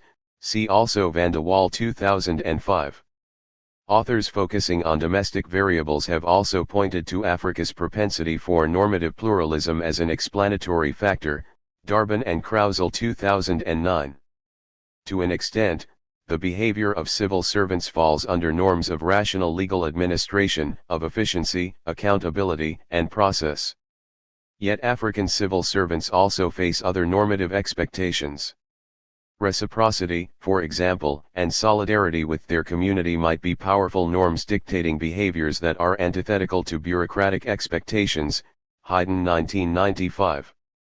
Expectations of clientelistic redistribution also plague African bureaucrats and reinforce the neo-patrimonial understanding of positions of authority as opportunities for access to resources. Everyone in civil service is to some extent a patron, with relatives and others who are lower on the social ladder forming expectations about the extent to which they will be taken care of. In times of necessity, particularly, generosity will be expected. Olivier Desardin, 2008, makes a similar claim with the notion of practical norms, which coexist with formal behavioral expectations but make their transgressions acceptable. These can derive from existing societal norms, example gift-giving, or from practical arrangements developed within bureaucracies to facilitate work, example contempt for anonymous users. The tendency for absenteeism in African administrations, described earlier, offers an illustration of the normative pluralism argument. In many parts of Africa, funerals constitute an occasion of significant social pressure for absenteeism.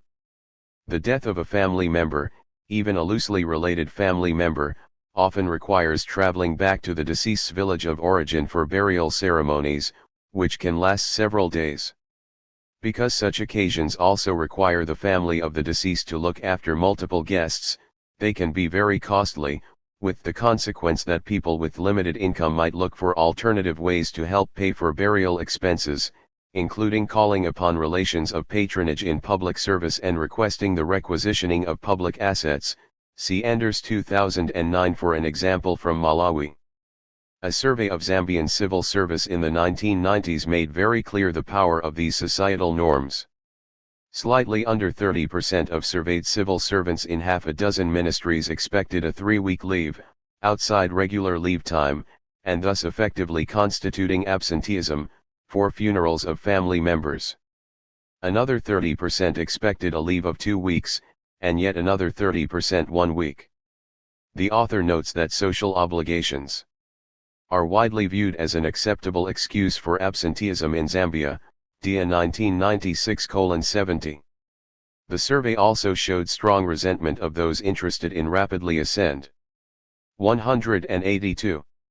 ing the career ladder at the expense of the group, and a near-unanimous opinion that bureaucratic decisions should stress group harmony. Moreover, no less than 65% of civil servants were engaged in additional employment outside the civil service, 71-74. Whatever its causes, weak administration has spun a series of adaptations among both bureaucrats and service users.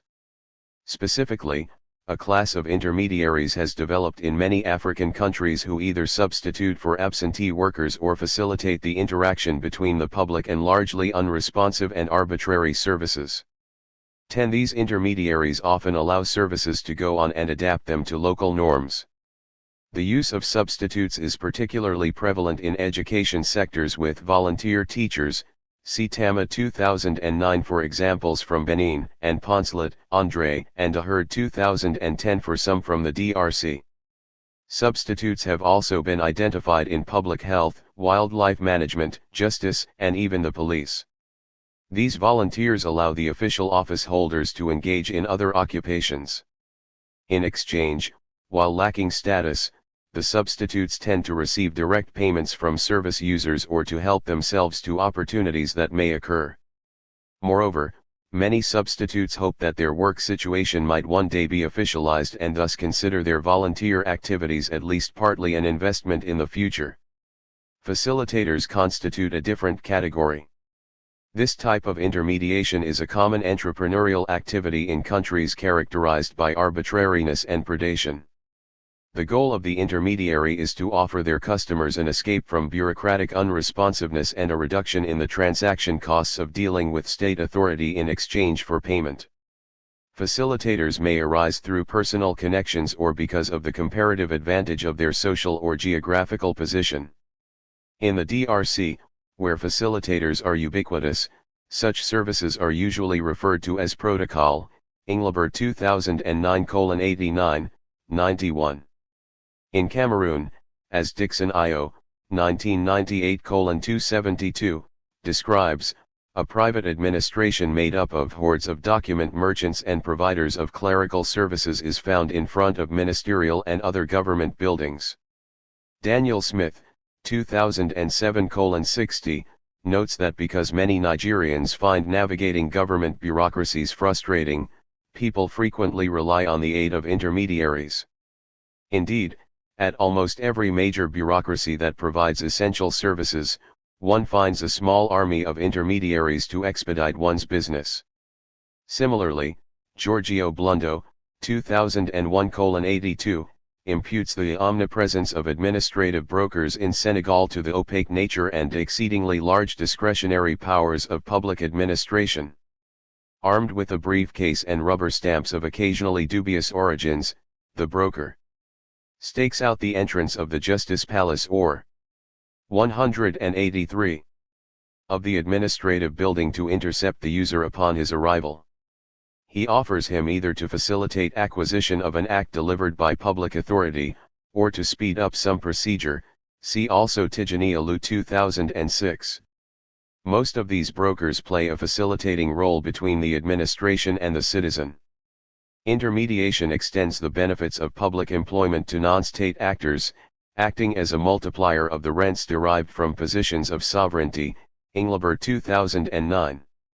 Intermediation also makes the state and its administration more bearable, manageable, and negotiable to the majority of users. Although corruption is a widespread feature of African administrations, and a correlate of neopatrimonialism, it is not a uniformly shared one. See Table 4.1. Why do some countries display significantly less corruption than others? What can we learn from them that might be of use to others? While Africanist scholarship has not historically focused on these questions, one can find elements of answers here and there, as well as in the broader political economy literature that deals with variations in institutional quality among countries. In an article comparing Brazil, Congo, Zaire, and Japan, Peter Evans, 1989, suggested that efficient administrations display a high degree of embedded autonomy from society. Autonomy is required for them to act without being captured by non-state interests. Embeddedness, or the identification of elite interests with those of capitalist development at large, prevents such autonomy from turning predatory. This theory might help us make sense of the low level of corruption in Botswana, where the political leadership has historically been associated with the dominant economic class of cattle herders, see Samater and Oldfield 1995. A related possibility, touched upon earlier in this chapter, is that corruption varies as a function of the political necessity of neopatrimonial strategies for elites and administrators. When transplanted states and institutions, DIA 1996, display a certain degree of congruence with pre-colonial practices, they might be more efficient and rulers might feel less pressure to use the state apparatus as a tool of clientelistic redistribution, Englebert 2000b. In this respect, Botswana, Cape Verde, Ethiopia, Mauritius, and Rwanda, all of which have relatively low corruption, display limited pre- and post-colonial institutional conflict. Similarly, the more ethnically heterogeneous a country, the greater the pressure to use administration for patronage in order to buy the compliance of certain groups, Easterly and Levine 1997. There might also be situations in which it is in the interest of rulers to promote and enforce rules of administrative probity. We mentioned earlier the suggestion of David Booth, 2012, and Tim Kelsall, 2013, that the 184 physically vulnerable governments of Ethiopia and Rwanda can derive political benefits from adopting the features of developmental states, where corruption is at least centralized and constrained. Conversely, governments that have relatively few resources and are highly dependent on foreign aid, such as Burkina Faso, Cape Verde, Ethiopia, and Malawi, might find the exchange of corruption control for aid advantageous. Governance by non-state actors.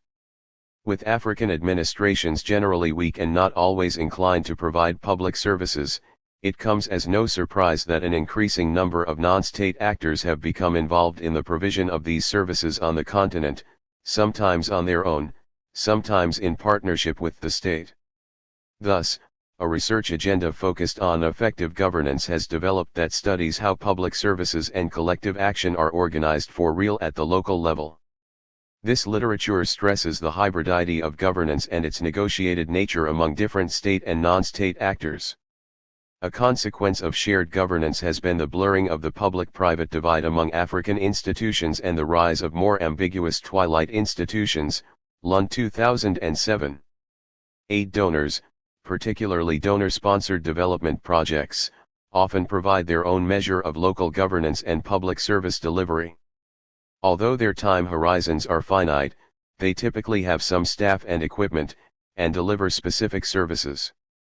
These can vary from small scale, example drilling boreholes or building schools in villages, to much larger interventions, such as national immunization campaigns sponsored by the World Health Organization, WHO, or by United Nations security provision in post-conflict environments. As a result, many African citizens actually receive a significant share of their public services not from their government but from donors. To some extent, this delegation exonerates African governments from their failure to provide some public goods. Many of them seem glad to delegate such policy responsibilities to donors, while at the local level a cottage industry of project brokers, entrepreneurs trying to attract development projects to their region or village, has grown. Olivier Desardin, Bierschenk, and Chauveau 2000. The most common institutional form that local actors pursuing donor interventions or seeking to organize public services adopt is the non-governmental organization, discussed in Chapter 3. African countries count thousands of NGOs and it is not rare for villages to have dozens. In 2006 it was reported that Togo alone had 5,000 registered NGOs, Piat 2010:133. while NGOs, which usually require government registration. 185. Dominate. There are also other, more or less formal, types of associations. Church groups are among the former and have long been associated with provision of healthcare and education all around the world. In Africa's weak states, these functions have been particularly salient. Parents' associations, age group associations, and the like, make up the latter. Either as donor intermediaries or as their own local structures, these associations have become one of the main alternative providers of public service and often complement and collaborate with local state agencies. For example, associations of parents of school children might pool their resources to build a school, with the government providing the teacher. Or they may pay the public teacher, whose salary may be in arrears. In Chad, education is largely based on indigenous local associations, which have been responsible for the addition of 835,000 school seats to the national education system since 1980, in contrast to 45,000 seats from the government, FAS and Des Louvres 2004:156. In the DRC, the Catholic Church has been the main provider of education for many decades, Poncelet, André, and THIRD 2010. In his survey of the modes of governance in Africa, Olivier Desardin, 2009 A16, 17, notes that local associations are characterized by abundance and ephemerality and are constrained by their frequent aim to attract finance from development outfits. To be sure, some of these associations, particularly of the NGO type, are ventriloquist, Van de Waal 2005, in the sense that they tend to reproduce the language and expectations of donors and appropriate the rents from aid that come from programs of development of civil society and the like. Yet there is also a relatively dense network of genuine grassroots organizations that structure local social life in Africa. Whatever structural weakness they suffer from, they have come to constitute the bulk of the institutional landscape on much of the continent, and have become particularly salient in countries and regions where the state is weakest. Contrary to the state, however, their governance focuses on specific groups rather than on all citizens, Schwarman 2011. As in many more developed countries, the for-profit private sector also increasingly provides public services in Africa. Under the impetus of donors and as part of programs of economic or public sector reform, partly to combat corruption and raise revenues, some countries have seen the functions of specific state agencies contracted out to private providers. Thus, as noted by Darbin and Krausel, 2009:83, customs, finance, utilities, road tolls, and more might be managed autonomously from the main public administration by private companies. This can also be true of security services. 186. Aside from associations and private contractors, customary chiefs constitute the category of quasi-public actors that might have the strongest historical claim for participating in governance and service delivery. Yet although many chiefs derive legitimacy from the connection they can claim to pre-colonial times, they are often the product of colonialism and the post-colonial era, being for the most part appointed by governments, and are often considered part and parcel of its administration in rural areas. Chiefs typically retain considerable powers in the domains of land allocation and management, arbitration of local disputes, matrimonial relations, and the adjudication of cases involving witchcraft. While chiefs were often marginalized in the earlier years of the post-independence period as part of policies to deny ethnicity, they have made a comeback as tools of governance since the early 1990s, in parallel with efforts at democratization and decentralization, Baldwin 2016, Vaughan 2005. There are, however, variations in the degree of formal integration of chiefs into administration. In some countries, they are an official level of state administration, example Niger or some rural areas of Congo. In others, their status is more informal. At times, they manage to straddle the worlds of the customary and of the post-colonial by getting themselves elected or appointed to local positions of state authority. Kate Baldwin, 2016, has argued that the inclusion in Zambia of traditional chiefs has strengthened democracy in that country by improving politicians' responsiveness to the needs of local communities.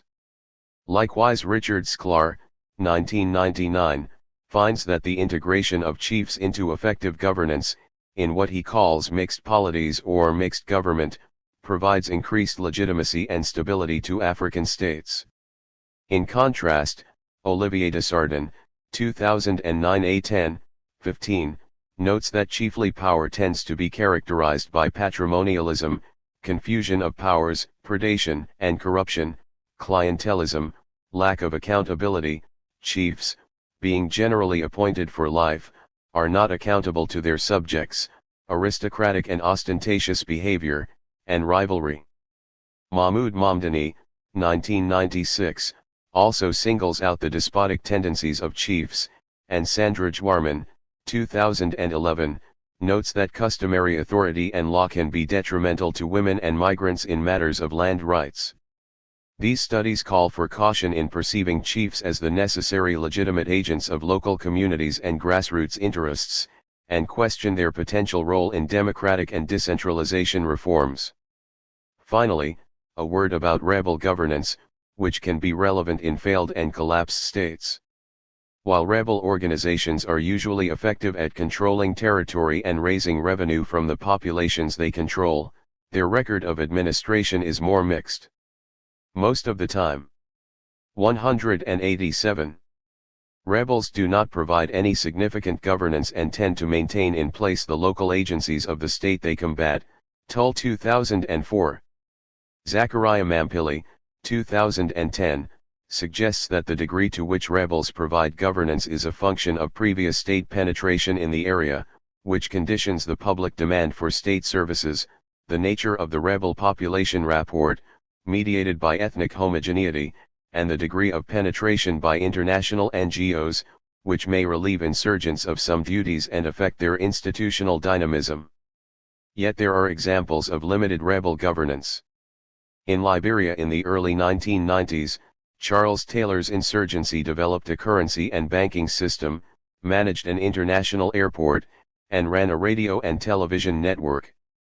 In Angola, the União Nacional para a Independencia Total de Angola, UNITA, ran schools and farms, while Eritrean rebels in the 1980s and early 1990s were engaged in light manufacturing.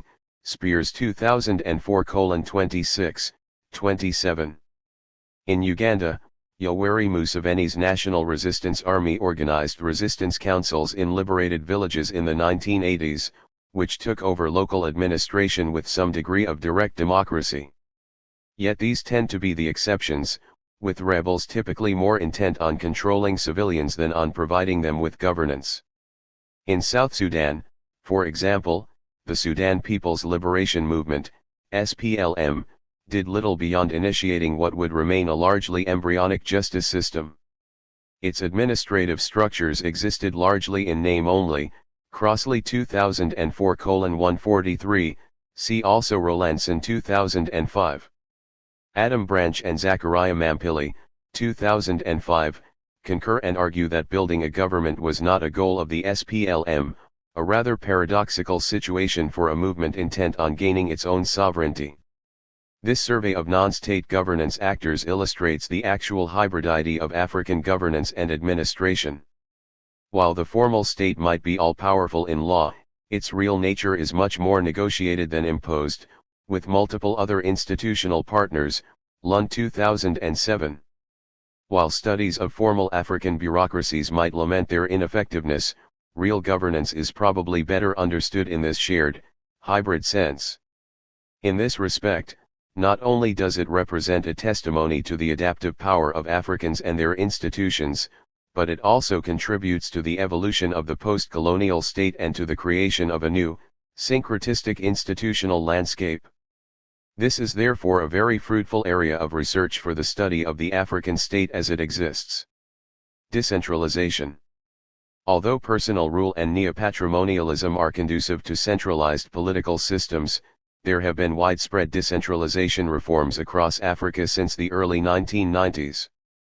These 188 Reforms have come largely as a result of donor pressure, either to accompany democratization, with the expectation that more proximate administration would be more accountable to citizens, or to promote better governance and greater ownership of public institutions by Africans. The intended benefits of decentralization include improved service delivery, improved responsiveness and accountability, and increased economic stability and development at the local level. Dikovic and Wunsch 2014.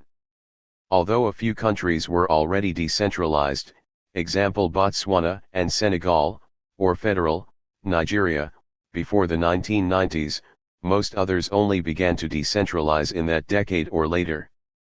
As of 2019, there were 4 federal states in Africa: Comoros, Ethiopia, Nigeria, and Sudan, and there was hardly a state without either a decentralization law or a local government act, although there was variety in constitutional approaches. Cooperman 2015. Although South Africa is constitutionally a unitary state, its governance comes close to the federal model in practice. Some constitutions still claim the unitary nature of the state, while making some general decentralization statement, the details of which are left to subsequent laws.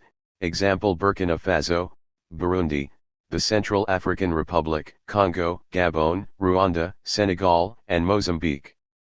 Some assert the unitary decentralized character of the state, example Cameroon, the DRC.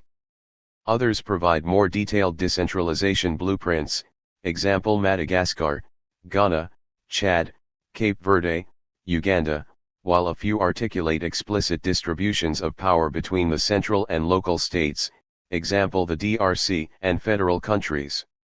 Similarly, there are variations in the degree to which customary chiefs are formally integrated into decentralization reforms, with a degree of participation or at least recognition in Chad, Ghana, Lesotho, Malawi, Nigeria, South Africa, and Togo. Fonogaret 2009:15. There is also variation in degree of implementation of existing constitutional provisions and laws. In the furthest reaching cases, decentralization reforms have led to the establishment of elected local councils and administrations at municipal, district, provincial, or other levels. Uganda's local councils, for example, particularly at the sub-county and district levels, have significant budgetary, programmatic, and personnel authority, and retain 50% of the taxes they raise. Wunsch and Automoller 2004:182, see also Lambright 2010. In other cases, however, and sometimes simultaneously with successful reform, the effective scope of decentralization has been more limited and initial progress has been reversed by central governments intent on keeping their control. See Ribbott, Agrawal, and Larson 2006 for the cases of Senegal and Uganda. 189. Variations in decentralization performance seem to be due to several factors. Typically, reforms have made the least progress in Francophone countries, partly as a result of the strong centralized tradition of French administration. Countries with a dominant political party at the center also typically fall short of significant reforms, as local institutions are captured by party clients, which is also the case with federalism in Ethiopia. Decentralization also often moves ahead in the immediate wake of conflicts, sometimes as part of peace agreements, and might stall thereafter. Despite these variations, the overall trend tends toward very lukewarm reform and limited effective decentralization. In a survey of decentralization on the continent, Stephen Ndigwe, 2002, gave countries a score for their extent of political, administrative, and fiscal decentralization. Of the 30 countries for which he was able to compile data, only 2, South Africa and Uganda, scored above 3 on a scale from 0 to 4, with a larger score indicating greater decentralization. Of those scoring 2 to 3, the majority were former British colonies or mandates: Kenya, Ghana, Nigeria, Namibia, Tanzania, Zimbabwe, and Zambia. Ethiopia, despite being formally federal, scored only 2.4, an illustration of the frequent gap between constitutions and the practice of politics in Africa. More recently, a study of 10 African countries, Botswana, Burkina Faso, Ethiopia, Ghana, Mali, Mozambique, Nigeria, South Africa, Tanzania, and Uganda, with some of the most decentralized institutions also found evidence of mixed progress, Dikovic and Wunsch 2014. Some of the greatest progress has taken place in the formal devolution of legal authority to subnational governments and in the organization of local elections. Significant fiscal responsibilities, on both the expenditure and revenue sides, have also been transferred to these subnational units. Ultimately, however, this study finds that decentralization in these countries represents a paradox, affecting little change in governance at the local level but strengthening or entrenching national-level actors. The study indicates that decentralization appears to have helped stabilize and maintain several African regimes that would have been precarious otherwise. In other cases, it seems to help entrench certain ruling parties, particularly those in dominant party systems. The study concludes that decentralization has strengthened central authority as much as it has weakened it, too. In general, decentralized institutions remain more accountable to central governments than to local communities, showing the remarkable resilience of centralized patterns of authority in Africa. The relatively weak capacity of local institutions, where the 190 level of human capital is often below that of central government and where infrastructure is often lacking, further hampers decentralization.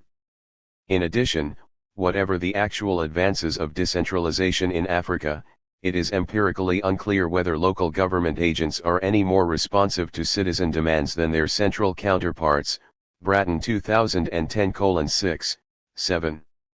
The lack of local accountability and responsiveness probably derives in large part from the weak effective implementation of decentralization reforms and the capacity of many African states, however weak, to retain their control of local politics despite donor pressure. In a comparative study of Senegal, Côte d'Ivoire, and Ghana, Catherine Boone, 2003 A356, shows that decentralization is as likely to strengthen local power brokers and state agents as to empower local citizens. Local patterns of institutional development, she argues, remain very similar to patterns of the pre-decentralization period, as power configurations in rural societies and the manner in which central governments engage with local elites have changed less than the formal reforms might suggest, in part as a result of capture of reforms by local notables. 370, see also Wunsch 2001. The recent case of decentralization in Kenya has offered rich insights. In 2010, 2/3 of the voters approved a referendum for a new Supreme Court, Bill of Rights, and decentralization measures that provided for 47 elected county governors and assemblies. The 2013 elections ushered in this new system, transforming the country's political landscape. While the existing literature on decentralization noted earlier would lead one to assume that re-centralization by the national government or capture of the new subnational levels by local elites would occur, Cheeseman, Lynch, and Willis, 2016, find that neither has occurred. Rather, the newly elected governors appear capable and willing to resist co-optation from the national government and defend county interests. As these authors note, decentralization in Kenya has generated a political system with a more robust set of checks and balances, but at the expense of fostering a new set of local controversies that have the potential to exacerbate corruption and fuel local ethnic tensions in some parts of the country, too. To this last point, Darcy and Cornell, 2016, have found that Kenyan decentralization has exacerbated rent-seeking and patronage practices at the local level through the expectation that it is now everyone's turn to eat, while simultaneously increasing the political marginalization of some ethnic minorities. Despite some 3 decades of donor pressure, the general timidity of the decentralization reforms in Africa speaks loudly of the resilience of centralized state power on the continent. Most African states either 191 pay lip service to decentralization or adopt partial elements of it. The resulting hybridization of the African state, rather than transformation, is one of the hallmarks of decentralization. We saw this hybridity earlier in discussing the negotiated nature of effective governance. We will see it again when discussing democratization, Chapter 5, and economic reforms, Chapter 6. Legislatures. While most African legislatures were for a long time little more than the rubber stamps of personal rulers, many of them have taken on a new life and more significant roles in the wake of the democratization trend of the early 1990s, see Chapter 5. In some instances they have overseen significant legislative reforms, such as the introduction of a new family code in Mali, subsequently suspended by the president, and the introduction of mining codes and land reforms in numerous other countries. In several more cases, legislatures have also stood up to incumbent regimes and acted as custodians of the constitution, as in Nigeria when Parliament defeated the attempts of President Olusegun Obasanjo to allow himself a third term in office. Generally, they have provided some opponents with the protection of their status as legislators and allowed them to exercise checks and balances on incumbents if only through the use of committee oversight. A research project on African legislatures in emerging African democracies has explored their features in Benin, Ghana, Kenya, Nigeria, South Africa, and Uganda and found that, within this sample, legislative power is not correlated to a country's overall degree of democracy, Barkin 2009a. In addition, former English colonies tend to have stronger legislatures, possibly because the British established legislative councils in colonial times, which created a popular expectation of legislative power. 10. In the former French and Portuguese colonies, the legislatures created at independence were more easily dismantled and face greater challenges today in establishing independence and credibility. Nevertheless, in several African legislatures, coalitions for change have arisen since 1990, wresting significant control away from the government, including budget control, and building legislative capacity independently of the executive. Research on African legislatures generally indicates that both citizens and MPs tend to place a higher emphasis on representation and constituency service than on legislating and government oversight, reflecting the clientelistic nature of African politics. Furthermore, the form of Elec. 192. Electoral system via which a country selects its MPs affects the relationships between MPs and the public, and between MPs and their parties, as well as the structure of political parties themselves.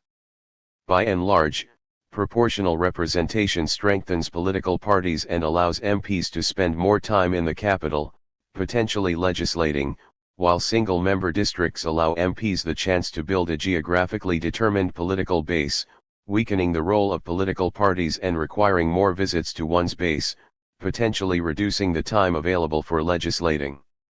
As Table 4.1 shows, 13 of Africa's countries have pure proportional representation systems, while another 8 have mixed systems with proportional elements. Most others have majority or plurality single-member districts. Finally, the amount of resources available for MPs plays a large role in determining the quality of the legislature. In countries where MP salaries are substantial, and where Parliament has the funding to be in session more days of the year with permanent support staff, example Kenya or South Africa, the frequency and quality of both committee and constituency service are higher, while in countries where the central government controls MP salaries, example Ghana, parliamentary effectiveness can be crippled by low wages. Such findings might be slightly biased by the sample of countries in consideration, however. In the Democratic Republic of Congo, not included in the study of African legislatures, MPs have repeatedly raised their official salaries, from about $2,000 a month in 2006 to $13,000 by 2018, and other material perks while producing minute legislative achievements. The work of Staffen Lindberg and Yang Majo, 2009, on Ghana's parliament also suggests that other factors besides control of salaries by the executive might cripple the effectiveness of the legislature. They argue that Ghana's parliament has developed a comparative advantage in the provision of private goods through clientelistic networks rather than as a legislating body, because personal assistance and community development are what citizens hold their MPs most accountable for. Several African countries also use parliamentary structures, including second chambers, to facilitate the inclusion or co-optation of customary powers into the political system, providing thereby some degree of formalization to the mixed nature of African government, Sklar 1999. These are, however, almost always purely advisory. Examples include Botswana's House of Chiefs, South Africa's National House of Traditional Leaders, Ghana's National House of Chiefs and its several regional houses of chiefs, Nigeria's regional chiefly assemblies, such as the House of Traditional Rulers in Edo State, Zambia's House of Chiefs, Uganda's Buganda Parliament, and Namibia's Council of Traditional. 193. Leaders. Somaliland's House of Elders is the only one to function as a genuine legislative upper house. In some countries, however, seats are also reserved for chiefs in regular assemblies. In Lesotho, for example, 22 members of the 33-seat Senate are principal chiefs, Soleh 2005:18. In Ghana, authorities reserve 30% of the seats of district assemblies for chiefs, Ray 1998. Finally, KwaZulu-Natal chiefs in South Africa occupy 20% of the seats on KwaZulu regional councils, a number adopted so that each of the estimated 260 traditional leaders in the province would have a position, M. Williams 2000. This incorporation has allowed traditional leaders to expand their roles to new domains such as development projects and fundraising. Although they invoke tradition, these assemblies are mostly new and the visible outcome of a process of resurgence of customary authorities that has come in the wake of the democratization wave of the 1990s. Ghana's House was established in 1992, Zambia's in 1993, South Africa's in 1996, Namibia's in 1998, and Zambia's in 2003. In addition, one can hardly avoid noticing that all of these countries are Anglophone. While many former French colonies resorted to national conferences akin to France's Estates General in their democratization process, kingship has played a greater role in the democratization of former British colonies. It could be that British indirect administration contributed to preserving the existence and integrity of some groups, whereas French direct rule was more emasculating. But there may well also be a Buckingham effect at play. Borrowing the political toolbox of the former colonial overlord, Anglophone Africans might find monarchical and chiefly traditions to be useful means of political resistance or advancement. Finally, as noted in Chapter 3, legislatures are one place where African women have increased their presence in the public sphere. Women's legislative representation almost tripled in Africa between 1990, 7.8%, and 2015, 22.2%.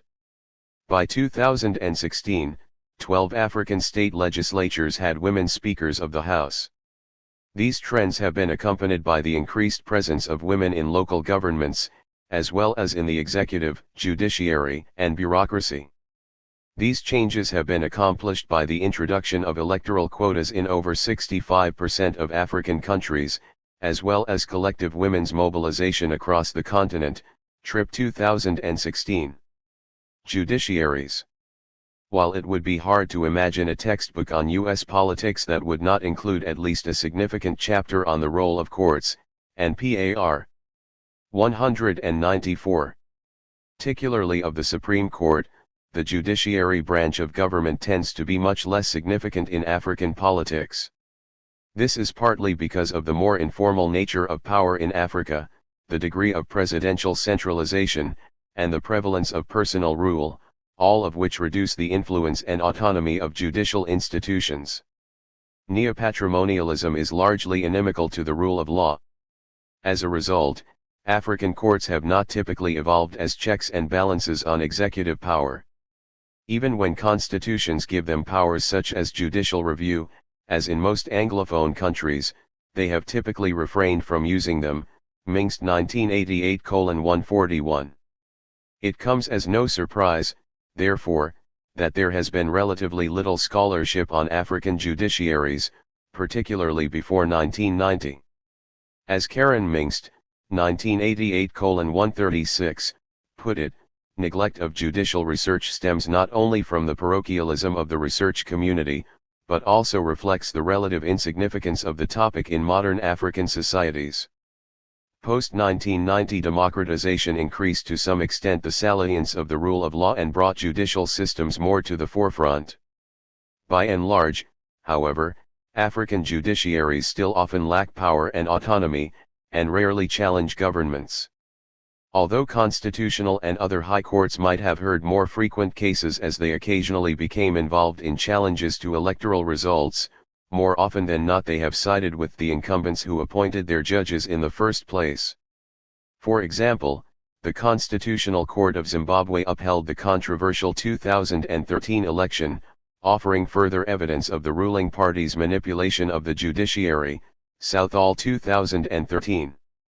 In a surprise move, however, Kenya's Supreme Court flexed its autonomy by annulling the results of the 2017 presidential election, which was won by incumbent Uhuru Kenyatta, requiring a re-election, also won by Kenyatta.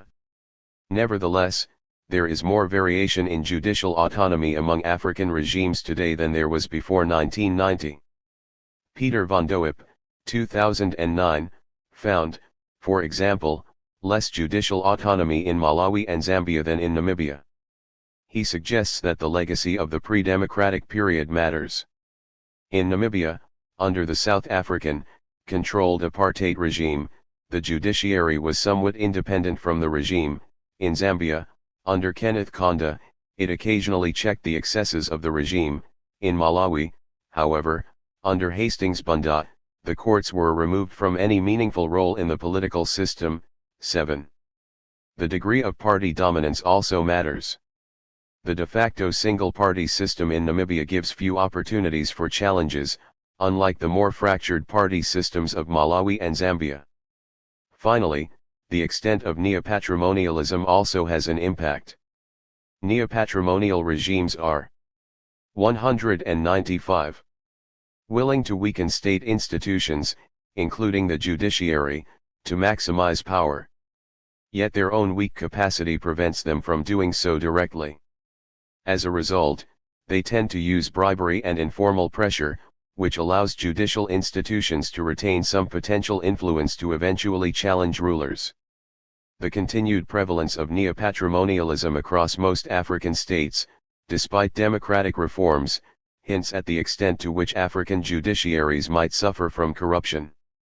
The Mo Ibrahim Index of Judicial Independence, which assesses the extent to which courts function free from the influence of rulers or powerful groups and individuals, averages 44.3 for sub-Saharan Africa as a whole, on a scale of 0 to 100, with a larger score indicating greater independence. See Table 4.1 for country-specific scores. There are interesting regional variations. Despite Zimbabwe's poor performance, Southern Africa places well ahead of other regions, with a score of 58.4, down almost 8 points from the first edition of this book. West Africa benefits from Ghana's outstanding performance, as well as Senegal and Nigeria's decent record, scoring 50.9. Central Africa is at the bottom, with a score of 24.5, with East Africa scoring 36. Anecdotal evidence abounds. Citing a government report, Kenya's Daily Nation revealed in 2003 the existence of a rising scale of payments that affected about half of Kenya's judges, with the cost of a favorable judgment rising with the seniority of the judge and the severity of the case.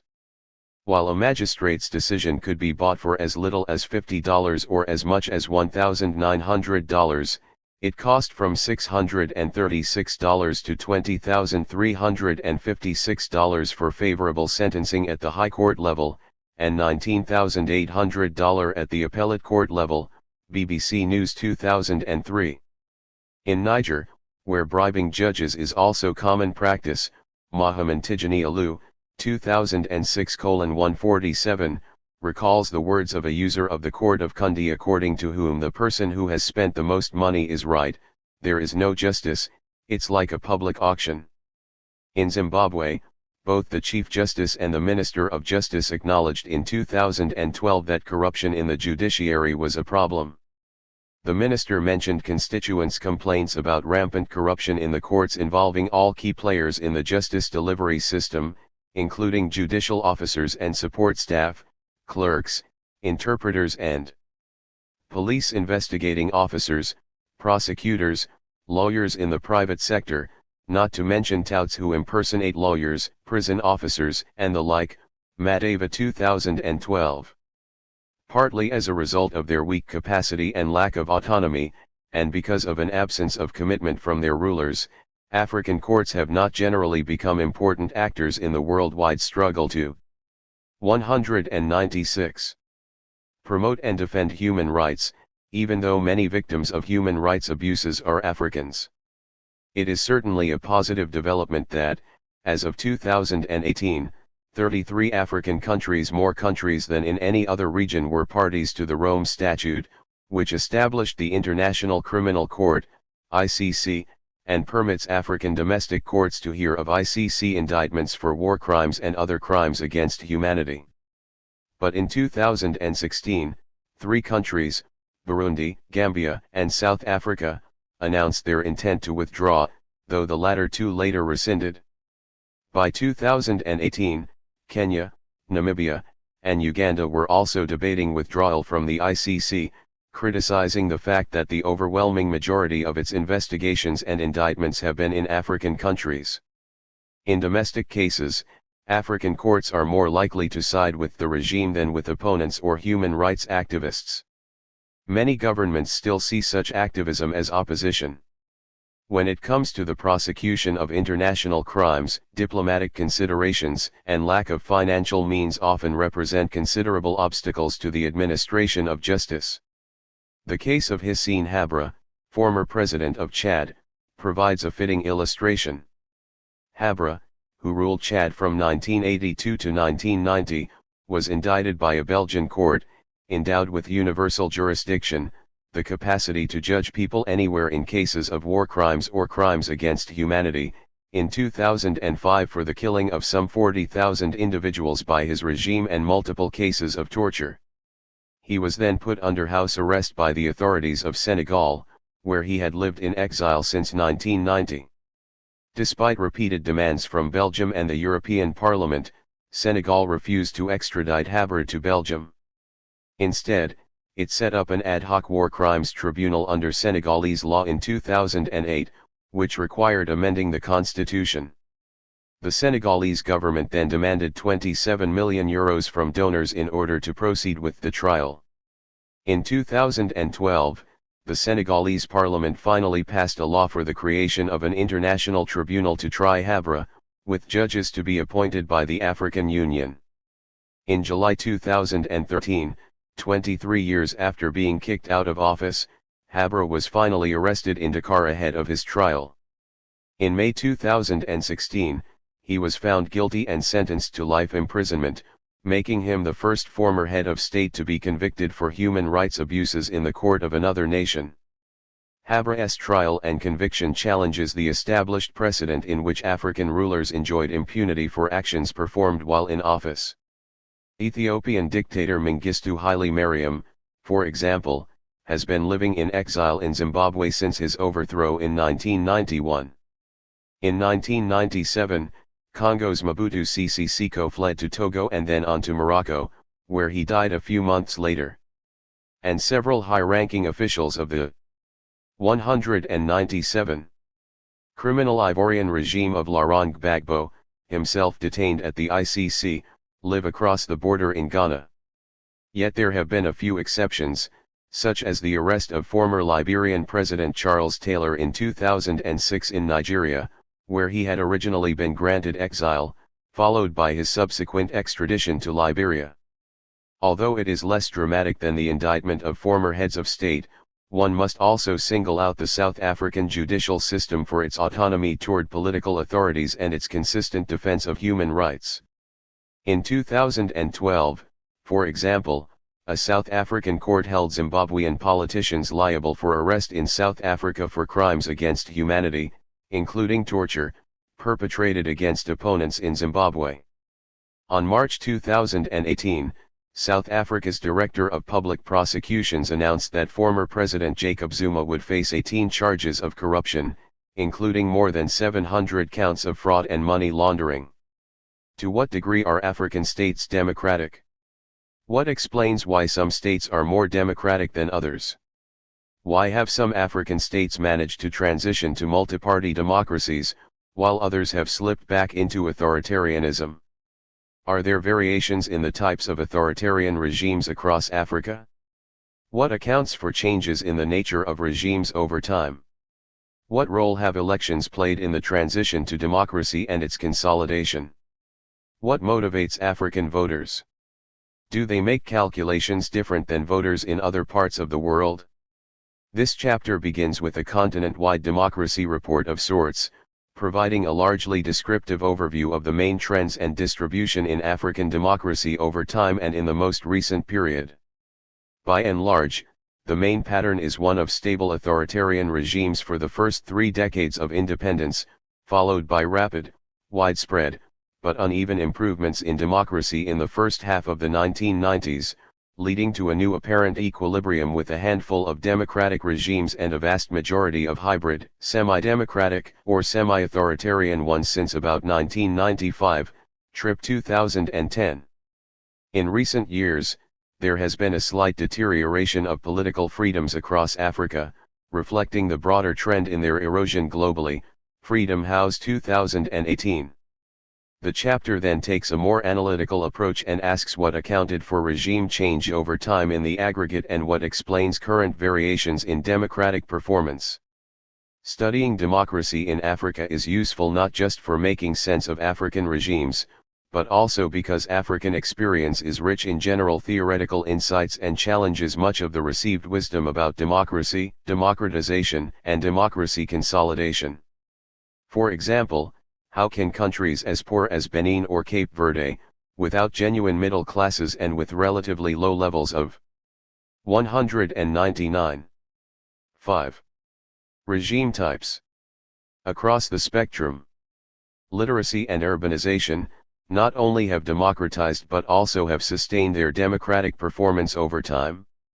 After this more theoretical section, the chapter concludes with an analysis of the most common African regime, the semi-authoritarian one, in which certain liberties and frequent elections coexist with authoritarian control by the government and a lack of effective alternation in leadership. In this analysis, we bring back neopatrimonialism as an essential factor in understanding the nature and limitations of African democratic transitions. The evolution of African regimes. Most African countries inherited democratic constitutions during the decolonization process, introduced by the departing colonial powers that had paid little attention to developing democratic practices beforehand. Perhaps unsurprisingly, given the shallowness of these democratic roots, few independent African states managed to maintain their democratic institutions. Botswana and Mauritius are the only 2 countries that were born democratic and have remained so through the years, although it bears saying that the same political party has been in power in Botswana since independence in 1966. The vast majority of other countries followed a path that consisted of a few years of democratic multi-party systems, frequently characterized by political deadlocks and constitutional crises, followed by the progressive establishment of single-party regimes or military takeover. For example, institutional paralysis led to military intervention in Congo in 1961, infighting among contenders for the presidency brought the military to power in Togo in 1963, regional tensions provoked a series of coups and counter-coups in Nigeria beginning in 1965, and labor unrest brought the army into politics in Upper Volta, now Burkina Faso, in 1966, where it remained for almost 5 decades. Meanwhile, incumbent presidents ushered in single-party systems in Côte d'Ivoire as soon as 1960, Zambia in 1962, Tanzania in 1963, when it was still Tanganyika, and Senegal in 1966, to name but a few. This rapid failure of democracy on the continent bears pondering, especially in light of the post-1990 efforts by donor countries to promote democracy in Africa. It is, indeed, too often ignored that most African countries already had some experience with democracy earlier in their history, and some lessons might be gleaned from understanding why that original episode was usually so short. By and large, formal democratic institutions proved incompatible at the time with the rise of personal rule and neopatrimonialism, which formed the common African ruler's response to the weakness of the 200 post-colonial state and the heterogeneous and mixed allegiances of their societies. As the state became a resource for allies and an element in strategies of co-optation of potential opponents, redistribution progressively trumped representation as the essential function of politics. Formal institutions lost their importance and power concentrated in a close circle around the personal ruler, Jackson and Rossberg 1984. Many of these rulers then organized single parties, mass mobilization movements that were then seen as plausible instruments of nation building, and umbrella organizations in which to dissolve potential societal polarization, Morgenthau 1964, Zollberg 1966, Glickman 1965. Tanzania's Julius Nyerere famously asserted that multi-party competition was un-African. Thus, to some extent, formal liberal democracy was generally sacrificed for political stability, although at the time it was not infrequently argued that democracy could flourish in single-party systems. Whatever the merits of these claims for national unity, the practical result for the majority of Africans was the rise of authoritarianism and the erosion of their newly gained rights as citizens. Many rulers argued that allegedly traditional African values such as consensus-seeking and loyalty to a single chief justified the adoption of regimes otherwise seen as dictatorial across the continent. The African modal regime became the plebiscitary dictatorship, where elections usually with a single candidate, the president, were held regularly as rituals of renewal and proclamation of loyalty, Bratton and Van de Waal 1997. Of course, as discussed in Chapter 4, neopatrimonial regimes also display significant elements of instability, particularly in their tendency to foster factionalism among networks of clients. Thus, coups were common, as were military regimes, some of which civilianized over time while others did not seek to build any institutions. Despite undermining formal institutions of accountability, neopatrimonialism involves some degree of representation. It does contribute to national unity by identifying the elites of specific communal and interest groups and using them as intermediaries in the co-optation of these groups' loyalty. For example, Nick Cheeseman, 2015:63, has argued that, under Jomo Kenyatta, Kenya's patron-client systems generally enabled local communities to hold their leaders accountable on the issues they cared most about. Thus, to some extent, these groups are represented in the regime, in a manner that somewhat echoes the consociational model derived by Arent Liefart, 1977, for some multicultural societies of Western Europe. Yet this is not a representation based on citizenship, political preferences, ideologies, or policy issues, but more typically on identity or other characteristics. Moreover, the communal elites at the top of the patron-client pyramid are not necessarily linked to their communities. 201. Or the groups they lead by relations of accountability and responsiveness. As Nicholas van de Waal, 2001, has suggested, neopatrimonial redistribution is not very profound, making the democratic scope of neopatrimonial representation rather limited.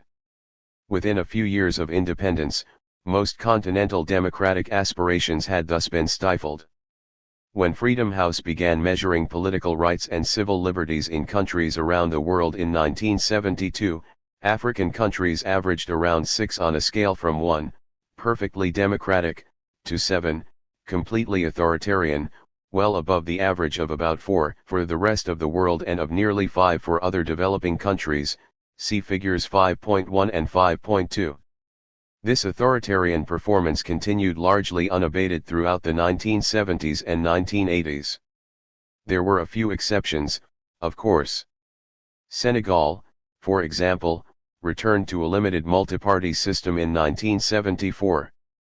In 1978, General Sango Lamizana of Upper Volta, now Burkina Faso, who had seized power in a military coup in 1966, put his regime to the electoral test and squeezed by in the second round of a surprisingly competitive election, he was overthrown 2 years later. In Gambia, a somewhat free electoral democracy survived from 1965 to 1994 under President Dawda Jawara, elected or re-elected 5 times, despite several coup attempts. But apart from those, authoritarian regimes of one stripe or another dominated the continent. In fact, the apparent equilibrium qualities of authoritarianism in Africa are worth noticing. Whatever the merits of the cultural arguments of some African elites to justify their domination, the relative ease with which African dictatorships persisted for 2 decades or more suggests that many countries shared conditions favoring this type of regime. One was probably the dependence of their economies on primary commodities, which often prevented the rise of an independent bourgeoisie and civil society and favored government control over the economy, Ross 2012, whose rents fed the neo-patrimonial redistributive machinery. Foreign aid probably had a similar effect. Finally, international patrons of African regimes during the Cold War were often willing to sacrifice democracy in the pursuit of their own security and economic interests. They would even intervene on behalf of authoritarian regimes, as did France in Zaire in 1977, in order to ensure they remained loyal geopolitical clients. The dramatic change brought about by the end of the Cold War and collapse of the Soviet Union was a crucial determinant of the shift away from the authoritarian equilibrium in African politics. There were other, more domestic reasons for this transition, as discussed in the next section, but the correlation with the end of the Cold War is undeniable. As Figure 5.1 illustrates, the average African regime went from a score of 6 to below 5 on the Freedom House scale within 5 years of the end of the Cold War. These changes were not uniformly distributed, however, nor have they endured everywhere. Focusing first on the immediate post-Cold War period, 1989 to 1995, and relying on Freedom House's indicators of political rights, we can identify a small group of countries, namely Benin, Cape Verde, Malawi, Mali, Mozambique, São Tomé and Príncipe, and the Seychelles, that showed dramatic improvements in democracy. To these we can add Namibia, which became independent as a democracy in 1991, and South Africa, which transitioned from apartheid to democracy from 1991 to 1994. A second, much larger group of countries displayed more moderate but still positive changes. None of them qualified as democratic in that period, but all adopted dimensions of multi-party politics and increased civil liberties. Some of them, such as Angola, Burkina Faso, Cameroon, Chad, Ethiopia, and Togo, at best qualified as semi-authoritarian. Others, such as Congo-Brazzaville, Gabon, Ghana, Tanzania, and Zambia, leaned more toward semi-democratic, Trip 2010. A third group achieved very limited progress and quickly regressed, the Democratic Republic of Congo, Côte d'Ivoire, Equatorial Guinea, Mauritania, Rwanda, Somalia, Uganda, and Zimbabwe, and a fourth group actually underwent greater authoritarianism, often linked to some form of conflict, Burundi, Djibouti, Gambia, Kenya, Liberia, Nigeria, Sierra Leone, and Sudan. Of countries in these last two groups, some, such as Kenya and Nigeria, embarked on their democratic transition a few years later. Some of these regimes engineered their own transitions, with incumbents ushering in democratic reforms, as in Ghana, Mozambique, and Zambia. In other countries, groups outside the regime forced the change. In Mali, for example, the army staged a coup against the regime of Moussa Traoré, who had used violence against demonstrators. In several francophone countries, beginning with Benin, and then Chad, Congo-Brazzaville, Niger, and Gabon, opposition groups managed to pressure the government into accepting national conferences, sorts of general estates, which had more or less radical effects on subsequent democratization, Ebussi Bolaga 1993, Robinson 1994, Heilbronn 1993, Clark and Gardenier 1996. In Benin, the government of Matthew Kirikau completely lost control of politics at this occasion, and he was sidelined in favor of a transition prime minister, Nicéphore Soglo, who won the subsequent elections, Magnuson 2001. In Congo-Brazzaville, dictator Denis Sassou Nguesso was also sidelined into the minority and had to publicly apologize to the nation for his years of misrule, Clark 2008. In places such as Chad and Gabon, however, incumbents shrewdly 205 maneuvered and avoided losing control of the proceedings and of their power, essentially engineering harmless transitions, Bichtenhuis 1993. In several other countries, genuine democratic reforms followed earlier phases of cosmetic changes. In Kenya, for example, it was only after Daniel Arap Moi retired from politics that real competition took place among parties, with the opposition winning its first victory in 2002. In Nigeria, an initial transition controlled by the military regime was cancelled in 1993 after it yielded the wrong outcome, Subaru 1997. It was not until 1997 and the death of military dictator Sani Abacha that bona fide multiparty politics took over, Lewis 1999. In general, democratic progress stalled considerably across the continent after 1995. By then, politics had stabilized again in most countries. Starting in 2005, the world witnessed a slow deterioration of democracy and political freedoms, what Larry Diamond, 2015, has dubbed a democratic recession. As figures 5.1 and 5.2 indicate, the gains in civil liberties and political rights in Africa peaked in 2006. While the wave of democratization of the 1990s occurred alongside the backdrop of the end of the Cold War, the stagnation and reversals of the 21st century corresponded to the global ascendancy of China, which became an option for economic assistance to many repressive regimes, and the increased security concerns of the United States linked to its global counterterrorism strategies, which decreased its attention on democratic reform in Africa and elsewhere. While the Obama administration gave lip service to the virtues of democracy, that rhetoric largely disappeared under Trump, contributing to a global environment less supportive of, if not downright hostile to, the advancement of democracy and political freedoms. The 2018 regime distribution across the continent identified 9 free, 22 partly free, and 19 not free countries, a slight decrease from the first edition of this book, which listed 11 free countries. But 2 of those free countries, Lesotho and Sierra Leone, had only recently joined that category and have subsequently regressed back to partly free. Thus, while the world has seen a general erosion of democracy, the broader image in Africa is that democratic distribution has been more or less steady for almost 2 decades. On the one hand, this stabilization illustrates the remarkable consolidation of most democratic regimes.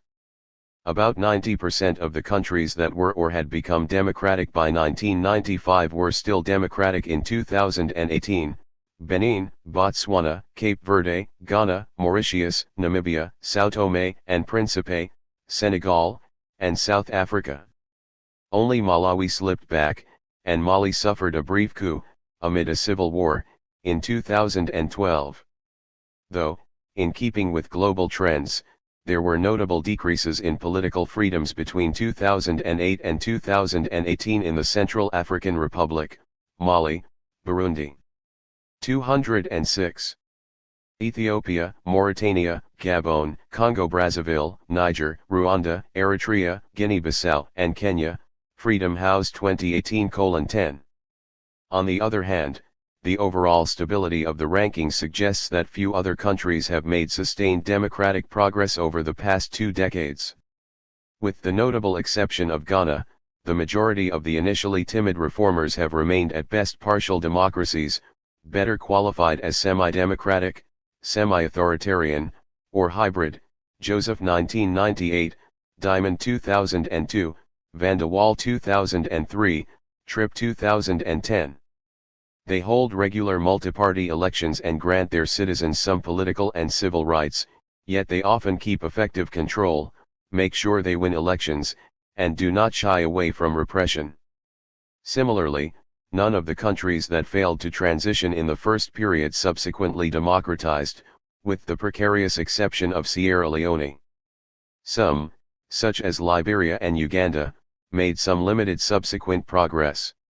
Most, however, including the DRC, Equatorial Guinea, Gambia, Mauritania, Rwanda, and Sudan, have remained largely authoritarian.